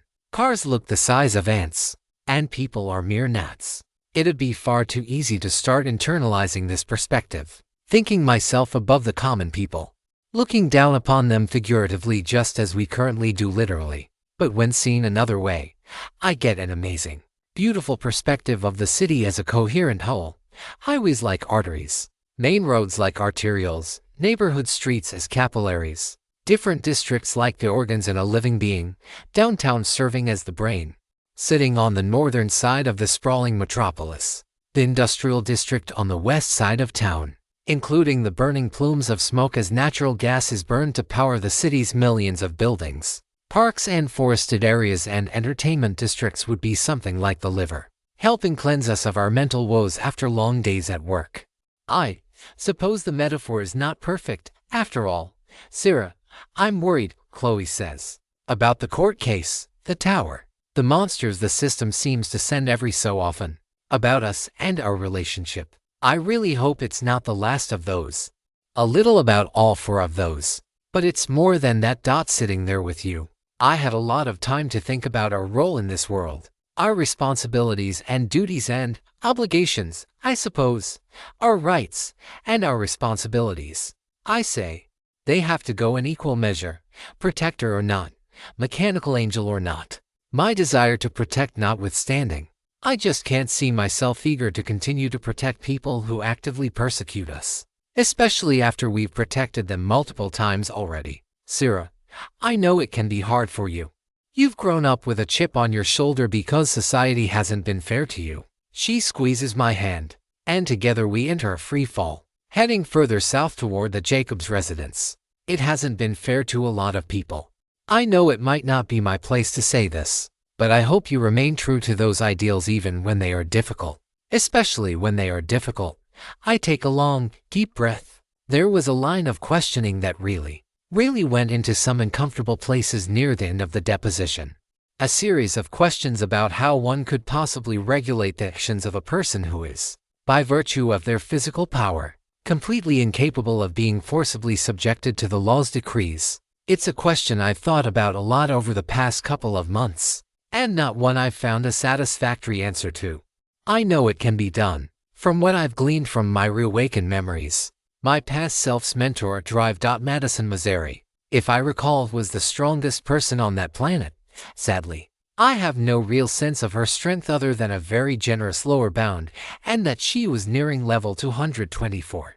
But I know enough to know that she had enough power to eradicate all life on that planet were she so inclined. And yet, she didn't.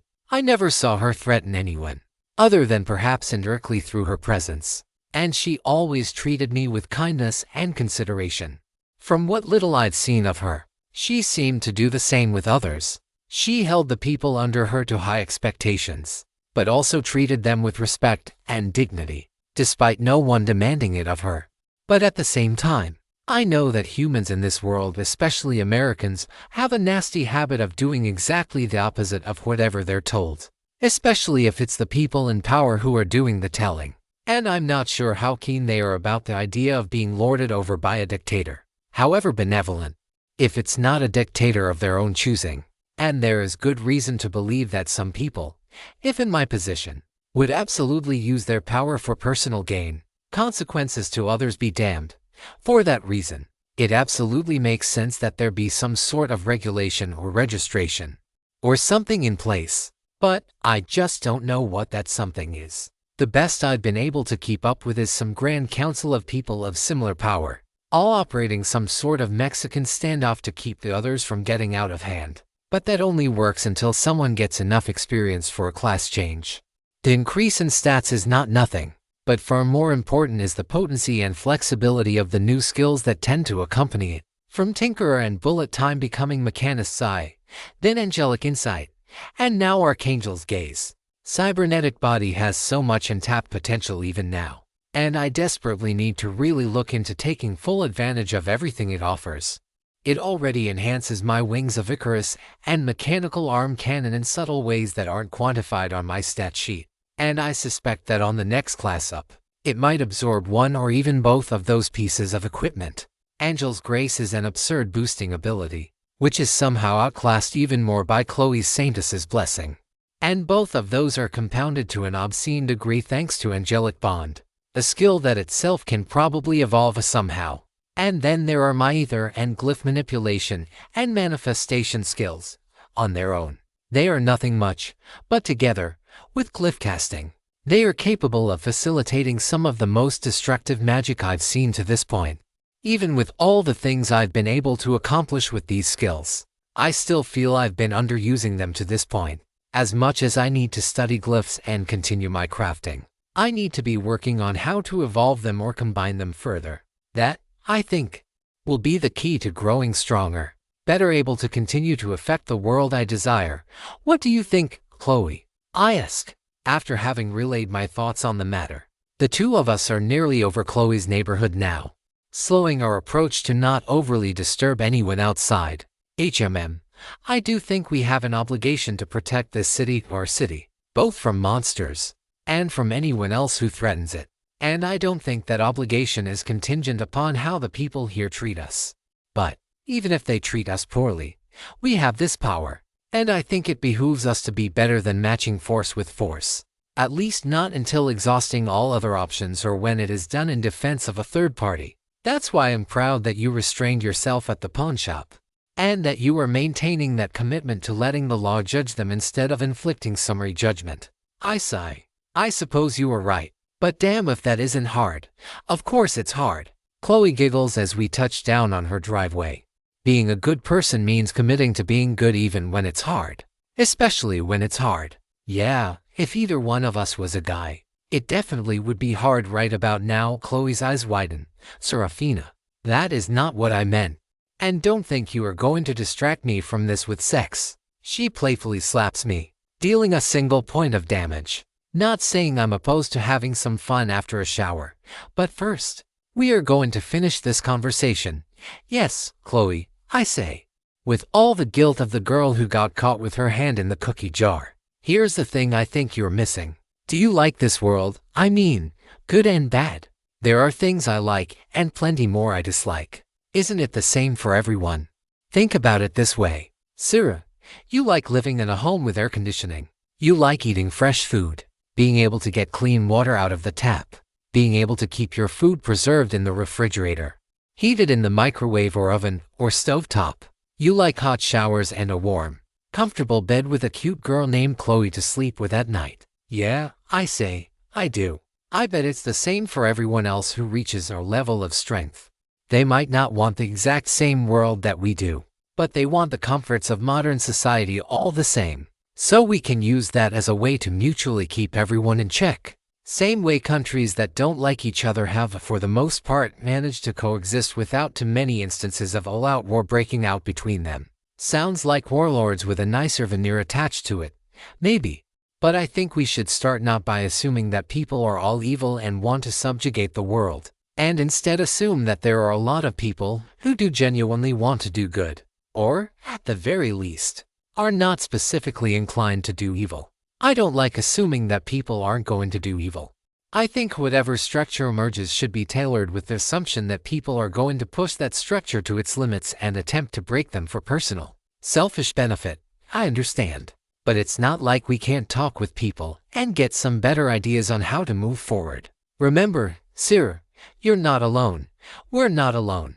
We have friends and allies and, yeah, people like Alexei and Nicholas who might not exactly be allies and aren't exactly friends either, but with whom we have mutual interests and a working relationship. Chloe lays her head on my shoulder right after we slip into the front door. Exactly. As long as we all have mutual interests and are able to compromise, we can make progress. I wrap Chloe into a long hug, my wings wrapped around her at a distance. You're right, as you usually are. And thankfully, there's still time before we have to make those decisions. Just promise me that we'll continue trying to do what good we can, when we can. Yeah, I promise. 3.47 The Glyph of Reflecti. I wake up early on Friday to the sound of my phone buzzing. Chloe's still asleep, and thankfully wasn't awoken by the muffled sound. But I still find it odd. I very rarely receive texts from anyone anymore, and certainly not at 6:30 in the morning. Partially irate and mostly perplexed by who would be trying to contact me so early, I slip around Chloe's embrace and check the message. My phone buzzes again in my hand, and I see the following pair of messages. Lindsay, 6:28 a.m. Hey, Seraphina. I apologize for forgetting to tell you this sooner, but Tuesday's a holiday, and Stefan wants me to go with him and his family to the fireworks celebration. Wish me luck. Lindsay, 6:31 a.m.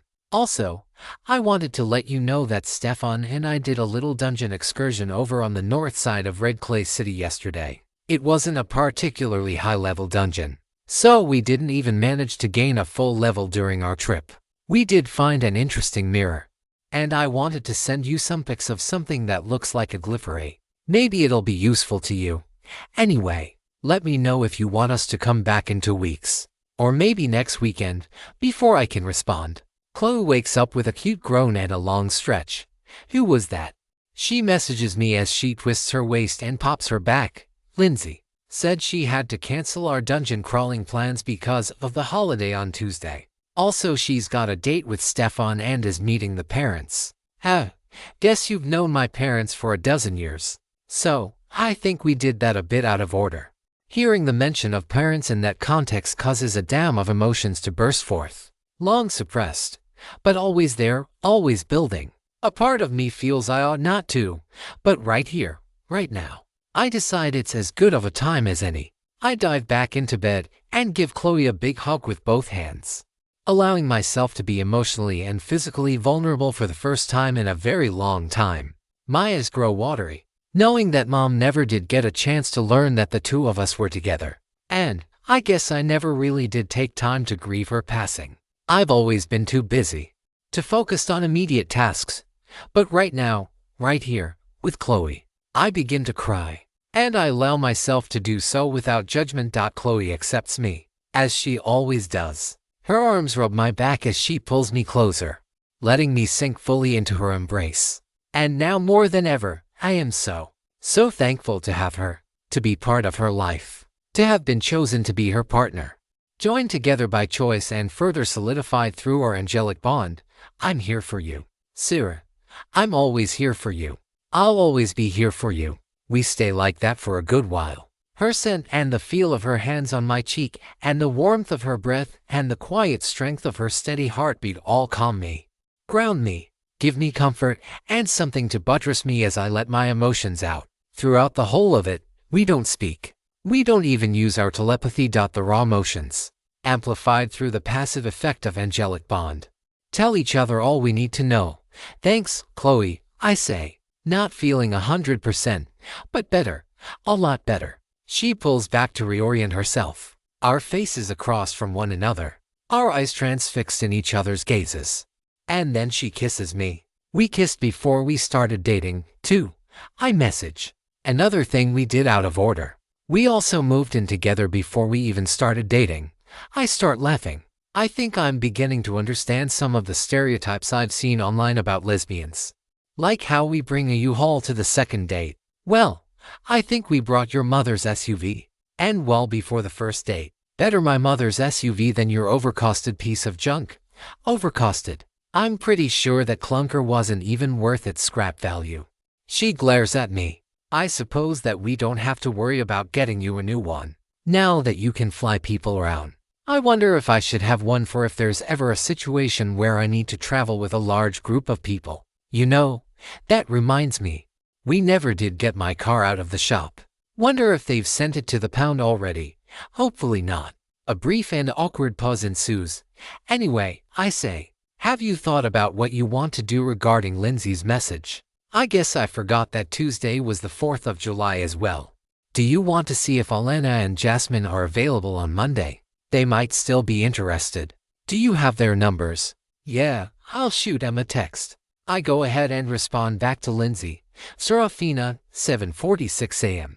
Hey, we're going to ask Alana if she and Jasmine are interested in going on Monday. Good luck with your fireworks date on Tuesday. Lindsay, 7:47 a.m. Thanks for the good luck. If Stefan or I see any more glyphs or other ether tech that might be of potential research interest, you'll be the first to know. After a brief breakfast of scrambled eggs and some bacon that was only a day or two away from its best-by date, it's finally time to get to work with this new glyph that Lindsay sent. I was expecting it to be difficult to piece together. Even these fancy 10 and 12 megapixel cameras don't come close to matching the visual acuity my eyes can currently perceive. However, thanks to Archangel's gaze, I'm able to rather easily piece together the structure of the glyph.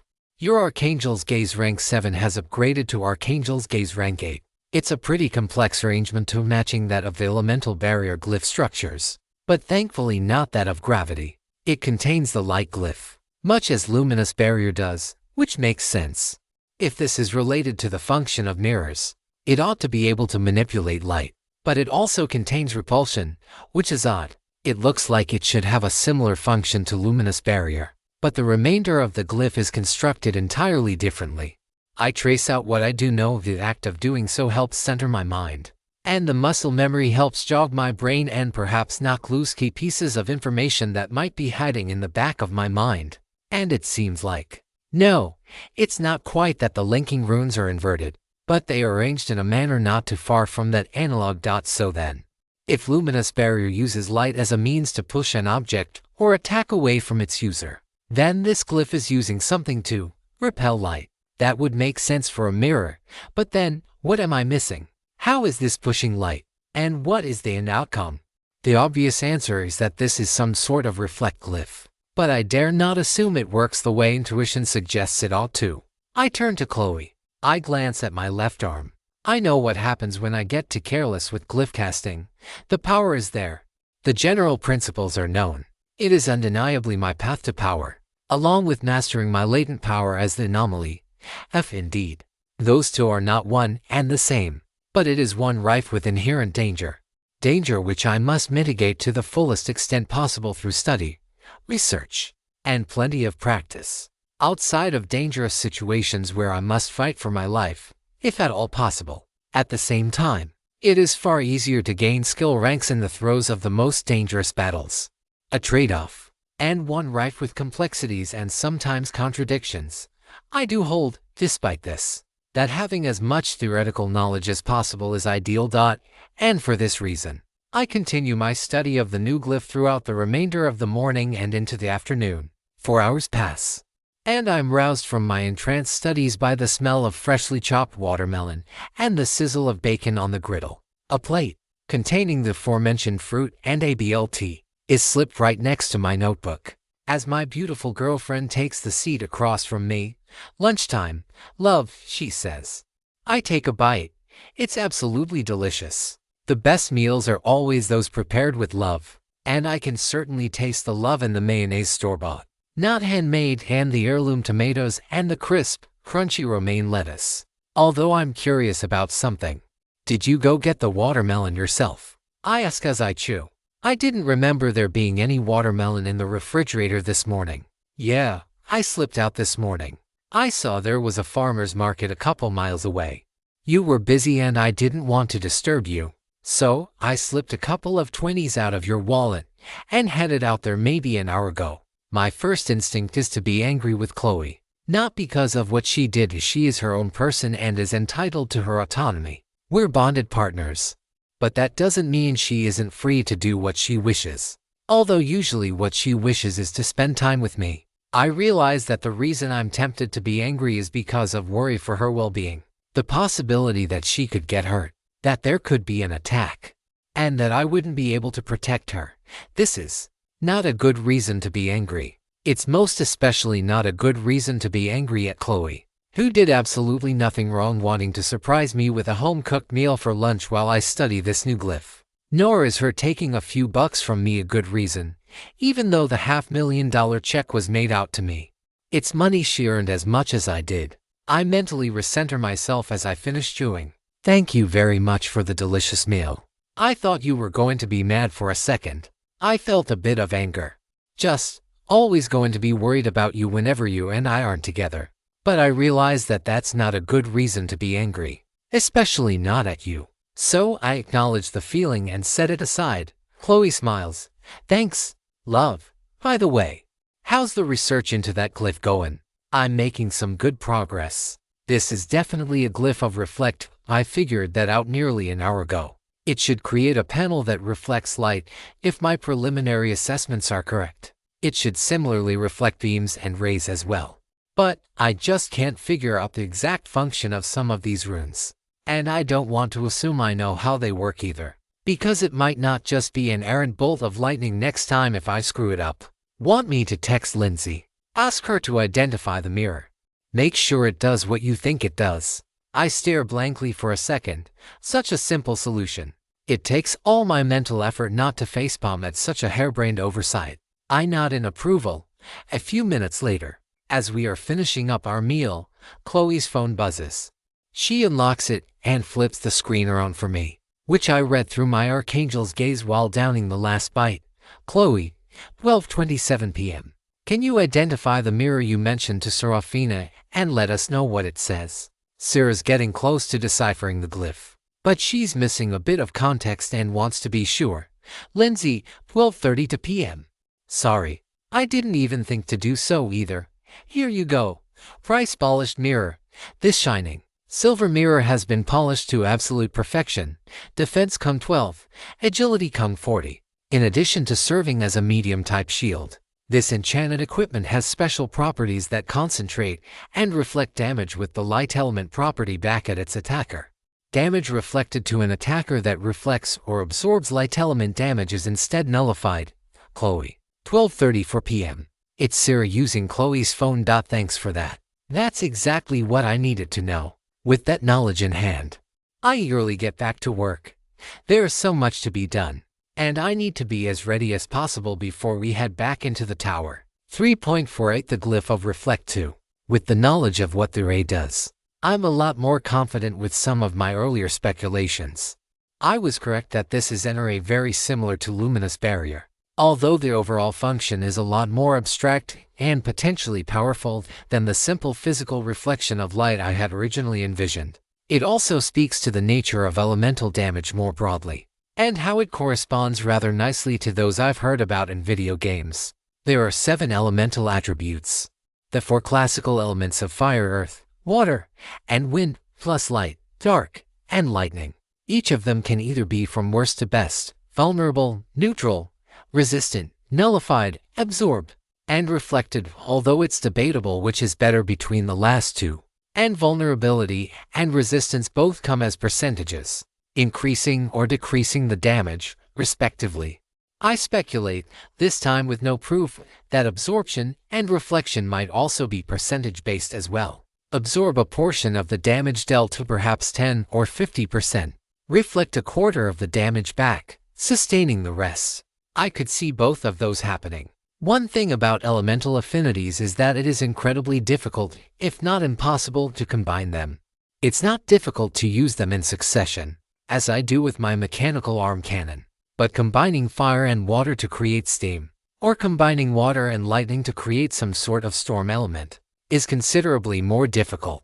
Not impossible. I've seen references to attacks that deal multi-elemental damage in descriptions, and some exotic materials, like these wyvern scales, do naturally resist multiple elements, but I doubt I will be able to use this luminous reflector ray to enchant my equipment with protection from every element at once. It just seems too easy, and I'm certain I'll run afoul of some asinine rule of another at some point to prevent gaining too much power too soon. Because being able to reflect every element of damage when I'm nowhere close to the level cap of 255 seems way too overpowered. No excuse not to try. But I'm not going to hold high expectations. Another speculation. The number and complexity of the rays I can enchant into a single piece of equipment is directly tied to the quality of the material used to make it. Iron is hardly suitable for inscriptions at all, except when dispersed over a very large mass. Copper, like my flawed ring of regeneration, is better, but it's still difficult for it to hold the ray currently etched into it. It nearly half melted my finger as I was carving the inscriptions. Aluminum and titanium are better still despite their light weight, as seen with my mechanical arm cannon. Then there's silver, palladium, probably, and the like, which can hold more complex arrangements before the material gets overwhelmed. Platinum, osmium, and other dense, heavy metals.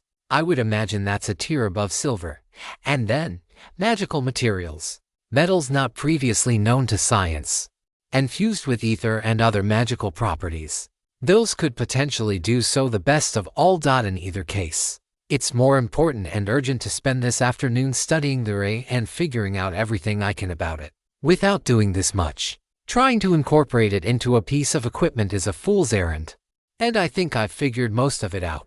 I was confused at first about what this glyph does. It uses ether to reflect light, rather than reflecting an unspecified target using light. In both cases, however, there's a deliberate ambiguity introduced into the glyph as a whole, to account for the fact that the spell as constructed doesn't know its target ahead of time. And this tells me something about the glyph language as a whole. Consider the simple sentence reflect as an imperative. There is no subject in the statement, nor is there one in the more complex statement conjure either and form a barrier to reflect light. In either case, the subject, you, is implied from the sentence structure. However, in this case, it's the object of the statement that is left purposefully undefined. Something like, I shall form a field of ether like a mirror and use it to reflect. In English, the statement reads a bit awkwardly, like there ought to be something being reflected, and the something has been deliberately left out. But in the glyph language, it flows just fine. Sort of like a wildcard symbol in things like search engines and the like. Ambiguity, a deliberate and unintended, it forms a core part of the language, especially as it pertains to spellcrafting and glyph casting. It is possible to build a spell in such a way that it requires a set amount of ether to cast. This is why Chloe's Curing Light always costs her exactly 39 ether. It has been baked into the spell formula she learned as part of her class. Alternatively, the cost of the spell can be left undefined. In this circumstance, the spell takes as it needs to produce the effect. This is probably why my spells are so prohibitively expensive for their effects. The more ambiguity, the less precise the glyphs, the less skilled and experienced the caster, the more ether it costs to produce the same effect, which is why, even if I had my current knowledge of glyphs and tried cast Luminous Barrier a few months ago, I wouldn't have been able to do so. I simply don't have the ether to try to generate that effect by linking light and repulsion using the rudimentary techniques I'd been using in months and even weeks prior. Now, however, I can and will. You figured it out, didn't you? Chloe asks. I glance at the microwave. 5 to 4. Chloe's been in and out of the kitchen turned workstation, sometimes watching, sometimes getting up to watch TV or scroll through social media and check the news for any interesting information. Right now, she's busy rolling up some tortillas with cheese and sauce, preparing enchiladas for the night's dinner. Absently, I'm wondering if Stefan is any good at cooking. I hope, for his sake, he is, as I would not wish Lindsay's cooking upon any but the most foul and reprehensible people in the world. And though he's not a paragon of righteousness and morality like Chloe, I would not count him as part of that group. Not quite. But I've just had a breakthrough. Are you going to want to practice with it? Want to, always, going to? Not a chance. Is it that dangerous? Not to me. It's a glyph that repels light attacks and sends them back at the attacker. And no, I'm not going to ask you to cast Scouring Light on you. Nor am I going to ask you to grab my shining sword and attack me with it. Good, I stare, bemused. Good, 2 months ago, you would have been all. Not taking a risk is itself taking a risk. And then demanding that I attack you so you could test things out. It makes me happy knowing that you're moving past that. I sigh. I still don't like the idea of not testing it. Especially because this is the sort of thing that feels like it's going to be a huge boon the next time we go in the tower. But after seeing how my impromptu experiment with spellcrafting hurt you, yeah, not keen on repeating that anytime soon. Thanks, love. Also, I'll add a message back about half an hour ago. She said that if there's no monster attack by tomorrow, she and Jasmine are more than fine to come with us. But she wants to go tomorrow since she's gonna be busy Monday and Tuesday. She also said that they both went in and cleared the first 7 floors, and are interested in starting from floor 15 so as not to make us start the tower from the beginning. I put away my sketchbook. Anything I can do to help out with dinner, HMM? No, I think I've got everything just about ready. And I think it'd be better to use the oven than ask you to try to cook it with your glyphs. Hey, no, wait, that's probably a better idea. No insulation if I try to cook it out here. And what? I thought I gave a perfectly good reason why you're right. Chloe walks up to me with all the speed and grace that her superhuman attributes allow her, sweeping me up out of my chair and into her embrace. Then she kisses me for good measure. And I think it's best that you not use your magic while distracted. After dinner, I slip out of my clothing and armor and into another long hot bath. As Chloe said the other day, enjoying the creature comforts of modern society is a good, self-interested, if a little selfish reason to want to protect it. And though it may be disheartening to some of the more morally minded people, including Chloe, I would much rather trust people to act in a manner consistent with pure self-interest than some loftier higher ideals. Especially the people who would go out of their way to seek power even at the cost of so many lives. I suppose I should count myself as part of that group as well. As much as I claim to protect people, there's a certain degree of selfishness to my actions as well. And I like having power. Maybe it's a consequence of having grown up without any.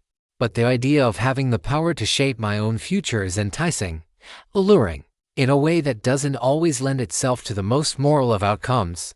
Absent-mindedly, I mentally conjure my luminous reflect glyph in my mind, holding it in place with my intermediate glyph manifestation. Now that I've deciphered the glyph's function and how it works, I can really start to analyze it, figure out how it works, and how I can potentially modify it. I would love to find some way of giving myself lightning reflect more than anything.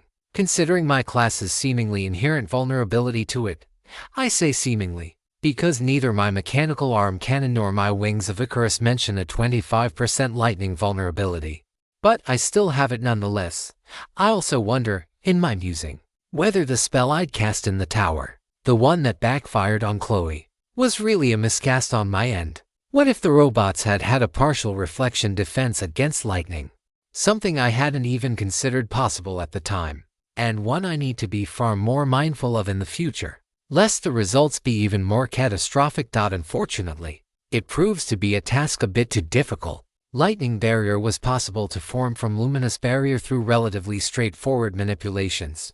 Tricky, but possible. But luminous reflect is quite a bit more compact in its overall shape, and I don't see a way to accommodate the larger, spikier lightning glyph where the light glyph currently goes. I'll probably need a few more ranks in my glyph casting and intermediate glyph manipulation before I can do the manipulations properly. Maybe with a lot of guessing and checking and testing, but not at the cost of risking Chloe's health and well-being. At least, not unless it's in the service of preventing an even greater, more imminent threat to the same. As I soak in the tub, I start thinking about Monday's excursion. I probably want to get a couple more gemstones from Zachary's, although there's still the issue of how to do so without revealing the existence of those level apples. One I might have the answer to in short order. In my memory, Madison had access to an inventory and extra-dimensional storage that she could put items into and draw from them, seemingly at will.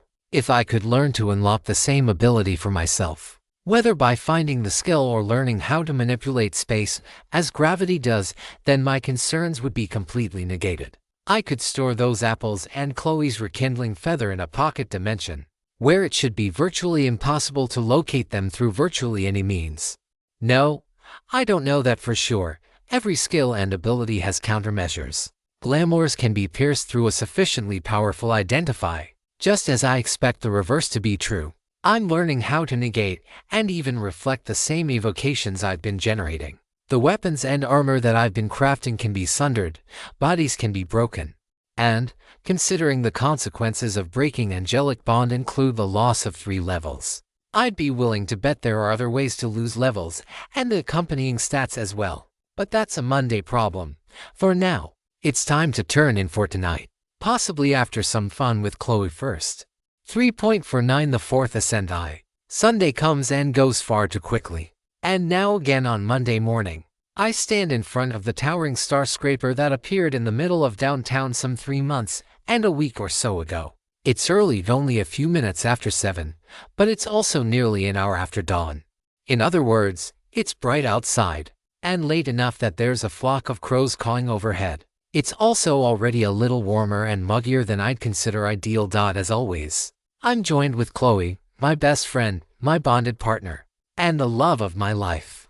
As the other 2 members of our party touch down, we take a moment to cast our enhancement spells. My angel's grace upon Chloe, and Chloe's saintess's blessing upon me. At our current levels, each spell lasts close to an hour and a half, and I'm fine sacrificing a couple of minutes of that duration in exchange for a bit of time to regenerate ether in the more plentiful outside world. Today, we're also joined by 2 very tall, broad, and muscular armored women, Alana Morris, fair-skinned, with short blonde hair and a bit of a pixie cut, and Jasmine Wilson, tan complexion with long brown hair, meticulously straightened out and tied back into a tight bun. She's Alana's junior by a year and a half, her mentee in the army and now fellow Valkyria. The two of them very clearly have something going on between them romantically, although even now they refuse to specify the exact nature of their relationship. There's a certain irony in how we look as we step into the tower's entrance hall. Chloe is absolutely waifish, easily the shortest of us four, and while I'm of average height for a woman, I'm absolutely dwarfed by the two women just ahead of us. Despite this, however, Chloe and I are every bit a match for them in terms of combat capability. In that respect, the system has actually made things a little more fair. No longer are people relegated to being more or less physically capable based solely on winning or losing the genetic lottery. Anyone, regardless of size or appearance, can prove a fierce combatant more than capable of defending themselves. Pretty creepy atmosphere in here, Jasmine says. I've seen it once before, and my assessment of the environment hasn't changed a bit. Really? I ask. It feels calming, relaxing. Even, it's the one place in this death trap where the monsters don't come. But, like, really, Sarah, if this is your idea of relaxing, I don't want to know what you think is scary. Every floor after this, that, and the warden. The tower warden is what I consider absolutely terrifying. Okay, point to you on that one. If you're talking about that ghastly-looking thing Lainey and I saw on the 4th floor, you are absolutely right. Never again. Nope, not even once. You actually saw it. Chloe asks, Lainey, I ask Chloe, does Alana call her Jazzy Jazz? I dunno. You don't call me Clo, even if I would find it cute and endearing. You really want me to start calling you Clo? Chloe contemplates, as though she's seriously considering it. But she only gives me a coy smile without answering. As much as I'm loath to speak more about it, we did, Alana says. It looked something like a hybrid between a ghost and a balloon, with a jingling chain around its waist and a massive scythe in its arm. I couldn't tell how big it was at the distance we saw it, but like hell were we going to get any closer to that abomination. Still think it was close to 10 or so feet tall. We ready to get a move on? Jasmine asks. The less time we have to spend in this miserable place, the better. She shivers for emphasis. With no objections, we head into the TLEPORTR. The usual prompt appears, and in a blur and a brief spat of dizziness, we're whisked away to the 15th floor. These rest floors, consisting of nothing but a small hallway, a teleporter, and the staircase to the next floor, still feel so out of place. Above us and below us both are perilous traps and vicious monsters seeking to push us to our absolute limits, to either grow stronger or die trying. But here is just a quiet place with nothing but our thoughts and party members to accompany us. I hand over the shining sword to Jasmine, as it's a significant upgrade to her simple greatsword. I can still use my mechanical arm cannon, on top of swords and maybe spears as well. But the Valkyria variants Jasmine and Alana have aren't compatible with guns. What do you think will be on the next floor, Sarah? Jasmine asks.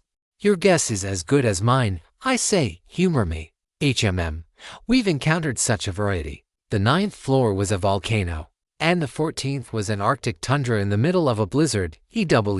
No, thank you, Jasmine says. It wasn't pleasant, but this time around, I'm thinking it'll be something historical and mythological. If I were a betting woman, I'd tentatively guess ancient Egyptian. Before we can banter any further about it, we're up the stairs and onto the 16th floor. And I never in 100 years would have even conceived of such a fantastical landscape. It's not wholly dissimilar from the Sky Island dungeon, and that we're definitely somewhere up in the sky. But I don't see any ground down beneath. It's just sky clouds, floating platforms, and more sky and clouds and floating platforms all the way down. The island we're on isn't particularly large, maybe the size of a gridiron football field, though shaped in a smooth ellipse instead of a rectangle. I jump up, trying to gauge the relative gravity here compared with back on Earth outside the tower. Anyway, and it seems to be about the same.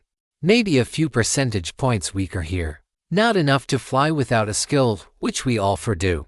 I guess we follow the path.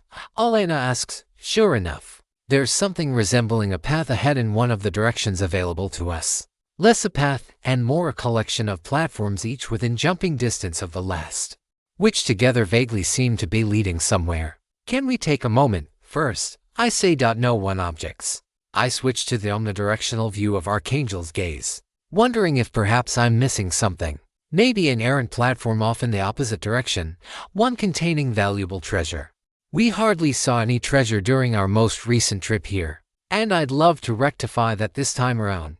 And sure enough, as I walk along the perimeter, I catch a glimpse of a platform underneath our starting platform.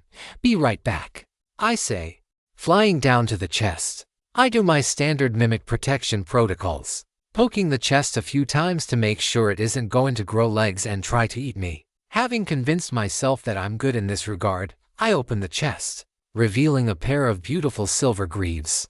I'm not sure if I could wear them, and even if I could, I think one of our Tavokuri's could make better use of them still. There's also a small pouch inside, cream-colored, with the tint of ether all about it. It's sealed shut with a thick drawstring, and altogether comes out to about the size of a small wallet. I go ahead and take that as well, before making my way back up and onto the main platform. Are you sure you don't have some sort of treasure hunter class? Jasmine asks.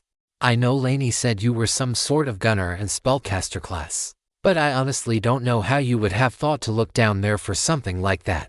Do you want the greaves? I ask her. I'm good for right now in terms of equipment, and I doubt Chloe's class is compatible with heavy armor. Chloe shakes her head. Then sure, Jasmine says. She begins suiting them up, slipping her old ones into the large pack at her side. Each of us has one, Chloe's and mine smaller than Alana's and Jasmine's. And while our height and strength makes carrying and even fighting with it less debilitating and more annoying, it's still a prime target. Items can get misplaced or destroyed or even stolen in the heat of battle, something I especially don't want to have happen with our level apples or gemstones. I look through my own pouch. In addition to the last resort brooches Chloe and I still have attached to our armor, I also have 2 sapphires of Create Water, a ruby of Create Flame, an emerald of Create Air, and 2 opals of Curing Light. I hope not to use those last 2, since that'd mean that Chloe either got kidnapped, incapacitated, or drained of her ether. But having some way to heal her from a near-death situation is ideal, so we don't have to rely on her rekindling feather. Chloe's bulwark ring is now being worn by Jasmine, who has a second accessory slot. She and Alana are our frontliners, with me in the rear guard, and Chloe well defended in the center. In this regard, at least, our team is a bit better balanced than last time, where we had only one true frontline fighter. All in all, I'm hopeful that we'll be able to make a lot of progress. And progress we make, with all 4 of us having a flight ability. Most of the challenge of the 16th floor is negligible, a lot of platforming, including some tricky narrow pathways, some long jumps over a massive death pit, some platforms that look like they'd likely break apart and crumble. Not sure why they'd fall down only after they break apart. Maybe they have some sort of anti-gravity glyph that breaks apart and deactivates. It takes barely 10 minutes before we reach the boss of the floor, and it's a chimera, in the classical sense. 2 heads, one of a lion, the other of a goat, body of some sort of quadrupedal beast, wings of a dragon, tail of a serpent, sharpened to a fine point at the tip. As soon as we touch down on the large island, flames emerge from the perimeter, slowly closing in as the chimera attempts to rain death from above. From time to time, the chimera swoops in, touching down and attempting to rake at us with its 4 massive claws. Were we to play along with the carefully choreographed fight the system had prepared for us, we would have been caught in a race against time. We'd have to balance our offense and defense, making sure we dealt enough damage to the chimera when it drops down, making itself that little bit more vulnerable, all while trying to keep the encroaching flames at bay. But, instead, thanks to our flight abilities, the fight turns into a simple battle of attrition, one which we easily and quickly overcome. A small part of me wants to be upset. This is supposed to be our big challenge to overcome. We're supposed to gain loot and experience and be power grinding our way toward level 64. And another small part of me wants to be upset that we didn't end our previous trek through the tower in such a calm, thermally comfortable, and almost relaxing environment. But I know this is but a brief respite. The calm before the storm, the warm-up before we walk into hell. commensurate with the rather easy fight. Our rewards are rather lackluster. You have defeated a Chimera level 40. You have gained a boosted 12,500 experience. At level 44, experience 1,259,600. To next, 81,920 current stats. Health to 5,694 6,005. Ether 3,842 4. Current stats, strength 101 base 56, speed 95 base 53, vitality 167 base 93, mind 241 base. There actually is a treasure chest on this floor. A couple of regular-sized ether canisters, a few healing tinctures, and a handkerchief-sized piece of cloth. We divide the goods equally among ourselves, Alana claiming the cloth for reasons I don't understand. I also take the opportunity to open the pouch from earlier, being thoroughly surprised by what I find. Experience pouch contains 10,000 experience. Item consumed when used. Chloe, be on the lookout for more pouches like this, I say. It literally contains experience. And again, let's make sure we're not telling anyone about these. Agreed. Even if we didn't have to fear Lindsay's wrath on this, I still think she's right. Having informed Chloe about the contents, I consume the pouch. Watching my numbers tick up for seemingly no discernible reason. Level 44, experience, 1,269. 600, to next, 71,920. I was expecting my touch by the multiverse to kick in and bump that up to 15. 0. Apparently it only boosts experience gained from combat. I feel like I'm getting cheated just a bit. Like the system just has to get its licks in on me somehow. Oh well. As the pouch takes full effect, I get an odd sensation, as though I'm fighting battles in the center of my mind, storing the muscle memory and the brief soreness of battle directly into my body in the process. Such a weird sensation, but I'm not sure what else I could have expected out of such a wondrous item. And with all that taken care of and everyone feeling fresh and ready for more, we head up to the 17th floor. 3.50 the 4th ascent Ayad Palace of Gold. That's the only way to describe the 17th floor. As soon as the staircase below fades away, I see glittering gold walls on either side. Behind me is a massive stone-wrought door, although I suspect it's more for decoration. I can't peer behind it in the slightest with my archangel's gaze, meaning there are no cracks whatsoever. It's not quite confirmation of my suspicion, but it's not far off either. There are some doors on either side, and I waste no time in surveying them. Most of them are locked, as expected, though, troublingly, the glyph of unlock doesn't seem to deactivate whatever mechanism is keeping them sealed. I could try to push forward anyway, attempting to overpower the mechanism with more power. But I decide against it. There's no reason to believe that I could succeed, and it's not like we have infinite time or resources for me to make such crude attempts. Instead, after about a minute, we head up the staircase out of the immediate entryway and into a grand, expansive foyer. It rings of every modern palace in its opulence. The decorations of gold and marble and crystal pushing past elegance and squarely into the realm of gauchness. And then there's the chandelier, easily 60 feet in diameter, with any number of gemstones that would be worth a good fortune. And even more still were Zachary to work his magic upon them. Burning its support column overhead and sending it crashing to the ground would be a good way of disposing of a powerful enemy. But we'd only have one chance to make that work. Before we move on, however, I do fly up to take a closer look. I wouldn't be surprised if there were some sort of hidden treasure lurking about up there, though. After 30 seconds of perusing, I realize two things. First, none of the gemstones are really as they appear. Just some sort of fiberglass, perhaps, considering they have virtually no ether storage capacity. And secondly, I'm more than a little disappointed that I actually didn't find anything of value this time around. So, where do we go? Alana asks. If it's anything like the 4th floor, the staircase to the next floor is straight ahead. But the door's locked and a lot heavier than it looks, considering it looks pretty heavy already. And Alana has by far the highest strength of us four. It must be extremely heavy indeed. I could try blasting it with an ad hoc spell for this purpose. But I think exploring and going through this floor in the intended manner is potentially more lucrative. Well, Our choices are the left hallway or the right, I say. My guess. We'll have to reach the end of each to get to our destination. Makes sense, Jasmine remarks. Why have a puzzle where there's a 50% chance of guessing correctly instead of a labyrinth where you have to go through both passageways either way? Anyway, I vote for going left first. No one objects, and within 10 seconds, we're on our way. Despite being a hallway, it's absolutely cavernous. The ceiling of the main chamber is probably a good 200 feet up, and even these halls stretch up for maybe 30 feet, with a similar width to boot. More doors on either side, none of which open. And I'm starting to get a terrible idea in the back of my mind. Something wrong, Sarah? Chloe asks. Even after all this time, it's still a little odd knowing that Chloe knows how I'm feeling whenever we're within 1,000 miles of each other. Sometimes even before I do. Wondering what's behind all these locked doors. I was hoping for treasure, but now I'm worried it's monsters. If it is, we'll overcome them together.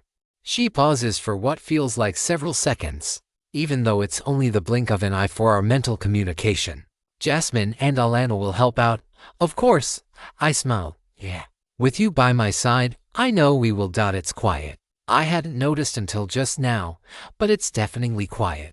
The muffled breaths we take, the quiet footsteps we make, the subtle flows of air passing through my wings, the only set that is physical and permanent, not made of ether, and my own heart beating far too loudly in my chest. Other than that, it's absolutely silent. No breeze, no rattling doors or the sounds of monsters or any critters scurrying about. It's the absolute silence of one of those scientifically devised anti-noise chambers.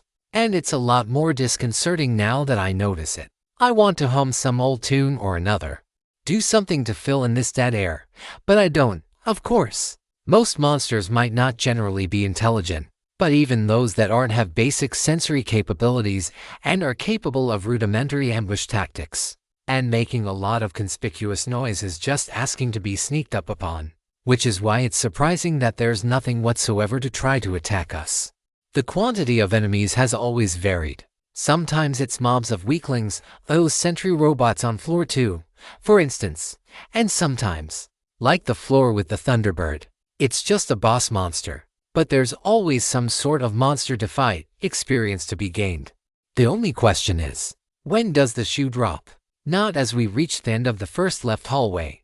There's a simple switch, like that of a circuit breaker. The only thing in the entire manor that isn't colored in this ostentatious gaudy gold. I flip it down. Immediately. The flow of ether throughout the entire floor shifts. It's subtle, but I can sense without a doubt that something has changed. No, something has awakened. No sounds yet, but I know that when we get to the other end of the hallway, we're going to be neck deep in it. Absolutely nothing, Jasmine says. This is starting to get really irritating, and I hate it. Let's be grateful for that, Alana responds. Every boring second is one where we're still alive. Suit yourself, Lainey. The tension is just too much. We make our way back to the main hall. Again, stillness. Opulence. The shimmer of wealth that seems. If it's anything like that chandelier, it's all shine and veneer, pyrite, or maybe something even baser and uglier underneath. I can't help but wonder if this is like the Sky Island dungeon, or the Temple of Greed as it called itself. As we cleared the temple back then, it issued a final warning. A warning that cybernetics and gear and trinkets and accessories could all be taken or cursed or destroyed. And only true power of the self was inviolable. I can't help but feel there's a similar subliminal message with the trappings of this dungeon as well. One aimed directly and suspiciously at me. I disagree with the assessment, and I am most displeased with how the system almost seems to be goading me. Even if we take as given the notion that we should be concerned with physical prowess at the expense of all other things, that prowess takes many forms, including access to resources, the gear and logistical capabilities of the forces, and the allies one can call on when battles commence. I believe many a famous general has remarked about how it is tactics which win battles, but logistics which wins wars. It has been that way since time immemorial. And the system's presence or absence doesn't change that one bit. We make our way back to the main hallway, and from there, over to the right wing of the manor. Along the way, I check the doors once more. As expected, they continue to hold tight, resisting my attempts to unlock them. but not as strongly as before. Again, in agreement with my hypothesis. Once we find the second switch, these doors are going to open. With any luck, it'll be a lucrative experience. But, considering the system's proclivities and the false decorations already present on the floor, I'm expecting nothing but fights. But with what? Rock monsters, soldiers in golden armor. A facsimile of King Midas himself. Ultimately, there's too many options to adequately prepare countermeasures, especially in so short a time. How are we all doing on health and ether? I ask as we get close to the other switch. I think it's time to make sure we're topped off.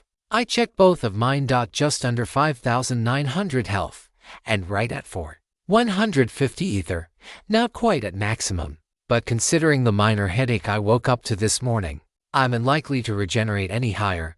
Our stats represent theoretical maximums in both, and we typically don't regenerate beyond 95 to 97% of our maximum. I could use a quick heal, Alana says. I think I must have gotten a small burn or something in the last fight and didn't even realize it until just now. Chloe gives me the look as she taps Alana's shoulder, filling her with the light of her basic heal spell. And you, Sarah, now's not the time to act cool. I'm sitting at 98%. I'm ready when you are. You think they're going to attack straight away? Chloe asks. Something is going to come out of these doors. I don't know what, but I can sense the restlessness in the air and the taint of hostility in the ether around us. Should I begin casting my sanctuary? Not here, Alana says. I don't disagree with Seraphina's assessment, but I do expect the main fight to take place back in the main hallway. And from what I understand of your spell, you're not exactly mobile while casting it. If I need to cast it later, I'll need you three to keep the enemies off me for probably half a minute. Jasmine snorts. You think we're going to have trouble keeping some trash away from you for 30 seconds?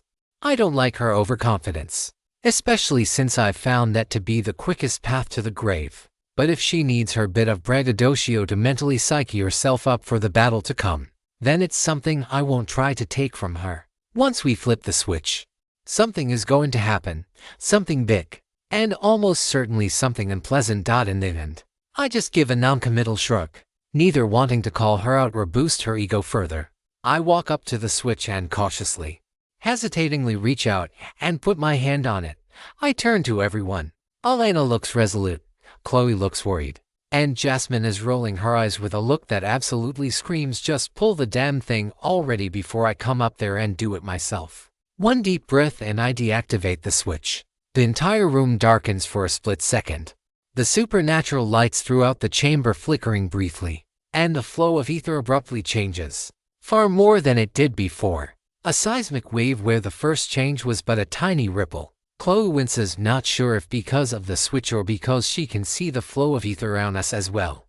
Alana's hand subtly moves toward the sword sheathed at her hip, and Jasmine has a look of indignance, hands on her hips, a raised eyebrow and an expression that says, really, Seraphina? The silence of the floor is broken with the creaking sound of a door swinging from its hinges. This is echoed time and time again, followed by the creak of metal joints and the clap of footsteps on the ceramic tiles. It turns out that my earlier musing about gold soldiers wasn't too far off. Hundreds of suits of animated golden armor, each carrying a golden pike, emerge into the hallway through each of the dozens of side rooms scattered throughout. Annoyingly, they're each only about 4 feet tall, meaning we're going to struggle to hit them, while they're going to be perfectly positioned to land painful blows to our squishier bits. But my complaining won't change anything. I activate the blasting mode of my mechanical arm cannon and launch a bullet directly into the helmet of the first construct. It's time to get to work. 3.51 The Fourth Ascent 3. How many more of these damn things are we going to have to fight? Jasmine asks. I feel like we've already scrapped over 1,000 of them. And there's no sign of the assault slowing down. I told you, I say, blasting another golden soldier in the small gap between its helmet and breastplate. All we can do is keep fighting and try to outlast it. Jasmine takes a split second to flip me the universal gesture of contempt as she twirls my sword about, cleaving it through a pair of soldiers. Her attack splits them each in twain, their now inanimated corpses disintegrating into ether so as not to take away room for the others to continue to assault us. The one saving grace is that we're fighting with our literal backs near the wall at the end of the hallway, meaning we only have to defend from a single direction. But with so many of the diminutive spear fighters attacking us in close quarters, more than a few of them are able to breach Alana and Jasmine's defenses. Getting to me and Chloe in the back line. "Sidestep now," Chloe shouts. All three of us scramble toward the side walls, just in time to avoid a devastating scouring light that obliterates everything that passes through the generous radius of her spell. Even now, it's a little disconcerting, the quiet, demure healer letting loose with a huge beam of destructive light energy that vaporizes matter. Even that buttressed by skills and a high vitality only resists the spell's namesake to a modest degree. Her spell doesn't manage to eviscerate every construct in sight, but it does buy us a crucial second or two to catch our breath and buttress our defensive positioning before the wave continues. And they don't stop coming. Another one dead. Another system notification popping up in the corner of my vision for a tenth of a second before I dismiss it. Individually, none of them are that difficult to take down. Their levels are between 35 and 37, and they don't have large health or vitality pools. Even Jasmine, the lowest level of the four of us, can dispatch them with only a pair of strikes, while a single hit from Alana's broadsword can crumple them from full health. Another to dead, another bullet through a helmet.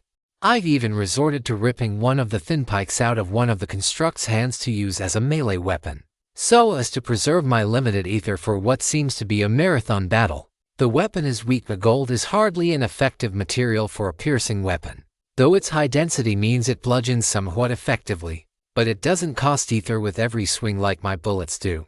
And so I'm forced to alternate between weapons to make sure we can survive the fight. The only reason there are no corpses is that they disintegrate within a second of being destroyed. It's been 3 minutes. But with my supercharged mind stat and apparent time being slowed further by the rush of adrenaline, it feels like closer to 30. My lungs feel like they're about to burn, my blood feels a few degrees from boiling, and my palms, forehead, and everywhere else are drenched with sweat. I've even got the rankness of under-boob sweat going on, which even now is still very much the worst. "Sera, got any ideas?" Alana asks. "We're not going to be able to hold out forever." She reaches into her pouch and pulls out an ether canister, drawing the contents into herself while the majority of her focus remains on bisecting as many constructs as she can. She's graceful and elegant with her movements despite her bulky figure, twisting her body about with a lithe grace one wouldn't expect possible with such bulging muscles, stepping back and forth with Jasmine in a display of coordination that's somehow even better than mine and Chloe's. I rattle my head for ideas. Any memories Madison might have told me about these towers or any similar experiences I've had in my past life. I've got memories going in the tower, and memories coming out, but while I'm inside, it's a total blank. Like the memories were stolen from me, or just that they're still sealed away. I shake my head as I throw the now completely blunted spear into the mass of constructs, following up with a repulsion-powered bullet. It lacks the piercing power of my normal blasts, but the concussive wave is much larger, knocking several of them flat on their faces. Better still, the small wall of piled-up constructs is causing the others to slow down to get on or over it. Think, Seraphina. There's an odd ether flow in this whole floor. Monsters are swarming. The system doesn't have to obey the laws of physics. Facial screwery is happening all around us. No way in any world a giant ostentatious palace fits within a skyscraper of any size without it. But there's just too many to fit in. Oh, shit. Speak to me. "Sera, what is going on here?" Alana asks. "What do we do? These doors." They aren't hiding the monsters. They're creating them. Not sure if the tower is constructing them out of ether or summoning them from somewhere else. But they're just going to keep coming until we manage to shut the damn things down. "Well, how in the hell do we stop them?" Jasmine asks. "I don't have infinite stamina out here. We'll have to make a break for it and try to get back into the main hallway. As for destroying the rifts or generators or whatever we're dealing with, I'm guessing they'll go down to sufficient damage." "You guess," Jasmine says. "Whatever. It's a better plan than standing around here." Chloe's charged up another scouring light, though is merely holding the spell in her fingertips. She and I seem to have the same plan even without needing to mentally coordinate. Make a break toward the corner. Then Chloe and I fire our strongest attack spells toward the oncoming horde. With any luck, that'll give Alana and Jasmine enough time to do Whatever it is that they can do. The only question is how to make that initial break. That, and what spell to use. Lightning is right out too much conductive metal all around. And there's always the risk of another blowback hitting me and Chloe. I don't think doubling up on light is good either. My spell won't have nearly the potency of Chloe's system-granted spells. And I'd rather not double up on that element. Just because Chloe's spells are effective doesn't mean there aren't even better options. Earth and darkness are both out. I've had very little practice with either, and I expect, by intuition, they'll have a resistance or worse to both, but fire seems good. I activate the base fire glyph with but a thought, creating a cone of flame from my palm. Sure enough, the flame manages to melt the golden armor a bit and slow their movements down by maybe 10%. Good enough. At least. It's something to work with. You two both ready? Alana asks. I'm about to make a break for it, but I'll be incapacitated for a few seconds after my ability finishes. I turn to Chloe. I sense her readiness, almost eagerness, through our bond, but sometimes, seeing her face and her resolute eyes crackling with power does even more than a verbal assent. We share a nod. Ready, I say flatly. I infuse my words with just a bit of my ether, enough for my words to carry a certain presence. Not nearly the same level of presence that Madison carried just by, well, existing, but enough to be heard over the maelstrom of battle. Alana sprouts her wings. Radiant swan-like appendages that sprawl nearly the width of the hallway. As she leaps a couple feet in the air, her wings begin to glow with a radiance that nearly outshines a new car headlight. A fierce blue-white shine that forces me to avert my eyes. Jasmine steps back, shielding me with her own body as explosions ring out in front of me. Featherstorm. Jasmine whispers. That's what Lainey said it was called. Considering the attack, its name seems accurate. Thousands of snow-white feathers fly in front of Alana, each of them striking at the various constructs in front of her. The sharp shafts, each with thickness on par with the tip of a sewing needle, dig into their targets almost as though they have homing properties. And upon impact, they explode with a burst of flame and light energy. Each explosion isn't inordinately powerful, maybe a bit weaker than my ether bullets. But with so many of them flying about in so small a space, the overall effect is devastating. Chloe wastes no time, charging through the battered suits of armor the second explosions stop and even before the smoke begins to dissipate, using her ether sight and her heightened speed to leap through the rubble. I follow just behind, already mentally slotting together a magnetic beam out of fire, straightness, compression, and intensity, and like my previous attempts with forglyph arrays, which were hodgepodge messes with the bare minimum of linking runes to keep the spell from destabilizing, I now know better how to link everything together properly. Compression and straightness are used to modify one another, the two of them together forming something akin to a massive arc welder, and intensity is expanding that range outward. I also have the idea to use intensity akin to compression as opposite expansion, while using a glyph and its inverse both in the same row leads to instability, the same way that two elements does. Using a related glyph with a similar but not diametrically opposed meaning works just fine. It doesn't always make intuitive sense, but that just means my model of how the formal logic works is wrong, not the rules of glyph casting themselves. All of this happens in barely over a second, my supercharged mind letting me mentally construct the array in the time it takes for me to run down the hallway, scout the long hallway, pick out the optimal place to fire, and let my spell rip. My magnetic beam and Chloe's scouring light incinerate hundreds of constructs, maybe thousands. The hallway is long and it's hard for me to perceive exactly how many creatures succumbed in the split second I have available to assess the situation before it's back to fighting.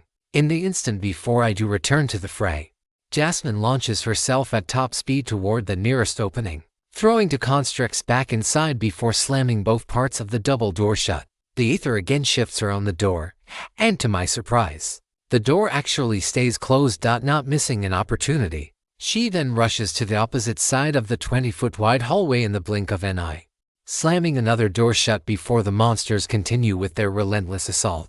Looks like you were right, Jasmine says. About damn time we made some goddamn progress on clearing this fight. How are you holding up?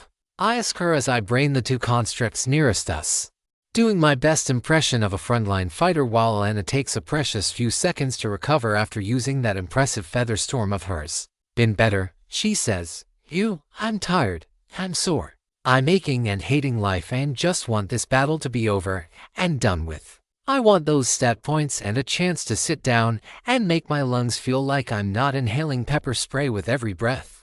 Ready to get this goddess's damn floor done with, I groan. You better be. Jasmine thrusts her blade right between the visor of another construct's helmet, lifting the creature up and then flinging the whole thing like a bowling ball into a 10-pin array. We hold them here until Elena is ready to jump back in. And then we break through and get these damn things closed at all costs. Jasmine grins. Sounds like a plan. Ready when you are. 3.5 to the 4th ascent for I hate everything.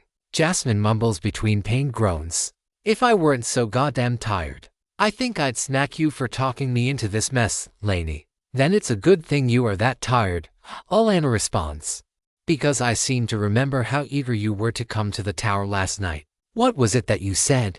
You were going to kick ass, take names, and that you weren't sure about the second of those. Jasmine again flips the bird, though it's more in the playful sense than anything aggressively hostile. No longer being in mortal danger has a way of brightening even the darkest of moods, and seeing the final system notifications trickling in makes for a sight for very sore eyes indeed. Your party has scrapped 331 gold and constructs levels ranging from 30 to 38.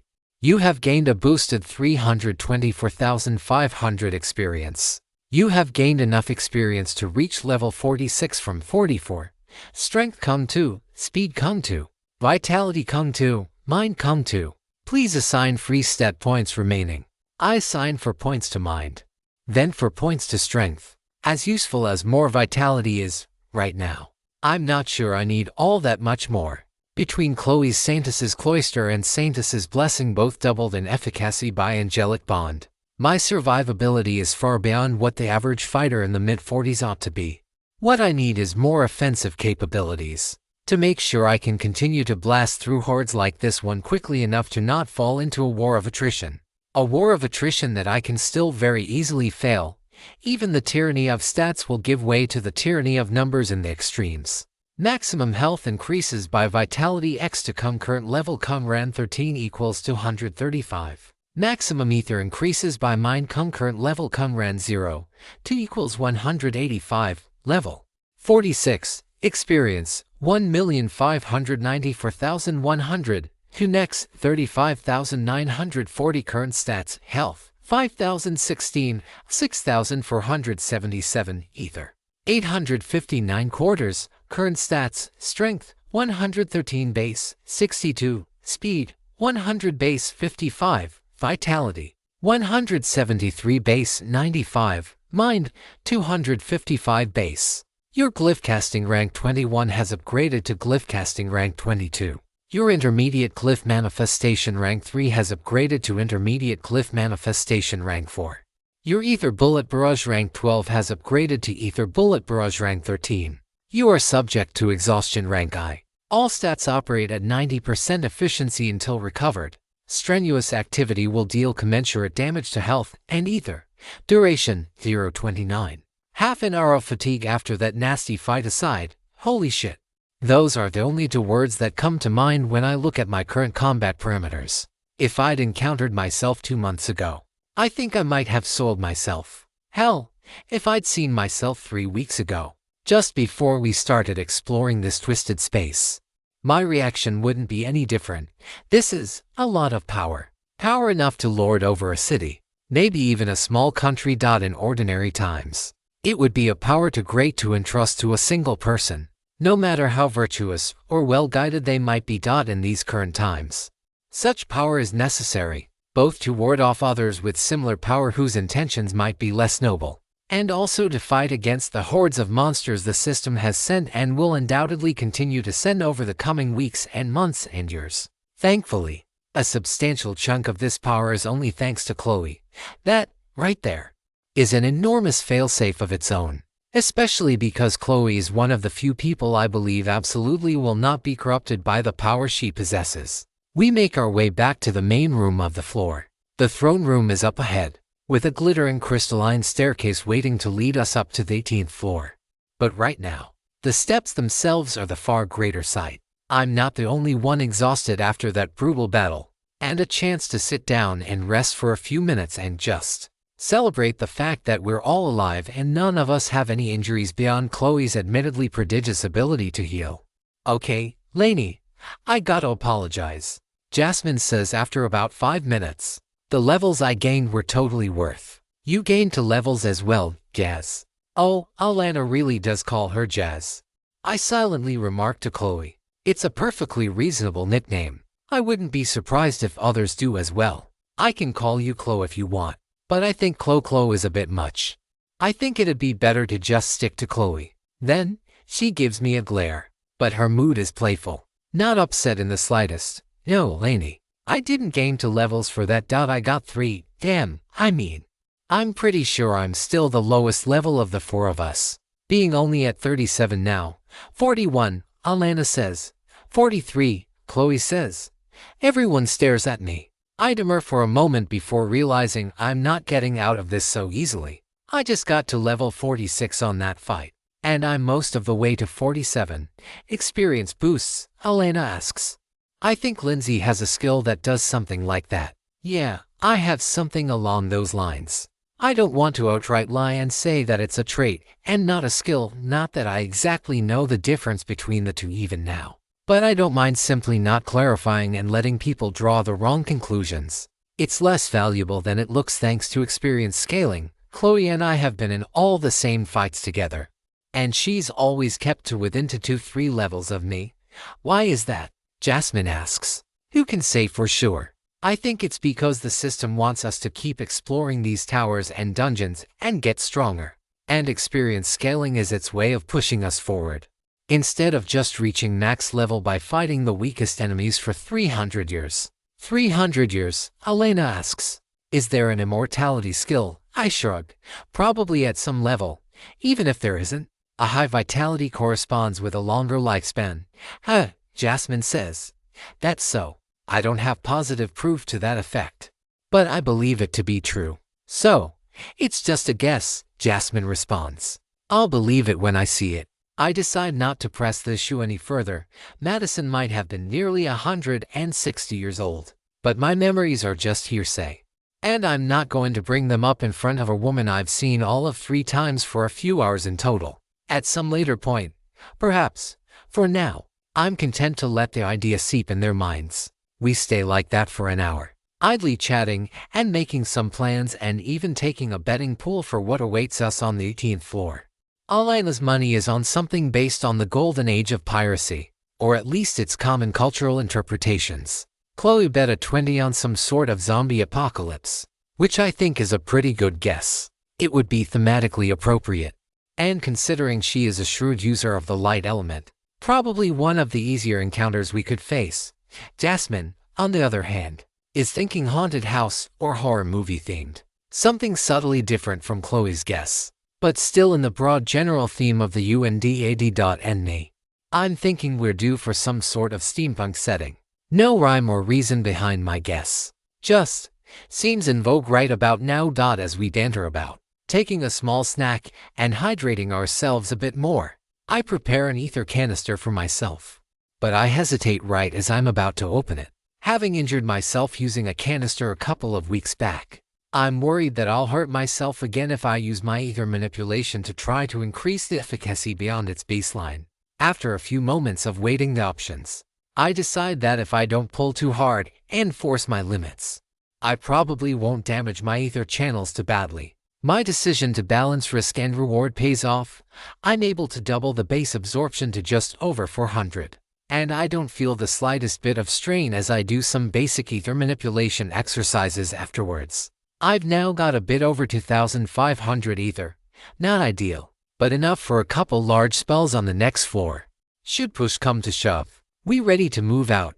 Alana asks.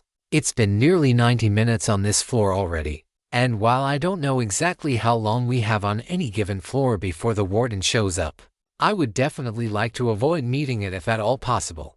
Especially important on this floor, considering how close the entrance is to the exit. With that in mind, and some granola in our bellies, the 4 of us make our way up to the next floor. As I sort of expected, all 4 of us were wrong about our guesses, and none of us were particularly close. Maybe by some stretch of the imagination, I could be said to be the closest, but not nearly close enough to have won the bet. A fierce wind blows, carrying with it dust and sand. Not particularly coarse or rough. Actually, it's a very fine, smooth grain, which only makes it all the more irritating and conducive to getting everywhere, from inside of my shoes to inside my armor and stuck to my hair and scalp and, well, everywhere else. I hope this sandstorm stops soon, Jasmine says. I already did a full exfoliation last night, and she starts coughing and spitting. Thankfully not on any of us. Can you do something about the gusts? Alana asks. Her eyes narrowed and her hand covering her face and nose like a makeshift mask. I'm sorry, I say. I probably could form some sort of wind barrier. Maybe solidify the air in a bubble around us. But if I do that, chances are that we'll eventually suffocate from within the hermetic seal. Even if that problem could be solved, I'm also still only just above half my maximum ether and need to conserve it for whatever fight might await us. Thanks to Chloe's wellspring of good luck, the sandstorm starts to abate only a few seconds later. Not enough for me to easily see through with my eyes right away, but enough that I'm no longer on the verge of tears and hacking up a lung just trying to breathe. A couple more minutes pass, and the gusts die down enough for us to see our surroundings, a desert, though one marked by fewer endless dunes and far more desert vegetation, including no small number of tumbleweeds. Cacti dot the landscape every so often, though none are the famous saguaros which are often stereotyped with the biome. And, most oddly, there's something resembling a town out in the distance. An old shanty town, maybe 50 to 60 buildings, mostly rust-colored, with a few white and off-white ones scattered about. With no other leads on where to go, Alana leads the way, while I again take the rear, keeping an eye out for any trouble that might try to chase behind us. No trouble approaches, and within 10 minutes, we're in the town. My jaw nearly drops at what I see. People. Actual honest to goodness people. Probably not actual people. These, like everything else in the tower, are just constructs of either given human form, but they seem intelligent, going about their way as people would. A man about my age, or maybe a year or two older, greets us. He's got short, blonde hair and is of an average build, though his arms and legs show the definition of someone who's done manual labor for quite a while. Hello there, and welcome to Oraton, he says. Or at least, that's what I'd like to say. Is something wrong? Alana asks. He lowers his head. I'm afraid so, though, if you wouldn't mind, I'd prefer not to talk about it out here. He gestures to a pair of young children, each 6 or 7 if I had to guess, and then eyes toward a large building marked with the word saloon on the obverse. As expected, we're in some mining town modeled after the Wild West. I'll tell you what, he says, first drinks on me. I'll explain the situation, and then you ladies can decide whether you want to be sticking around or heading out. 3.53 The Fourth Ascent v Bandits, Alana says. Always a bunch of goddamn bandits. Honestly, it's so damn cliche I should have expected it the moment I realized we were in some sort of town modeled off media depictions of the Wild West. Like, seriously, there's probably going to be a group of people with jeans and tall cowboy hats and ugly bandanas tied over their faces like a mask going around with twin revolvers. Too bad they didn't have a visual description to go off, Jasmine says. For all we know, it's a bunch of, I dunno, giant squirrels or something. Maybe Seraphina knows something. All eyes turn to me as we sit in a grungy bedroom on the 2nd floor of the saloon. It smells of hard liquor and improperly cleaned up puke. The beds are hard and uncomfortable, and there's a draft that lets in hot air and even a few grains of sand now rolling about on the creaky wood-paneled floor. But it's probably safe, which is odd, given we're supposed to be in a hellish, inescapable trial dungeon. Look, I don't care if the bandana is considered gaudy and ugly by the system. I've grown attached to it, and I'm not taking it off. I meant about the bandits.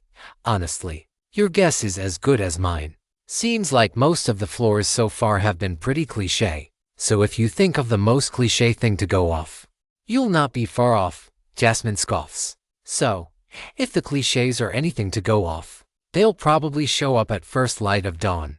We'll have to slowly whittle down their forces, with the entire floor's challenges culminating with a showdown with the bandit boss at high noon. Yeah, probably, Alana says. How many bandits do you think it'll be? Maybe a few hundred. Maybe a few thousand, Jasmine says. Seraphina seems to know all about these towers. She turns to me. What do you think? I'm worried that this is a trap. We are still in the tower. As far as I know. That means the warden is still prowling about. Should we be trying to help these? Are these even people? And why don't I have any memories about my time in the tower during my last life? I rack my brain, even cycling through the ether channels they're in, all trying to knock loose a memory that can help me, but I fail. Yet again, what if it's not? Chloe asks. Sarah, you said that there was, if I remember your words correctly, spatial screwy going around with these towers. I nod. Well, what if we're not in the tower, exactly. What if, instead of being in some portion of the tower exactly, we're instead somewhere far away, somewhere with real people instead of constructs, somewhere that needs our help? It's possible, I say. Then we should stay and help, Chloe says. If there's even a small chance that these are real people, then we have a responsibility to do everything we can to protect them, including dealing with their bandit problem. I agree, Alana asks. That's part of the creed I took when I reached my class change. That, to the extent reasonable and practicable, I would seek to defend the innocent and smite the wicked. And I feel obligated to help if at all possible. I'm still worried this is a trap, I say. I just don't trust the system. Should we take watch shifts during the night?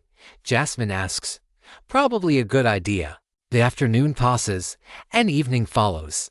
We make our way downstairs for dinner. It doesn't make any sense, but the bartender seems content to take our money, American greenbacks, as payment. So incredibly odd. I wouldn't have blinked had they demanded gold or gemstones or even coins. But they accept our cash without a care in the world, even making change with currency that to my eyes and fingers, at least looks and feels genuine. The food smells absolutely delicious. I was expecting. No, I really didn't know what I would have expected. But spicy Creole food, thick, meaty stew like gumbo and jambalaya was nowhere near the top of that list. And it's delicious, stupidly spicy, as I nearly need to beg Chloe for healing upon my tongue a time or two. But delicious. The tomato and okra is laden with flavor. The sausage is juicy and cooked to perfection. Even the rice has a perfect texture, providing that minuscule reprieve from the heat of so damn many peppers. And yes, the bad criminal girl I am does imbibe herself on half a glass of the house ale. It's admittedly not very good, and Chloe doesn't like it much either. Jasmine and Alana both do, but are mindful enough of our surroundings not to have more than a glass and a half apiece. Love, does your cure condition also work on drunkenness? Chloe taps her wrist with her index and middle fingers, causing a faint glow hardly noticeable in the rowdy atmosphere all around us. Again, this doesn't sit just right with me if there are allegedly bandits on the loose. Something that even a random passerby knows enough about to give us details. And yet, people around us are drinking and cursing and occasionally giving the four of us lewd eyes throughout the meal service. Maybe they are just trying to drink away their sorrows, having otherwise given into the despair of powerlessness. By an hour after sunset, we make our way back to our room to wash off. I decide to take the first watch shift. I have the highest vitality due to my high level, and I am not even the slightest bit tired despite the horrific battle on the previous floor. Jasmine volunteers for the second shift, Chloe for the last, and Alana the dreaded third watch that Lindsay always took back when it was us traveling together. I have to admit, I miss Lindsay a little bit. Alana and Chloe are a lot alike. They're both genuinely good people trying to do the right thing, for themselves and the people they care about, for society and humanity more broadly, and for laws and institutions to the extent possible. If Chloe had the choice to sacrifice one life to save 100, she'd do everything she could to look for a way to save all 101 first. It's one of the things I love about her, and I wouldn't change it for the world.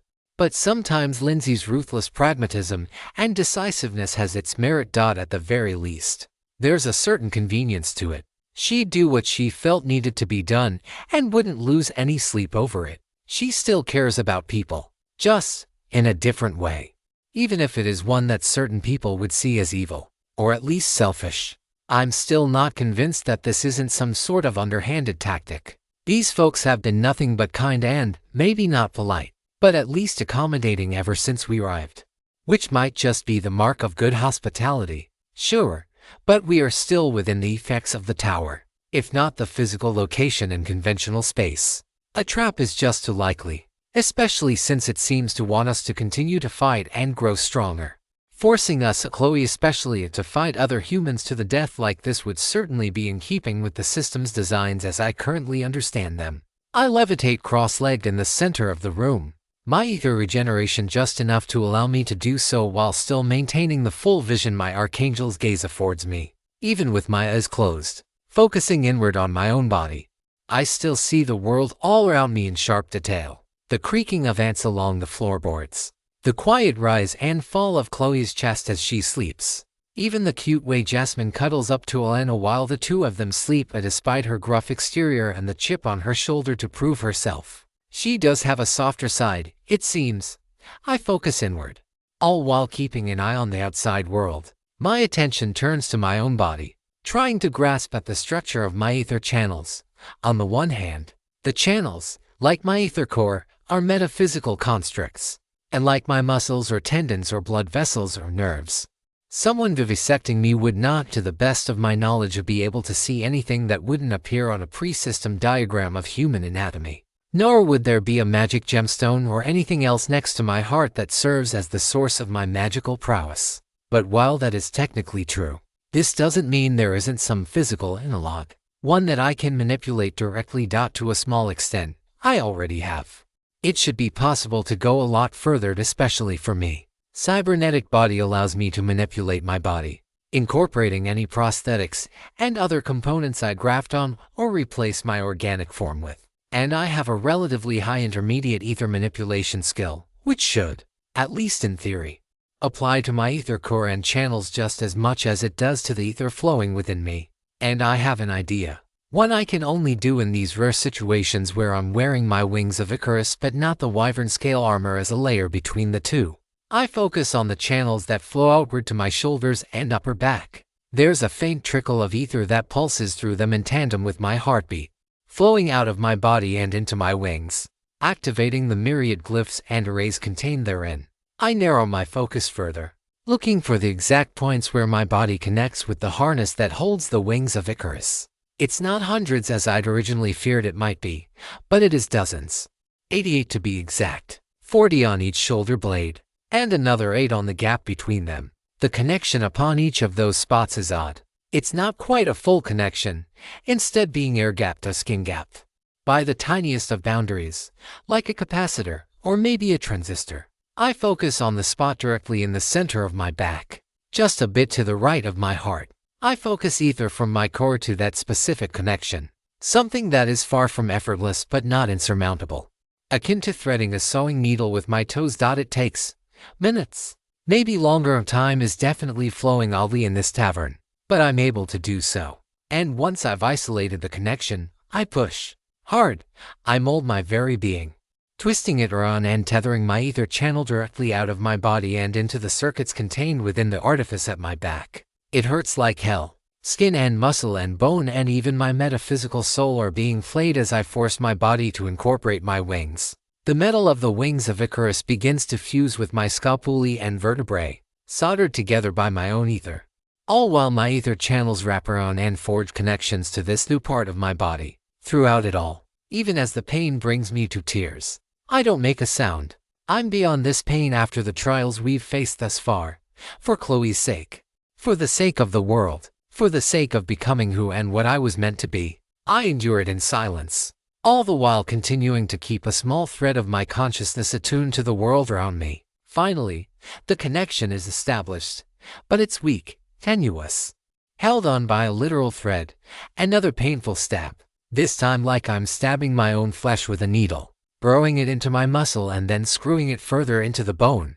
Cybernetic body again pays dividends, helping my body to accommodate the changes I'm making in rapid succession.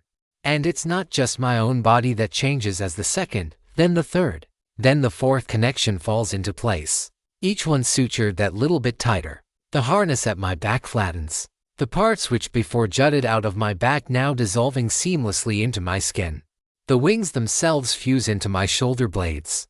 New muscles and tendons and even nerves growing in rapid succession thanks to my skill. Sweat pours down my face and neck and especially my back. And I rapidly grow fatigued.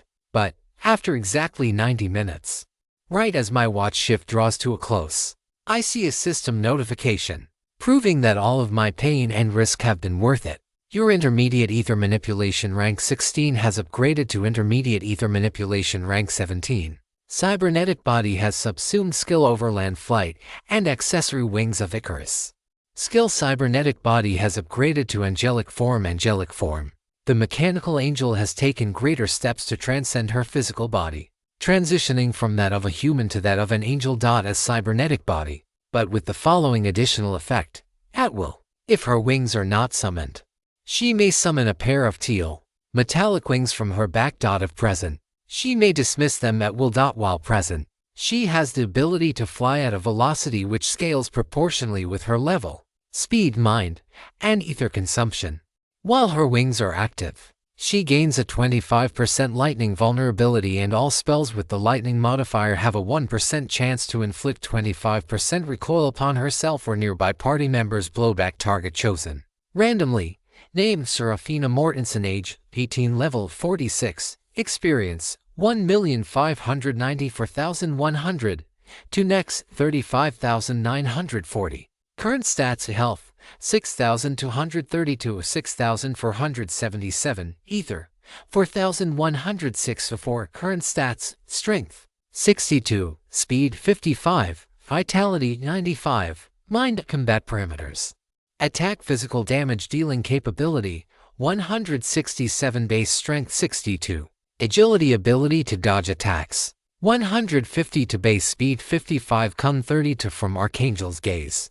Defense damage reduction from physical attacks 207, base vitality 95. Magic attack, magic damage dealing capability 150, base mind.